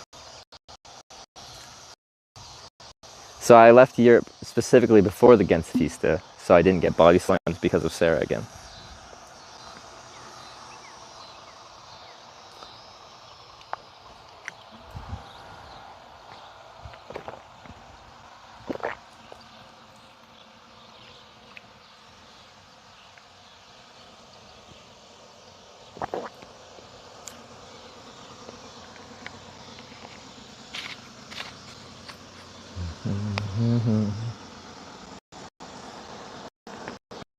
Yeah. Sarah getting me body slammed. Classic girl things.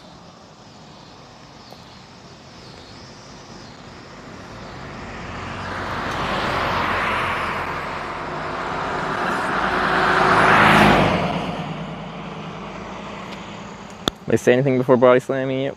Okay, so here's the thing. There's this brewery called what, Delirium, and their like little mascot thing is a pink elephant. And at Gänsefiesta, you can, through a variety of means, end up with these pink elephant hats. They look really silly. It's literally this big plushy elephant that sits on your head. Anyway, a part of the whole Gänsefiesta is like, once it's nighttime, there's a game that's played. If you're wearing a pink elephant hat, you're liable to have people try to steal it, and it's all in the spirit of the festival. If you don't want it stolen, don't wear it on your head because people will try to steal it, and then you try to get it back. So anyway, Sarah just saw these two strapping young lads both with pink elephant hats, and decided she was going to go with me and go and try and steal one and somehow hand it off to me. And she stole one and just super blatantly just stole it, and the guy like started chasing after her, and she just ran up to me with the guy literally right behind her, handed it to me, and I'm like, well, shit. Young strapping lad is now right in front of my face, and he just picks me up and throws me on the ground. He didn't like the game. I don't think they knew about the game.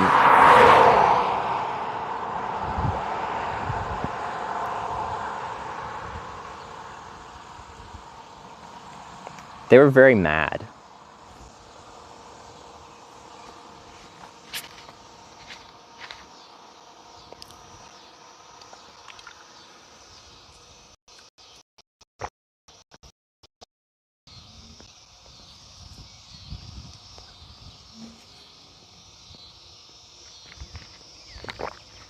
They're very tasty beers. Yeah, I had some. They're good. I approve. This is Belgium after all. Probably what they're most famous for is what? Waffles and beer?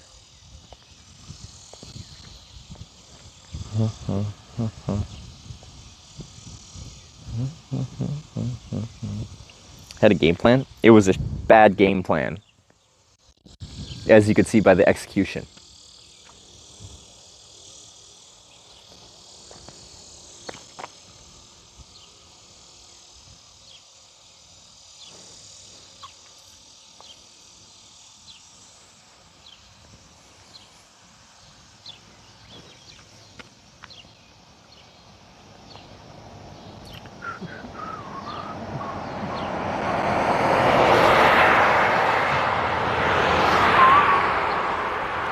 No cars? Yeah, so I had already hitchhiked here for an hour and a half last time I tried to hitchhike north out of here, and we didn't get out of here, so now we're trying again.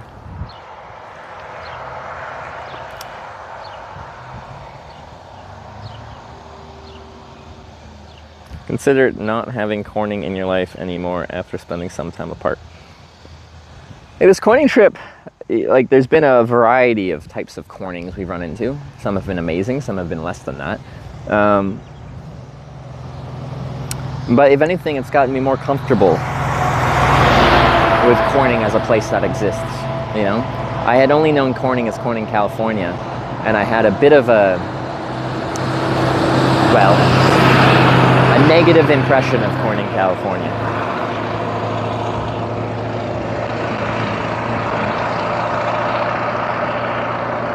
Hitch has a fun Belgium story now. Type 2 fun, right? Yeah, it makes for a funny story now, but still. Sarah got me body slammed. I prefer my fun to not involve me getting body slammed.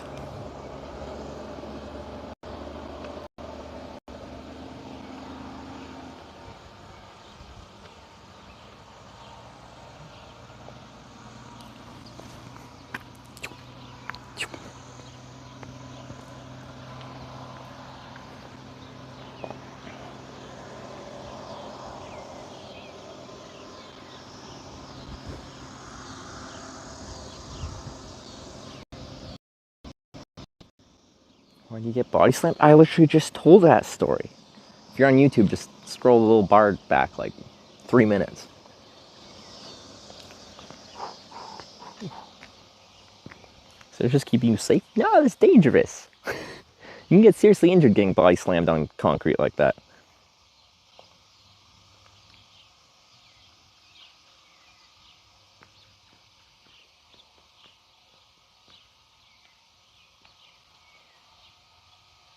Youth clubs are very cool. Should prove beneficial for years, so if nothing else that.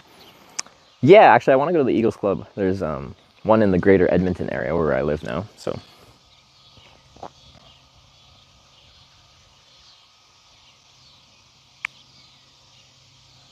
Is Twitch gonna add that rewind feature? Well, it sounds like they're trying to like actually find up their player a little bit. Or they're gonna actually add what? H.265 HEVC and like encoding and potentially 1440p.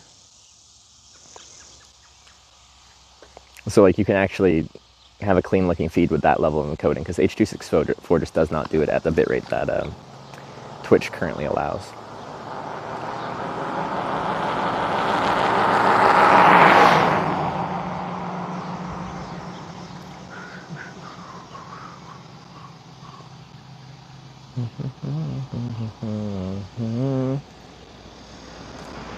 Hitch me up the Edmonton Eagles Club. Potentially. We've got a couple viewers in the Edmonton area, I think.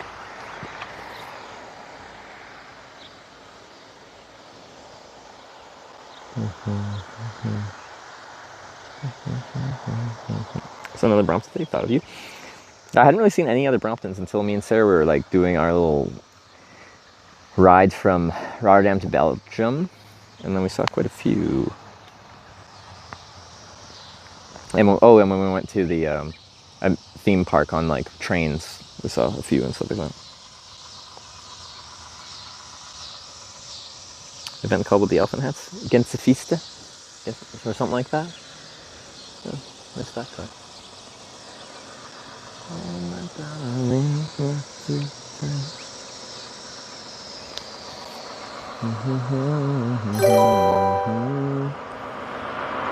Rockin' just subscribed with Twitch Prime. Rockin' QC, like Quebec. Thanks for the 6-month Prime.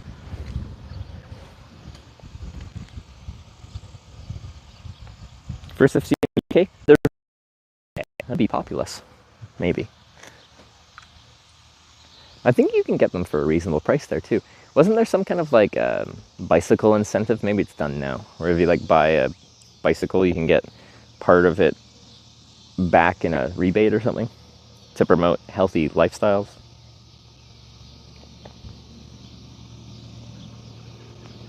Is this the hardest place to hitchhike you've had? No.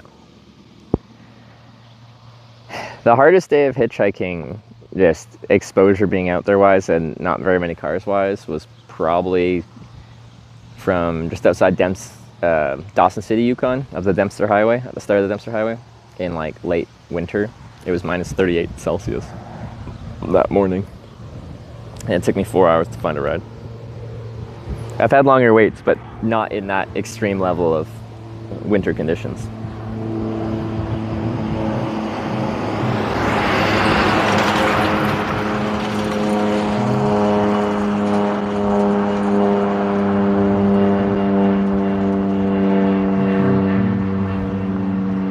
Because yeah, I wanted to hitchhike on ice roads, so then I did. Up the Dempster Highway between near Dawson City to Inuvik, there's 2 ice roads you cross. Both of those are just river crossings, so they're quite short. But then the goal was to hitchhike to Tuktoyaktuk from Inuvik, and they don't actually do it anymore because they made an all-weather road. When I went in 2017, in February, it was the last year for the ice road from Inuvik to Tuk. It's like 100+ kilometers of just riding up the Mackenzie River Delta out onto the Arctic Ocean. It's pretty cool. But yeah, the ice road was closed when I was there due to overflows, where the ice breaks, water comes up, and it creates moguls of ice on the ice road, which is less than ideal. But one ice road was open from Inuvik to Aklavik, another small town, and it was quite cool because now we're actually driving down the ice rather than just across a river of ice. You're literally driving down a valley that's winding through a river valley, and you go pretty fast. They're going highway speed down this frozen river of ice.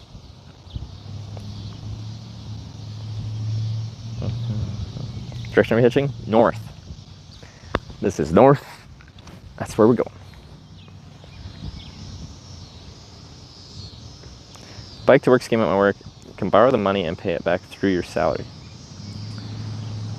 It's only borrow, there's no actual grant. It's okay if you pay part of it back, but come on, give us something.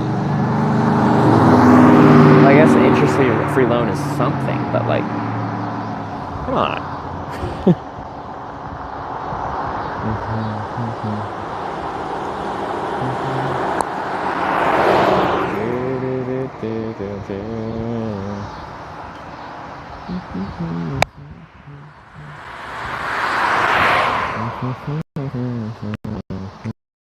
I'm gonna get Sarah a little Brompton now too. I think she'd like it.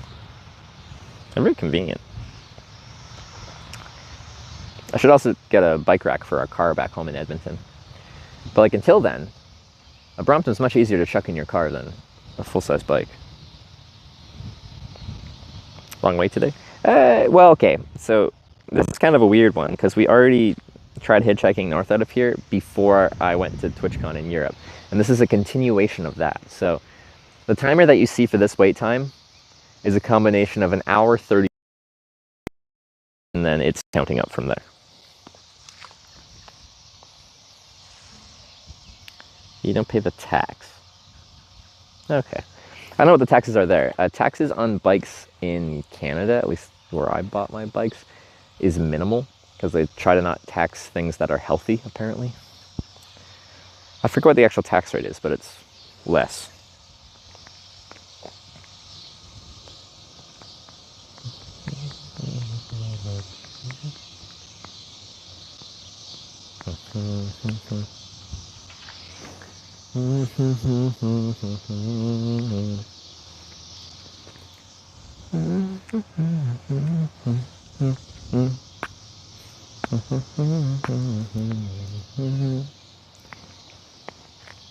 Not much traffic? No, so this will likely take a while. Now, I do say, and I think, that when you have less traffic, as long as they're going the right way, there's a logical place that they'd be driving to, and if they stick to 63 here, the only thing up 63 heading north is that junction that connects to Seneca. Every car that drives past is much more likely to pull over than when you're in a very busy city kind of cars just ripping past kind of environment. Danger Data tipped $11.89. Thank you. Popcorn, corn. Danger Data was $11.89. What is this? This is a remix. Is it gonna let the bodies hit the corn?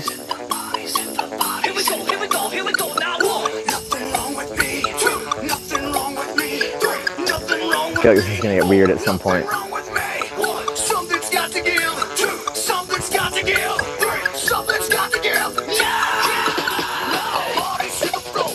Nope.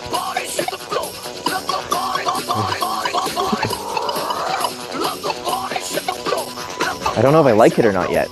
I think I'm kind of vibing with it.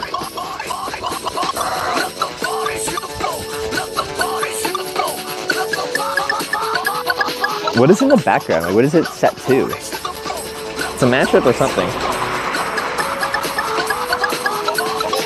it gonna be like a drop or something?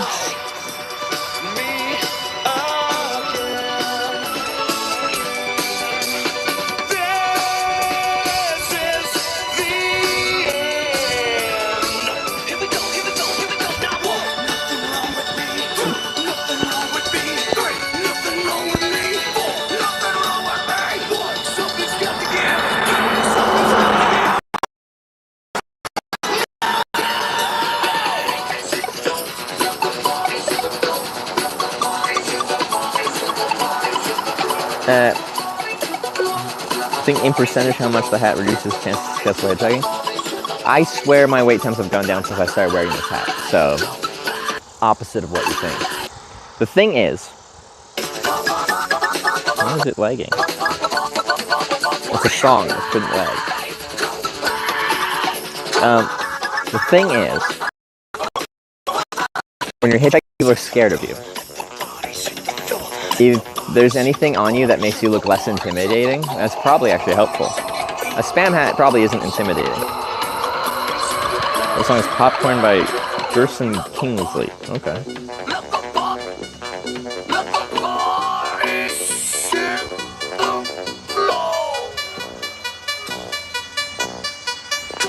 Because, like, I am not a very intimidating person, like, physically.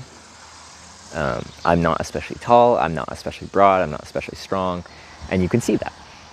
That's good for hitchhiking. But people are still scared of you just because you add a little bit of funness, a little silliness, without overdoing it. It's probably to your benefit.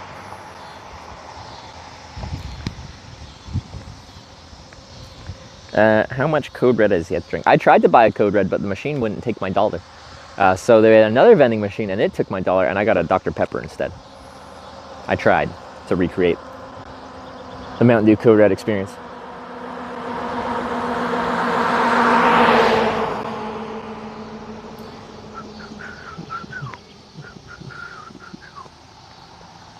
Boots intimidating. Tight pants? They're not really tight pants. They're definitely trim, though. And I wanted that for cycling, but it's bad for the bugs. Mixed feelings.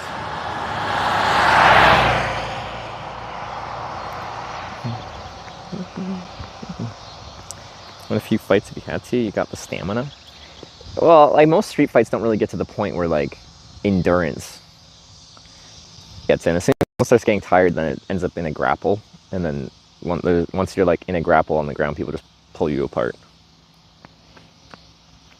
So, I'm in decent shape. If someone's especially large, I could probably just run away, which is probably the best thing to do in a fight that you have no desire to be in.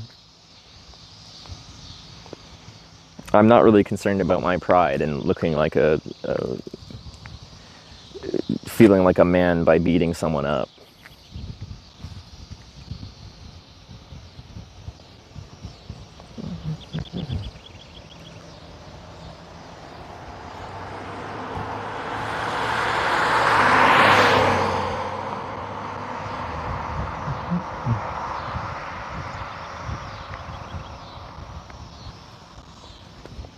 "5'1" everyone is bigger than me? I think Sarah's mom is shorter than you. I think she's 5 foot even.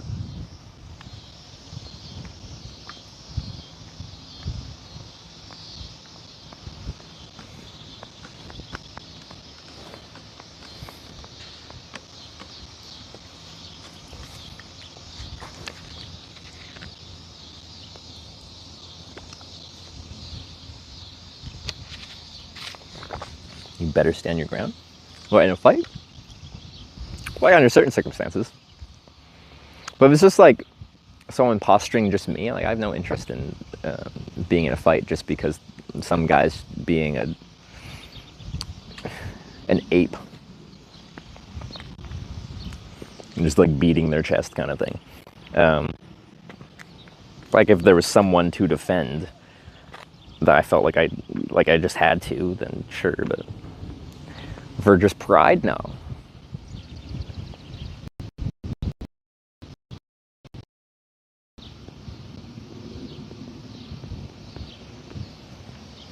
Sure, Mom, Dad did cocktails, played games in garden. That was good. Yeah. So it's got a nice family there. Their mom and dad are nice to hang out with. I've been there twice now.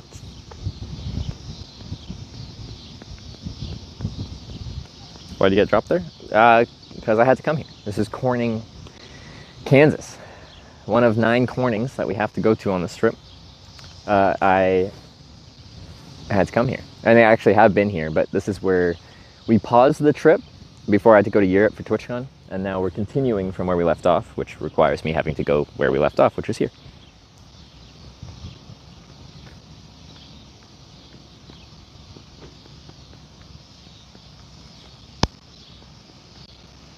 Afternoon. How cornalicious it is. Very cornalicious. Cornalicious. Cornalicious. Cornalicious. Cornalicious definition. Make the boys go local. It's a dead zone you just use your bike to get the better spot? Like dead zone for network or dead zone for hitchhiking? This is all Route 63, and we learned this route is not a very well-trafficked route. So we just kind of have to deal with it. Like, I ride my bike 12 miles north of Seneca, but it's a very dangerous road to ride on, actually.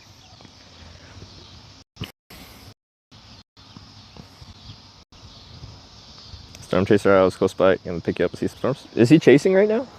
Is there? I don't think there's storms in the area.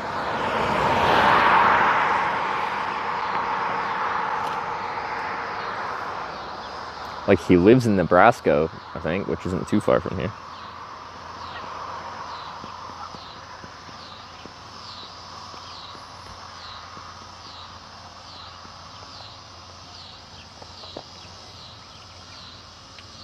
Softball games today? I'm not sure. I think people said when I was here last and there was a softball game, it was actually Thursday. I assumed it was like a weekend or something like that. Apparently it was just a Thursday. And yesterday was Thursday, right? So if we got here yesterday, maybe they would have had another softball game. But no, I couldn't have Storm Chaser RL come pick me up because that's not a hitchhiked ride, and you guys voted to hitchhike north out of Corning, and that's exactly what we're doing until we get picked up and get a ride to Corning. So actually, hopefully I get a ride today because I don't actually have any food. Drove here at random, is it planned? It's planned because this is a Corning, and I have to go to every town called Corning. This is one of them.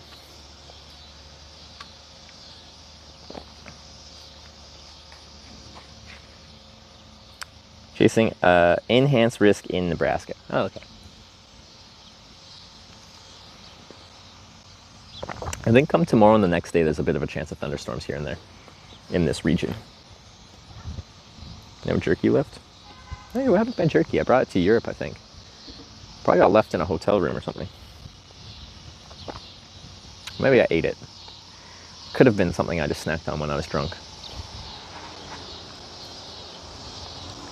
Better plan after Corning is over? No, but part of that is I don't even know what to start thinking about for planning a trip because I don't know how long this will take. Like I've been saying since I've been back, like this could take a week to finish if you guys vote forward all the time and I get lucky with some rides, or it could take still like months. You get for viewers to bring food and drink, right? Yeah, no, you can come by, say hi. I have a whole viewer book where if people come out and say hi, like you get make your mark in the viewer book. It's just a personal memento for me to like see all the names of people that have come by to say hi as I travel anywhere in the world. And then yeah, people bring me snacks and drinks and stuff like that, which is appreciated. Man, we had some really nice people when I was riding my bike like across Canada and stuff. People would come by with just like a bunch of Gatorades and food and stuff like that because I was just like a human garbage can. I would just intake anything and convert that into energy. So that was much appreciated.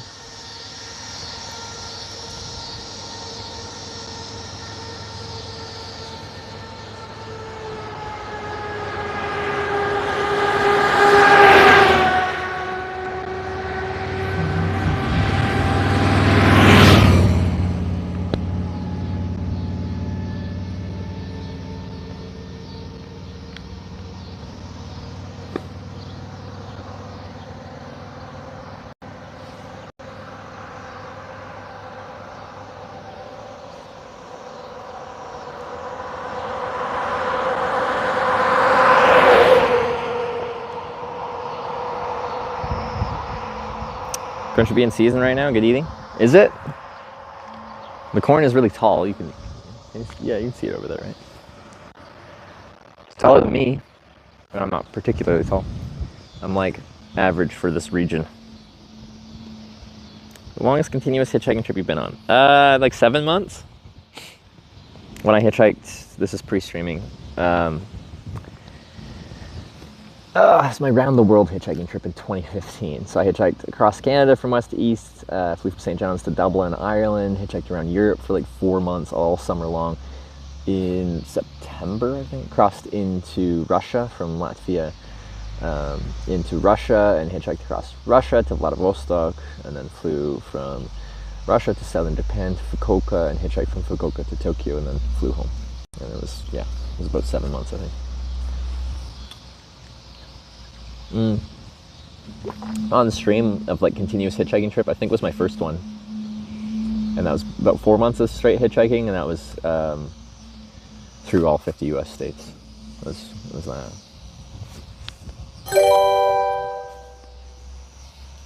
Exceptional Thief just subscribed with Twitch Prime. Yo. Exceptional Thief, thanks for the Prime. That was a 2 month resub. Thank you. How was Russia? Easy hitchhiking, difficult language barrier. Rocky Rhombus 479 tipped $6.90.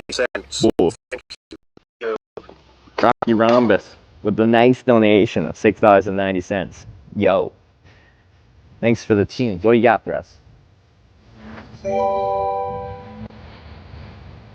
Austin 416 listen 15 follows. Thank you. It is time once again. DJ, hit the theme song. Hey, I think it's the first time since we've been back that we have a media share queue. Austin, thanks for the $15. I think I know what you sent me. Let's see. We'll see after Rocky Rhombus's gams.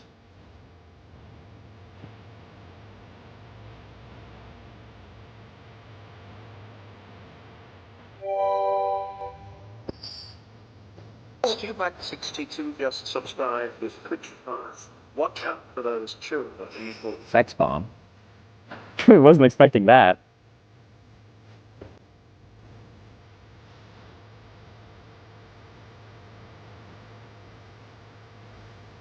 Wow. But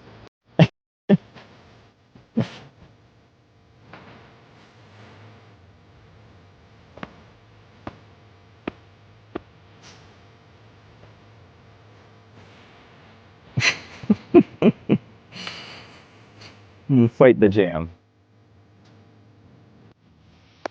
Well, thank you very much for that. No, it's this one. I thought it was gonna be a coin-based one. Oh. I almost bought a breakfast burrito yesterday, though.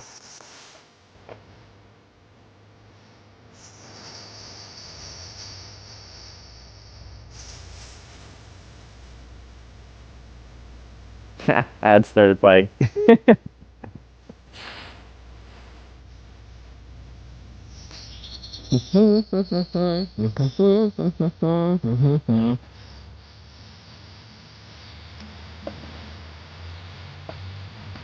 Hold on, Buzz.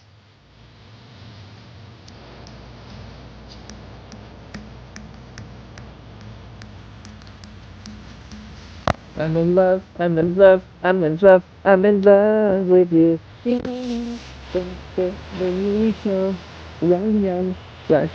burrito. This song is embarrassing. I'm embarrassed. I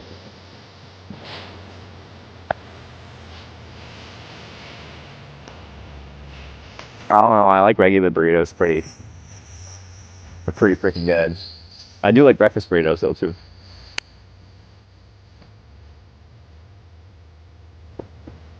You eat a burrito when you're driving a car or bus? I feel like of the foods you can have, like, well, it depends on the burrito. Some are very unwieldy, hard to like hold and eat, but like inherently, like the tube shape is easy to hold and then bite from.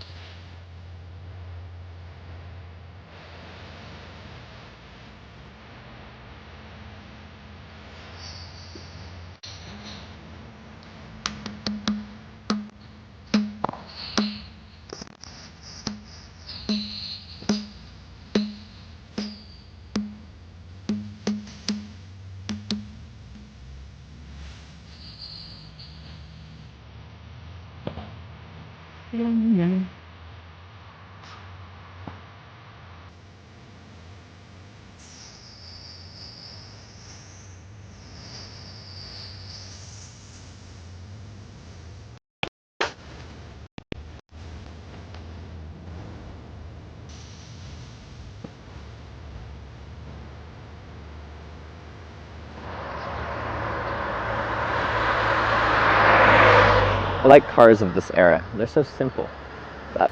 Actually, what was it? Anyway, I had a 1990 Toyota Corolla. I love driving that thing. It wasn't particularly quiet inside or anything like that, but like, I just knew how everything felt in the car, and I felt like I could feel the tires on the ground. So when it was like slippery out.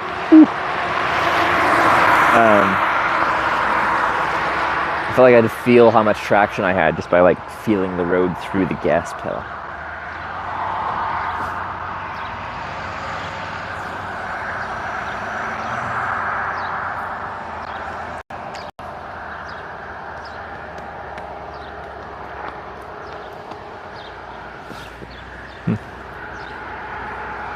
Yum, yum, breakfast burrito.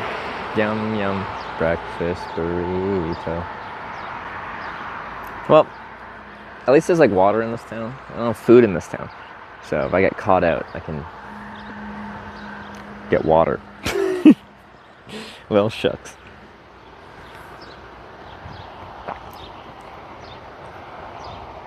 You only got to ride in the Beetle we played yesterday. That's true, I did. I was not expecting that guy to be driving a Volkswagen Beetle. He was like, used to be in like a metal band. He's like all tatted up, looked pretty hardcore. Well, we're driving a little Volkswagen Beetle. Anyway, maybe reach you in maybe 3 hours. Well, hopefully I get out of here before then.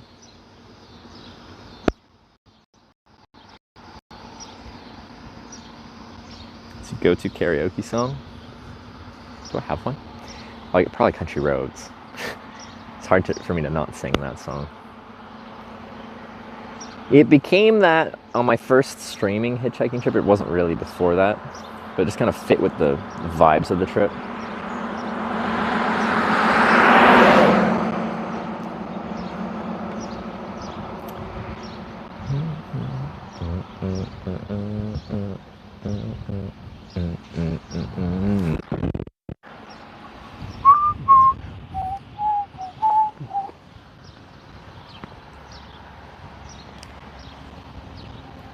This is enough traffic where I don't feel stuck, but yeah, it's not ideal traffic.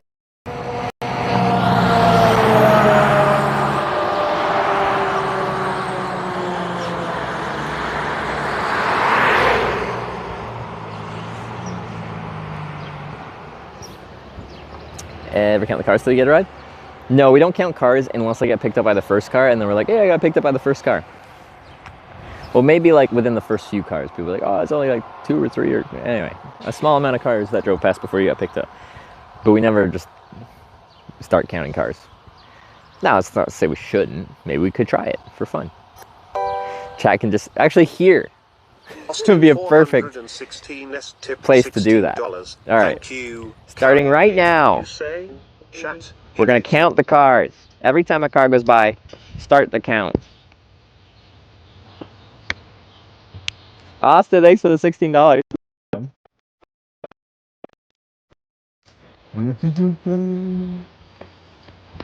don't actually know the lyrics that well. Well, the chorus, but yeah.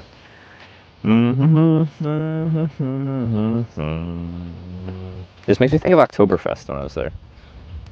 I play songs like this one, like in near the end when everyone's really drunk, because the whole event is just drinking beer all day, so you get really sloppy drunk there. And it's fun to get a bunch of sloppy drunk people singing songs that every drunk person knows.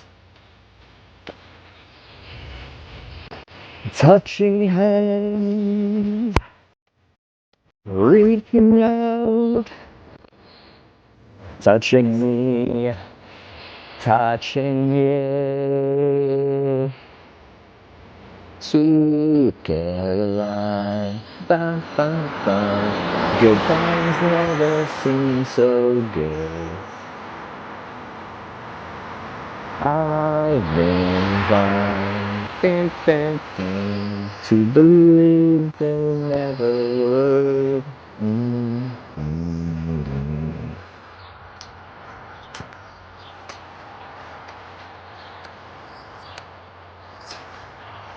Thank you, Austin.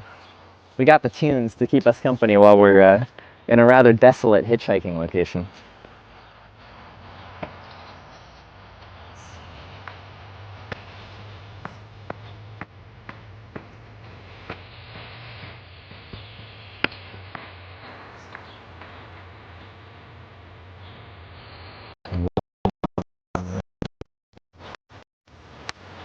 Touching warm,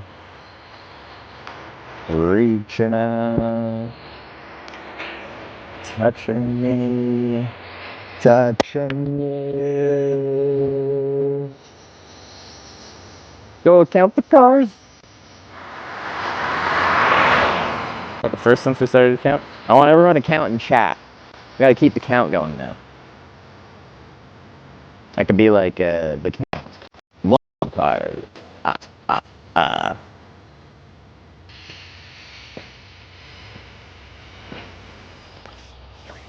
think that might be a fun practice when we're in a desolate spot. Like, if there's constant cars flying, yeah.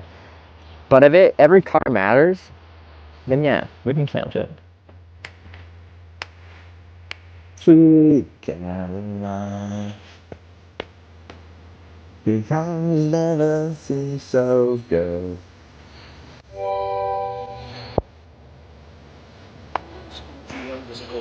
$17.50. Thank you. Oh, we got DJ OG getting in on it. Thank you for the $17.50. I appreciate it. What do you got for us? This has become an all-request hitchhiking radio hour. Ooh, okay.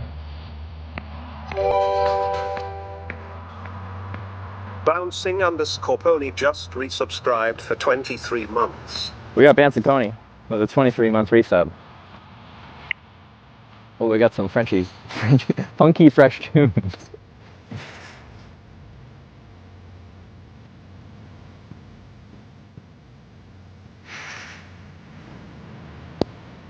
Ooh, my old vehicle. Guys ready for car number 2? Prepare yourself.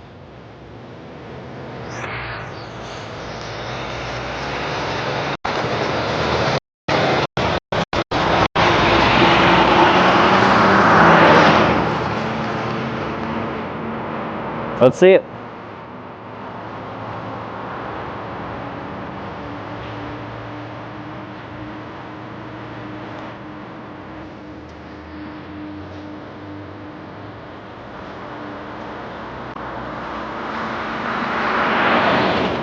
What number is that?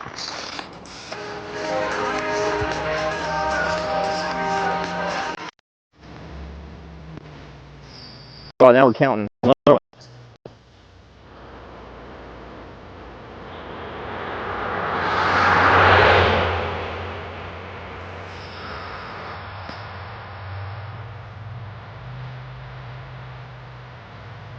No, now we're getting out there. Those are some serious numbers now. 4. If I had a nickel for every car that drove past, I'd have 20 cents.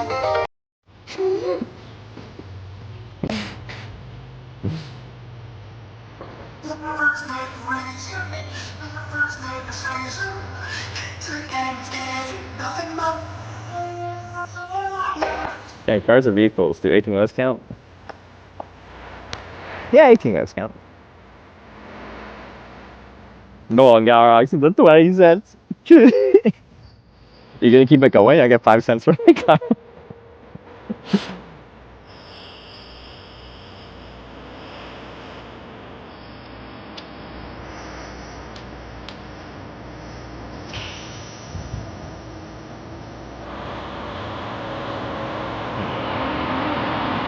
The right turn signal and I went to the gas station. Still counts as a car driving past though. Like corn silo? It's corn! Probably.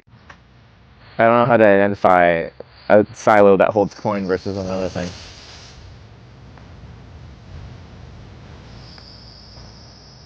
Surrounded by corn, nothing to eat? Well, most of it's field corn, which is not super pleasant to eat.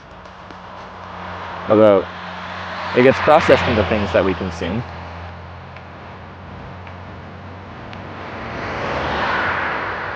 At 200 miles, direct west of you, Seneca, get along this ride. Oh, okay. Well, once we get to Seneca, we'll have to vote on which direction to head next.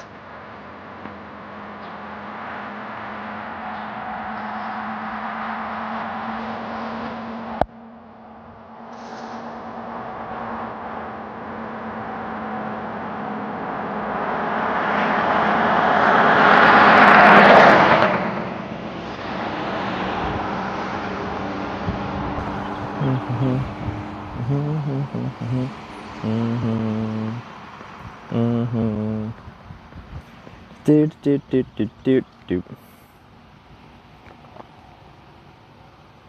Storm Shadow would be a sniper. Yeah, no, like I don't want him to pick me up right now, but like I could of course pause the hitchhiking and get picked up, but I kind of need a ride back to where I got picked up from. I need the continuity. We can't.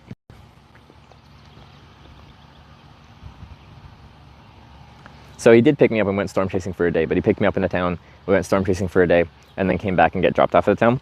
And we had some really annoying person in chat constantly all day being like, "This is cheating. This isn't hitchhiking." And I'm like, my title isn't even hitchhiking right now, and I'm getting dropped off exactly where I got picked up at. And then we're hitchhiking from where we got dropped off last time hitchhiking. Stuck in a silo is called a grain entrapment. Is it actually a grain entrapment? I don't know if it's a joke that I'm just not picking up or if that's just what it is, because it makes sense to me. Sigmund, thanks for the 8 months. Do do do do do do boo doo do do.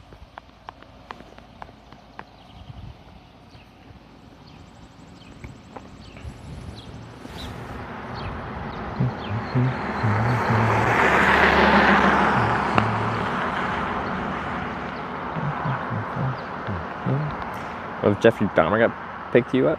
What if you got hit by a meteorite? What would you do about that? Which one's the one that actually hits the ground? Is it meteor or meteorite? It's meteorite, isn't it? One doesn't actually hit the ground, right?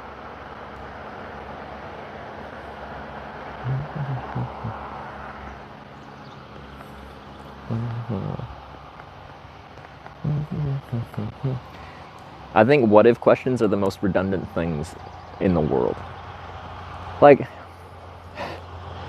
for like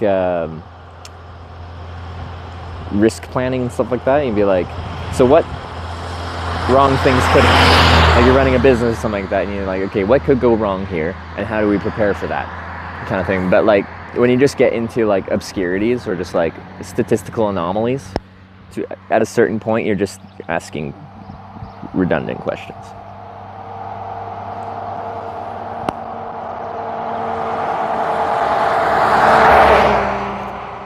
Meteorite and wait, meteor as it's flying, meteorite after it hits. So wait, if you get hit by, do you get hit by a meteor because it's flying, and then after it hits you, now it's a meteorite? But if you got hit by one, are you getting hit by a meteor or a meteorite?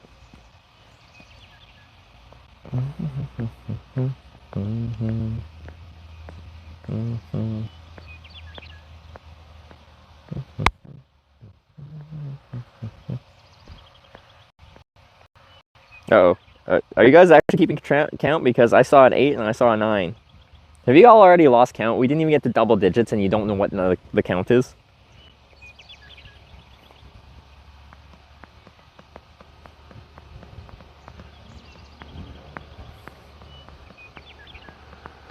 Y'all suck at counting. This is why we don't count, because you can't do it.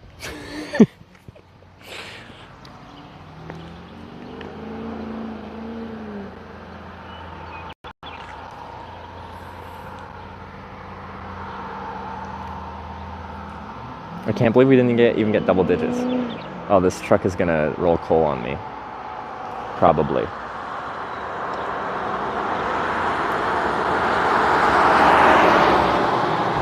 There he goes. There he goes.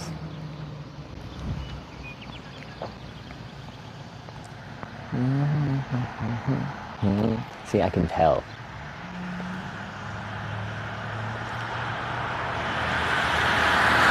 I know how truck drivers behave. I also predicted a lifted truck that pulled over for me was just gonna run off once I picked up my bags and like chased them down.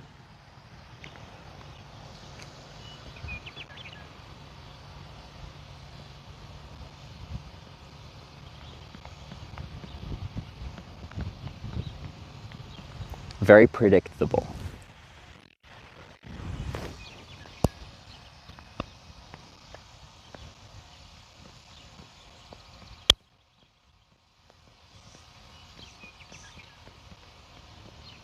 Semi-truck also did that. Commercial trucks don't really roll coal.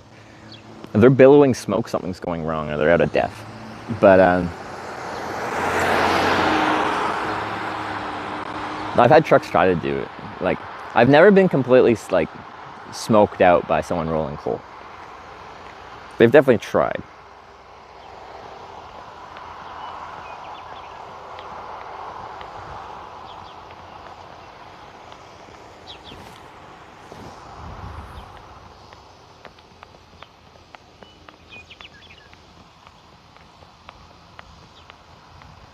Ever been splashed by a puddle?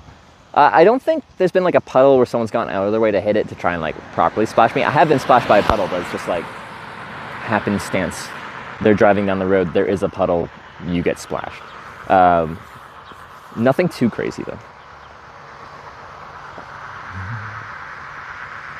Last time I moved down to the corner. I did because there was a big softball game happening and people leaving that were coming out of this exit. But right now there isn't a softball game, so I'm not really losing much traffic to that junction up there. Where if I go down there, there's no shoulder at all, where if I go here, we got like a real wide shoulder. Like, you know, I could do some dancing here, some break dancing. So much room for activities. I don't know what other activities we could do other than break dancing, that's probably it. Anyway, I like having room.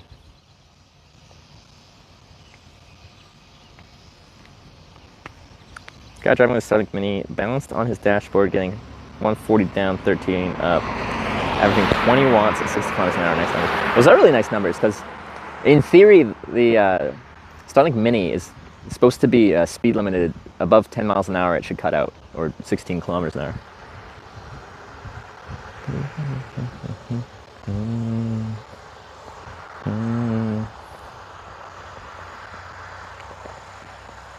Braking's in the Olympics this year. That's kind of cool.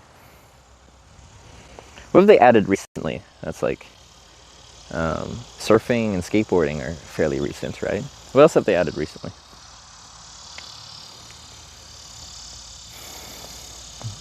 Proof you can dance on the shoulder. I still don't actually know how to dance. And I know you can be like, well, just move your body. Like, just like, anyway, me and my girlfriend, next time we're actually home together, our plan is to learn how to dance together. Because dancing is objectively fun. As long as you're comfortable doing it, it's fun. Sport climbing, oh yeah. See, that's kind of a weird sport because like a sport climbing route is a defined route that has been around for a long time, right? Like the same thing every time. You just climb it real fast, and they do climb it really freaking fast. It has USB-C featuring with 100-watt charging. Yeah, so Starlink Mini sounds wonderful, and I would love to integrate it into my setup, but I need to be able to go more than 16 kilometers an hour with it. And someone doing that in the window going 60 is more than 16, which is good. It's just like when you go onto the website and look at it, it specifically says it's not for in-motion use above 10 miles an hour, 16 kilometers an hour.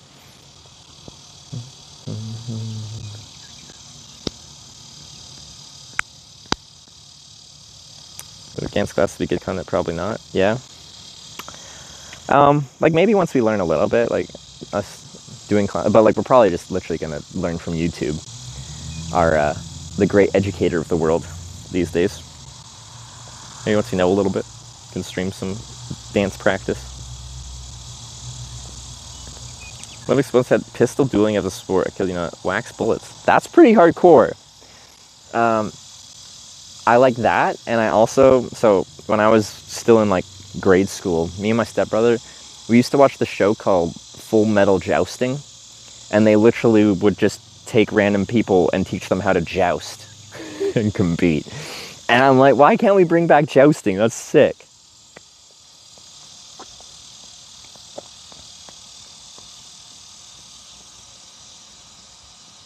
And then that would be cool if that was like an Olympic sport. That was actually like, I would watch that sport. I would follow it, and I would pick my favorite person and horse, and I would be a fan. If you know what jousting is, I feel like that probably most people probably know. Okay, anyway, it's where you got like you're in like a stadium area. There's a fence in the middle. One person rides a horse this way, the other person rides a horse this way, and you're carrying long sticks, and you both ride towards each other at the same time, coming from opposite directions, one on each side of the fence, and then you bring your stick down and you smash them with the stick, and they're wearing armor, so in theory you don't kill them. And the goal is to like hit them in certain areas, and like you get more points if you like knock them off their horse and stuff like that.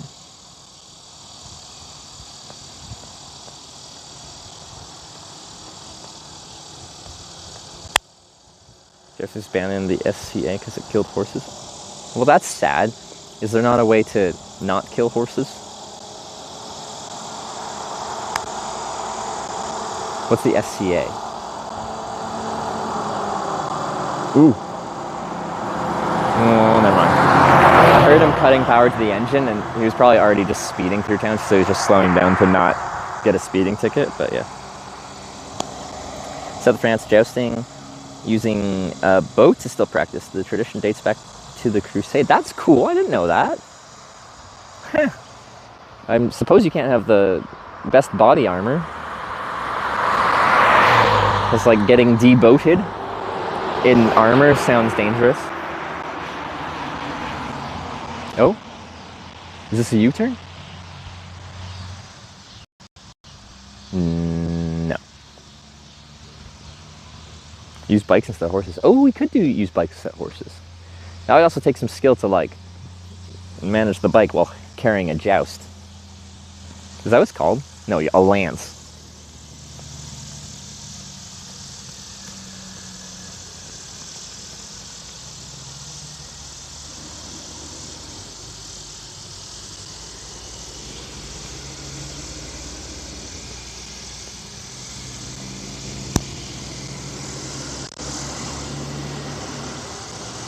Which is a legit weapon you'd use in warfare back in the day too, right?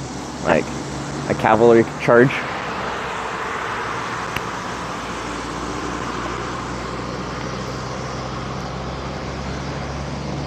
Segway jousting, yeah. Anyway, I think it's a cool sport.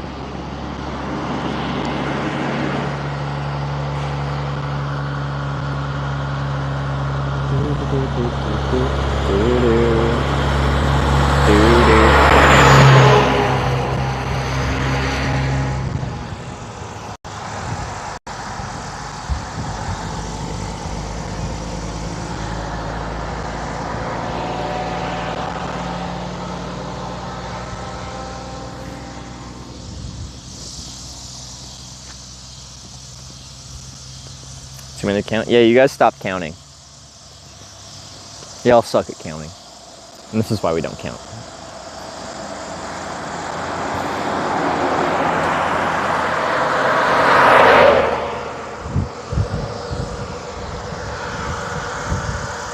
Tesla or whatever flamethrower jousting?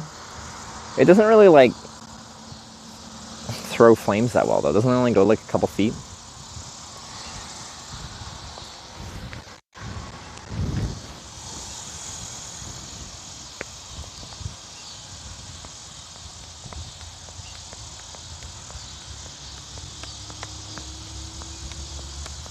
Put something in charge of counting? Well, I told you guys like just like as a mass of you, like the entire group just keeps count.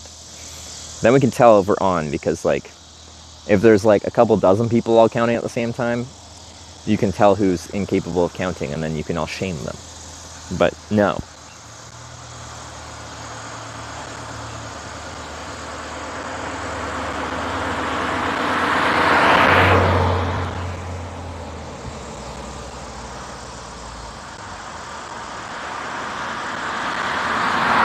Has a limited attention span.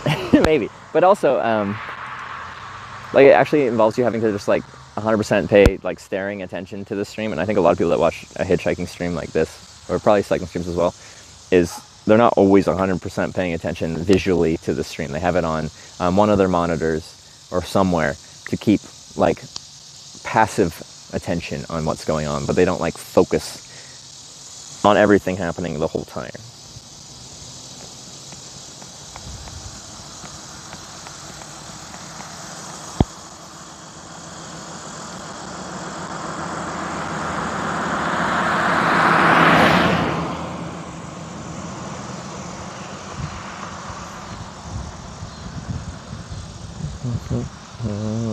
Third monitor content.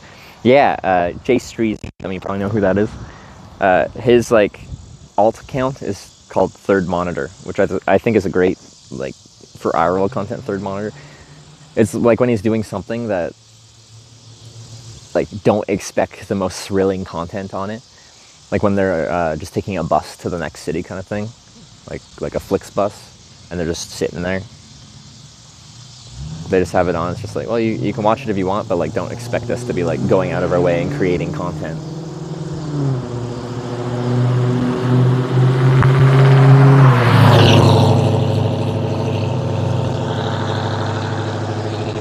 We'll get like little waves of cars where it's not bad.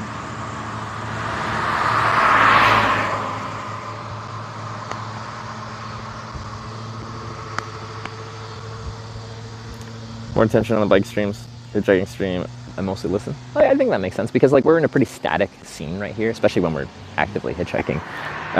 Not much in the scene visually is changing. There's cars are going past. Biking, you're always going down the road and what's around the next bend kind of thing. It's your alt account? I haven't made one. I'd like to at some point. So I can sometimes like stream but not feel like I have to be Hitch. I can just stream something that doesn't feel as important.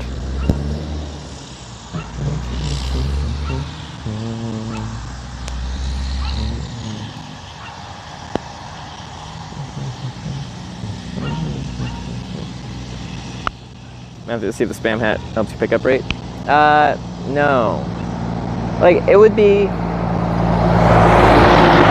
like very viable to go back through and like take the average wait time on this trip pre-spam hat and compare it to the average wait time post-spam hat, but it would take a decent amount of effort. You'd have to like skim through all the different VODs and see the wait times and like just, you know, make an average of before and after. Saying Hitch is a persona? No, but like when I say be Hitch, I think of that from a content perspective, and like I don't feel motivated to stream if I'm not doing something that fits kind of the image I've shown of what I like streaming, because it's what I like streaming. I don't really like streaming other stuff. And I think part of that is just like people have come to expect me to do something adventurous, hitchhiking and biking or whatever, and if I'm not doing that, I feel like I have nothing to offer. But if I have a second account where there's no expectation of me to be what I'm known to be, then maybe I'd actually be inclined to do some more streaming when I'm not doing something adventurous.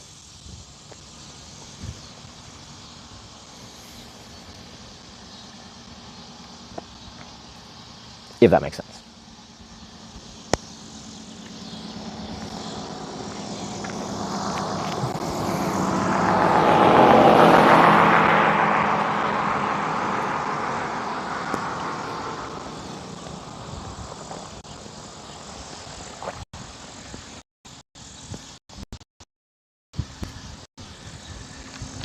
Yeah, spam hat emote. I do need to redo my emotes. My emotes are outdated. There's open slots for both static and animated emotes. And some of them are like no longer really relevant, and I just, yeah. The thing is, like, you guys are the ones that use them. I should have like a Discord channel where people can, maybe I do. Actually, I don't know. You can recommend emotes that you'd like to use. Because on this trip, like, a spam hat, corn in general, some kind of corn something.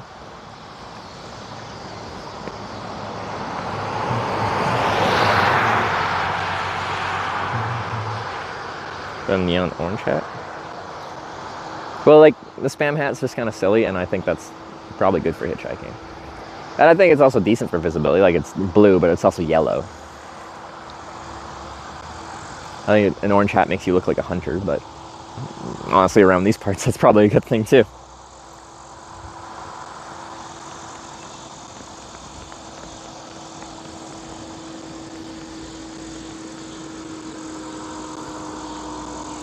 So we're joining for a hitching content. No, it's not safe for alone.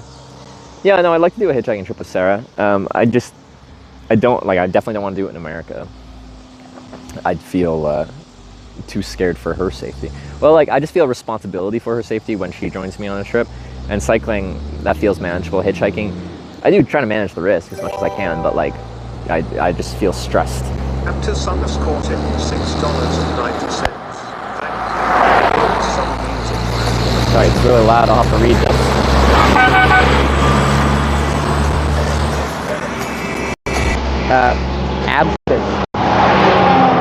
Thanks for the $6.09. Here's some music while you wait. Thank you. Music's always nice. Ooh. I don't know this song, but I like it.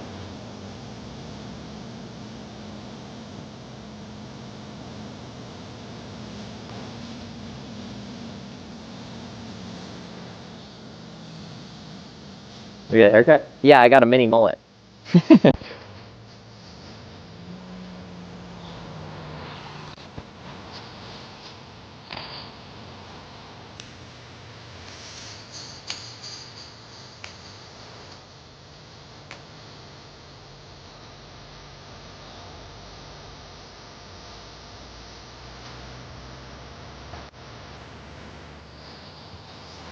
Who was this?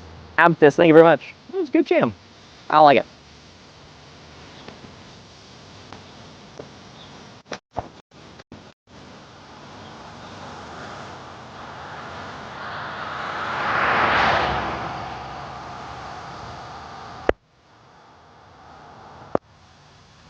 What's it? A new one? Interesting stuff. Yeah, so I essentially have an undercut, but we didn't actually cut anything going down the back, so I got like you can see like a little fuzzy tuft back here. Because, yeah, it just, an undercut that keeps going. Mini mullet. Because I've been calling it a mullet, and then people in chat be like, it's not a mullet, Google mullets, it doesn't look like that. Where probably when you Google mullets, they're like absolutely fabulous mullets. But they're all like really long flowing mullets. And I guess the reality is the back isn't much longer than the front because there wasn't enough hair to do that with.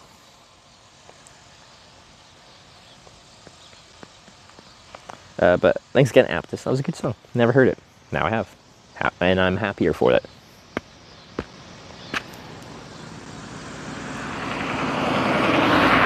Drivers give you thumbs down? It happens sometimes. It's a very uncommon one. It's more common for people to give you a thumbs up. And like, that one, I think it's a combination of people like being like thumbs up supportive, but also like being sarcastically thumbs up. Like, as in, I'm not hitchhiking, I'm just giving them a thumbs up, and they're just giving me a thumbs up back.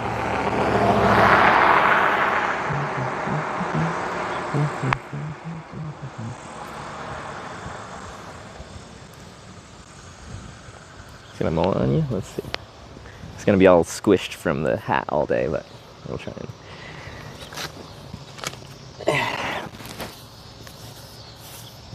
Let's see, it's got the length back here.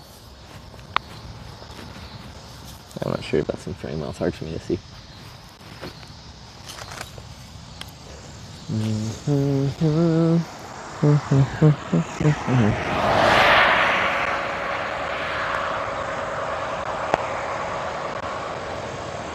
Is Sarah okay? Yeah, she ended her stream really early because she got to the ferry to Dover quite early, and then was just going to take the ferry, but the ferry takes a while, and then she was going to sort out logistics on the other side, like get domestic SIM cards for the UK.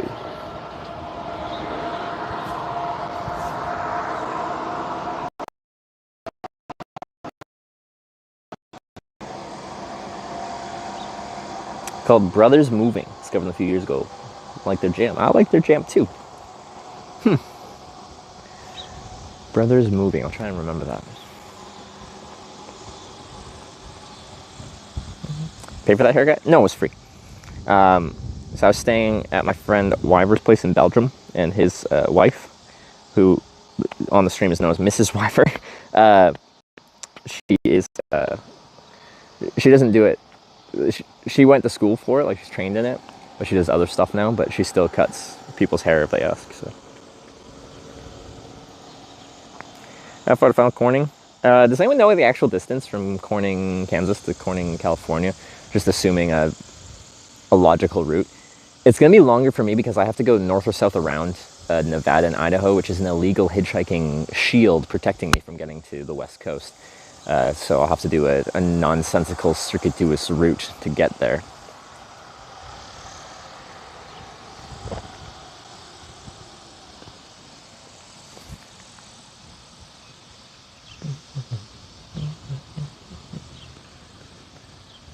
(1,696 miles). All right. That's a good amount of miles, though.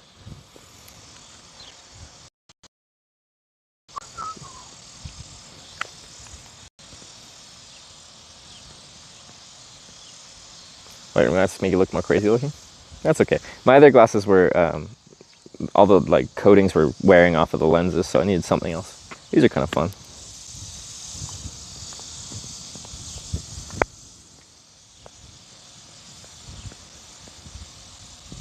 Let's bring it backwards. Yeah, the other thing that will increase the distance that we actually have to go is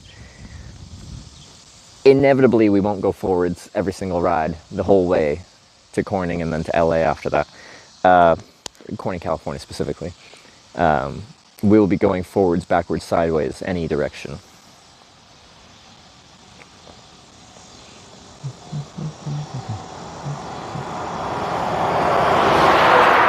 But the stream will be over quickly since it's only one Corning left. Yeah, it's just very far away, and you guys can speed it up or slow it down based on how y'all feel at that moment in time.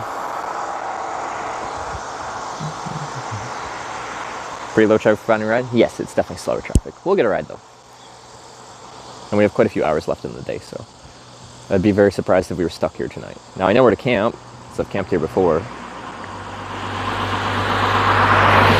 I feel like there's nothing in town, so like quite a few people from Corning must go somewhere to get stuff. And probably the closest place is to go up to Seneca and either just to Seneca or east and west from there, I'm guessing.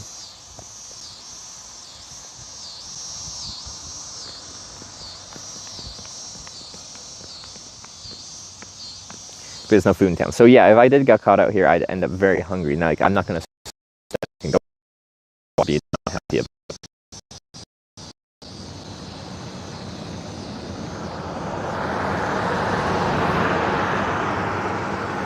Real slow.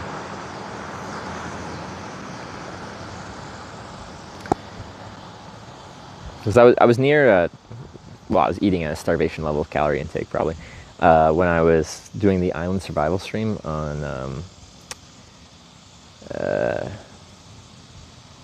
off the coast of Vancouver Island. In English it was Harwood Island. I forget it was in the Slamin First Nation people's language though. They gave me permission to do a survival stream on their island, which is very kind of them. And you know, it was pretty funny. So like, I got permission from the person with the authority, like the person in charge of lands and forestry or something like that, for the Slamin people. So everything was above board, and that was cool. But on my final day, like, there had been people from the community that had come out to the island, which is uninhabited, just to walk around and fish and stuff like that. And they went back and complained, and a few people had complained that there's some white guy on their island. And when I was leaving, there was like, the tribal police was there with a rifle on his back, essentially there to find me. And like, I had permission, I could prove that, and that's fine. But I just thought it was funny that no notice got out to the where there'd be this dude that's clearly not from the area on the island.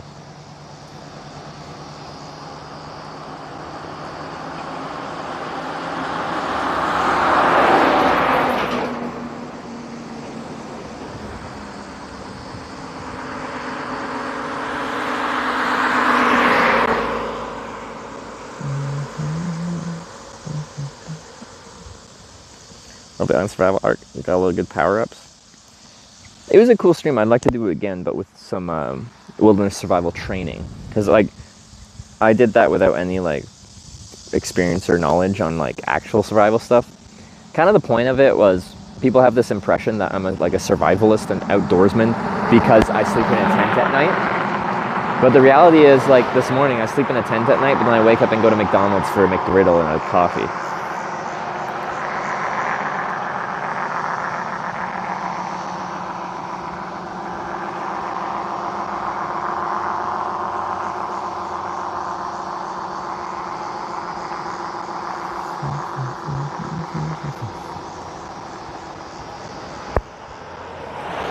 Sunglasses, probably get a ride.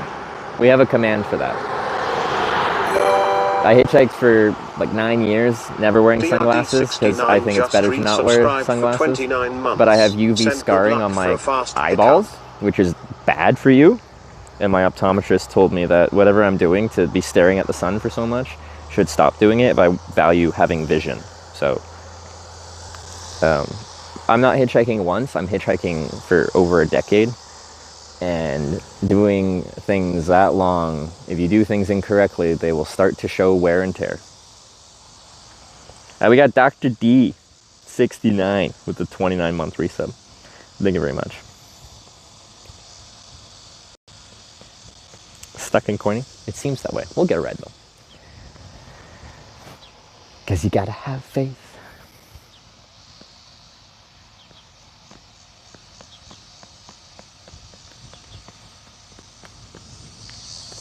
It's like same thing, like if you're doing something where you're like lifting all the time, like you could get away lifting like this occasionally. But if you're doing it all the time, start like lifting properly. You're gonna hurt yourself. If I just needed to hitchhike right now, could I just not wear sunglasses and stare at the sun and probably be fine? Yeah. But I do this so much.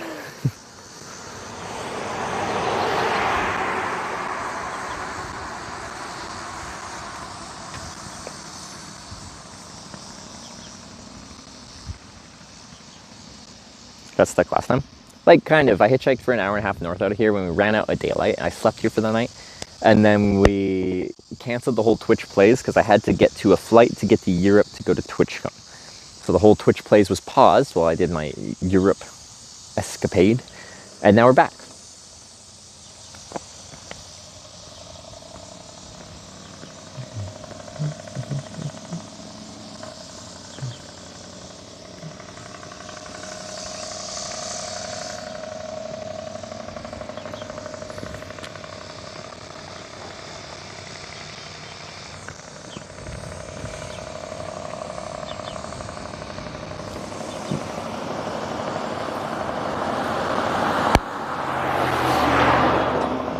What took so long? Like, why was I in Europe so long? I was like having a European vacation mostly with my girlfriend that I hadn't seen for just over 4 months.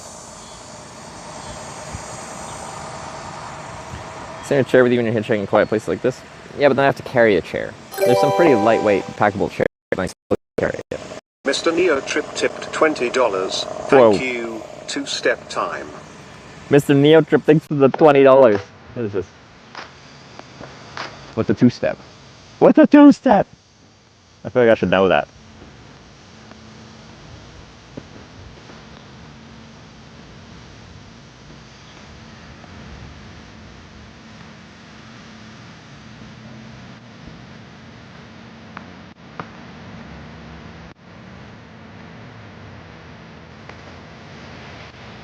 Can we all do a hoedown together?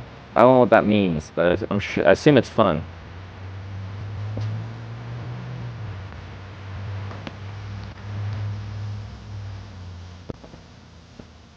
So left.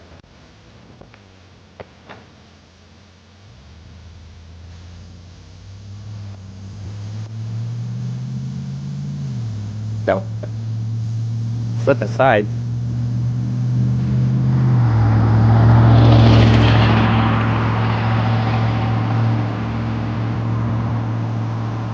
I don't have any sweetheart to spin.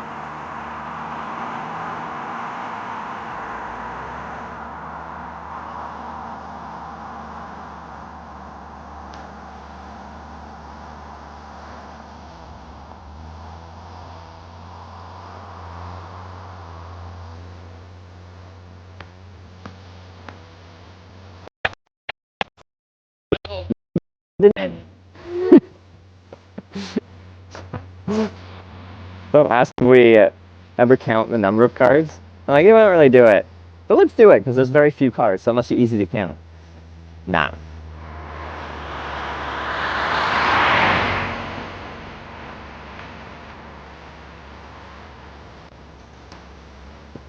Just we left this place.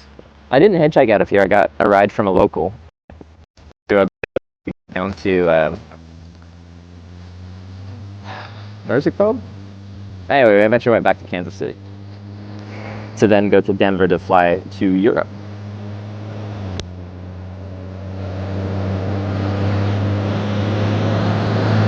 That rental car driving stream was actually really fun. I had a good time. I just like driving too. It's fun.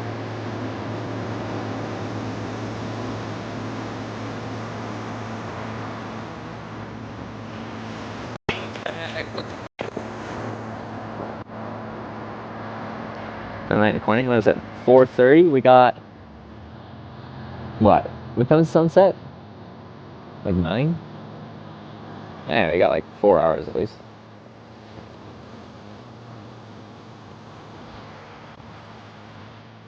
Let's have some water.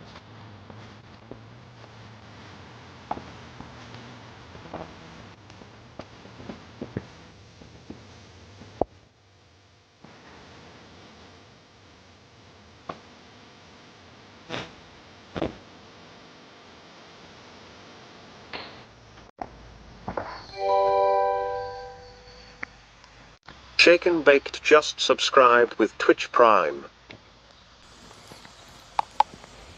Shake and Bake. Thanks for the 3-month Prime. I appreciate it.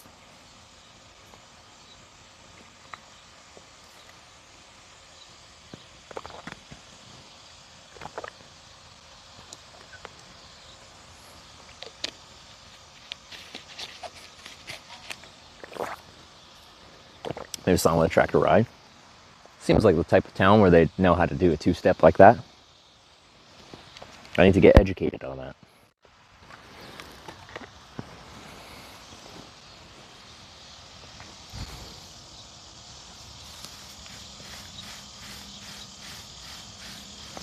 Corning 2 is back. We're back in business. Back in Corning and also still stuck in Corning. This Corning especially has been very easy to get to, but hard to get out of.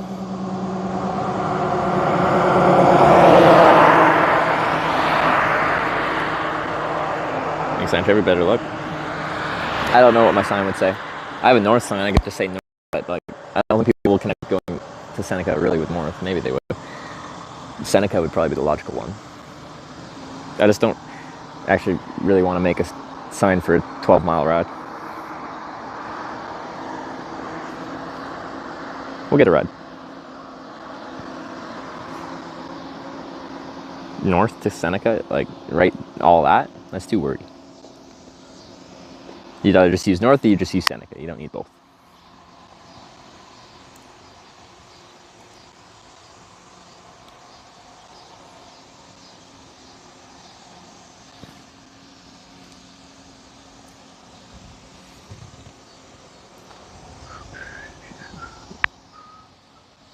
Hope so.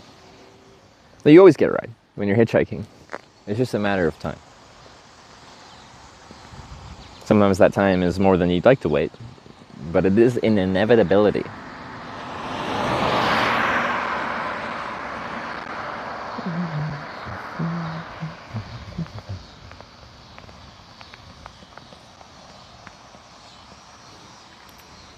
Faded Metal, thanks for the raid. We're able to hitch. We're able to Corning, Kansas. Kind of middle of nowhere in Kansas. Town of Corning has a non-service gas station, so it's like pay at the pump. There's no inside. It's got a church. It's got a water tower. It actually has a bank that is an actual like business that is open, but no like other services other than a vending machine to get drinks from.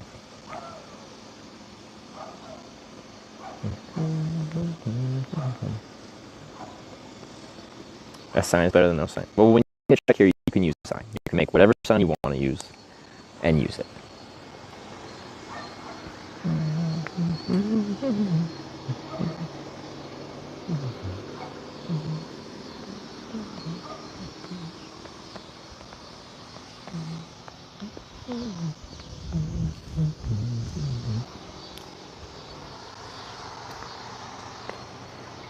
So chance to get the helmet back? Yeah, as long as I'm in Corning, like maybe the family will tune in and be like, oh yeah, that guy's in town. We can give his helmet back.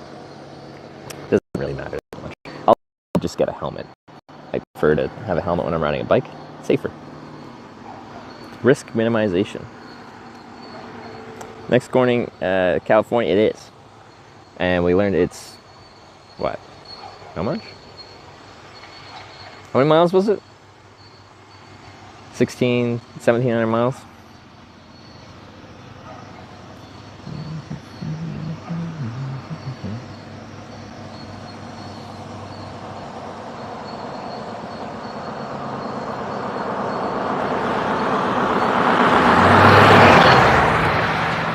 The guy shrugged. I'm like, just put me in the horse trailer. It's fine.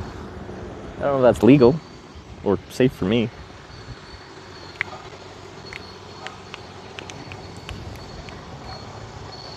Do do do do do do do. Is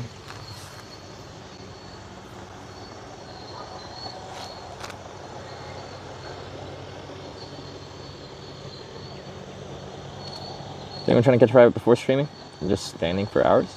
Yeah, but I describe it as I felt I was active. Hitchhiking was like meditative for me. It's just kind of like you almost like zone out and you're just present, or is it not? Anyway, I just feel content. I didn't mind the long waits, and there were still my longest like wait time of actively hitchhiking was pre-streaming. It was 8.5 hours. At Fort Nelson, BC, on my way north to the Canadian Arctic. We're gonna hitchhike there all day. Well, we got a ride eventually.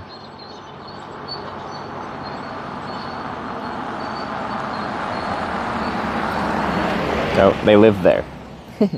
I thought we had a ride.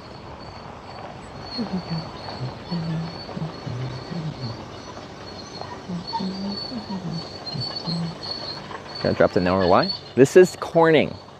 You might notice in the title, it's called the Corning Redemption Tour. We have to go to all towns called Corning.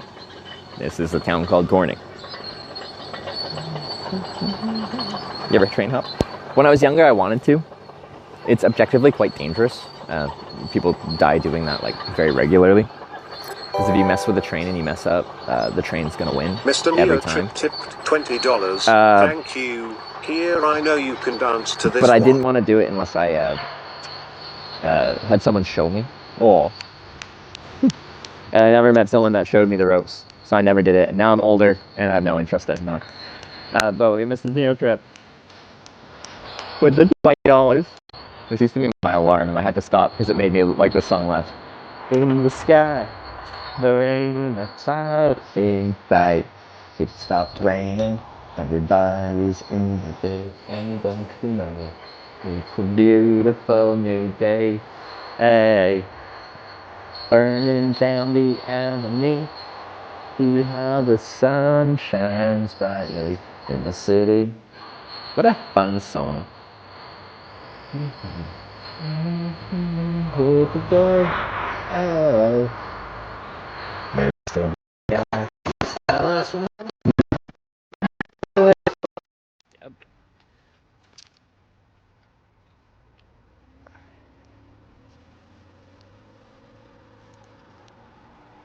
Are you guys ready?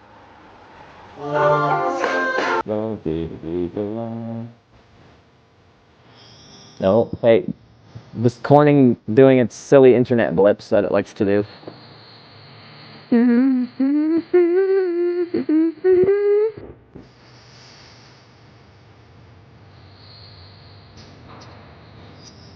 Is this animated video? I'm like, I feel like this sounds slightly different than the recording I know. Oh, I sing that line to Sarah. Hey, you with the pretty face, welcome to the human race. I don't know why, but that one. I don't know. Mr. Blue Sky, please tell us why you have to hide away for so long.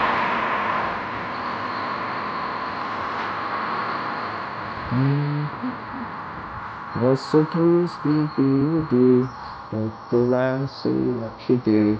Everybody smiles at you.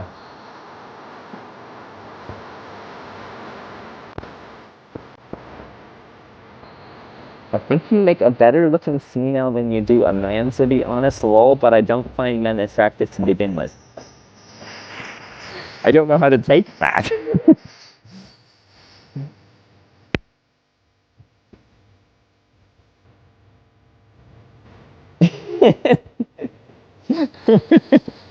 This is a very interesting statement to make.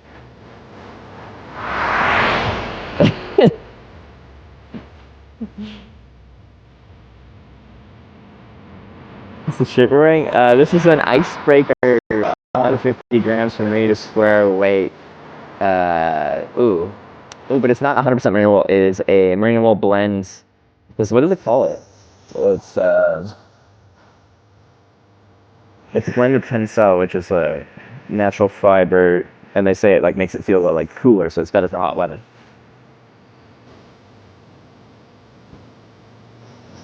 You know what the icebreaker uses for that tech? Glad you like the shirt though. Internet is implementing hard today. Is this thing still struggling?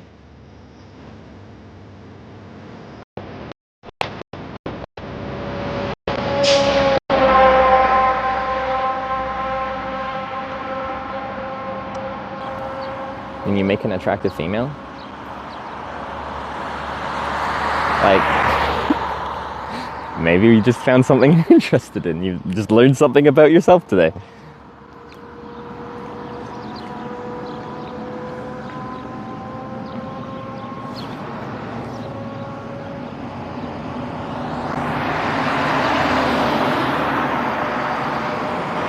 And I think learning stuff about yourself is a positive thing. That's an icebreaker clothes the other day. Really satisfied so far. I really like their stuff. Like, it doesn't come cheap. Merino wool in general is not a cheap material. But like in theory for traveling, I think it's great because you need less of clothing. You need less pairs because you can just rewear them. There's a limit, but you can rewear them quite a bit.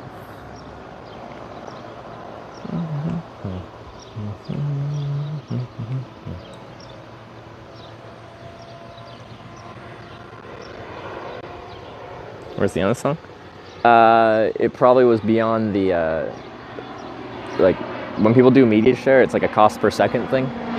So they probably got most of the song, but it didn't include the very end of it. Rock duster.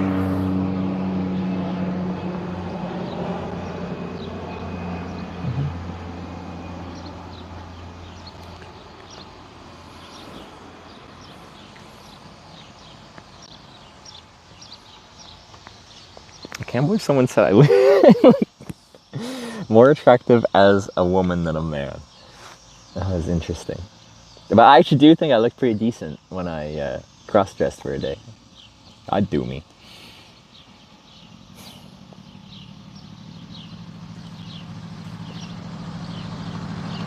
What's this?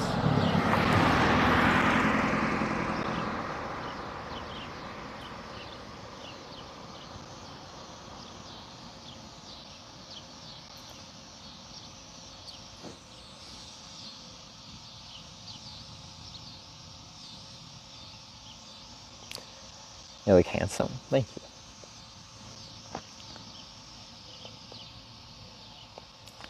Pull off pretty convincingly. I think a critical part, like, I don't know if it shows up that well in this camera angle, this lighting, but I have a very prominent Adam's apple, like, quite prominent. I wear like a little summer scarf around my neck because it's just like a very masculine feature, having a very visible Adam's apple.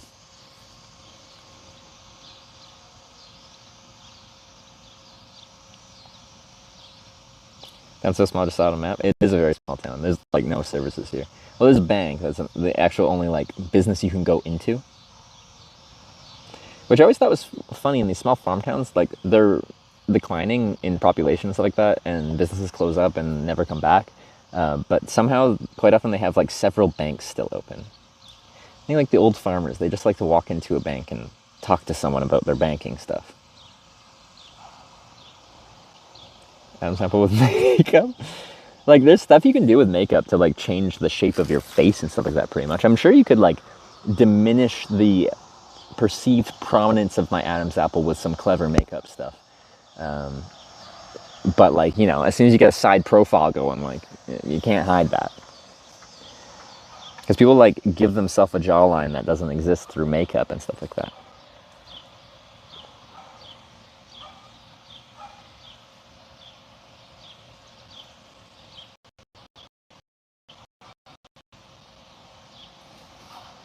Gain 50 pounds, the Adam's apple will vanish? Will it? Maybe. Yeah, I guess if I have too much neck, then Adam's apple will be hidden. I don't know, people keep telling me at some point my metabolism will slow down and I'll get a little chunky.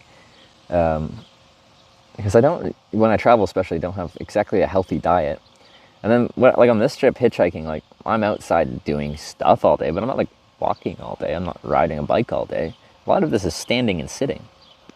My, like, caloric output, like how many calories I have to eat above my base metabolic rate, shouldn't actually be that crazy high. You're in Corning, Kansas, you go to Corning, California.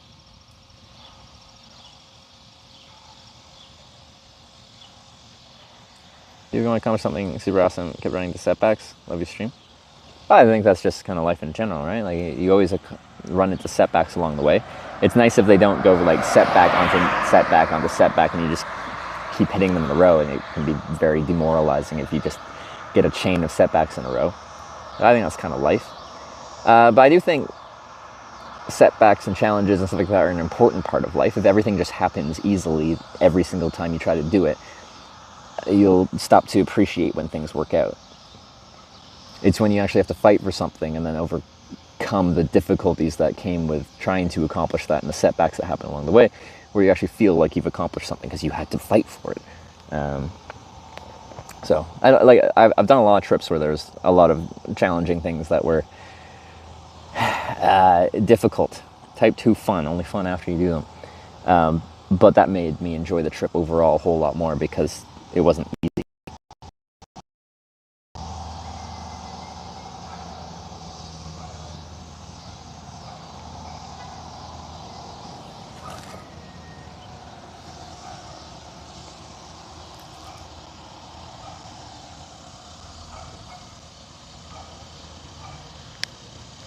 Three hours, yikes.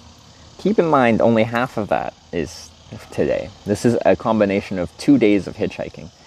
One of those days was over 3 weeks ago, because people voted to hitchhike north out of here. I tried with the last bit of daylight I had on that day over 3 weeks ago.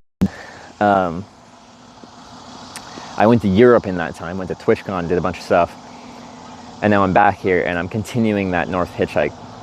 But we're just added them together because it's technically the same hitchhike that you guys voted for.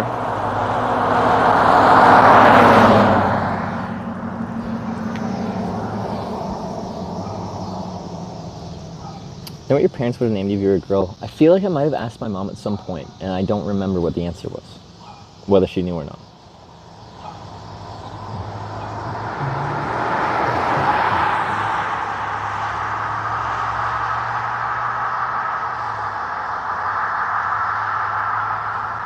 The hitch is great calisthenics. Itself amazing training mind and body. Congratulations. Brompton time. What do you mean Brompton time? Ride the bike? Nah. I think it'd be quite dangerous to ride down this road. It's these really big rolling hills with no shoulder. People are not expecting to see a bike down this road, and the visibility is really bad as you come over the crest of the hill. So if I'm just over the crest of the hill and someone comes up, the speed limit is 60, so 100 kilometers an hour.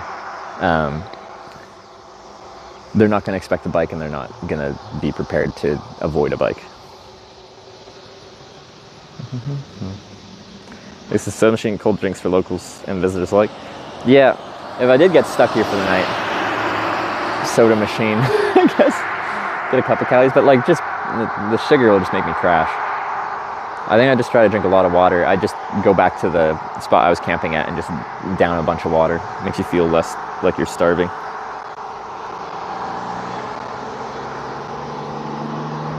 Oh, the other thing is, like, this is a Twitch Plays Hitchhiking, so even if I wanted to ride up the Seneca, I can't. Like, I have to hitchhike.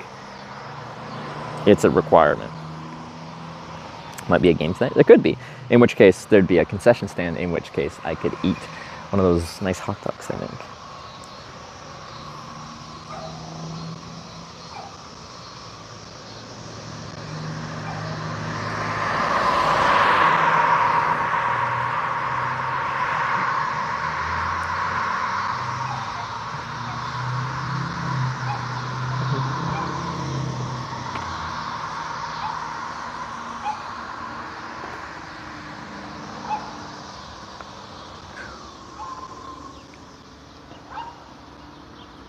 UPS. What do you know?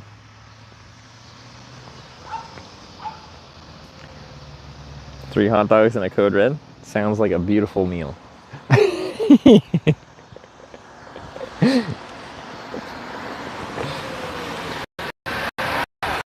Recognize this guy? You see something? I am!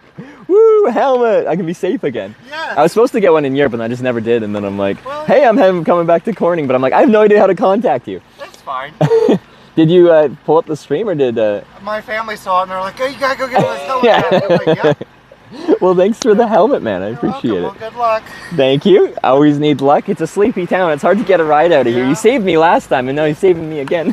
I know. Well, good luck. Good to Have a good one. see you. I got a helmet. See? It's good that I've had to wait here so long. Got a chance to be safe again.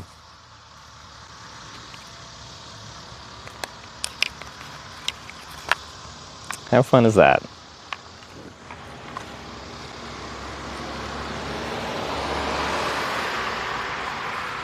I gotta put it back together, it's falling apart.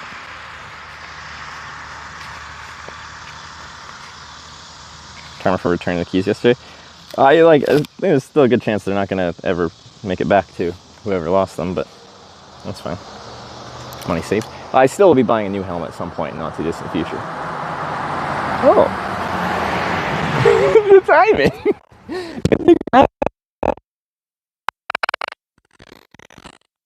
Where are you headed?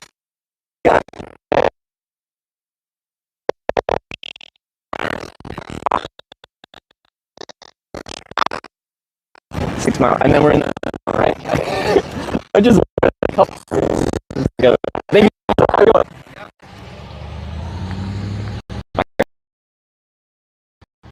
that junction there. Kelly Corner. Where does that go?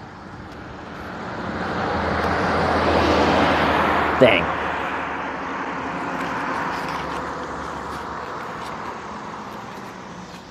Getting stuck out in the middle of nowhere, and probably with no network too, would just not be ideal.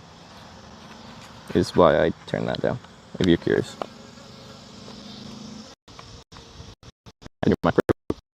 He's going to Kelly Corner, which is apparently 6 miles down the way, and so it's halfway, directly in the middle between here and there. And that would be less than ideal.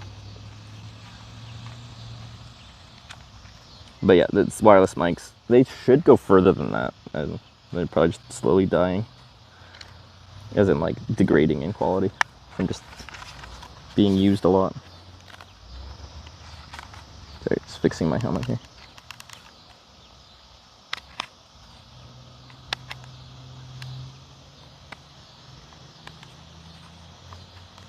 Well, I'm trying to fix my helmet, I guess.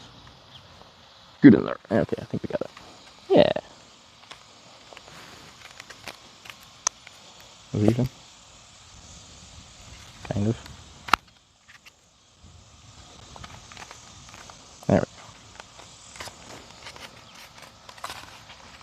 They signed the book? Oh, yeah. Did I get them to sign the book last time? I might have. Maybe not. I don't know. Anyway, that was funny because we got the helmet back, and then the next vehicle that came by offered me a ride, but a ride to the middle of nowhere. Like, if I could ride my bike from there, then, like, that'd be fine, but yeah. We're trying to get a ride to the next point of, like, significance. Woo! Oh yeah, what did I used to do with this? Oh, I'd strap it on here. Forgetting how I did everything before. Just stay there for the time being.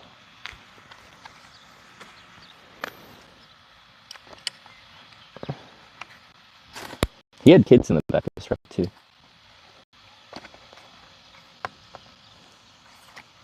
Oh wait, no, it was on this side. Yeah, okay.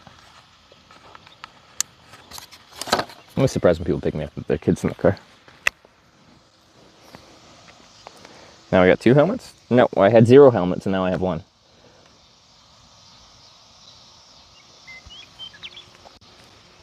Ah, well, now I have a helmet. That's nice.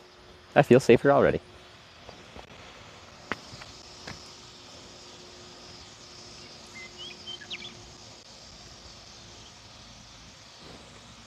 This helmet has seen a few things.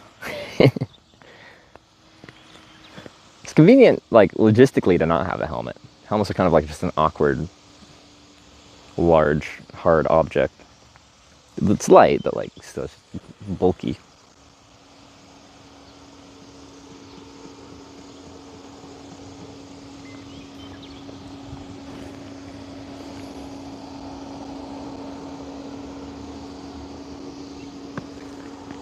Kelly's Corner.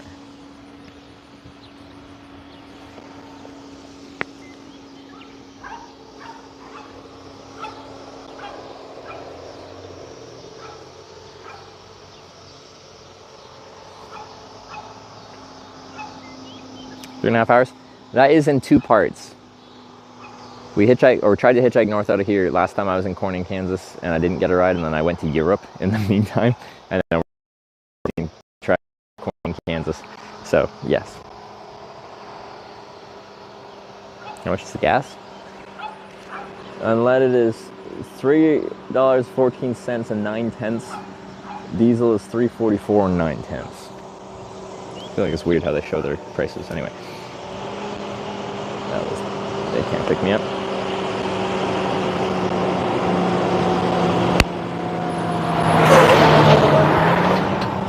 It's Nicole and Peyton. Yeah, if y'all are watching, thank you. We're back in Corning. We're gonna make it out of Corning this time. Because the trip needs to have continuity. I know I'm a very weird person for doing this, but like, there can't be any breaks to the continuity of Twitch playing Hitchhiking. People voted to send me north out of town last time I was here, and I gotta get north out of town via thumb.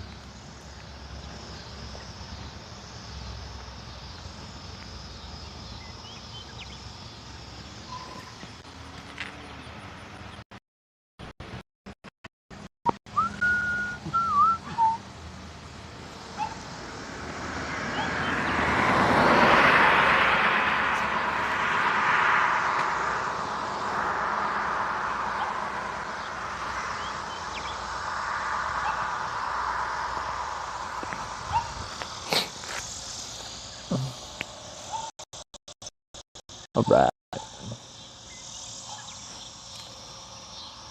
Always feels good when you do get a ride after a longer wait, though. We were this close.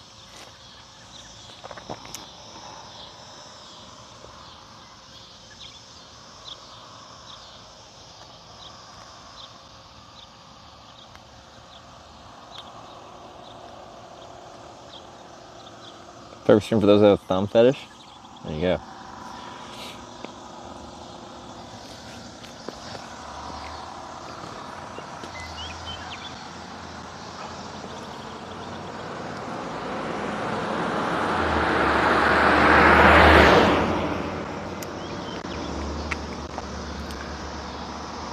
$1.2K views on that roll cold clip. Yeah, I knew it. I knew it. I could tell. The guy like test rolled his coal a couple 100 yards back there, and I'm like, here it comes.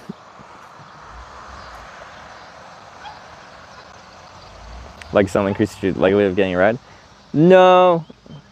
We just have fun songs we like to listen to, but like, my mentality with hitchhiking is like, I'll get picked up eventually, but it's not like just like vying on every car to be like, come on. It's better to just settle in and like deal with the cards you're dealt. You'll get picked up eventually.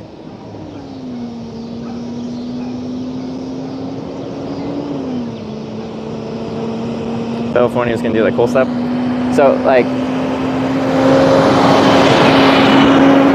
essentially a few 100 yards down there, The dude like revved his engine, it spat out a good little bit of blackness, and I'm like, yeah, like he's gonna see me and he's just gonna be like, yep, I gotta do it. And I'm pretty sure that was like a little rev test, be like, yeah, she rolls. She rolls.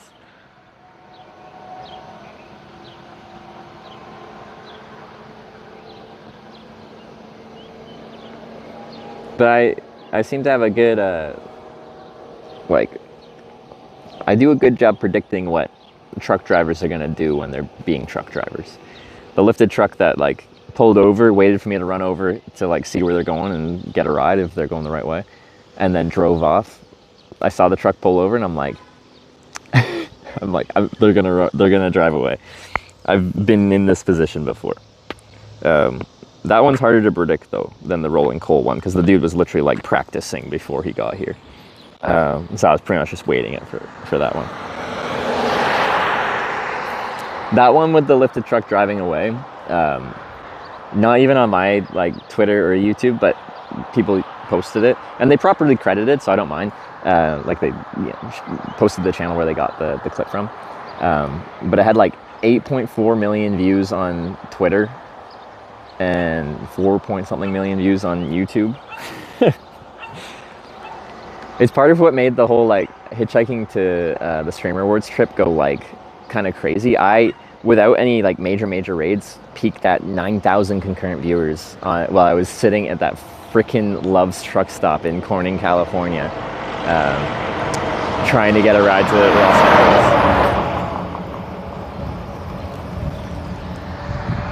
Angeles. It was kind of insane.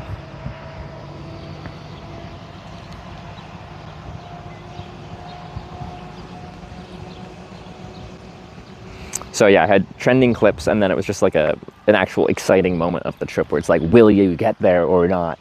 The answer was like, no, I didn't hitchhike there in time. I failed. I was kind of like pretty upset that, like, as my channel is becoming viral at that moment, I failed. Like, that's kind of sucks. It feels better when if there's a lot of people watching and you succeed at your goals.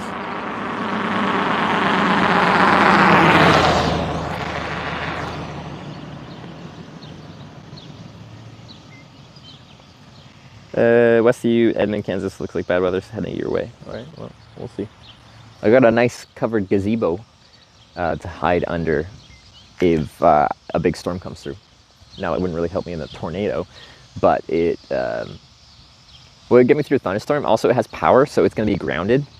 They say to not go into, like, a little gazebo during a thunderstorm because it won't protect you from, like, a lightning strike. But if it's a grounded structure, then it should be fine. So.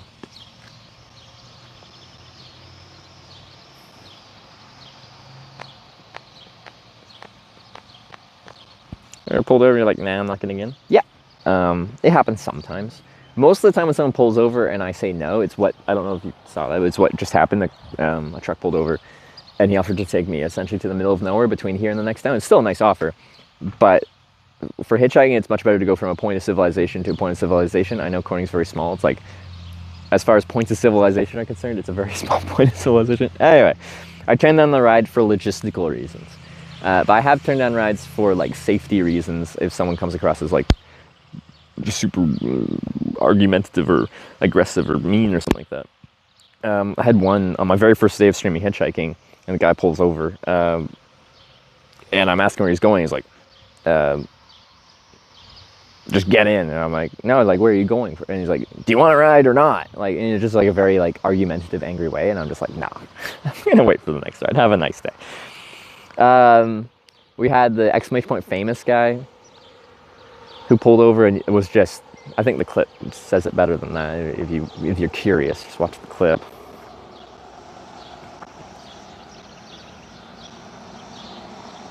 Came to pick you up to eat the Sac Airport. Someone beat me to it.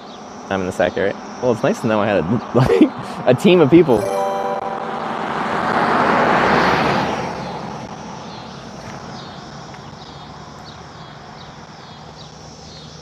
Top Middle just resubscribed for 6 months. Anybody already said this is not the spot yet? I don't think I was complaining about the spot so much. it is a really small town, so there's like limited places to like choose to try to hitchhike out of. But they did the 6-month reset. Actually, yeah, usually people are complaining about how I'm hitchhiking, where I'm hitchhiking. Well, people are, but very minorly. Just saying like, take your sunglasses off. And blaming the hat.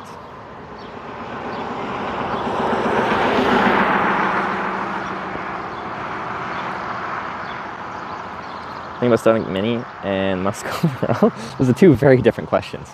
Starlink Mini is kind of, at least on paper, mostly an ideal thing for the type of streaming I'd like to do. And very conveniently actually runs off of DC, in this case USB-C power. And the average power draw, I think, is in like the 20-something watts, which is great compared to the full size and the high performance ones. The issue is, like, when you look at the actual, like, when you go to the page to order and it gives you the specs about the Starlink Mini, it specifically says, like, you're not supposed to use it in motion above 10 miles an hour or 16 kilometers an hour. Now, someone was saying they were using it out of the windshield of their car going 60, and they're getting 140 down and like 13 up or something like that. That's great. But like, buying that and specifically planning a trip around using that when I'm planning to go more than 16 kilometers an hour on average, because I want to use it for like a bike tour through desolate areas where there's no cell service, seems very concerning, because like you'd be in the middle of the trip and they just cut you off, and then there's no way around that other than, I guess, rolling really slow. But I feel like it's going to be imperfect on that 16 kilometers an hour thing. So if I'm trying to run just like 12 to give some buffer, they could still just start cutting you off continually.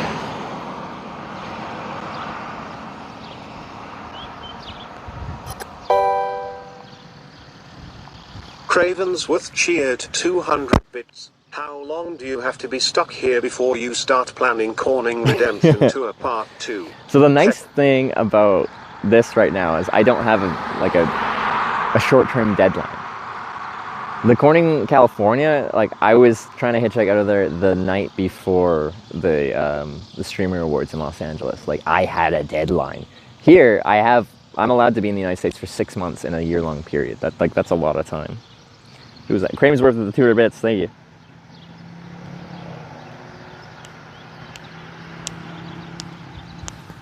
Get a little shade. It's actually better to be in the sun, but shade feels nice.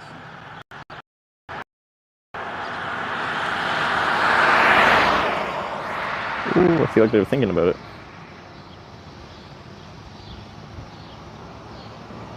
A local settled down here because they couldn't get out. So in hitchhiking, there's like hitchhiking lore in there. It was kind of fun. In Canada, there's a legendarily bad town for hitchhiking called Wawa in Ontario. And like, there's legends about people that got dropped off there while hitchhiking across Canada and being unable to get a ride for days through there, and eventually giving up and moving to Wawa and settling down and having a family and just living there the rest of their life because they couldn't escape Wawa's gravitational pull, or just the inability to get out of there. Like, it's just kind of funny that there's stuff like that exists. Or with a huge Canada Goose statue? Yeah, that's the one. That's the one. It's right on, Highway 17, Trans-Canada.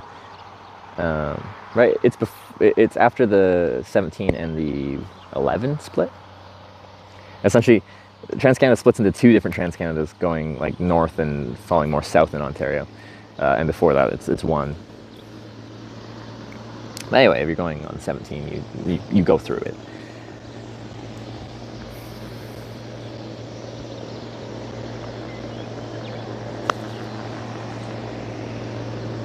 Something in between, like when you have clear sky, stationary, but no cellular signal. But like, when am I like hitchhiking? Yeah, I guess. But as soon as you get picked up, you just can't stream.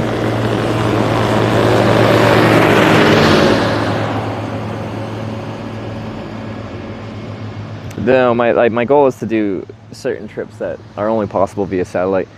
Like, I want to cycle across Australia where for most of it there isn't going to be any self-service. But just like something about doing trips out to like desolate places appeals to my brain. I don't know why. Like that's why I did that hitchhiking to the Canadian Arctic in winter trip to hitchhike on ice roads. It's just like there's something maybe wrong in my brain that just desires to go really out there.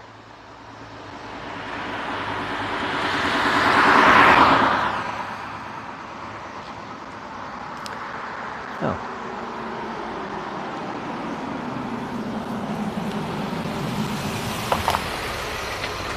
Hey. Getting a lift? Yeah, I'm trying to go to Seneca. Where are you heading to? Seneca. Yo, you are? Yeah. I'll pop the back if you want to throw that stuff in. All right, sounds good. I don't know if you saw this. So I make a live video documentary about hitchhiking. So I have a camera on me. I don't have to point at you, but it's just in my hand. I can point out the front window. That's fine. That's fine? Yeah. Right. Bag in the backpack? Yeah. All right, thanks, man.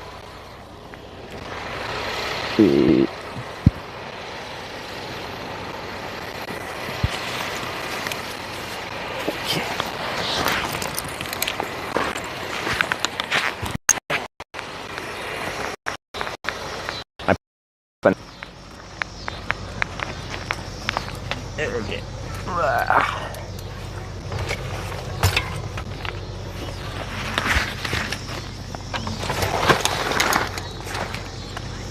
Yeah. Yeah, it's automatic. Oh, you're good. Just gotta get my water.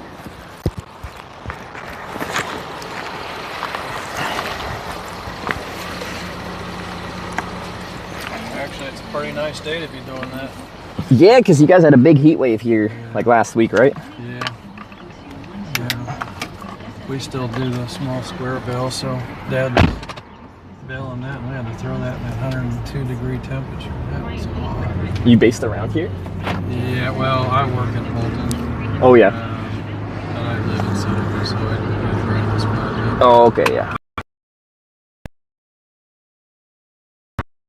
There? Like people drinking or just being stupid? Being stupid. Okay. Yeah. Is there? Okay. When I go to work, I take 75 minutes. Yeah. Because like, I also have, I don't know if you saw that a tiny little folding bike that I used to get around towns and stuff like that. It's quite convenient. But on these roads that are straight with rolling hills, like, no one's expecting a bike to be rolling down there. Like, it feels like it would be very dangerous. Yeah, no, exactly. So if someone comes over the crest of the hill and I'm on the side there and then there's a car coming, like, it's a bad situation.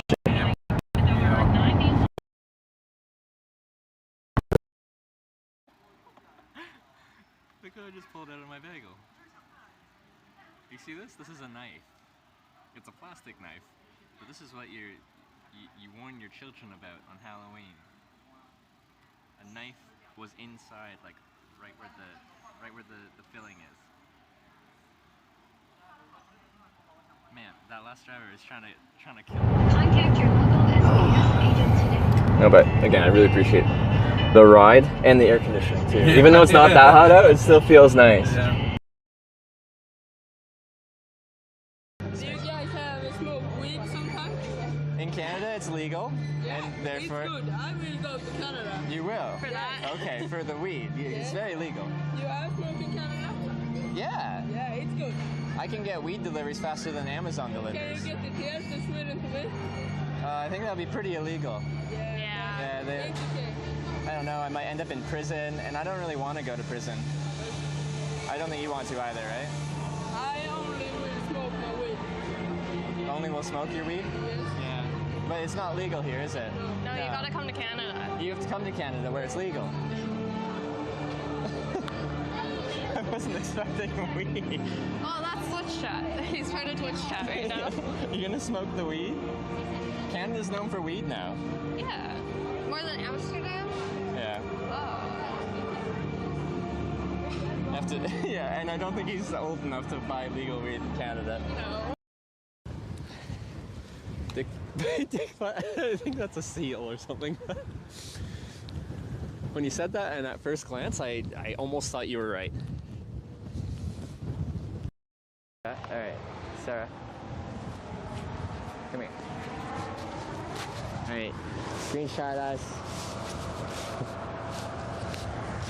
Wow. So are we getting our arms down? Someone picked me up and they just wanted to get across the other side. And just like, well, we can take turns.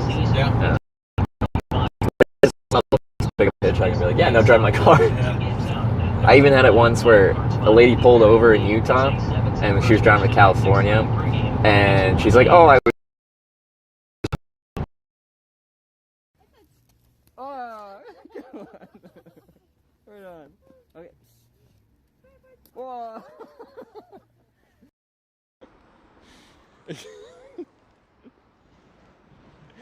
Oh, that's hilarious.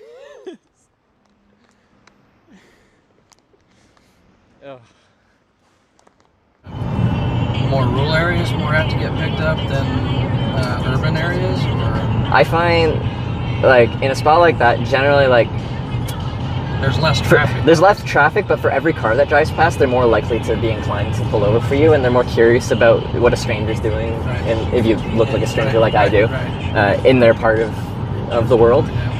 There's more of a curiosity factor. In a city, they're more used to dealing with like homeless people and people asking for stuff, and it's like trained in their brain to ignore them, to not even look at them, not even acknowledge them. So, like, but then you have more cars, so it's kind of a trade-off where if I'm in smaller town stuff and there's fairly steady traffic, I consider that better hitchhiking than out of a city. But you still need to have some traffic. Here it's a little bit sparse at times, where like I'd have like at least like 5 minutes between cars at times, and you're like, 5 minutes is quite a long time when there's no traffic and my entire purpose is trying to get a ride.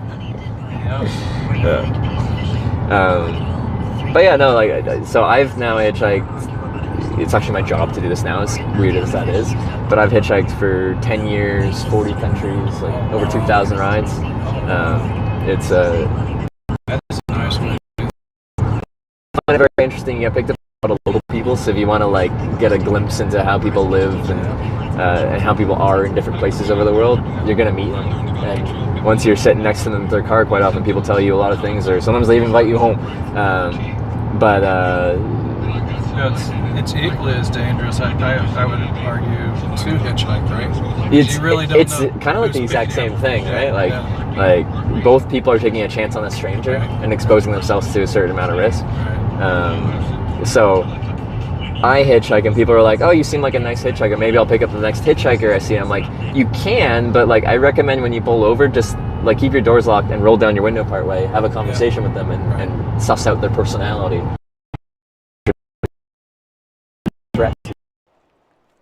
Sorry. Moment. No. No problem. No. Hold on a moment.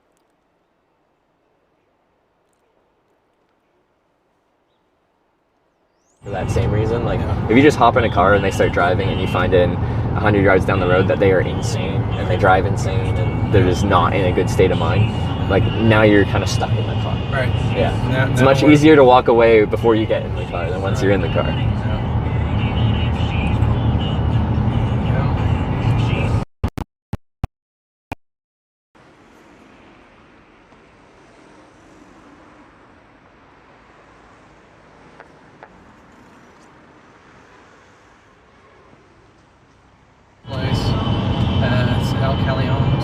Mexican restaurant. Okay.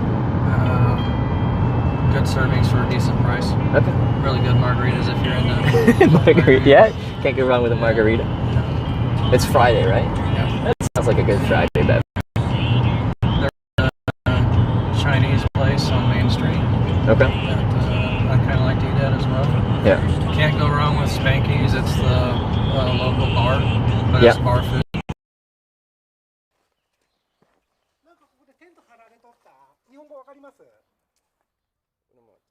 No Japanese? Yes. From Canada? Canada. Oh. Yeah. And I assume they have the classics like Casey's and stuff like that. There's a Casey's right there on 11th Street. Which I've learned to appreciate Casey's. Like, I have some decent stuff. Yeah. Like, in the small town, sometimes they don't have much, but they might have a Casey's. And then this is a fairly new, I would say probably less than 10 years old. The Casey's store? Oh, okay, yeah.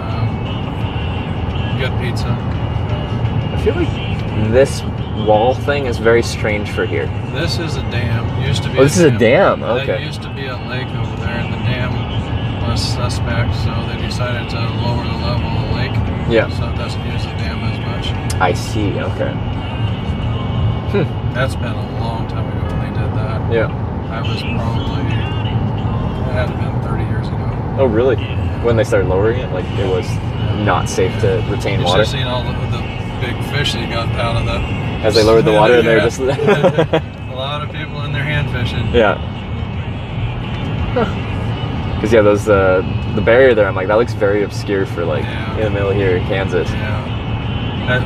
That is a state lake, and I think the state decided they weren't going to repair the dam, so that's why Yeah. they're a little water level. Like a hydroelectric dam, or just retaining water for Just agriculture? recreation. Oh, for okay. Boy Scouts, when they were growing up, they'd always camp out there. They did a lot of stuff out there at the lake. Yeah. See, these are things when if I was just riding my bike through there, I would have no idea what's going on. And it's still a state area. There's a lot of people that go deer hunting out there because there's a pretty good population out there. Do you do any hunting or anything? Used to. Yeah. I would argue my best friend divorced his wife, which was my wife's best friend. Oh. That is socially a difficult situation. He was the problem. Was he? Oh, okay, yeah. No doubt about it. Yeah. And then he moved away, so I really haven't gone. My brother's asked me to go. Yeah. But he's kind of squeamish on the field dressing part, and he wants Which is a requirement. Yeah. And his oldest son wants to go. And I said, well, you go with him first for a while. You get something, then call me, and then I'll go out with you guys later. Yeah. I really think it's something a father-son should do. Okay, yeah.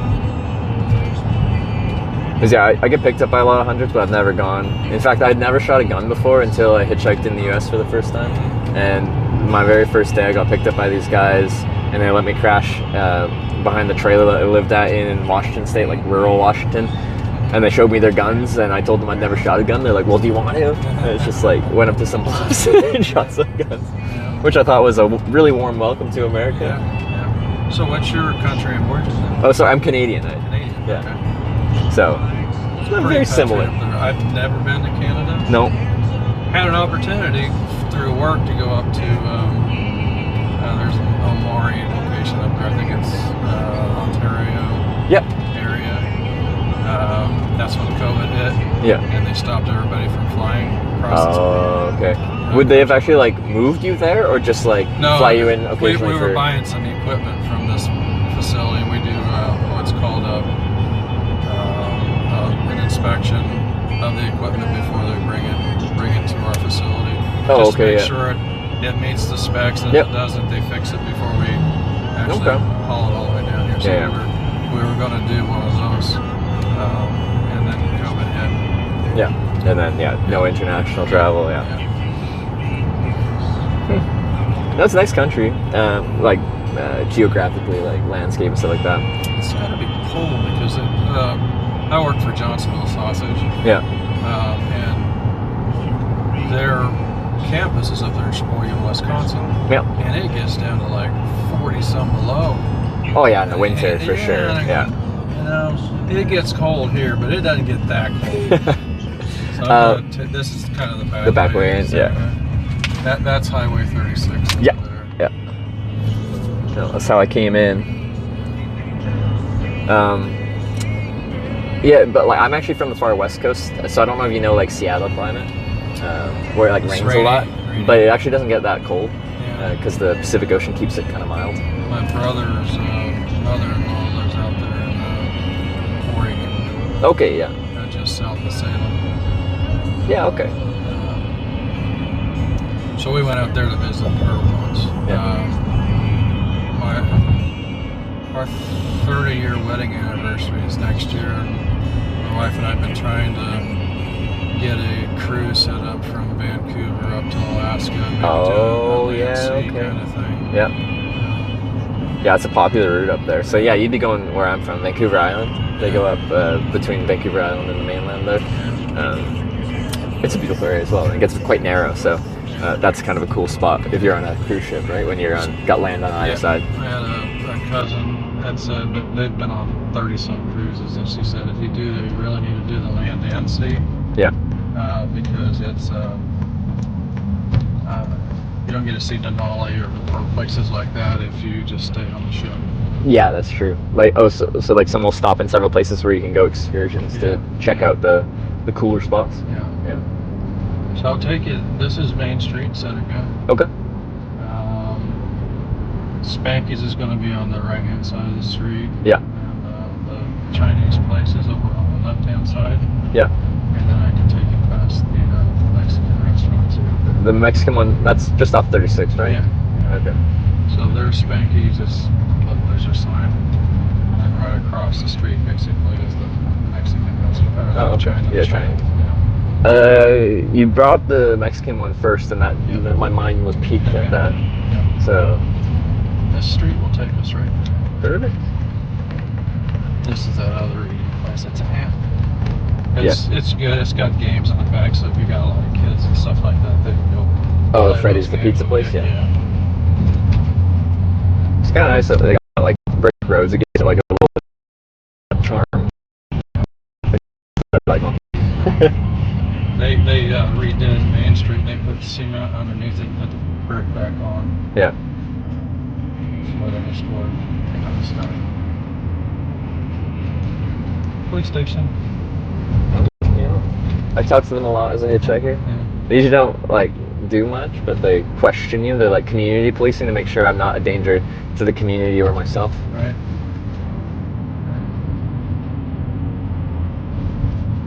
And actually, one block off is back that way. Oh, okay. Well, wherever you want to drop me off, it's good. That's why I got the little bike. Unfolds in like 15 seconds, and then you're good to go. I'll drop you right off at the restaurant if All right. you want. I appreciate it.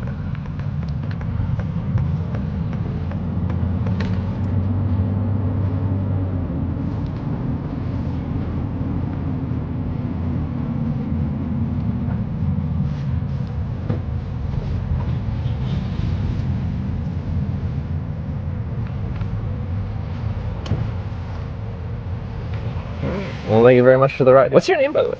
Jeff. Jeff? I'm Trevor. Hey, Trevor. Nice to meet you. Good to meet you. Happy, hopefully good luck for everything. I always need a little luck with hitchhiking. Yeah. Alright, just be a minute to get my stuff up the back there, and I'll be on my way. Okay.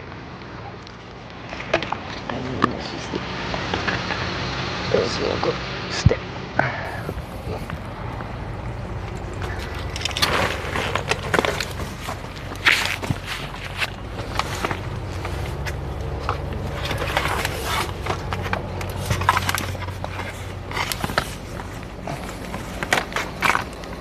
Stay.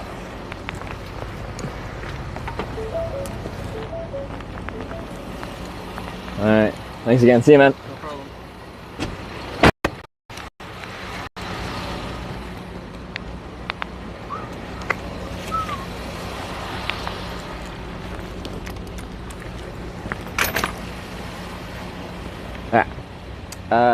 The network's really questionable. I'm pretty sure as soon as I go inside, it's just gonna kill it.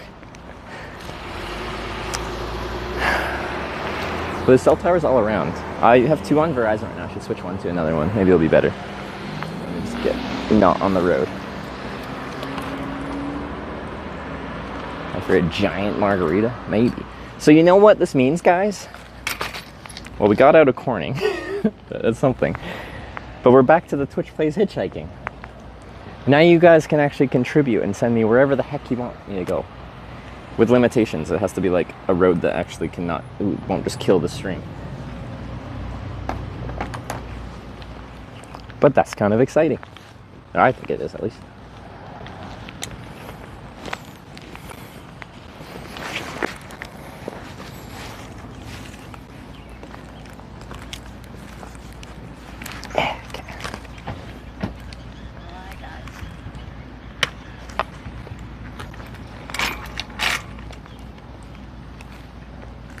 Hi, how you doing? Good.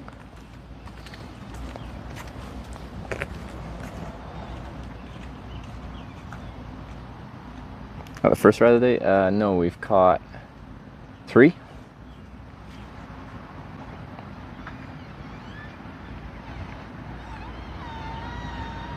I'm gonna switch one of these networks over.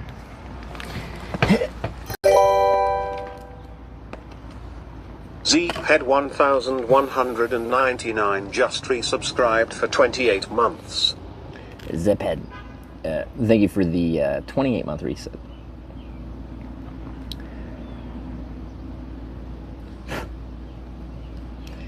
Okay, mobile networks, network operators, scan networks, scan manually. I forgot, was T-Mobile or AT&T better as a second one around here? I don't remember.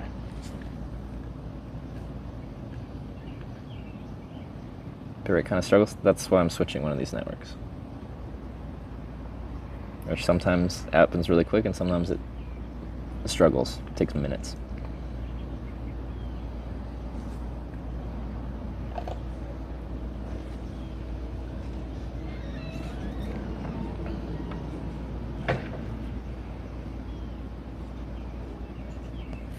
Yeah, it's going to take a long time. I know right away if it's going to do things efficiently. It's not going to do it. Because in Seneca, no, there isn't. But yeah, currently we can't go into the Mexican restaurant because like we're outside and we're struggling. If we go inside, we'll struggle even more. But there's other places in town just on the main drag. They just won't be as good.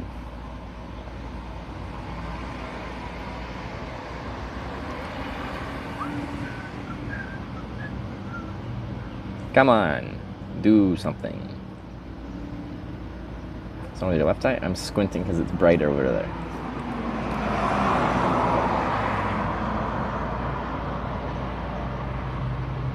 Any outdoor seating? I don't think so.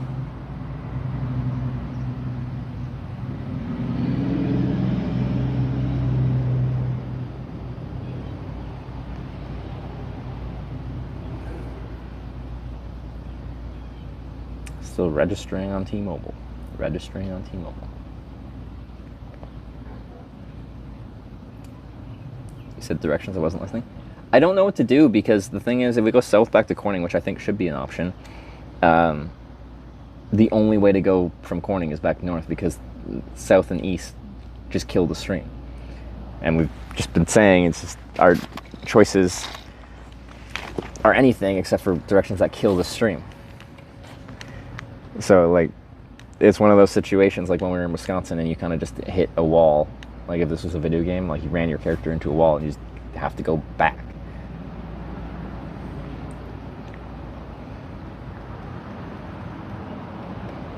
Oh, just either connect or disconnect so I can do it again. There you go, unable to connect. Let me just click it again and it should connect in like 5 seconds.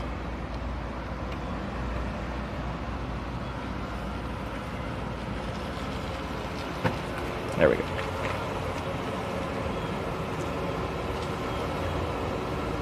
Let's see, speed test.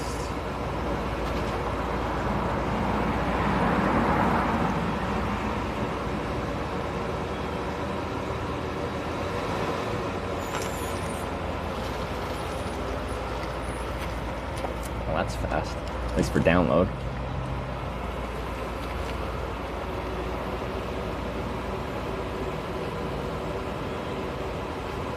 Wow, 131 download and we can get not even 2 upload. That's less fast. That's also gonna kill the stream? Exactly, so like we really only have east or west to do, unfortunately. I like it when we have all 4 options.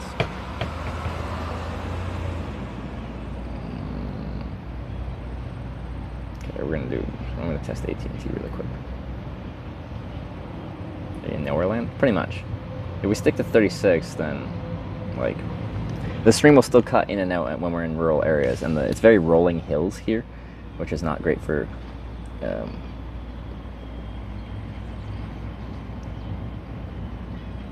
cellular connectivity.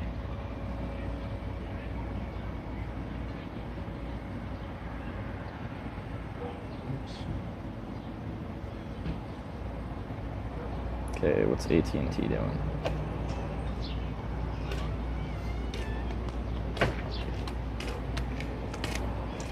Where are you headed?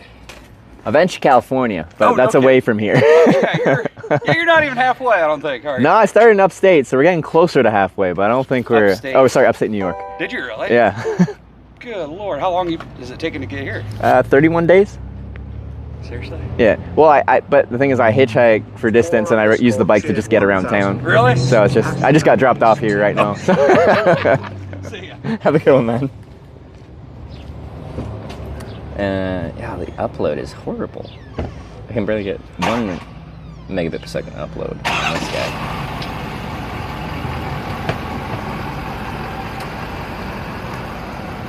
FC War with the 1,000 East. We're not even running the thing yet. Screw it. Let's just go somewhere that isn't here and it's like a decent spot to sit, and let's vote. I still got. When is the sunset? We got enough time to do another ride. I can get like something to eat.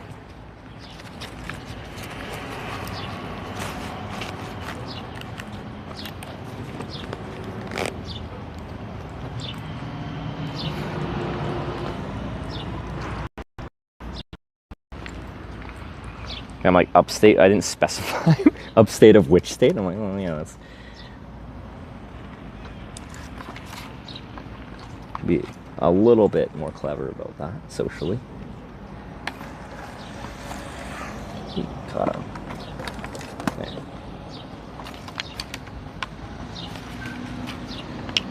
I have a helmet.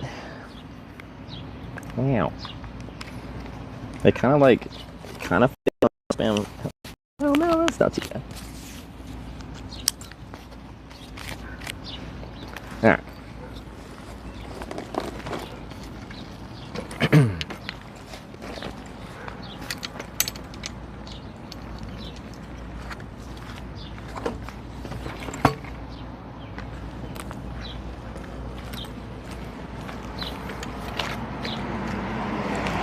We're probably not getting Mexican food because we'll just kill the stream.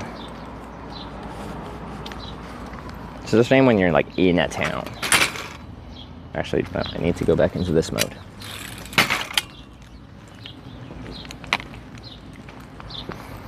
I wonder if this is still charging into the 30s. What are we at? Gone 3 months. Yep, 33%.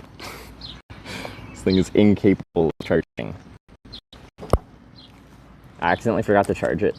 Like, it was running off the battery this morning until it got to 30-something%. It's been plugged in all day, and it's been anywhere from 33 at the lowest right now, up to 38 as the highest for however many hours I've been running, which has been, well, all of today.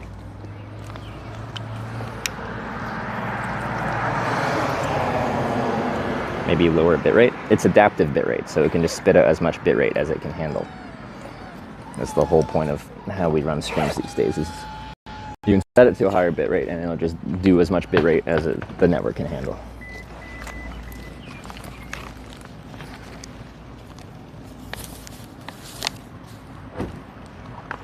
Why are you getting timed out? You're probably putting periods in whatever you're saying and not putting a space after that. So the auto moderator assumes word or like letters and then a period and then no space and then more letters means it's a web link. Web addresses to protect people from clicking on malicious links. In effect, use proper grammar. If that's just the most common one. I don't know what you've been posting though.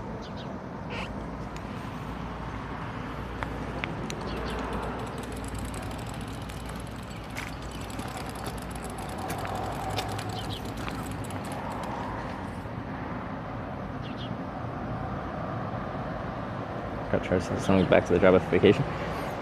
Well, like, the thing is, this phone should, especially since it's not that hot out, I'd be able to charge at 25 watts input, which would take it from 0 to full very quickly.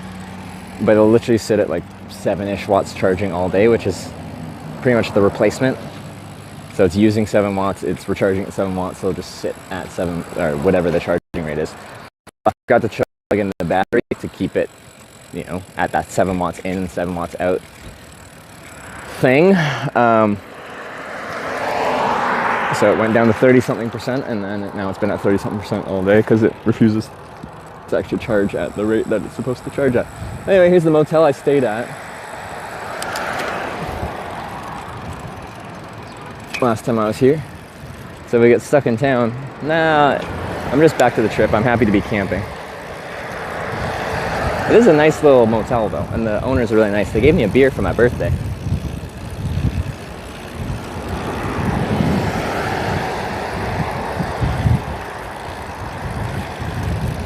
Oh yeah, I'm actually just going somewhere to run the vote.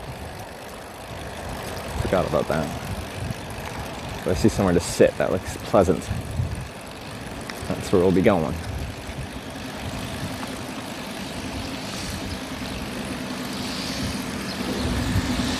But I need to get something in town to eat. They give me something small and then hopefully get another ride and then actually sit down there for dinner, but I feel my stomach grumbling.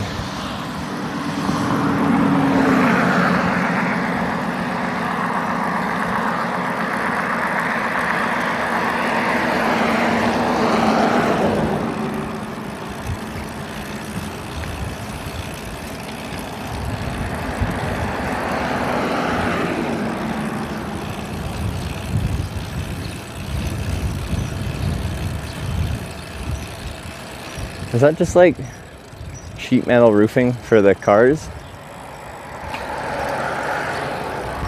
It's interesting. I think I haven't seen a dealership do that.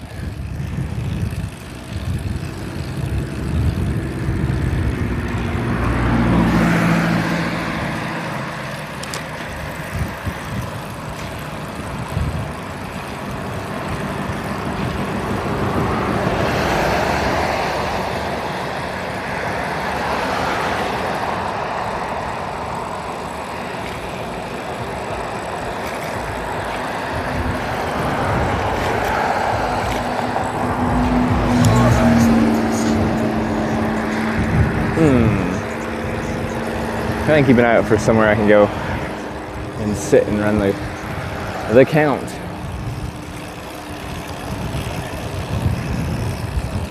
It's open.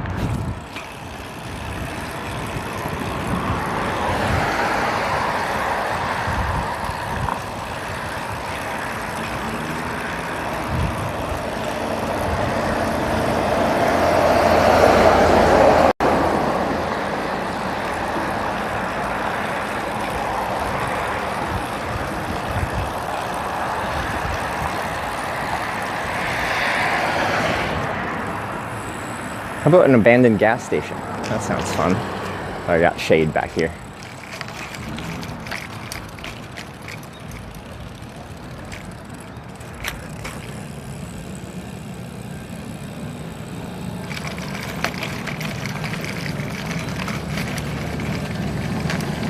Oh, they got the AC unit running though. Really? That's surprising. Like, they don't use it. It's overgrown.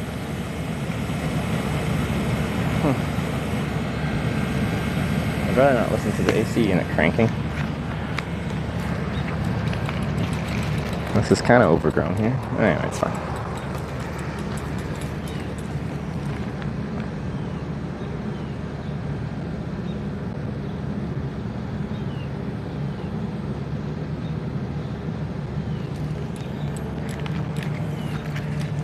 Private property?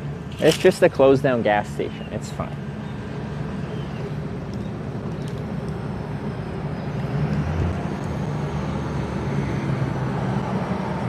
Guess it's back to J for me. What are you whinging about?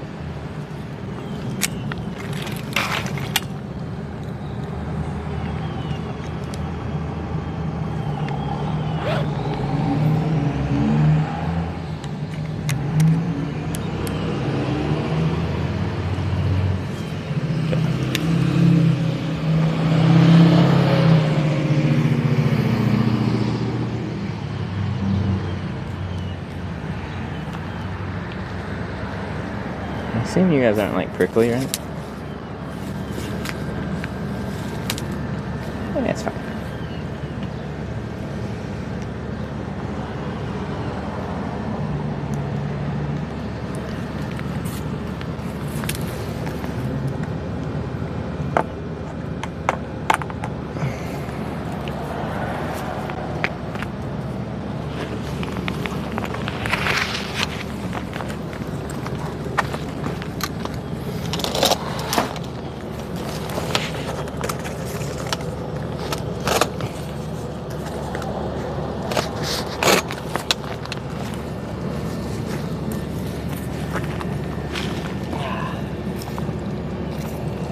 $400 shoes. Is that what they're whinging about? That my boots are expensive?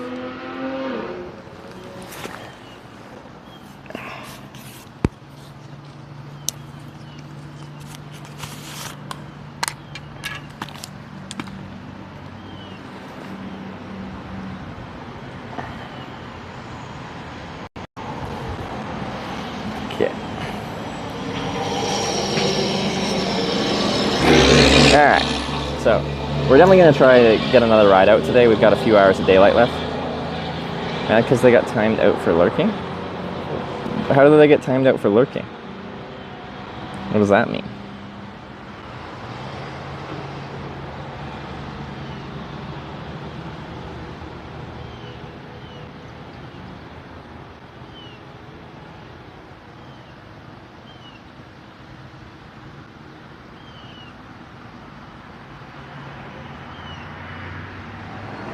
Cornhub.com is parked on trying to sell for $445,000. Jesus.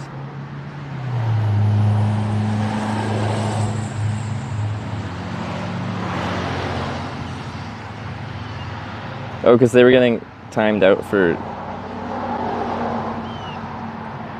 putting a period after a word and then not a space.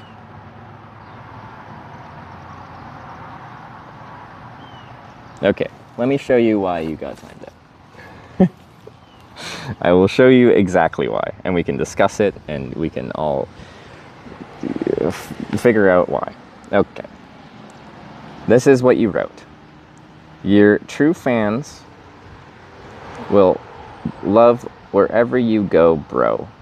Ops, damn, a larker. Period, no space, lol. It thinks lurker.lol is a website link.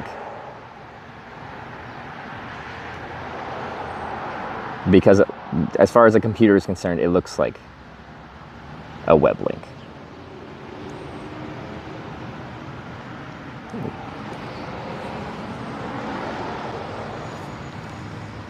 Just auto moderator.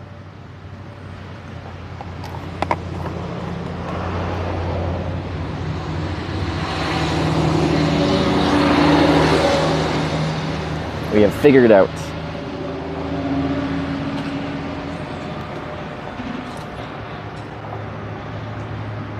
all right, so registering lurker.lol. Can you do a website that's .lol?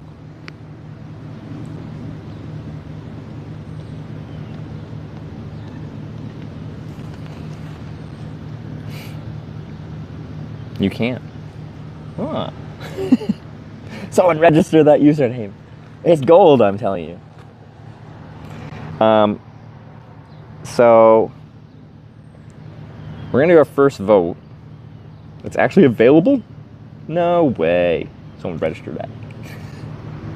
I don't need it, but now there's a backstory to it.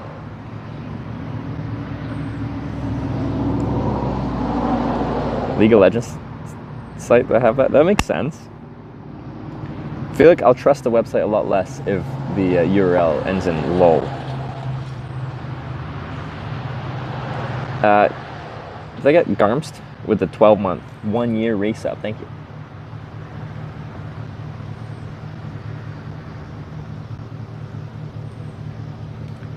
Or 20 hours or whatever, you get trusted by the bot and can type URLs? No, you need to ask a mod permission to post URLs. There's no reason to be posting web links. Like the only exception would be like Twitch clips, which are web links. But there's occasionally a moment where, like a time where there's something extremely relevant that you have to, like a mod has to give you permission, and then you have a minute to post a web link. No. A bunch of people are doing it and not getting timed out. Web links? I don't think so.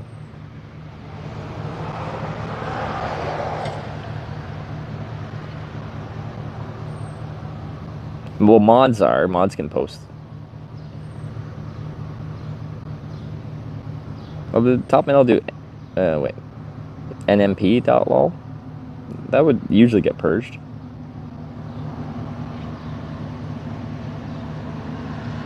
It's like subs can post. They're not supposed to be able to. That's a bit of a liability. Someone can like use a Prime sub and then post a malicious link. How did that change? That used to not be a thing.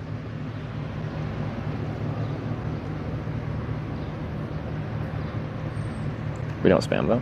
Like I know, like plenty of you will never do that. It's just like there's enough subs and enough people that would try to use that as an exploit that you just shouldn't have it. Where you can like subs can post links.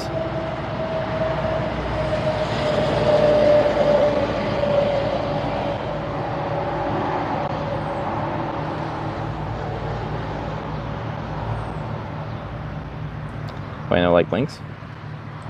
Because posting links in a chat can inspire people to click on links, and some people will post links with bad intentions.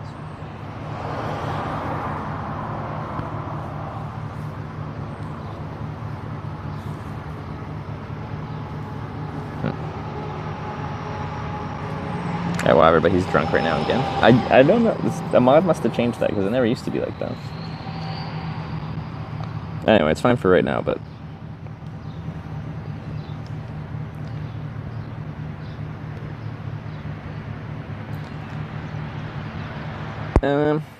I just feel responsibility to not get people scammed. Because if you relax on the web link things, people are going to post something malicious and they're going to get scammed, and then that looks bad on me that I let someone get scammed because a link got through on my stream.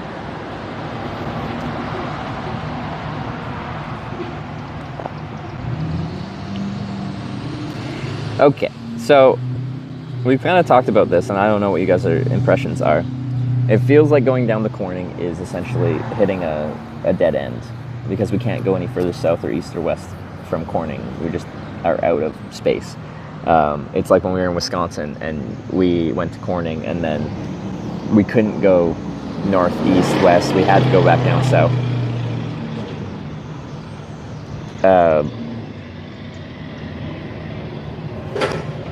Anyway, I don't know how to do that because usually there's always like a backwards, and there's a backwards in that we can go back east on 36 and forwards west on 36.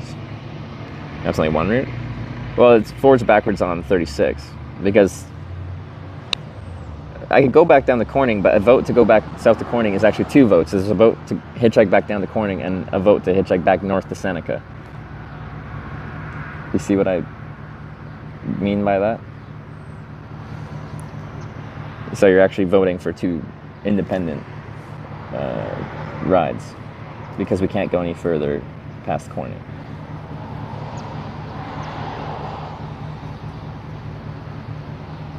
Corning, Kansas, that place.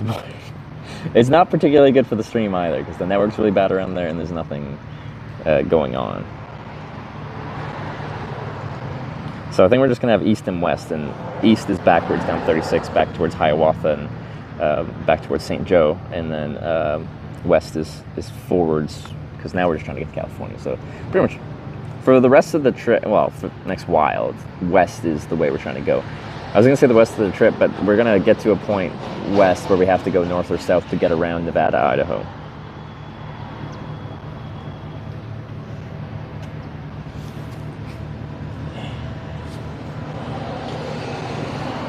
It's funny, we're like, chat Groundhog Day again? Well, they can. I started today in Hiawatha, which is east. So you can send me back to where I started today, back to Hiawatha. In fact, that's the next major place east of here.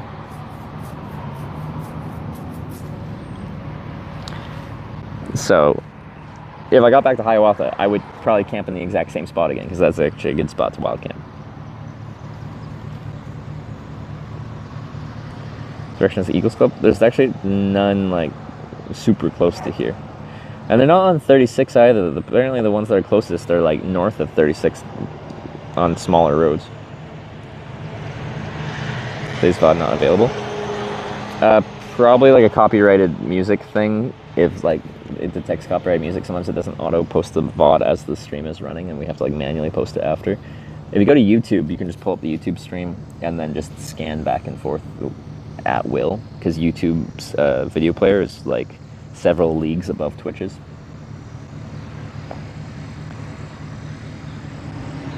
All right, let's just give it a try. I forget how this whole thing works, but let's do our count. Our vote. The Twitch plays Hitchhiking. Finishing today. We got hopefully one more ride in us. We're just gonna try. So this is Twitch plays Hitchhiking. If you weren't here before, every ride we hitchhike, once we're en route, is you guys vote on. Every time we hitchhike, we decide which cardinal directions, north, east, southwest, are viable. We're kind of having to limit like the really small roads because it just kills the stream. There's no network on them. So it's kind of like it has to be an interstate or it has to be a US class highway, like have a shield sign on it. And even like we'll see when we go east and west down 36, like there'll be network holes on 36 as well. You can kind of run a stream where on the really small roads there just isn't enough to run any stream. Oh yeah, so it's with bits and donations, and you have to include hashtag, in this case east or hashtag west, in your message. And there can't be a space between them. Cheered 100 bits. Hashtag west is best. Yeah, like Indigo Thunder right there. 100 bits voted for Team West. West is forwards, east is back the way we came. And you can decide forwards or backwards. I think the whole Twitch plays Hitchhiking would be better with a destination. No, I think it's better with a destination because there's a group of people that want you to achieve your goals and get you to your destination. There's a group of people that want to screw that up. And it's essentially like you have a team progress and a team anti-progress. Without a destination, yeah, it's interesting because you just like go wherever the chat takes you. But I think it's fun to have something that you're trying to accomplish. Also, the Mandarin thanks for the bits. It has a 100-bit minimum. I think we could probably get under that. Hashtag West. Anyway, for now it's 100-bit minimum. Pinball on Ice, thanks for the 202 West bits. Thank you. Bits. And A West, with 100 West bits as well. Corn. So yeah, if you haven't watched this, quite often how this goes is at the beginning it's kind of like a few people get their votes in forwards and backwards, or sometimes just forwards. But the people that vote to send me backwards like to do it in the final minute, especially if the people voting forwards haven't done much voting. It's quite interesting to see the strategies people have to try and send me backwards. Because the people that try to send me forwards quite often are trying to send me forwards, but they don't like strategize their timing on it. People going backwards are much more like they're strategical.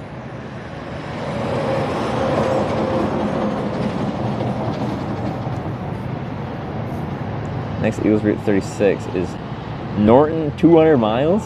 Jeez. It's pretty far. But yeah, when we get to a town junction that has actually like a proper road going north-south, then north and south will be added as well. Sup. Hashtag East. Jedi Master Ron. Our Jedi Master is back. With the 420 bits for east, for backwards. Just send us back towards Hiawatha where we started today. And Volwat with the 234 west. Thank you for the forward bits. I am all for team progress. Hashtag West. Let's get the heck out of Cornsaw. Ismin QC, thanks for the 100 progress bits. Heck, get out of Cornsaw.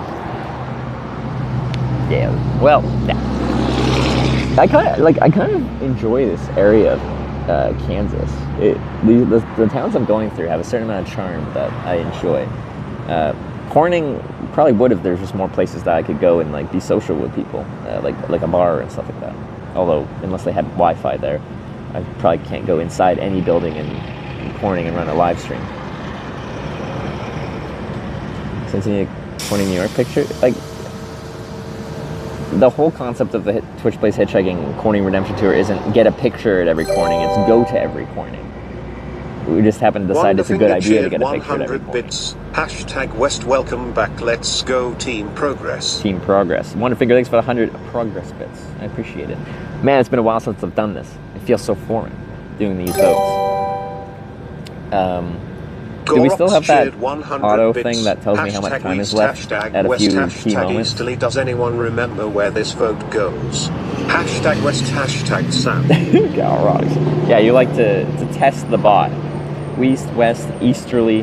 Remember where this vote goes. Hashtag west, hashtag south. West, right? Is that west? I have to check out Corning, California to make it official. I do. Actually, beyond that, I have to complete the trip that I started that inspired this whole thing. Rob rated my stream with 52 viewers. WX Rob with the raid, thank you very much. I appreciate it. Never woke up the hitch. We're currently voting on which direction to hitchhike.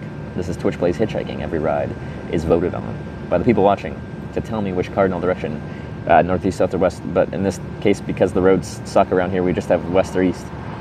Anyway, west is forwards, east is backwards.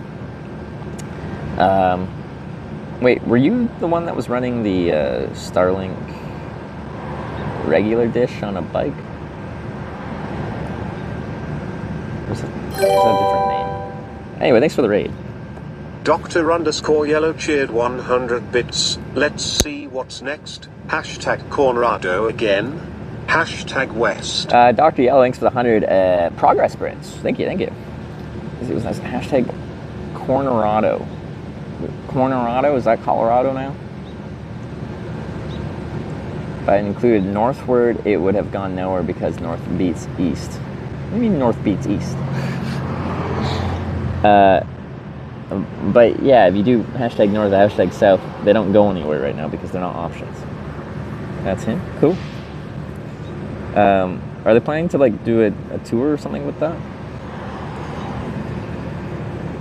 Because yeah, I have goals to add Starlink to a long distance bike tour, like a very long distance bike tour, to be able to tour in some very desolate places where you couldn't without satellite connectivity because there's no cellular.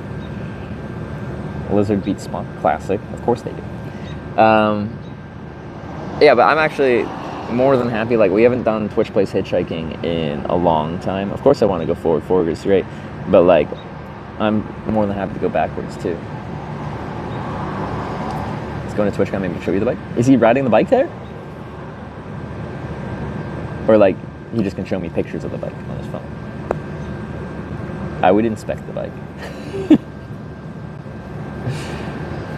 It's cool what people come up with when they like do their own like custom IRL streaming rigs, especially something more than just like a backpack stream.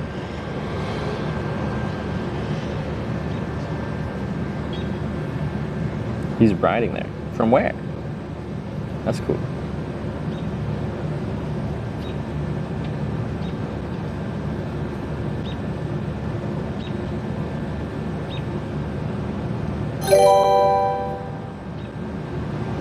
Tammy_Joe cheered 100 bits. If you do north or south Hashtag first, West. then other ones, it doesn't count it at all because it searches for it and then tries to count it and then doesn't count it.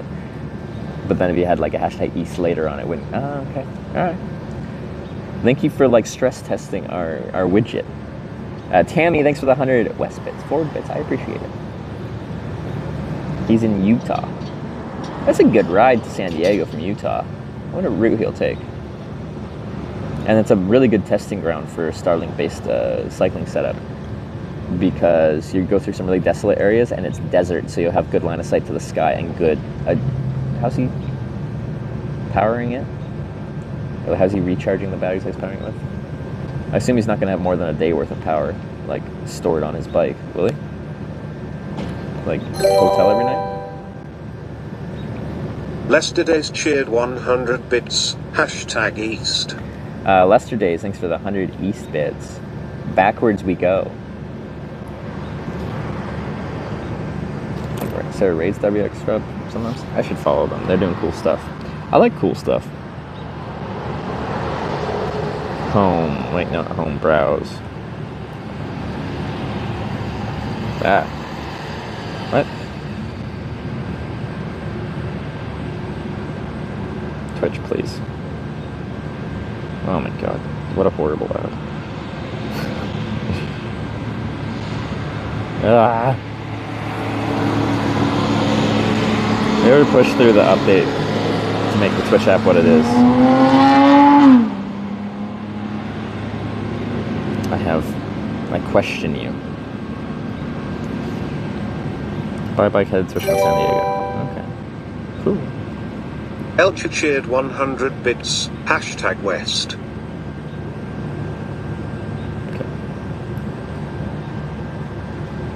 El Hoju with the 100 West bits. That's forwards. Thank you very much for that. How much time is left? I like cool stuff. Hitch 2024, of course. Well, okay, but like, not everyone finds like a Starlink powered IRL streaming like interesting, but I do. There's a lot of words to describe what that is. We do obscure things here on Twitch. The travel, like the people that go outdoors. As far as like how you do that, I find streaming tech quite interesting. The hardware side, the software side confuses me and scares me. 3 minutes, 15 seconds left. All right. So as we're getting a little bit closer here, if you have plans to try to snipe the vote at the end, whether that's west or east, regardless, there is a delay between what you see on the stream and the time you see on the stream and when you like try to cheer bits or donate and it getting processed and added to the thing. So just because it says you got your vote in with 10 seconds left doesn't mean it actually goes in. So err on the side of early. Some people are good at timing their snipes if they're trying to snipe last second, but other people have very successfully failed to get their vote counted. And if it comes in after 0 seconds remaining, it will not be counted. It causes drama if we try to alter the vote. It's all automatic now. Snipe with caution. You can, just if it comes after 0, it will not be counted. Lester Days, thanks for another 300 bits for Hunter _ Kilread 100 bits. So, hashtag West. The vote isn't real big on, like, unattainably big on either side. So it's very possible that this is a very currently easy one to snipe, forwards or backwards. Our streamers using here M5 modems, they seem really pog. I have some, they're okay. That's all I have to say, they're okay. They're not great. M6 is worse than an M5 though. 200 bits. Hashtag East. What's biting me? Hopefully it's not chiggers. Those are very not nice bites. They stick around forever. Lester Days with another 200 East bits as well. And did I get 100 killer? I don't think so. With the 100 West. Thank you, both guys. When do you get the mail-in ballots?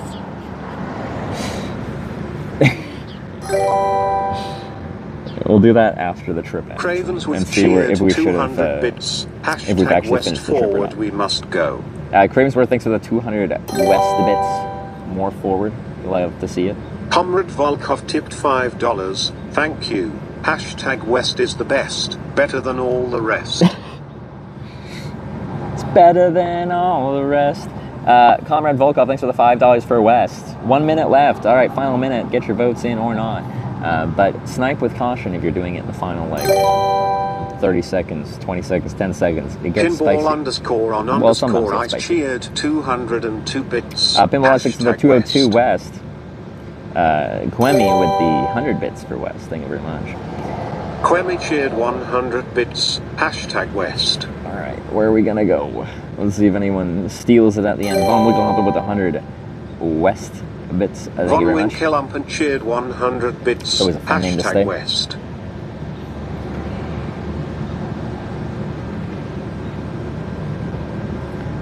Let's see, because yeah, it's a close one, so it's very easy to take.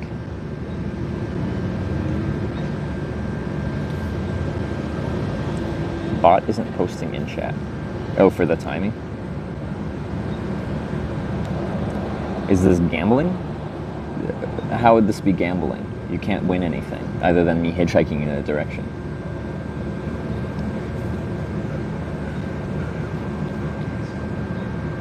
Is it a very clean west wind? Alright, we're going west. But I'm gonna eat some food first. Wow, these are dirty.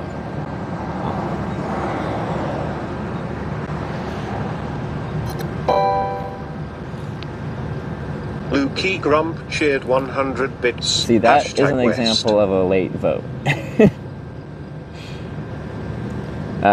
Luke Grump, thanks for the 100 West bits. That came in too late. Someone told me no votes until tomorrow. I told you that yesterday.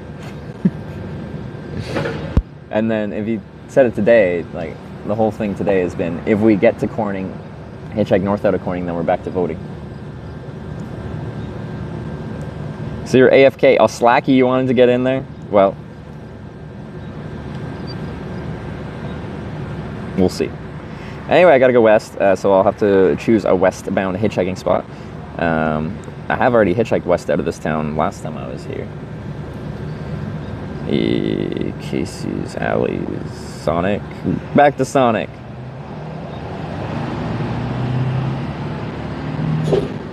But actually maybe, because it's in a convenient location here. And then past there's no real places to eat for the rest of town here. I need tweet alerts for voting. Maybe I will, because they do good drinks there too.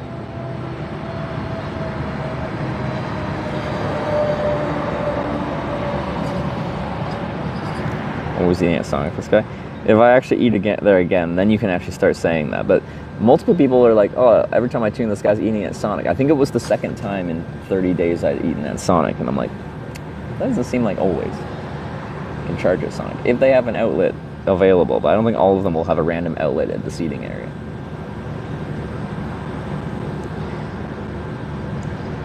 Because, yeah, if Slacky being here, Slacky likes to introduce anarchy to the entire, like, voting on direction things. So if Slacky knew that we were voting, we probably would be going east right now. And when I say anarchy, it's not even like Slacky is dedicated to going backwards. Slacky is dedicated to just anarchy. They've literally, in a single vote, done big donations to go backwards, and then right at the end, snipe it to go forwards at the end. So, like, I mean anarchy.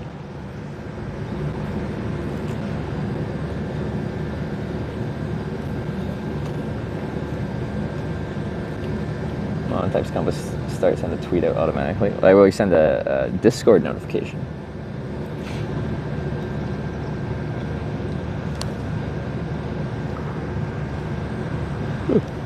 Yeah. If I went to Sonic, what would I get? Ooh. NWS Storm Prediction Center. Southwest, northeast, and western Kansas today. Oh. Large hail and damaging winds are possible with initial storms, increasing risk of scattered to numerous severe gusts, some to 75 miles per hour in the evening. Let me look at this map.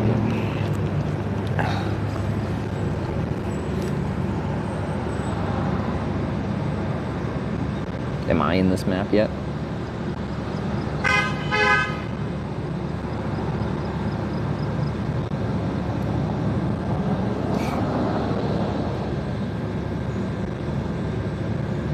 Where is that?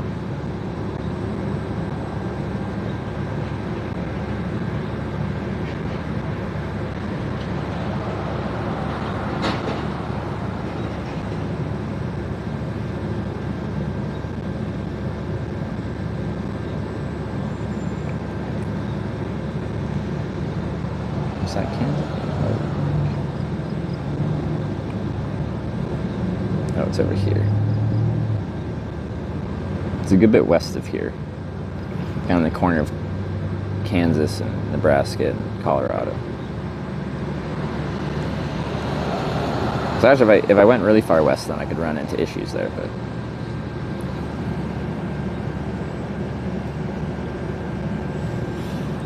future radar, I think you're good for here. Okay.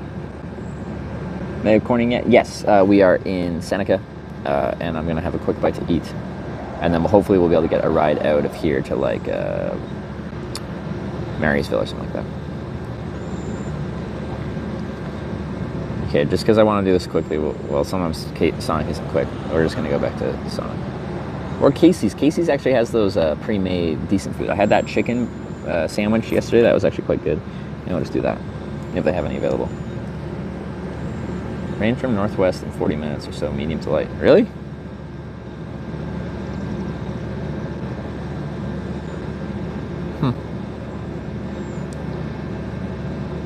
at the radar real quick.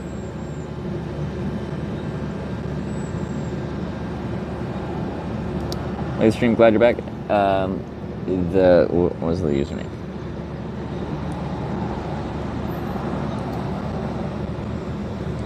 The Trev Show. Hey, fellow Trev. Anyway, it's good to be back. Where's my radar? Now. Oh yeah, it's coming from the northwest and heading our way. Well, yeah, I can just...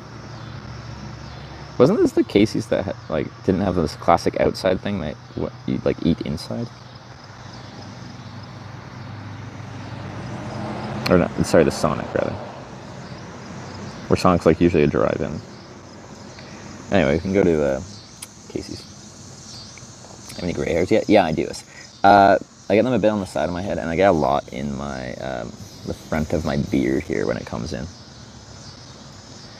Getting older.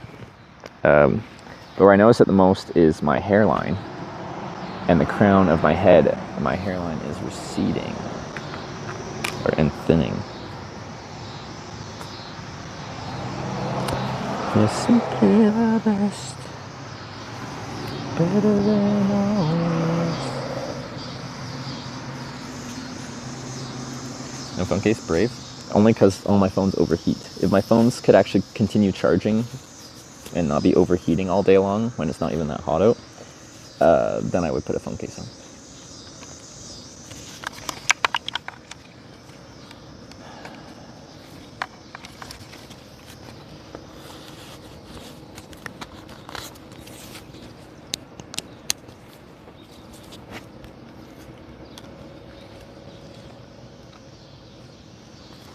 Okay.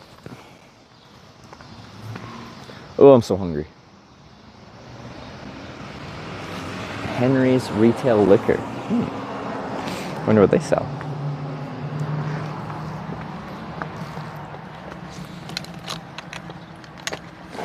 Okay.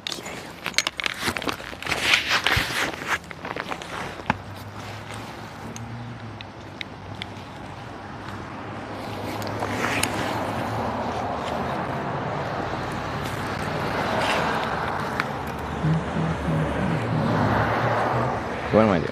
Unfolding. Alright. This quick race is dying on me. Got helmet bag? We did. We were almost lucky that it took me a long time to hitchhike this morning, because I actually went to their house to pick it up, but no one was there. So I'm like, oh well, I should buy a new helmet at some point anyway. Like, helmets kind of expire after just wear and tear.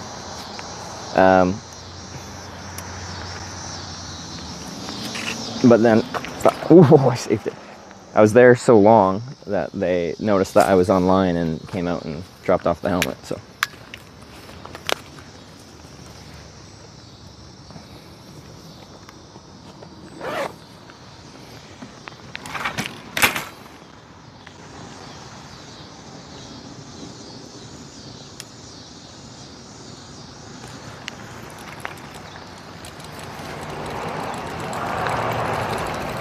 There, Casey's is pretty much just across the street there.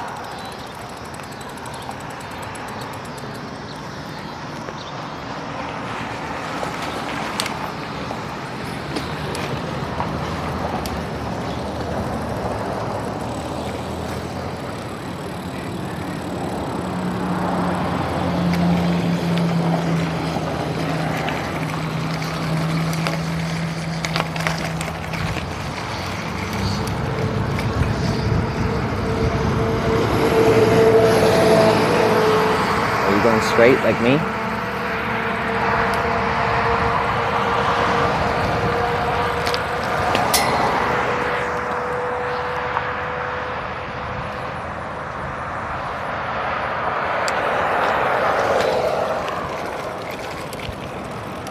They're so passive.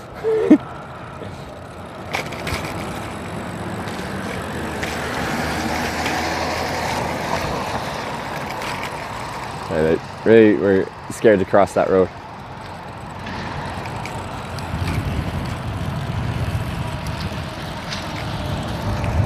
Oh yeah, I see that wall of.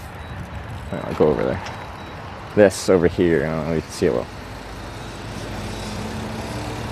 That is our potential rain, which we would duck out of, rather than just hitchhike in it. As I'm actually about where I would hitchhike from anyway. This is west enough in town where we don't go down from 2 lanes to 1 lane, which is good. And then there's a decent little shoulder there.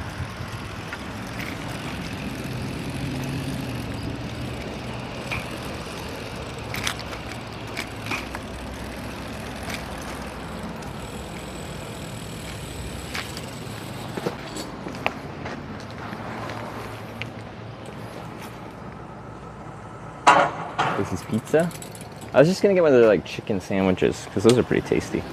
I wanted to eat something just to take the hunger away, but not like something that would take a long time. Although,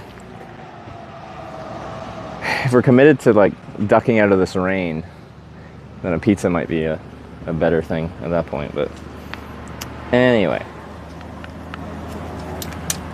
we'll see what they have hot and ready and available.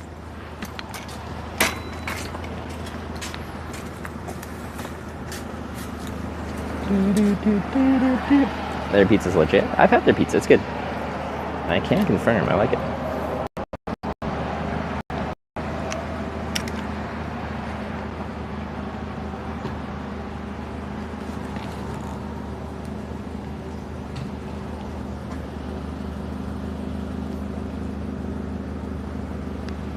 Is this an ant on my sunglasses? It is. What are you doing there?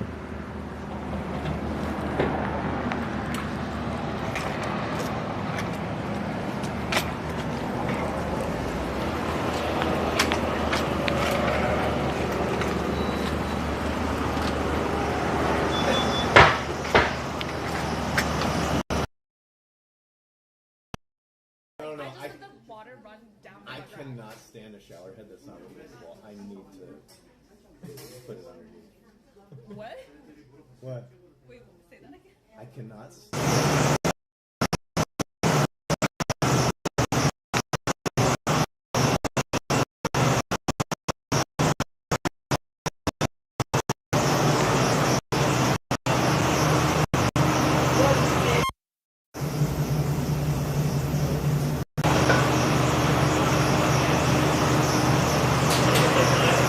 Hey.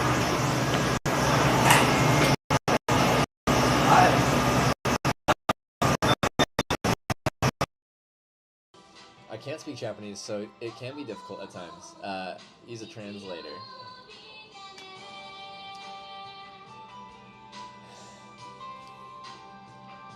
Use it like this. Pull out Google Translate, and you got it in conversation mode, and you can select English or Japanese, and then I can be like, have you ever hitchhiked before?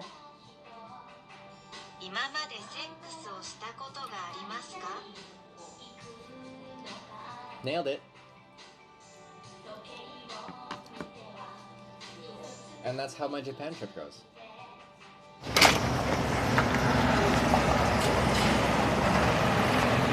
Let's see if my internet comes back.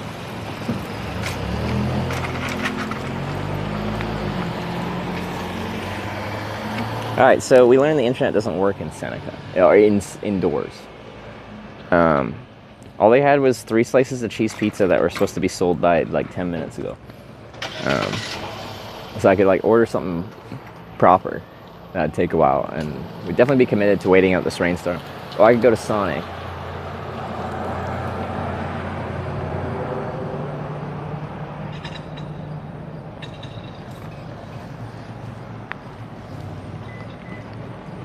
Because it's kind of nice. You can tell how like fresh or not fresh it is. Sonic is legit. Alright. I'm gonna go Sonic. It's the next business over here. But I should still switch to bike mode. Hopefully they have the outdoor seating, because that would actually be convenient for a town that apparently doesn't have internet that can go through a single wall. Just American things. I swear European cellular providers have figured out how to just get internet in places much better than NA, both US and Canada. We have rather incompetent networks here. And people be like, but these are big places. They don't even work in towns right.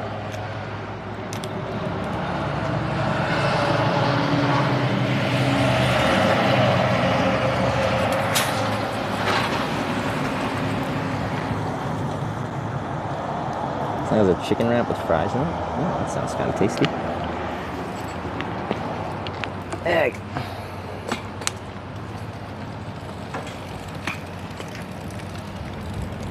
Can I go is there a back road that goes there? Or is that dead end?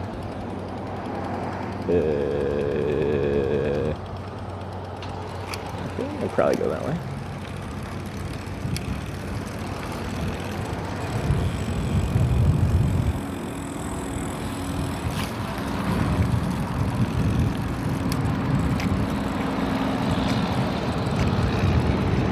Yeah.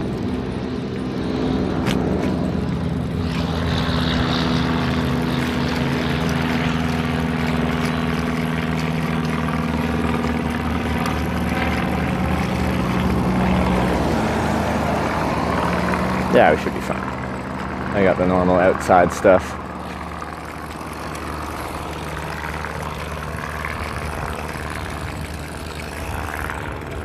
Definitely does look rainy over there though.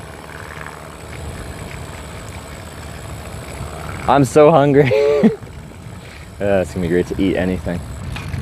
Yeah, I'm not getting onion rings this time. I've learned I don't like Sonic's onion rings.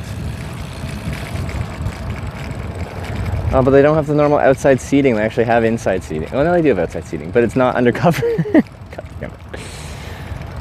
Sonic, you're like the reliable place where I can sit outside, but undercover. Except for this one. They have the drive-ins. They got some outside seating, but it's not the good ones. As soon as I go in there, stream's over. I didn't realize that was a curb. Can I go that way? Oh, it's just a drive-through. That's fun.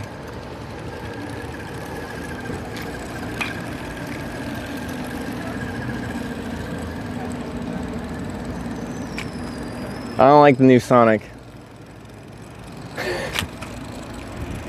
Give me the old Sonic. Anyway, I can go in there and order and sit back outside, but if the weather comes in, I gotta get out of it. Maybe they have Wi-Fi. I doubt they do.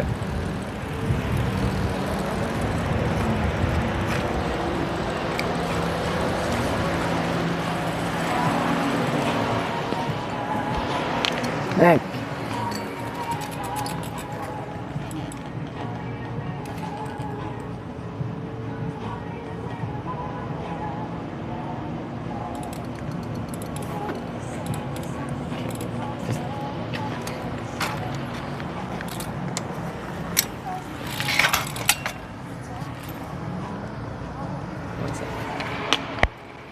Maybe T-Mobile? No, there's barely any upload. I did a T-Mobile speed test, so there's like 140 download, but like 1 upload. Because I got like full bars, but you just can't go in any building here. Okay. Let me see. Wi-Fi.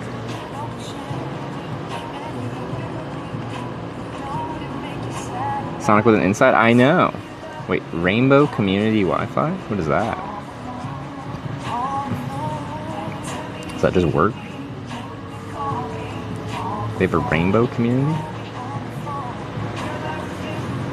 Rainbow Communications. I have a weak Wi-Fi signal though.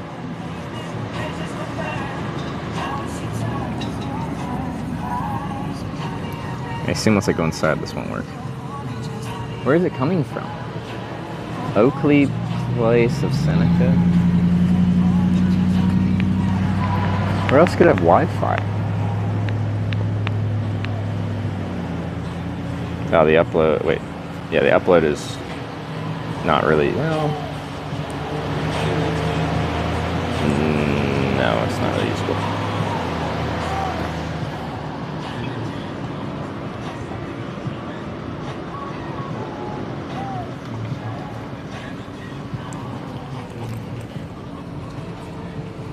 Okay, anyway, we're gonna try to go in there and order at least, and then we'll figure it out when it doesn't work. It's like, I can order in there and come out and eat here. It's just when the rain comes, because it probably will be very soon. We're not just gonna sit in the rain.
Okay, I'm back. My mic died. There's lots of outlets here too. I don't think I can order in here.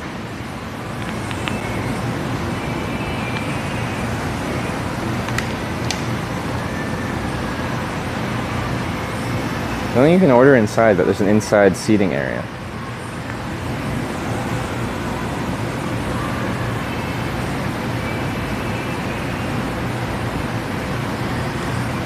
Why wouldn't you? They have a till there, but it doesn't look really used. The screens aren't on.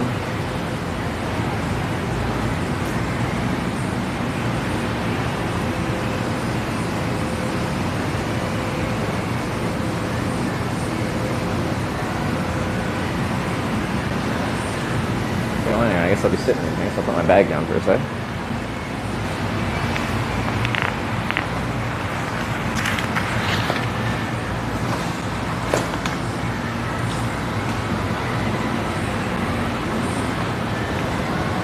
Are you selling a dime? Me neither. But I gotta like order outside, I guess.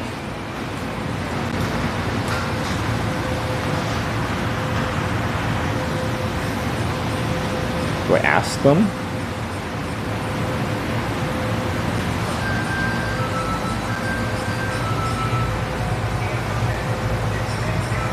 Days since last complaint. 5. Nice. That's pretty good. Oh. Oh. Okay, that door's closed. Am I even allowed in here?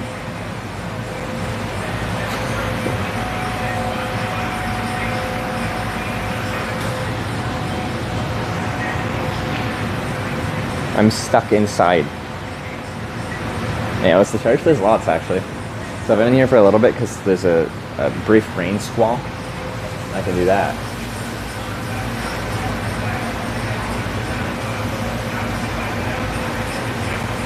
Oh, their best count of days since the complaint is 100.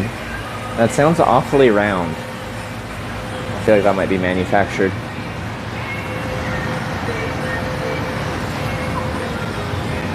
Hi. Do I have to order out there? Yeah, our Yeah. dining room isn't open right now. Oh, I can't even be in here? Well, not technically. Oh. Oh, okay. So you can order and stop here. And eat at one of the picnic tables? Okay. If a rainstorm comes in, am I allowed to be in here at all? Probably. Probably? Okay. Thank you.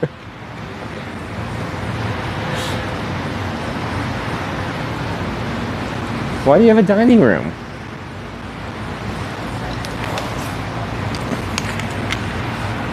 And also, why is the door open?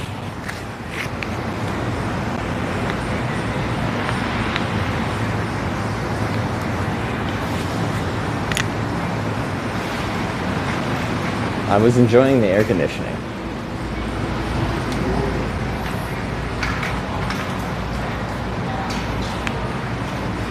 Eh.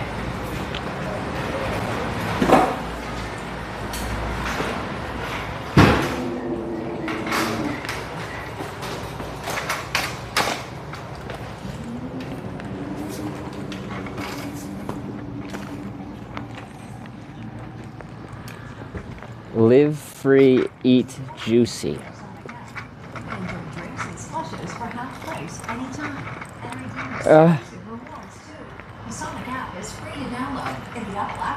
I need the app. This is Howie Sonic. Limited time offer. Exclusions What I apply. want. See app for details. Mobile ordering available at select I don't know if I've ever had a Sonic burger. Breakfast, no. Specialty drinks. You can get a drink.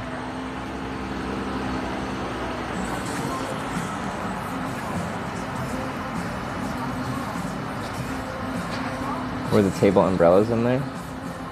Yeah, they don't even have the umbrellas over the tables out here. What if someone doesn't have a car?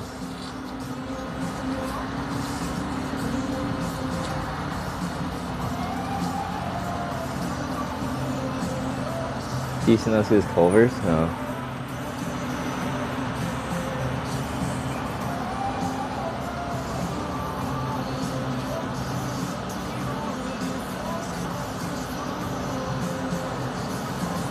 I don't know what to get this time. I didn't like the onion rings that much. I got a foot-long hot dog last time.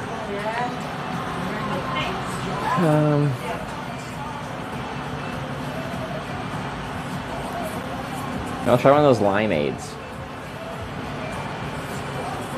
People said those are good, right?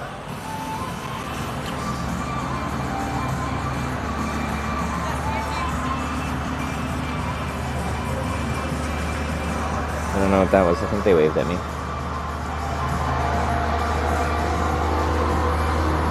Pickles in Dr. Pepper. What is up with that?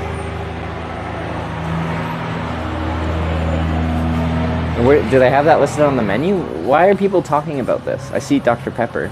It doesn't say add pickles.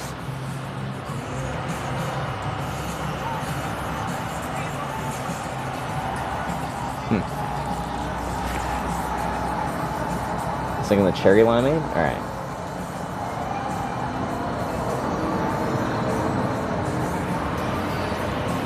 Let's get a combo because it can come with entree, medium tot, scooby fries, medium soft drink.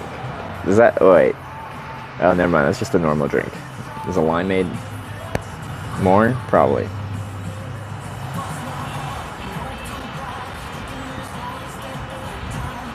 Because I got tots as well. Supersonic bacon double cheeseburger. Okay. Let's try their burgers. Why not? This is America. We eat burgers.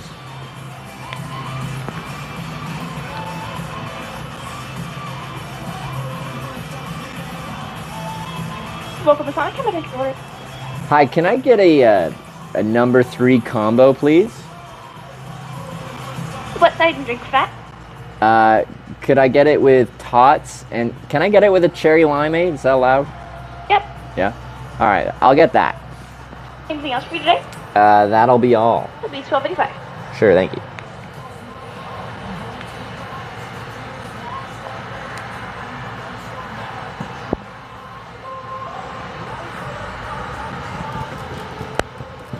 Their touchscreens never work.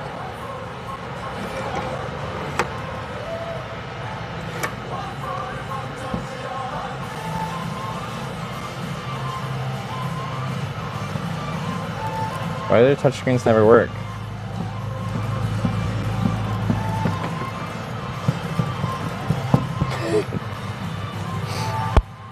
I can never do anything on these. I'm on the tipping page. It's like...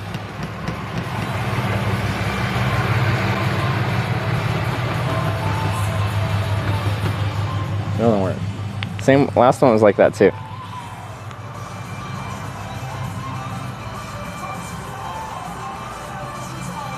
Harder? No, I didn't do anything. Put some body weight into that one.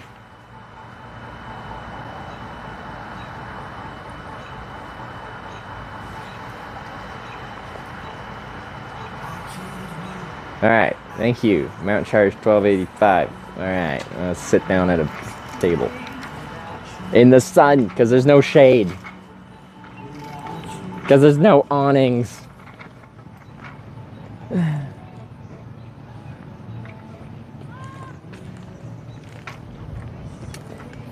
sit next to the garbage can. Because this actually fits conveniently in there. I think it's meant for wheelchairs.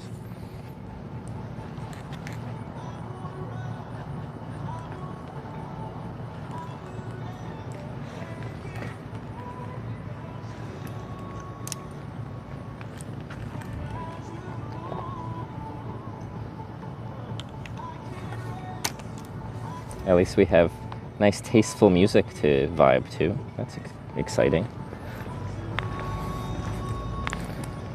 Without... There's also an outlet here. I'm going to charge stuff. Maybe. Maybe charge stuff. Oh, I'm supposed to spin this around.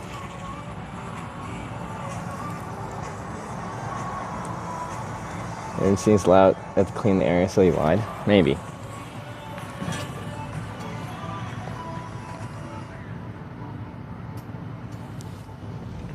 Do do do.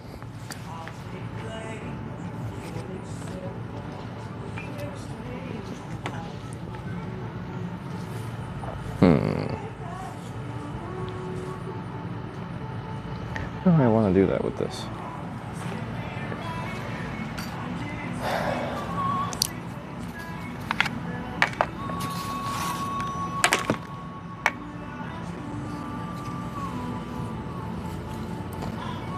Okay.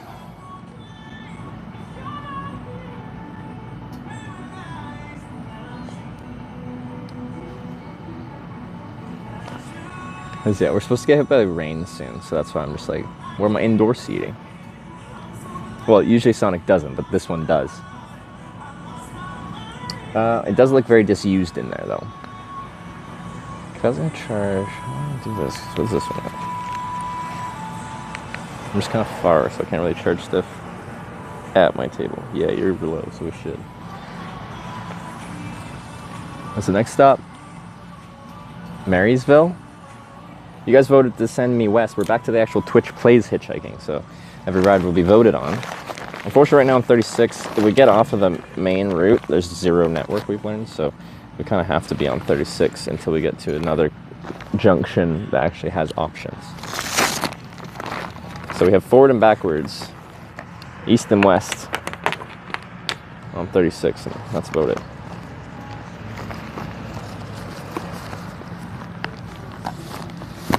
Battery.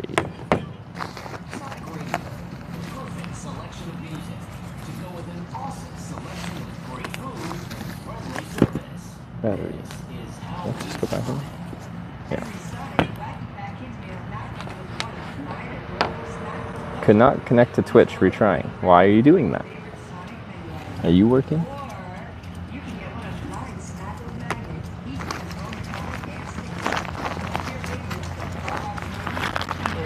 Hey, good, how are you? Thank you. Did you want your receipt? No, it's okay. Thank you.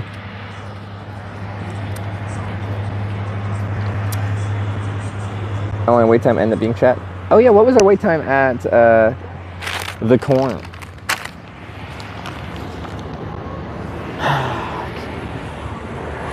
Now my battery is red.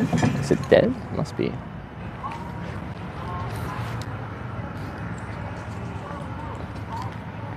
Inside and outside, blew his house with the blue little window and a blue Corvette and everything he says.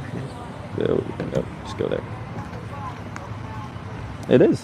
Okay, well that's why the battery's almost about to die. Anyway, good time to charge. Get over here. This is how I deal with my cable management. With anger. I think this one gets 100 watts, doesn't it? 100 watts, yeah. Okay. Perfect.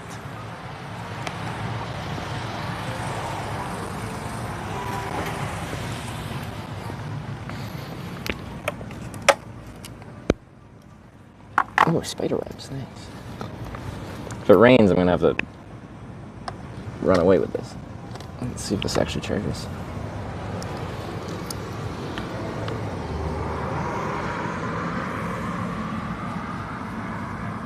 Okay, he's doing something.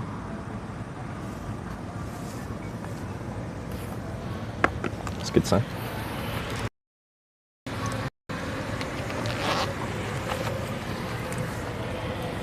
So I should charge both these at 100 watts each, in theory.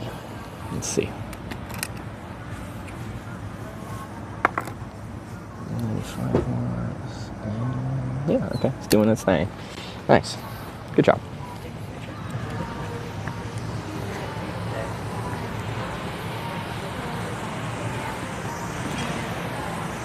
Okay. That's charging that. What did this get down to? It's very low. 17. Danger. Feels good to be back in Seneca. Does it, though? Actually, I don't really have it. Well, okay. I have qualms about the cellular network in Seneca. It's not particularly great.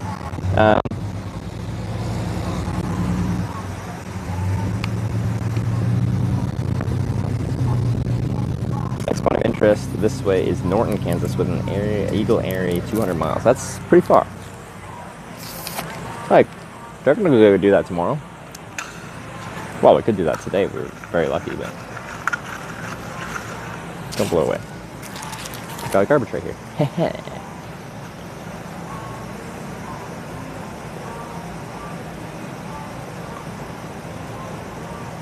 Both do I up anything Speed has done recently. I don't follow him personally. I actually don't really know what kind of content he does. Like occasionally I'll see stuff posted on like social media with his clips, but I don't actually watch them. I just see the headlines. You sound crusty? What does that mean?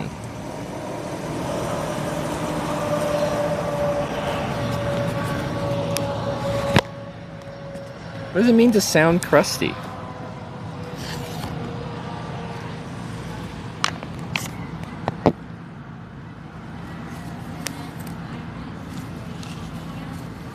Cute little motel at the couple just bought. It is. It is. They're here. Mike had some crusted. Crackle. Okay, it's not crust. It's.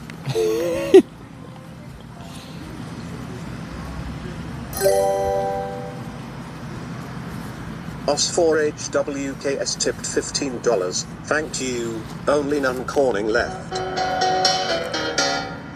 Go, hold up.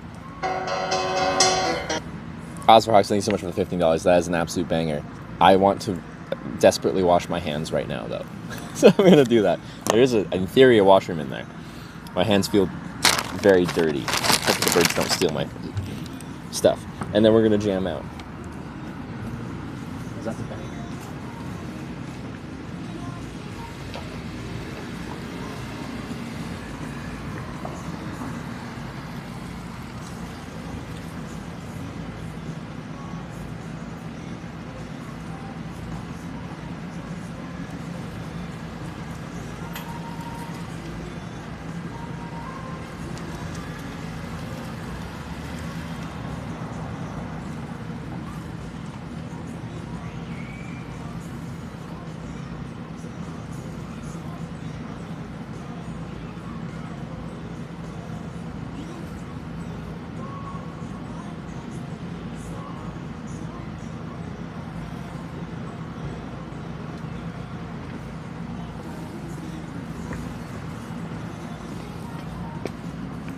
Okay.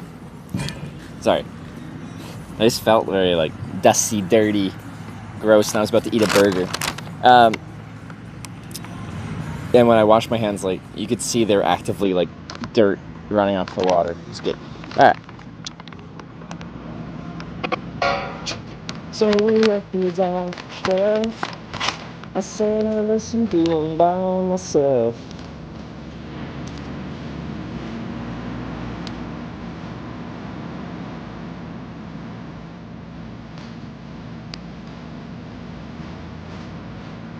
You never even get me out on the floor.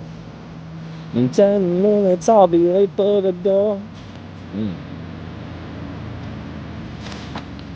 What's up, doing Sonic? Right now we're just vibing right now.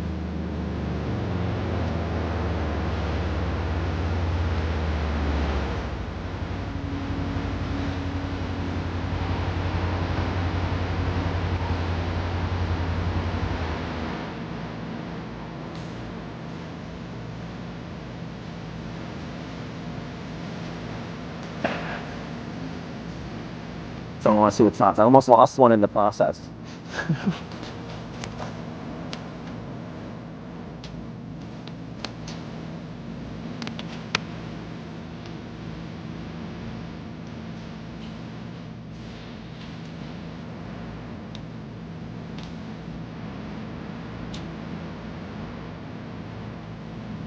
I just got the hit. That's just on the other side of the building. It's hard for me to see how close it is. But we'll find a way to be out of the rain.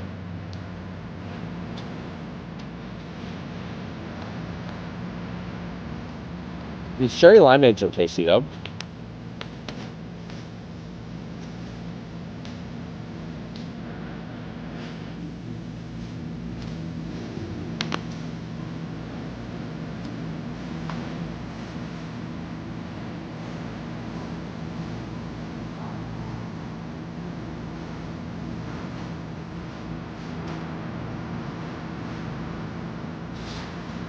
Tastes like crack addicting.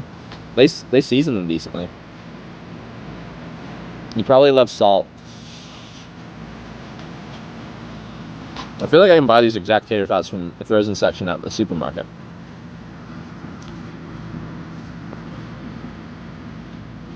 Do you watch Instagram Reels? I watch my girlfriend's and that's about it.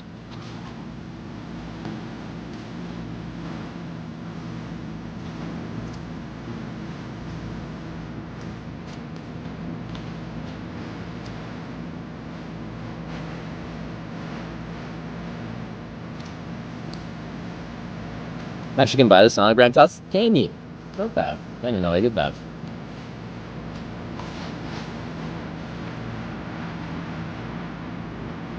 Well, they're good, but I like them because they got a good amount of salt on the outside. Salt is tasty.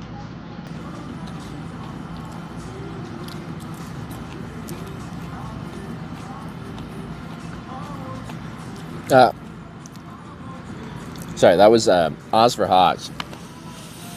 Giving us a little old time rock and roll. Love to hear it. Since I love to see it, but it's more of an audible thing.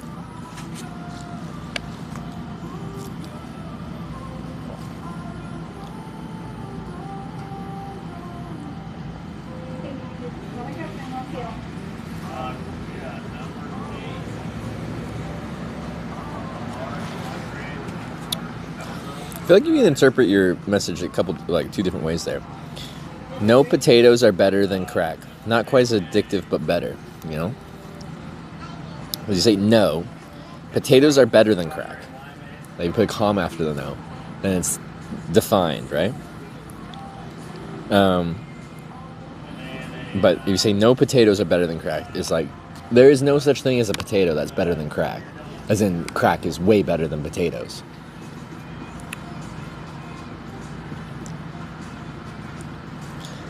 New helmet. It's my old helmet. I actually was given my helmet back because I went back to Corning, Kansas, where I lost my helmet.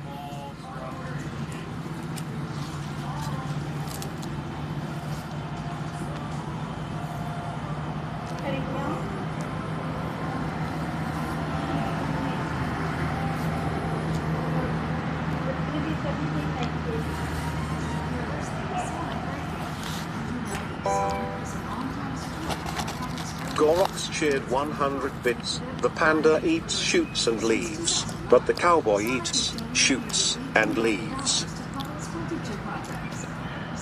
Yeah. True. Comments are important. Thanks for 100 bits.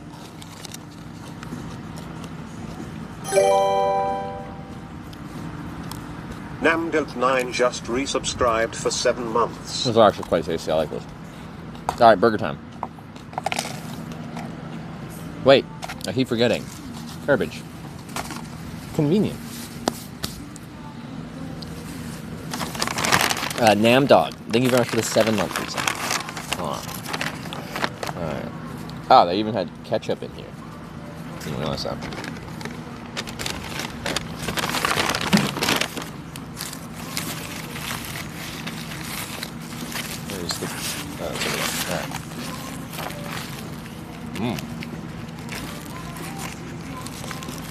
the supersonic?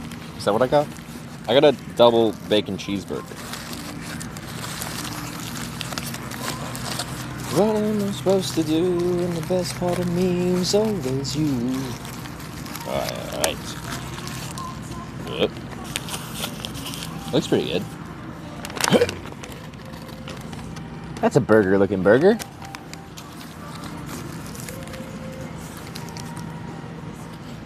Should be a mint in there too. In my burger? In the bag probably, I guess. Fly, get off of my supersonic.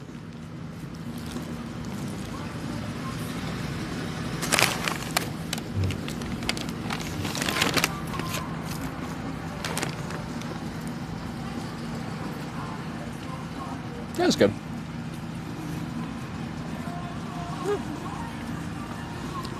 There's definitely better burgers. But like, these are all around. I'd rather have this than the McDonald's burger or Burger King burger or something like that.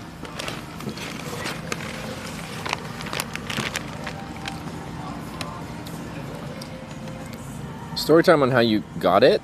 I was on when you're talking about unless they're watching. Oh, I tried to go to their house. I found a relative of theirs in Corning because it's a small town.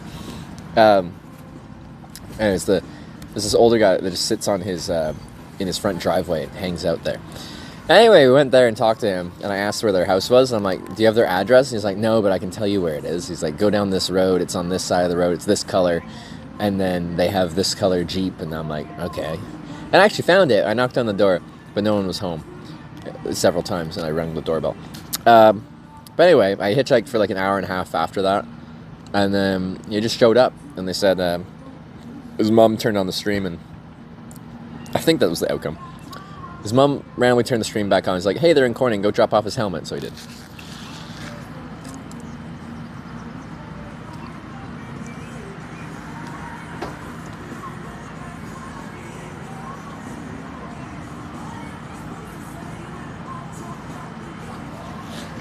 These your helmet. I left it in his car when I was trying to get down from Corning to just get to a flight to Europe. They're local there, and they were told about my stream the day before, and I was just trying to get towards Kansas City to rent a car to go to Denver to catch my flight to Europe, and I was struggling to get out of there, so they were watching the stream and gave me a ride, and that's not hitchhiking, and it wasn't intended to be hitchhiking. I was just trying to get to Denver in any way, shape, or form to catch my flight. But that's why I hitchhiked back here to hitchhike out of Corning, is because I never hitchhiked out of Corning because I got rescued and taken out of there.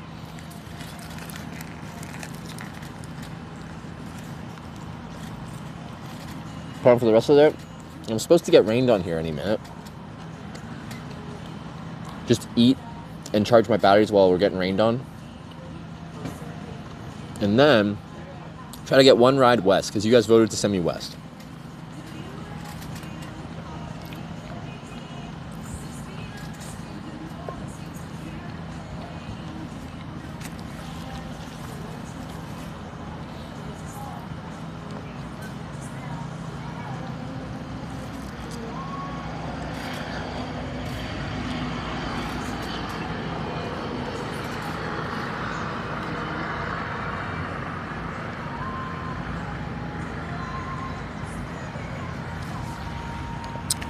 In Marysville, there are 2 Eagles Clubs south near I-70. The road heading north-south out of Marysville, what class of road is that? Is it like a small little local road, or is it like an actual road?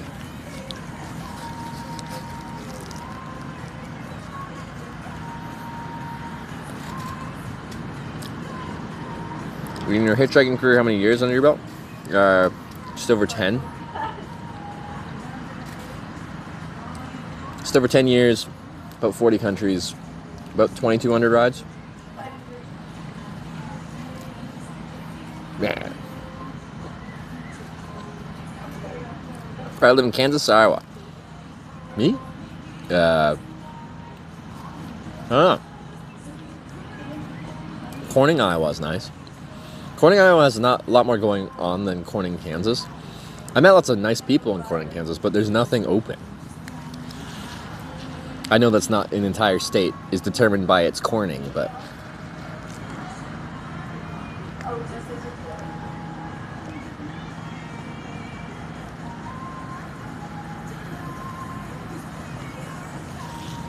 How many miles? I don't actually know. Over 100,000. But I don't know. I need to do some analysis to come up with a good estimate.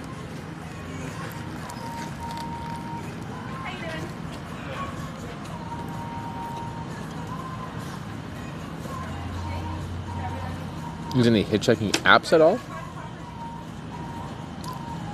Is there hitchhiking specific apps? I use Google Maps as like navigation, but also assessing hitchhiking locations through satellite view and street view.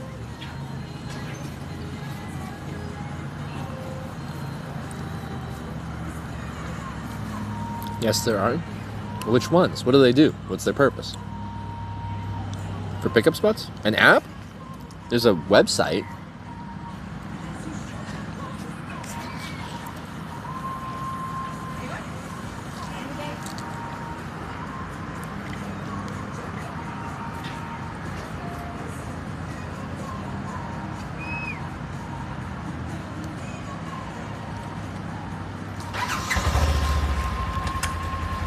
Because there's HitchWiki, and then HitchWiki had HitchWiki Maps. But now it's a separate website for the maps associated with it. And they cleaned up the UI on it, so it's actually a bit more usable. But most of the user data, like the actual submitted hitchhiking spots and the reviews on those spots, is very outdated, very old. And like, in a decade, a lot can happen with public infrastructure. So what might have been a good spot 10 years ago is no longer.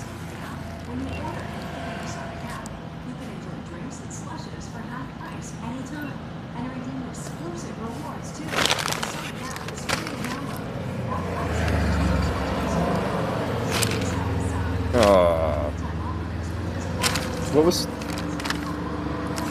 I was holding this between my legs so it wasn't blowing away, and there was one tater tot in there, and I squished it, and it leaked oil through the bag, and now I got a big oil spot on my inside of my pant leg.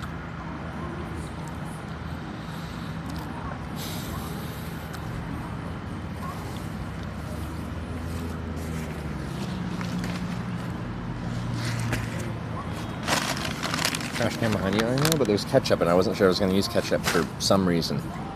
Could have just taken the ketchup out and thrown the rest out. But anyway.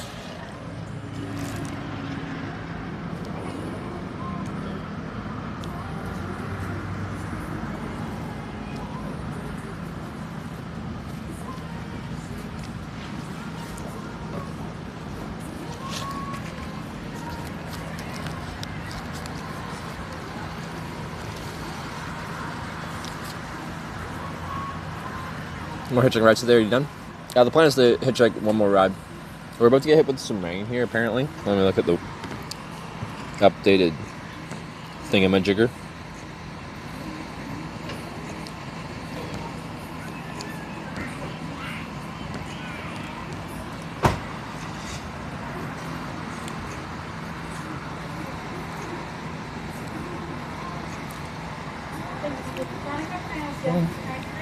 It's still kind of a distance away according to this radar, but I see clouds around, but maybe those aren't the ones that are dropping rain. I don't know. Listen, there's rain's coming from the opposite direction.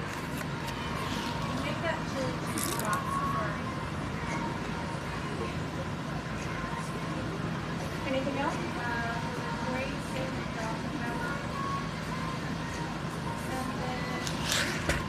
But anyway, I feel like nice and satisfied hunger-wise, because I was real hungry when I came here. But it was a good meal.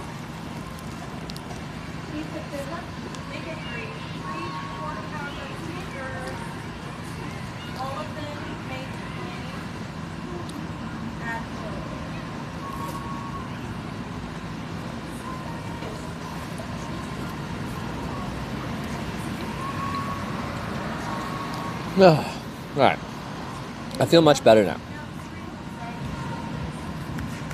Car's looking lighter and breaking up. How, like, are you looking on a separate forecasting website? Because you're facing away from the clouds.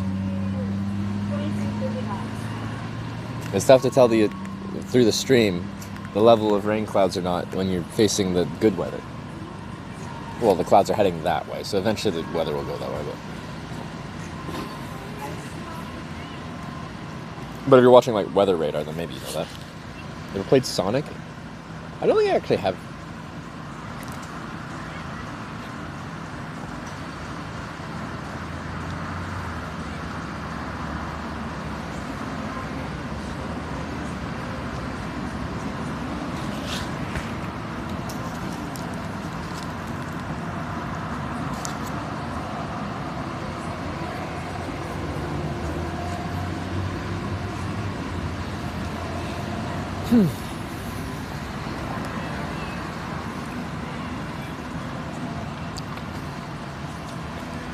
I'm gonna have to try and clean up that oil a little bit. Maybe with a wet wipe. That might help break up the oil.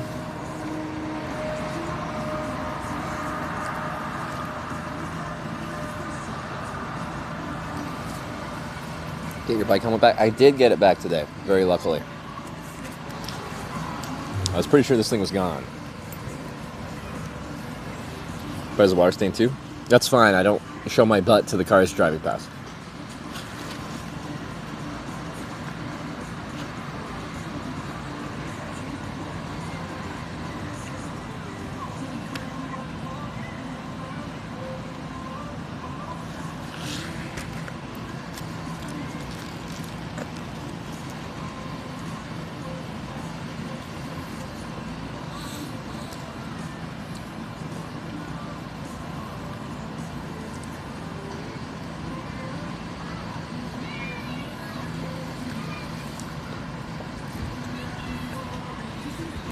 Dawn dish soap. I love Dawn dish soap, unfortunately. There's a bathroom with hand soap, and I have wet wipes. So. What happened? I was holding a paper bag with one tater tot in there between my legs, so it wasn't blowing away. And I crushed it, apparently, and it squeezed the oil out of it and through the bag and into my pant leg.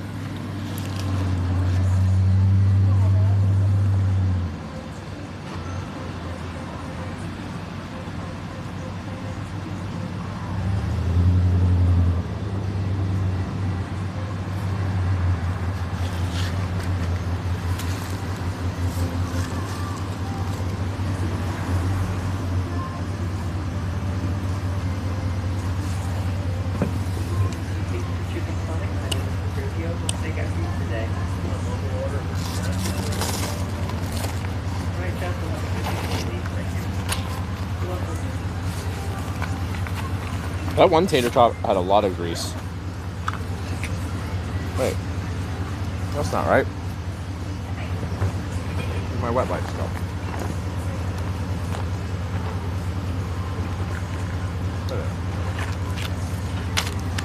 It's great use of your pants. Yeah, the inside of my pant leg.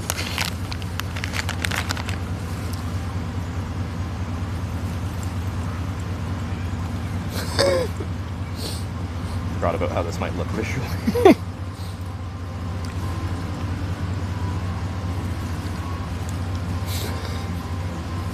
Oh, shucks.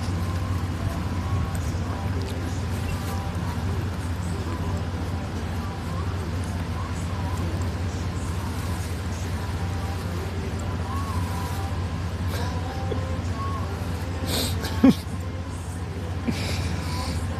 just takes a little bit to get the oil out.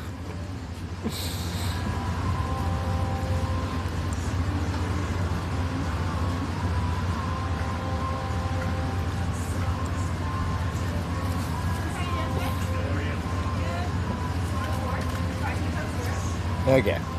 Wet wipe. I had oil on my pants, okay.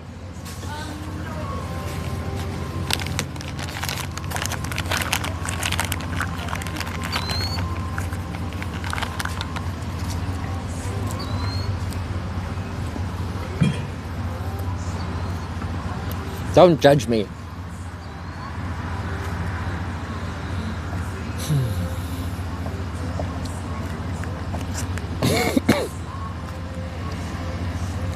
What place has Boom Boom sauce? Isn't that at like that one fancy gas station somewhere? Thank you.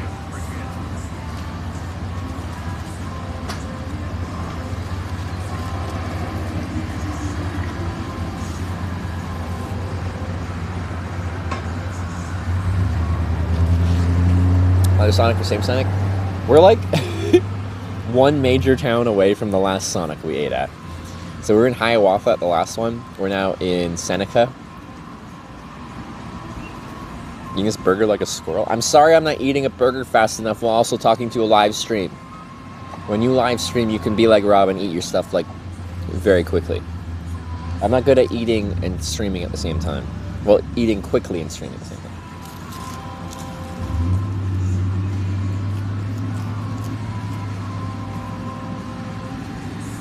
Isn't that Sheets? It might have been.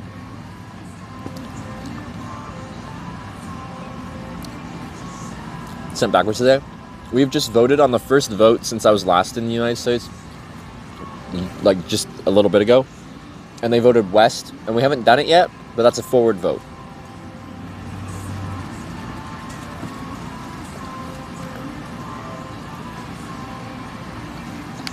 Also, I'm not in too much of a rush because I'm actually charging batteries right now. And we are about to get rained on theoretically, and I don't know if I'm trying to finish up and try to get some rides, or like try to hitchhike before the rain comes, or just let my batteries charge through the rain. After we reach the last Corning, I have to hitchhike to Corning, California, but then hitchhike out of Corning, California, south to Los Angeles to finish the Corning Redemption Tour. That's much worse. The way camera isn't facing? Yes, but also there's a Sonic in the way. So my visibility of the clouds is limited because there's notably a building. But out to the left there you can see, like, I think I can see rain being dropped.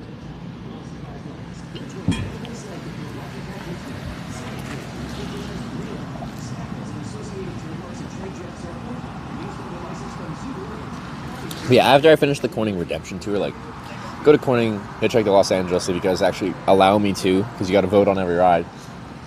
I don't know what I'm doing next. And part of it depends on how long it takes to finish. Because if I finish in, like, you know, a week or two, I can do a full other trip before TwitchCon NA. But if it takes a long time to finish this, we'll probably bridge this trip right into the North America TwitchCon trip.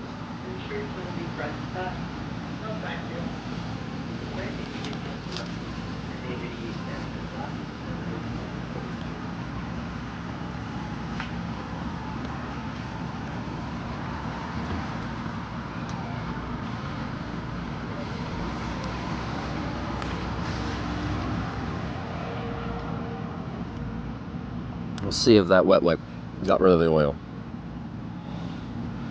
Ever been to Thailand? Surprisingly, no. I've been a lot of places, including quite a few in Asia, but never Thailand.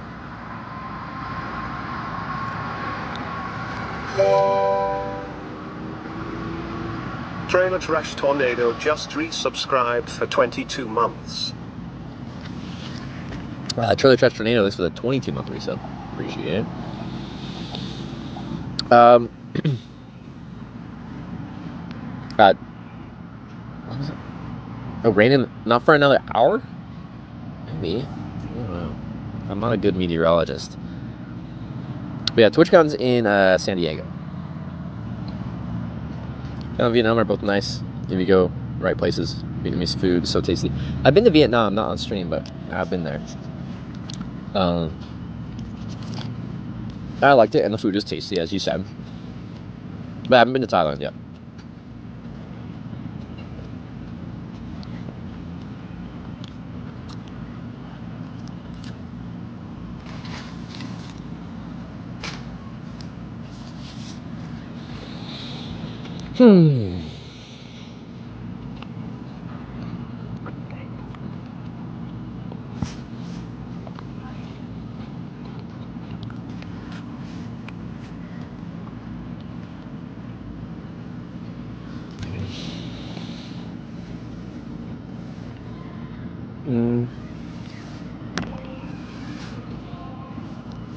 So I can totally hitchhike from, like, I think it's right around here. Satellite view.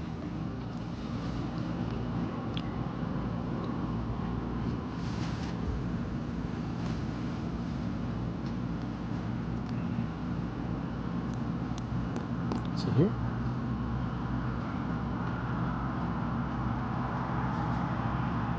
Sorry, I'm just picking my hitchhiking spot.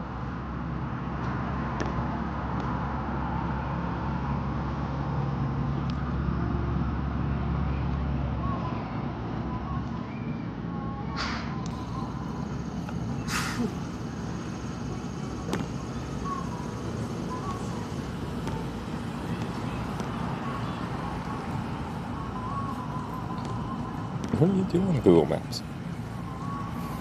Not much. Still in Dry County? No, I haven't been in Dry County since Arkansas. That was a long time ago. Drink order, cherry limeade, I think.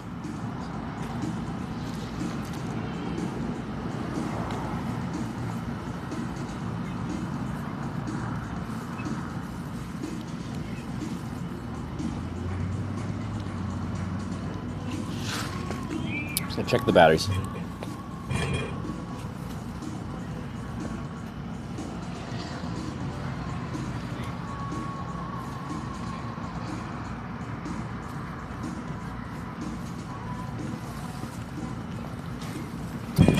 Yeah, like these fast recharging batteries are great because like they're 100 watt-hour batteries, or just under, because that's the maximum you can take for a flight.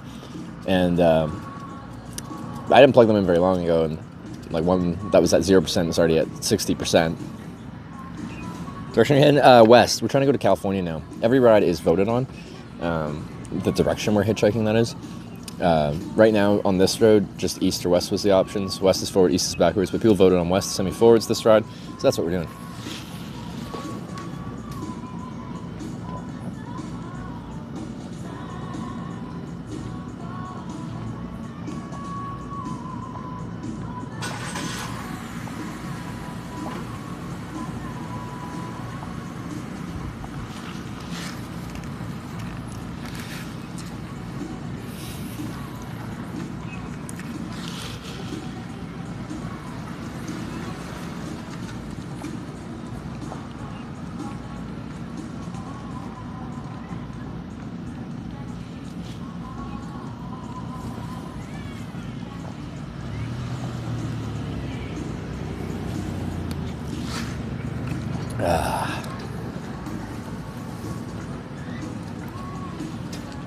Let's go on Twitch account, a business expense. Everything I do while streaming is a business expense.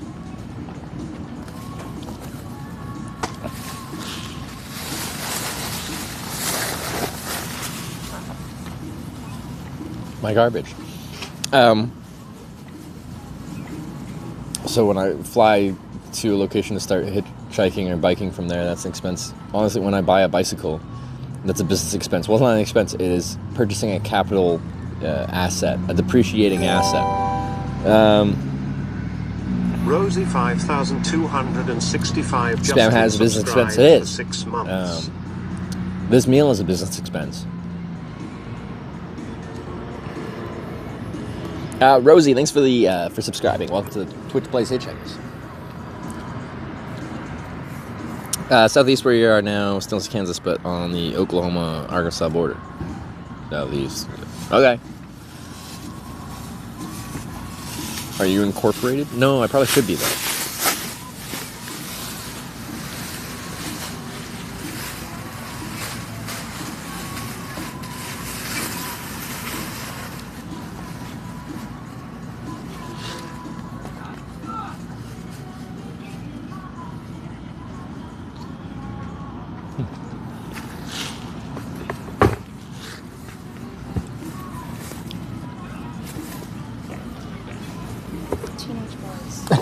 Right? Oh, I want to go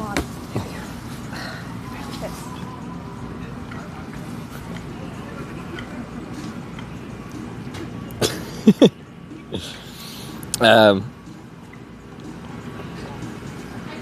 Buy a house on stream on the business. So, like, you can buy assets like that for a business, but it would have to be where I do my business. And the thing is, I don't really do much business at home. I can expense part of my my rent. Like, I'm making an office, and if the only thing I do there is work, then that percentage of square footage of my house is a business expense.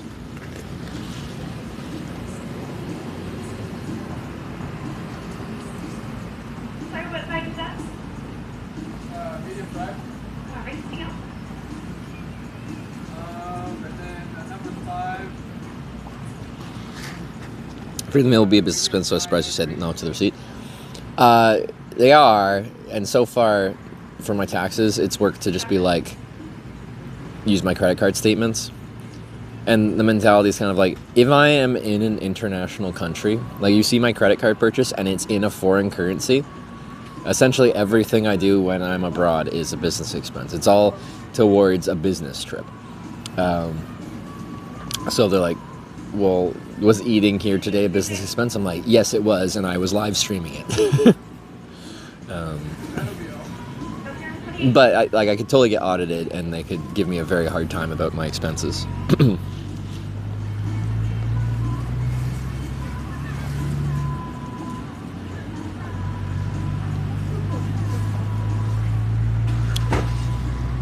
I disagree, as your content is in no way created in your house. If I have an office in my house and the only thing it's used for is working on business things and it's used for nothing else, it's an office and it's a business expense. If I go there and play casual games at any point, really, then no, it's not a business expense. Just because I don't live stream there all the time doesn't mean it can't be a business expense. It's a mission for this evening. I'm charging a little bit of batteries, and I do want to hitchhike one more ride west, but I'm not sure if I'm going, like, we're about to get hit with some rain, and I don't know what I want to do about that.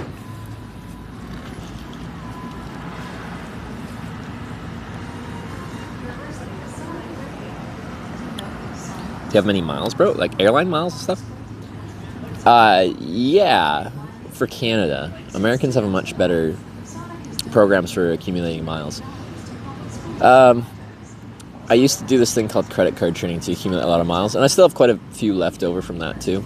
So when I flew back from Europe, I just burned some American Airlines AAdvantage miles to fly back in business class, because I was just going to buy a ticket, but the cheapest tickets from Brussels, the closest airport I was at, to get back here to Kansas City was like 1,300, 1,400 euros. And for me, that's like 2,000 Canadian dollars for a one-way flight. That's a lot. So it's cheaper just to use miles, and I could have used 30,000 miles for economy, but you know, I have quite a few miles, so I'm like, well, I might as well use just over 50,000 and fly and be comfortable.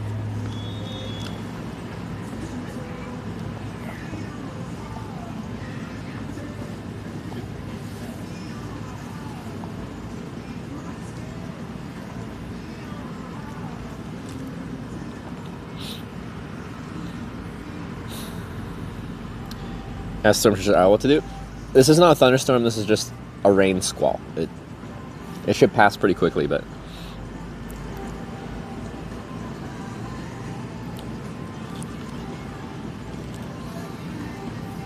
yeah, think about like rewards points, especially airline miles, and hotel points as well. They're constantly depreciating, so holding on to them usually isn't actually a good choice. It's better to like earn them, and then as soon as you find something that looks interesting, burn it, like use the points, because you know 100,000 of whatever miles right now are worth more than 100,000 miles in a couple of years. They're constantly depreciating.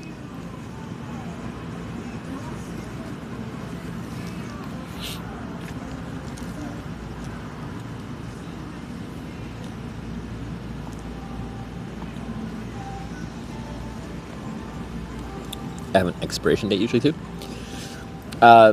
Most have if you leave your account inactive, in that you don't accumulate or use any points for X number of time, usually a few years, then they'll eventually make your points expire and just go away. But if you have any activity in your account, like if you have a branded credit card or something like that, and you make one purchase to get 1 point, that's activity and it won't expire anymore. I actually was about to lose my AAdvantage miles, my American Airline miles, a couple months ago, because I hadn't accumulated or used any points for a long time, and I just had like 70,000 points from a long time ago chilling in there. And I didn't have a good way to earn AAdvantage miles like quickly, and they were going to expire in like a week. So my easiest way to like immediately show usage was to donate 1,000 points to charity. So I just used 1,000 points to stop them from going away.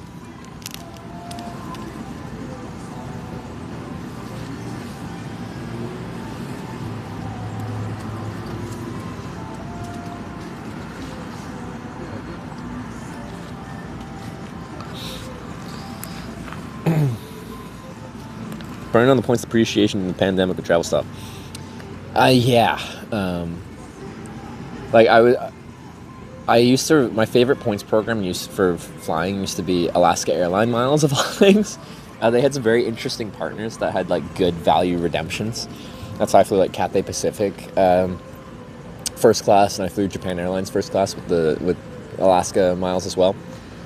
And I went to check flights back from Europe. And the way they were pricing out, I'm like, what the heck happened to Alaska Airline miles? Ever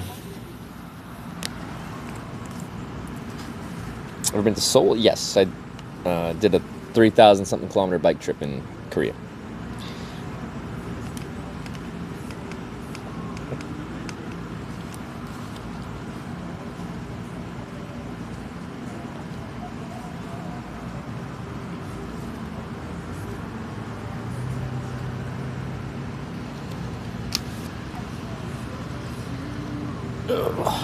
Getting dessert? No, I don't think so. I want to hitchhike, and I'm just like let's just go hitchhike, and then I'm very close to where I'm going to hitchhike from, so if I get hit with rain, I'll just come back here, wait at the rain, and then it should pass quickly, and then we just go back. Real Bishop just subscribed with Twitch Prime. Sup, Daddy? Real Bishop, thanks for the 2 months. What's up? We're about to go hitchhiking. Alaska Airlines just announced they're removing 1 inch of leg space on main cabin, make room for additional 2 rows of upgrade seats. That's rude. Alaska used to be like the kind of like small, quirky, regional, friendly airline, like WestJet used to be in Canada. They're not anymore.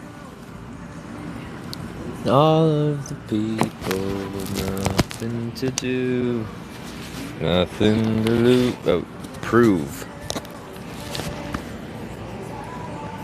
Kind of stills? What, Alaska? Them removing 1 inch of leg space from main cabin to add 2 rooms of improved seats is not quirky, small, fun airline.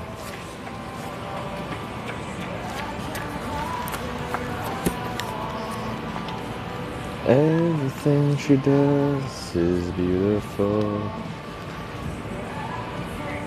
Get this back.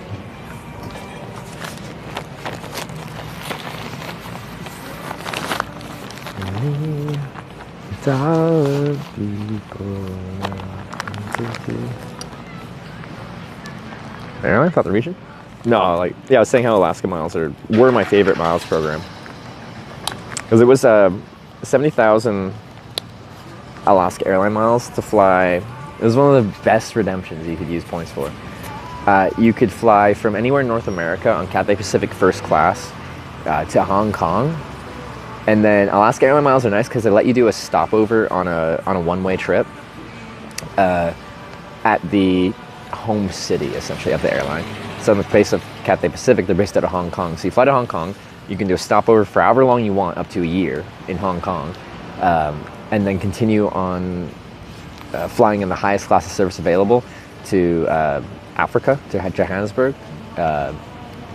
for 70,000 miles for that trip. So I kind of turned it into this weird around the world trip. I hitchhiked to Boston to fly on my Cathay Pacific flight from Boston to Hong Kong. I had like a 2 or 3 month stopover in Hong Kong. In that time, I went to Vietnam for a couple weeks, and my girlfriend at the time flew out there, and we did some stuff in Vietnam. And then she went back, and I flew to Australia, and then I hitchhiked across Australia to Perth. And then I flew back up to Hong Kong, connected on that flight to Johannesburg, and the highest class of service was business class. They only have first class flights on very limited routes. And then I connected up on Ethiopian Airlines from Johannesburg through Addis Ababa to Dubai, and connected onto a flight home from Abu Dhabi on Etihad in their first class apartments, where you get to shower on the airplane.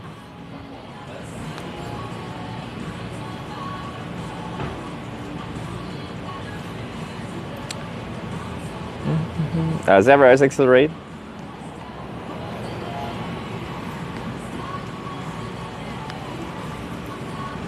Addis Ababa is capital of what? Ethiopia.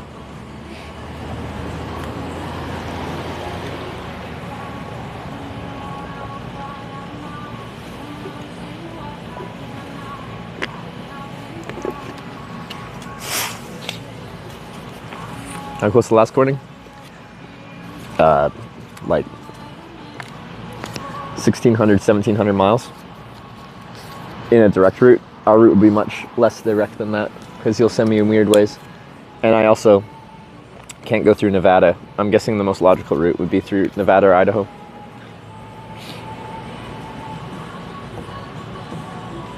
Okay, let's get my batteries and get over here.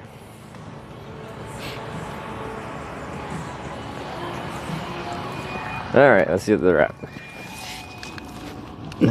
One went up to 87%. And the other one is at South Scott just resubscribed for 15 months. Well done, batteries. You did great.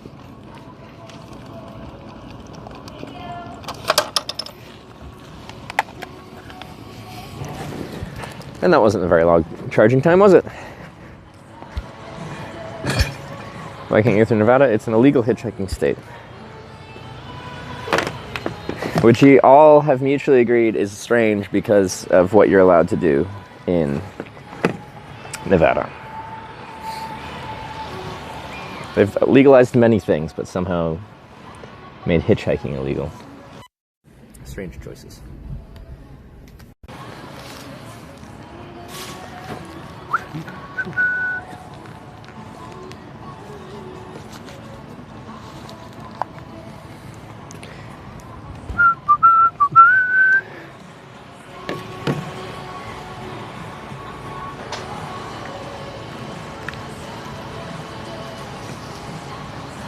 What would happen if people hitchhiked in Nevada? Yeah, they might become degenerate gamblers or womanizers. That's not really the best word. Like, what's a derogatory term for someone that hires a prostitute?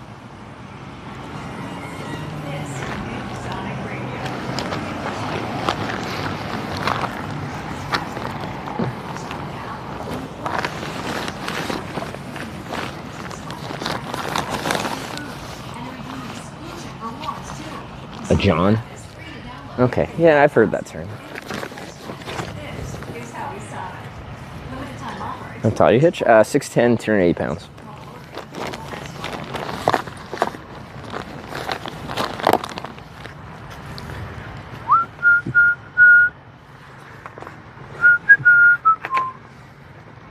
Ever thought about hitchhiking non-stop across the world? Only stopping to fly across the ocean? I already did it. I hitchhiked across Canada from the west coast to the far east coast to St. John's, Newfoundland, and I flew from the east coast to Western Europe to Dublin, Ireland. I hitchhiked around Europe for 4 months straight, and then I crossed from Latvia into Russia. I hitchhiked straight across Russia to Vladivostok on the Pacific, and then I flew to Japan, and I hitchhiked through Japan from Fukuoka to Tokyo, and then I flew back across the Pacific. So now, it's kind of like around the world, but it's not what you call circumnavigation. A circumnavigation actually has to cross the equator, and I did not do that. Nah.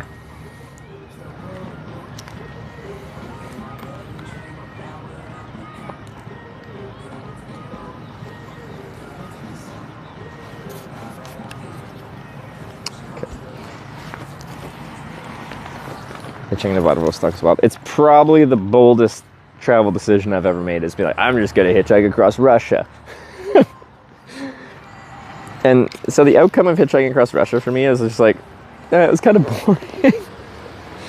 It's really big. Like, it's 9,900 kilometers across. That's a long way. It took a long time. And like the landscape changed, but very, very slowly.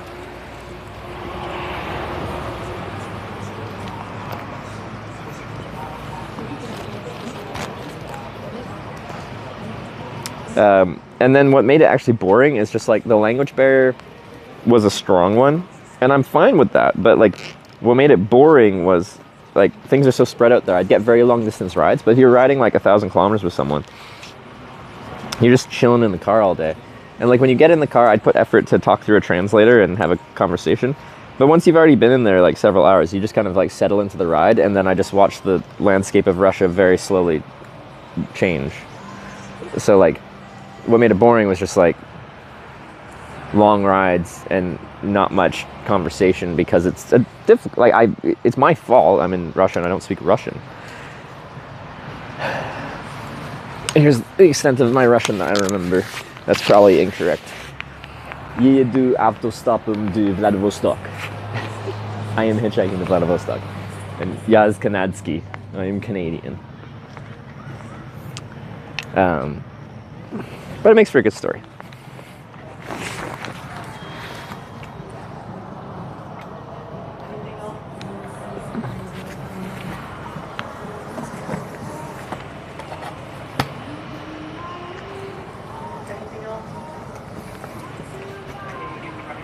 But yeah, so I wanted to hitchhike around the world, and the issue is east of Europe, it's very complicated. It's Russia or the Middle East, essentially.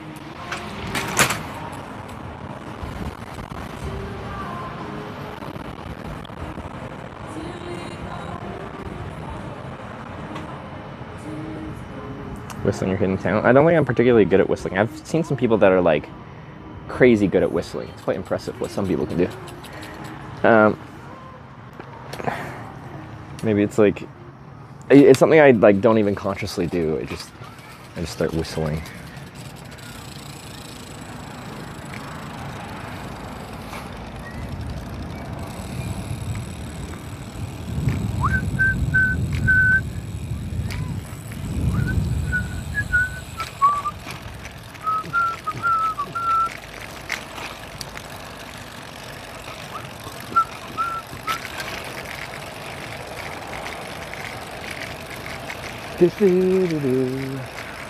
I was up in both today.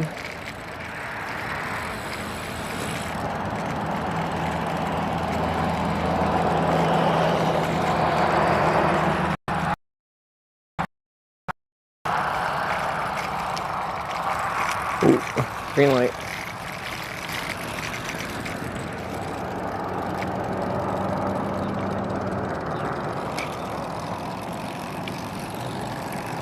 I don't know, I think we got a little bit of time before it rains.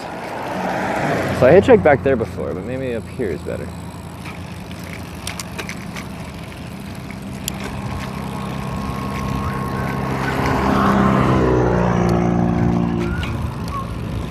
It's all one lane, it's got a decent shoulder. Just rolled over a rock and it got launched.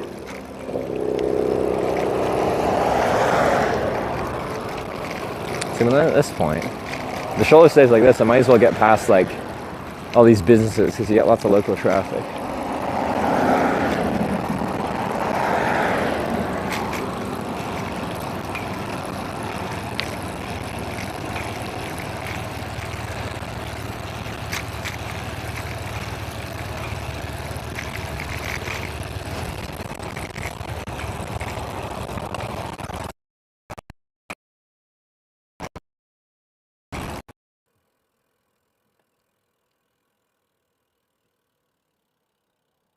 Oh, he's got a baby.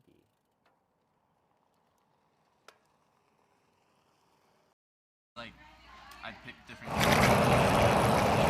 So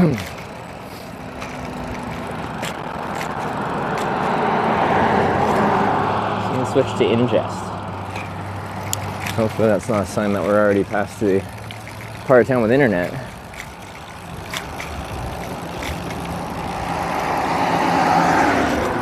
Just a weird blip, hopefully.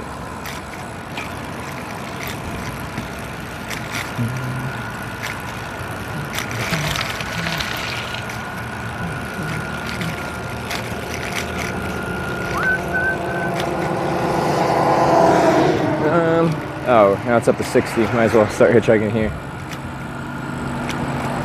There's no more businesses here.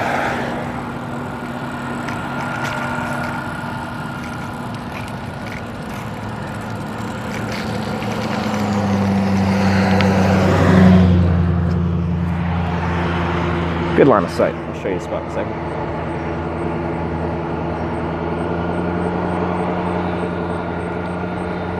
Keep the bike locked down when not using it while you sleep. I'm wild camping. Like, people don't really know where I am and don't just walk by.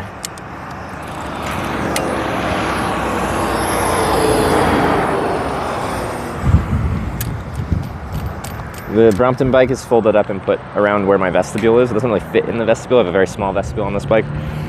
But,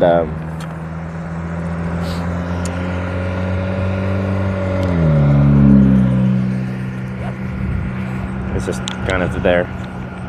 It's not locked. Okay. So, here's what we're working with. Line of sight, here's this car coming. See, line of sight, thinking, yes or no, maybe. And then, so. Here's the shoulder. Good hard shoulder with a little extra soft shoulder that I can tuck in off once they slow down. That's good. Here's my bike in shopping cart mode. We'll fold it up one step further to its full packed mode.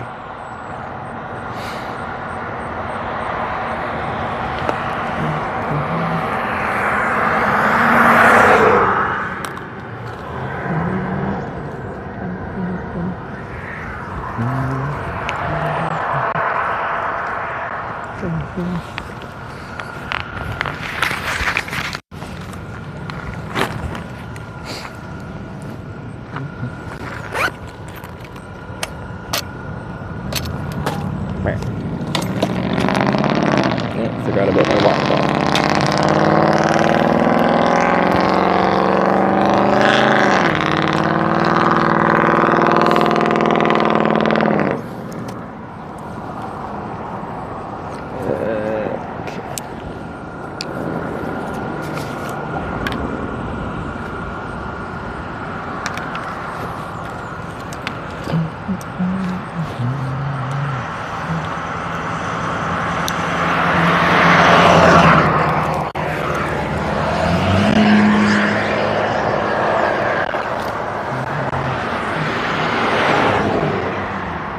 Alright, pretty much set up.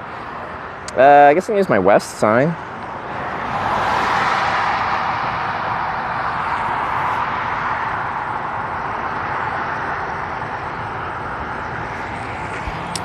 The 88th Baron raided my stream with 47 views. West.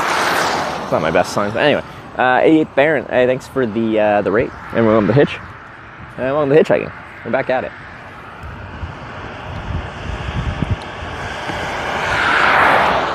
Alright.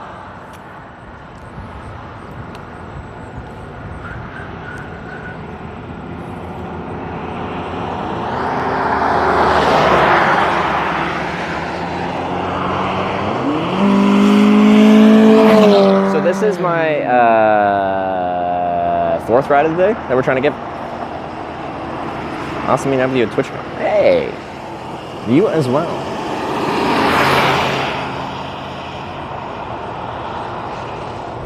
So, like, that car was accelerating pretty hard, and they were probably trying to, like, you know, be annoying.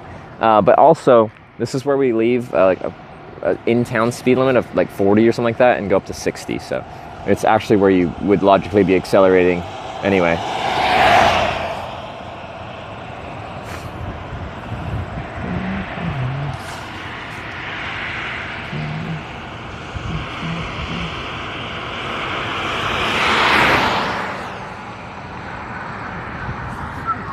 The VTEC, yeah, the VTEC was kicking in. Rain guys fizzled out just as it reached here. Has it? There's still, I can still see rainy stuff going on over there. That's northwest, and it is heading this direction in general. They get coal burned again. It's called rolling coal. And it's what some truck drivers like to do to people they don't like. Try go west sign in honor of the sun. Go west.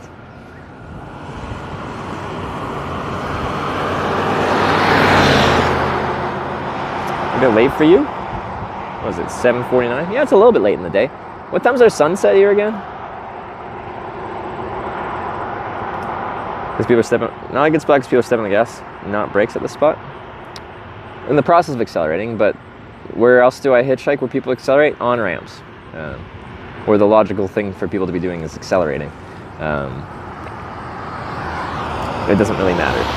Like, the faster they're going, the worse it is for hitchhiking, because it's harder to stop when you're going faster, but yeah. 8:48 sunset. Okay, so a little bit of time. There's a chance we'll be camping in town here, though.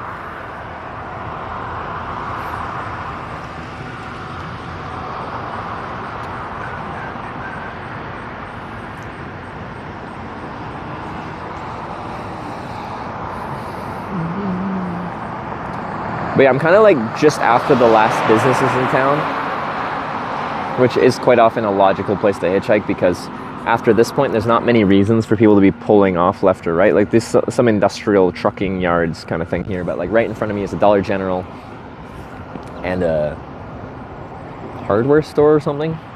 It's Baumgars, I don't know. Anyway, I see lots of like potting soil, I think. Stuff like that.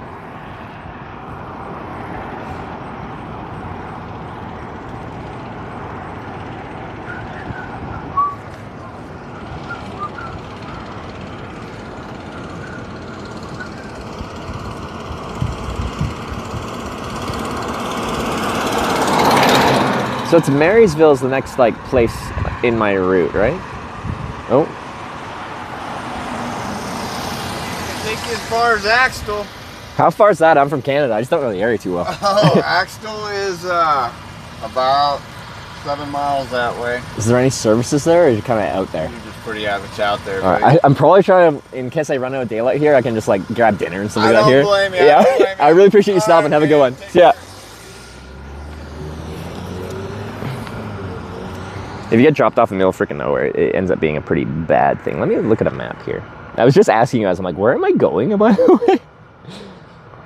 Baileyville, Axtell. Yeah, it's a random junction, and the town is off the highway, so it wouldn't even have slow traffic. It'd be full speed traffic.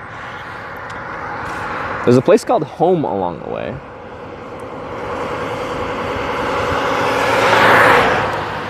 We went through there, and that's where traffic does slow down. But at that point, you're almost at Marysville. We're probably going to try and get a ride straight to Marysville from here. Sound like Surf Dude? I don't think he was intoxicated. I think he was, yeah, he just speaks like that. He sounded like a really cool guy. He's got like a Nirvana shirt on. He had a sick beard.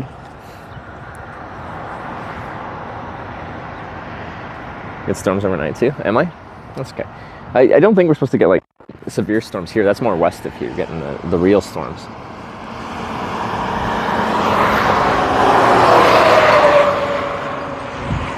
That was just Kansas accent.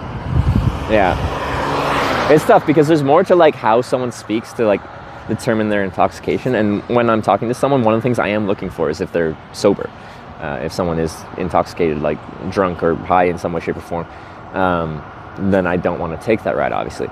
But just their speech is difficult. Actually, when I was getting a ride back from Marysville to Seneca last time I was coming here, there was a guy that had some form of speech that sounded like he was slurring.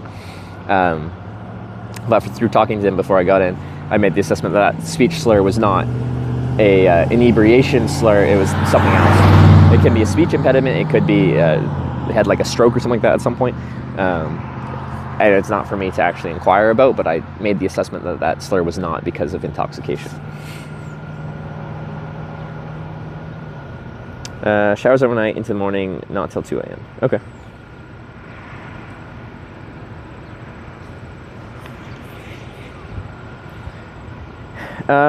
Sandman, oh sorry, I missed your bits. Well, it doesn't make noise unless it's 100 bits.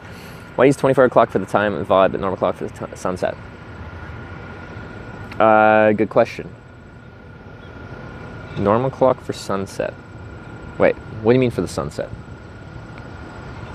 Do we have a command or something that's... Oh, in the weather command, does it show the sunset time?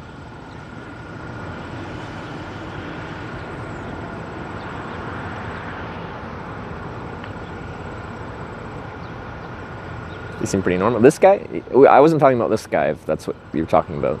It was actually last time I was here, I got a ride from Marysville to back here to Seneca, and people were accusing him of being intoxicated because he had like a slur to his speech. But I assessed that it wasn't. I could be wrong, but like that was my impression. We in Kansas, we are Eshkabibble. We are in Seneca, Kansas on Route 36. 24 o'clock for the time. Is the time overlaid in 24-hour format? I don't even know what time format we use on the stream. We smell it? Yeah, through conversation, if it was alcohol-based slurring, there's other things that make you slur, like substances-wise. You would eventually smell the alcohol, or usually immediately smell the alcohol. Oh, I thought that was giving me a day cab, but it's a full cab.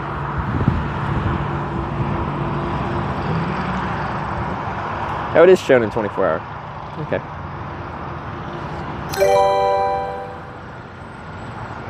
Og_Miyagi just subscribed with Twitch Prime. OG Mr. Miyagi, thanks for the 22-month Prime. I feel like I'm getting like allergies. I don't have allergies. My nose is getting like slightly congested. And my eyes feel like a little bit like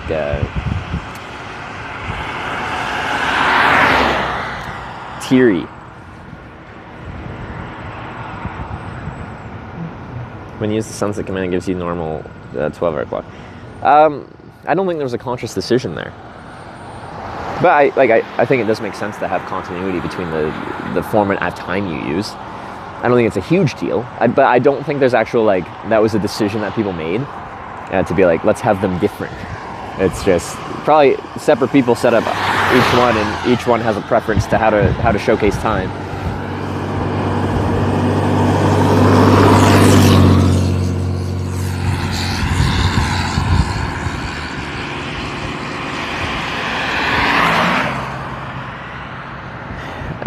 Venture near Slab City. I've heard of that. I don't actually recall what that's near, though. I think I watched a YouTube video on it once. Love Kansas once. They're such nice people. Yeah, and my impression of people in Kansas have been pretty nice, except for the guy that tried to roll coal on me. And the guy that told me to get a job as he drove past. Well, we weren't sure. It just kind of sounded like that, but when people say more than one word out the window as they're driving past at a reasonable speed, most of it's just like, you know, dust in the wind, like it just goes nowhere to be heard by no one.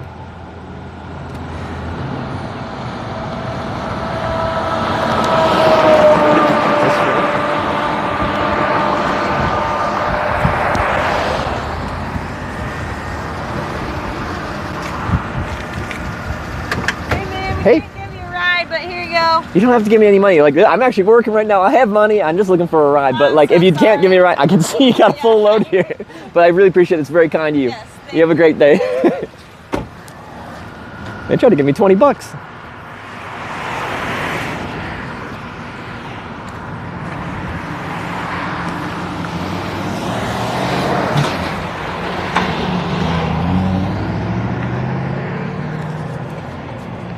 They had 3 kids in the back and then 2 seats in the front, so.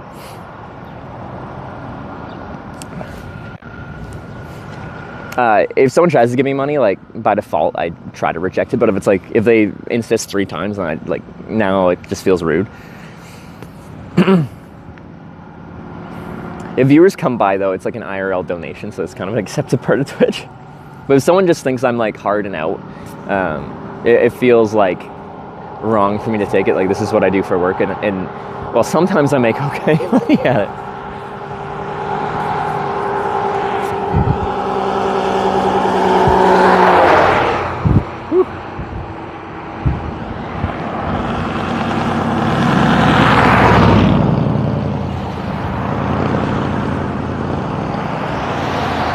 Told her you're working. She's probably very confused. Yeah, they probably are very confused.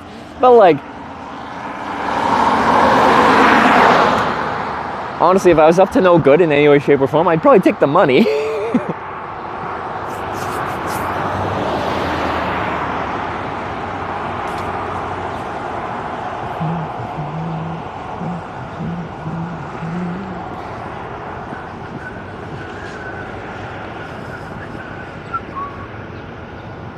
That's something you hand out the business card? I should. I really need my business cards. Ah! It's just my fault. I forgot about them.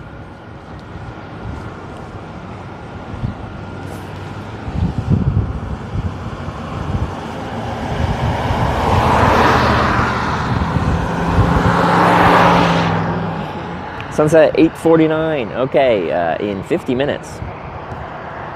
What's the yellow thing I call it? That is a speaker. So when you hear alerts playing, it's through that speaker.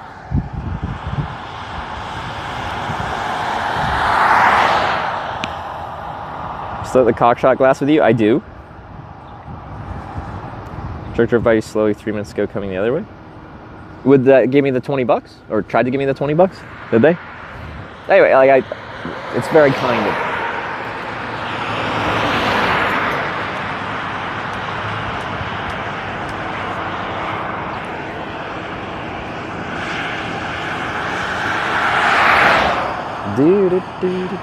JBL make a speaker that size? Not that I know of. It's very convenient. That's the little clippy part of it.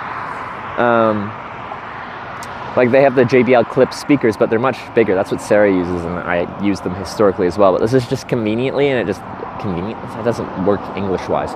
Anyway, it conveniently clips on my collar. Anyway, I think it's convenient. But Jay Streezy is actually the one that used this and said they were like good for what they are. Like the sound quality isn't the best, but for the size of it, it's good. And he like painted his black, so it's not this like this yellow thing on your collar.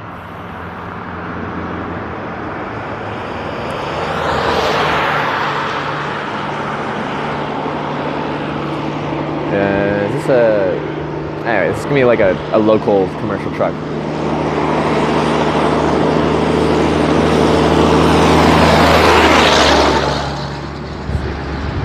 Okay, I thought I was gonna be pushing more air. There is Rode mics. Yeah, I have used the Rode Wireless Go 1, 2s, and Pros, and I'm a pretty solid team DJI mics now. They're imperfect and they have some issues, but I find them to be better than the Rode mics.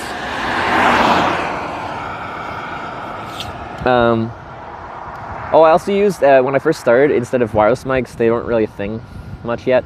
In this kind of sense, they still have wireless mics, professional audio stuff like that. But I used Rode's, what was it? It's essentially a shotgun mic that plugs into the headphone jack of your phone when phones still had headphone jacks.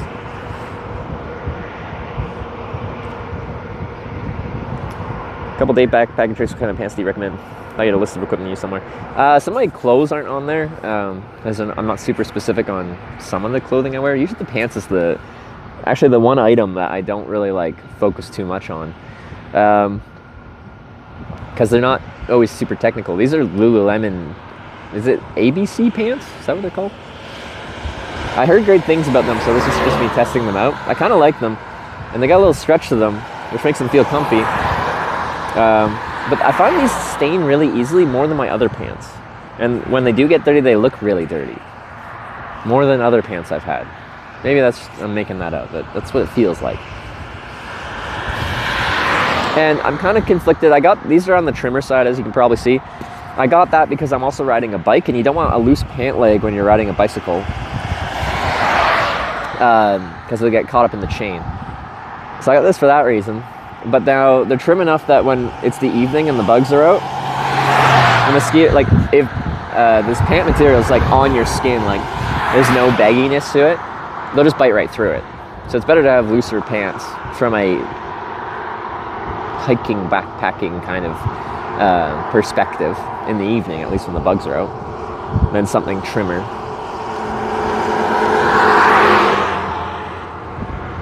It's the light color, but I always have this color pant. This is my hitchhiking pant color. This or small variations of this. Khaki pants, okay? Because if you have khaki pants on, you can't be scary. No one's scared of a man in khaki pants. Are you losing weight? I shouldn't be. I'm actually not that, like, active in a strenuous way that would be burning lots of calories, and I'm eating American greasy food. But I don't have a scale with me, and I don't even have a scale at home. I don't weigh myself very often. Hitch, how are you? Major Duck Norse. Doing good. I'm happy to be back here in America hitchhiking. This is kind of like,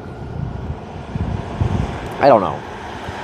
There's something about hitchhiking in America for me that just feels right. It feels like where hitchhiking originated from. I don't know if it actually did, but it just something about hitchhiking across America that to me just is an enjoyable thing. And I really like Americans. They're weird and I like them. Is it permethrin coated pants? These are not at all. These are not really meant for outdoor stuff. They're meant to be like kind of functional but like fashionable clothes that have a bit of flex to them. Fun fact, permethrin is banned in Canada. I have yet to actually wear permethrin treated clothing, and I would love to have some because I have pulled 5 ticks off my body on this US trip. This is part 2 of it, but like through the entirety of it. Ticks are very much out this year.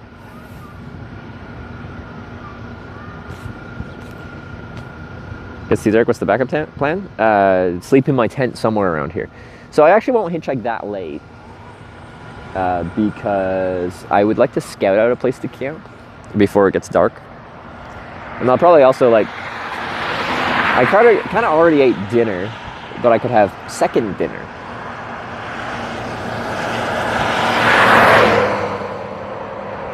Consider making a channel point reward that does text-to-speech. Like that's really expensive. I wouldn't be opposed to that. I think it's like currently there's no real way to like use your channel points that has any value. And I think, yeah, potentially a text-to-speech channel point redemption would be, could be good. I'm not sure how that integrates. I'm sure there's a way to do that. But if it shows up as an event, I can replay them because sometimes my alerts aren't audible or like my phone's disconnect or something like that, and I go back and sometimes try to replay them or at least read them out. And if someone redeemed channel points specifically because they wanted it played out loud, there's sometimes where it just wouldn't be played out loud based on how the IRL stream is working, whether that's tech-wise or like I'm in a car and the audio is turned off. That I want to have a way to replay it. Ticks, even regular ones that are watered and cut.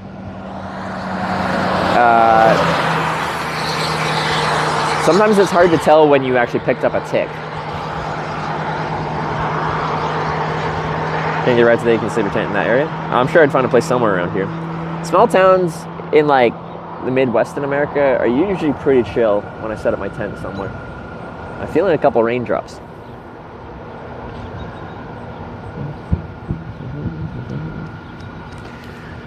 There's lots of like sporting things around here, but they look like very much in an open field. I don't know if there's places for me to tuck behind.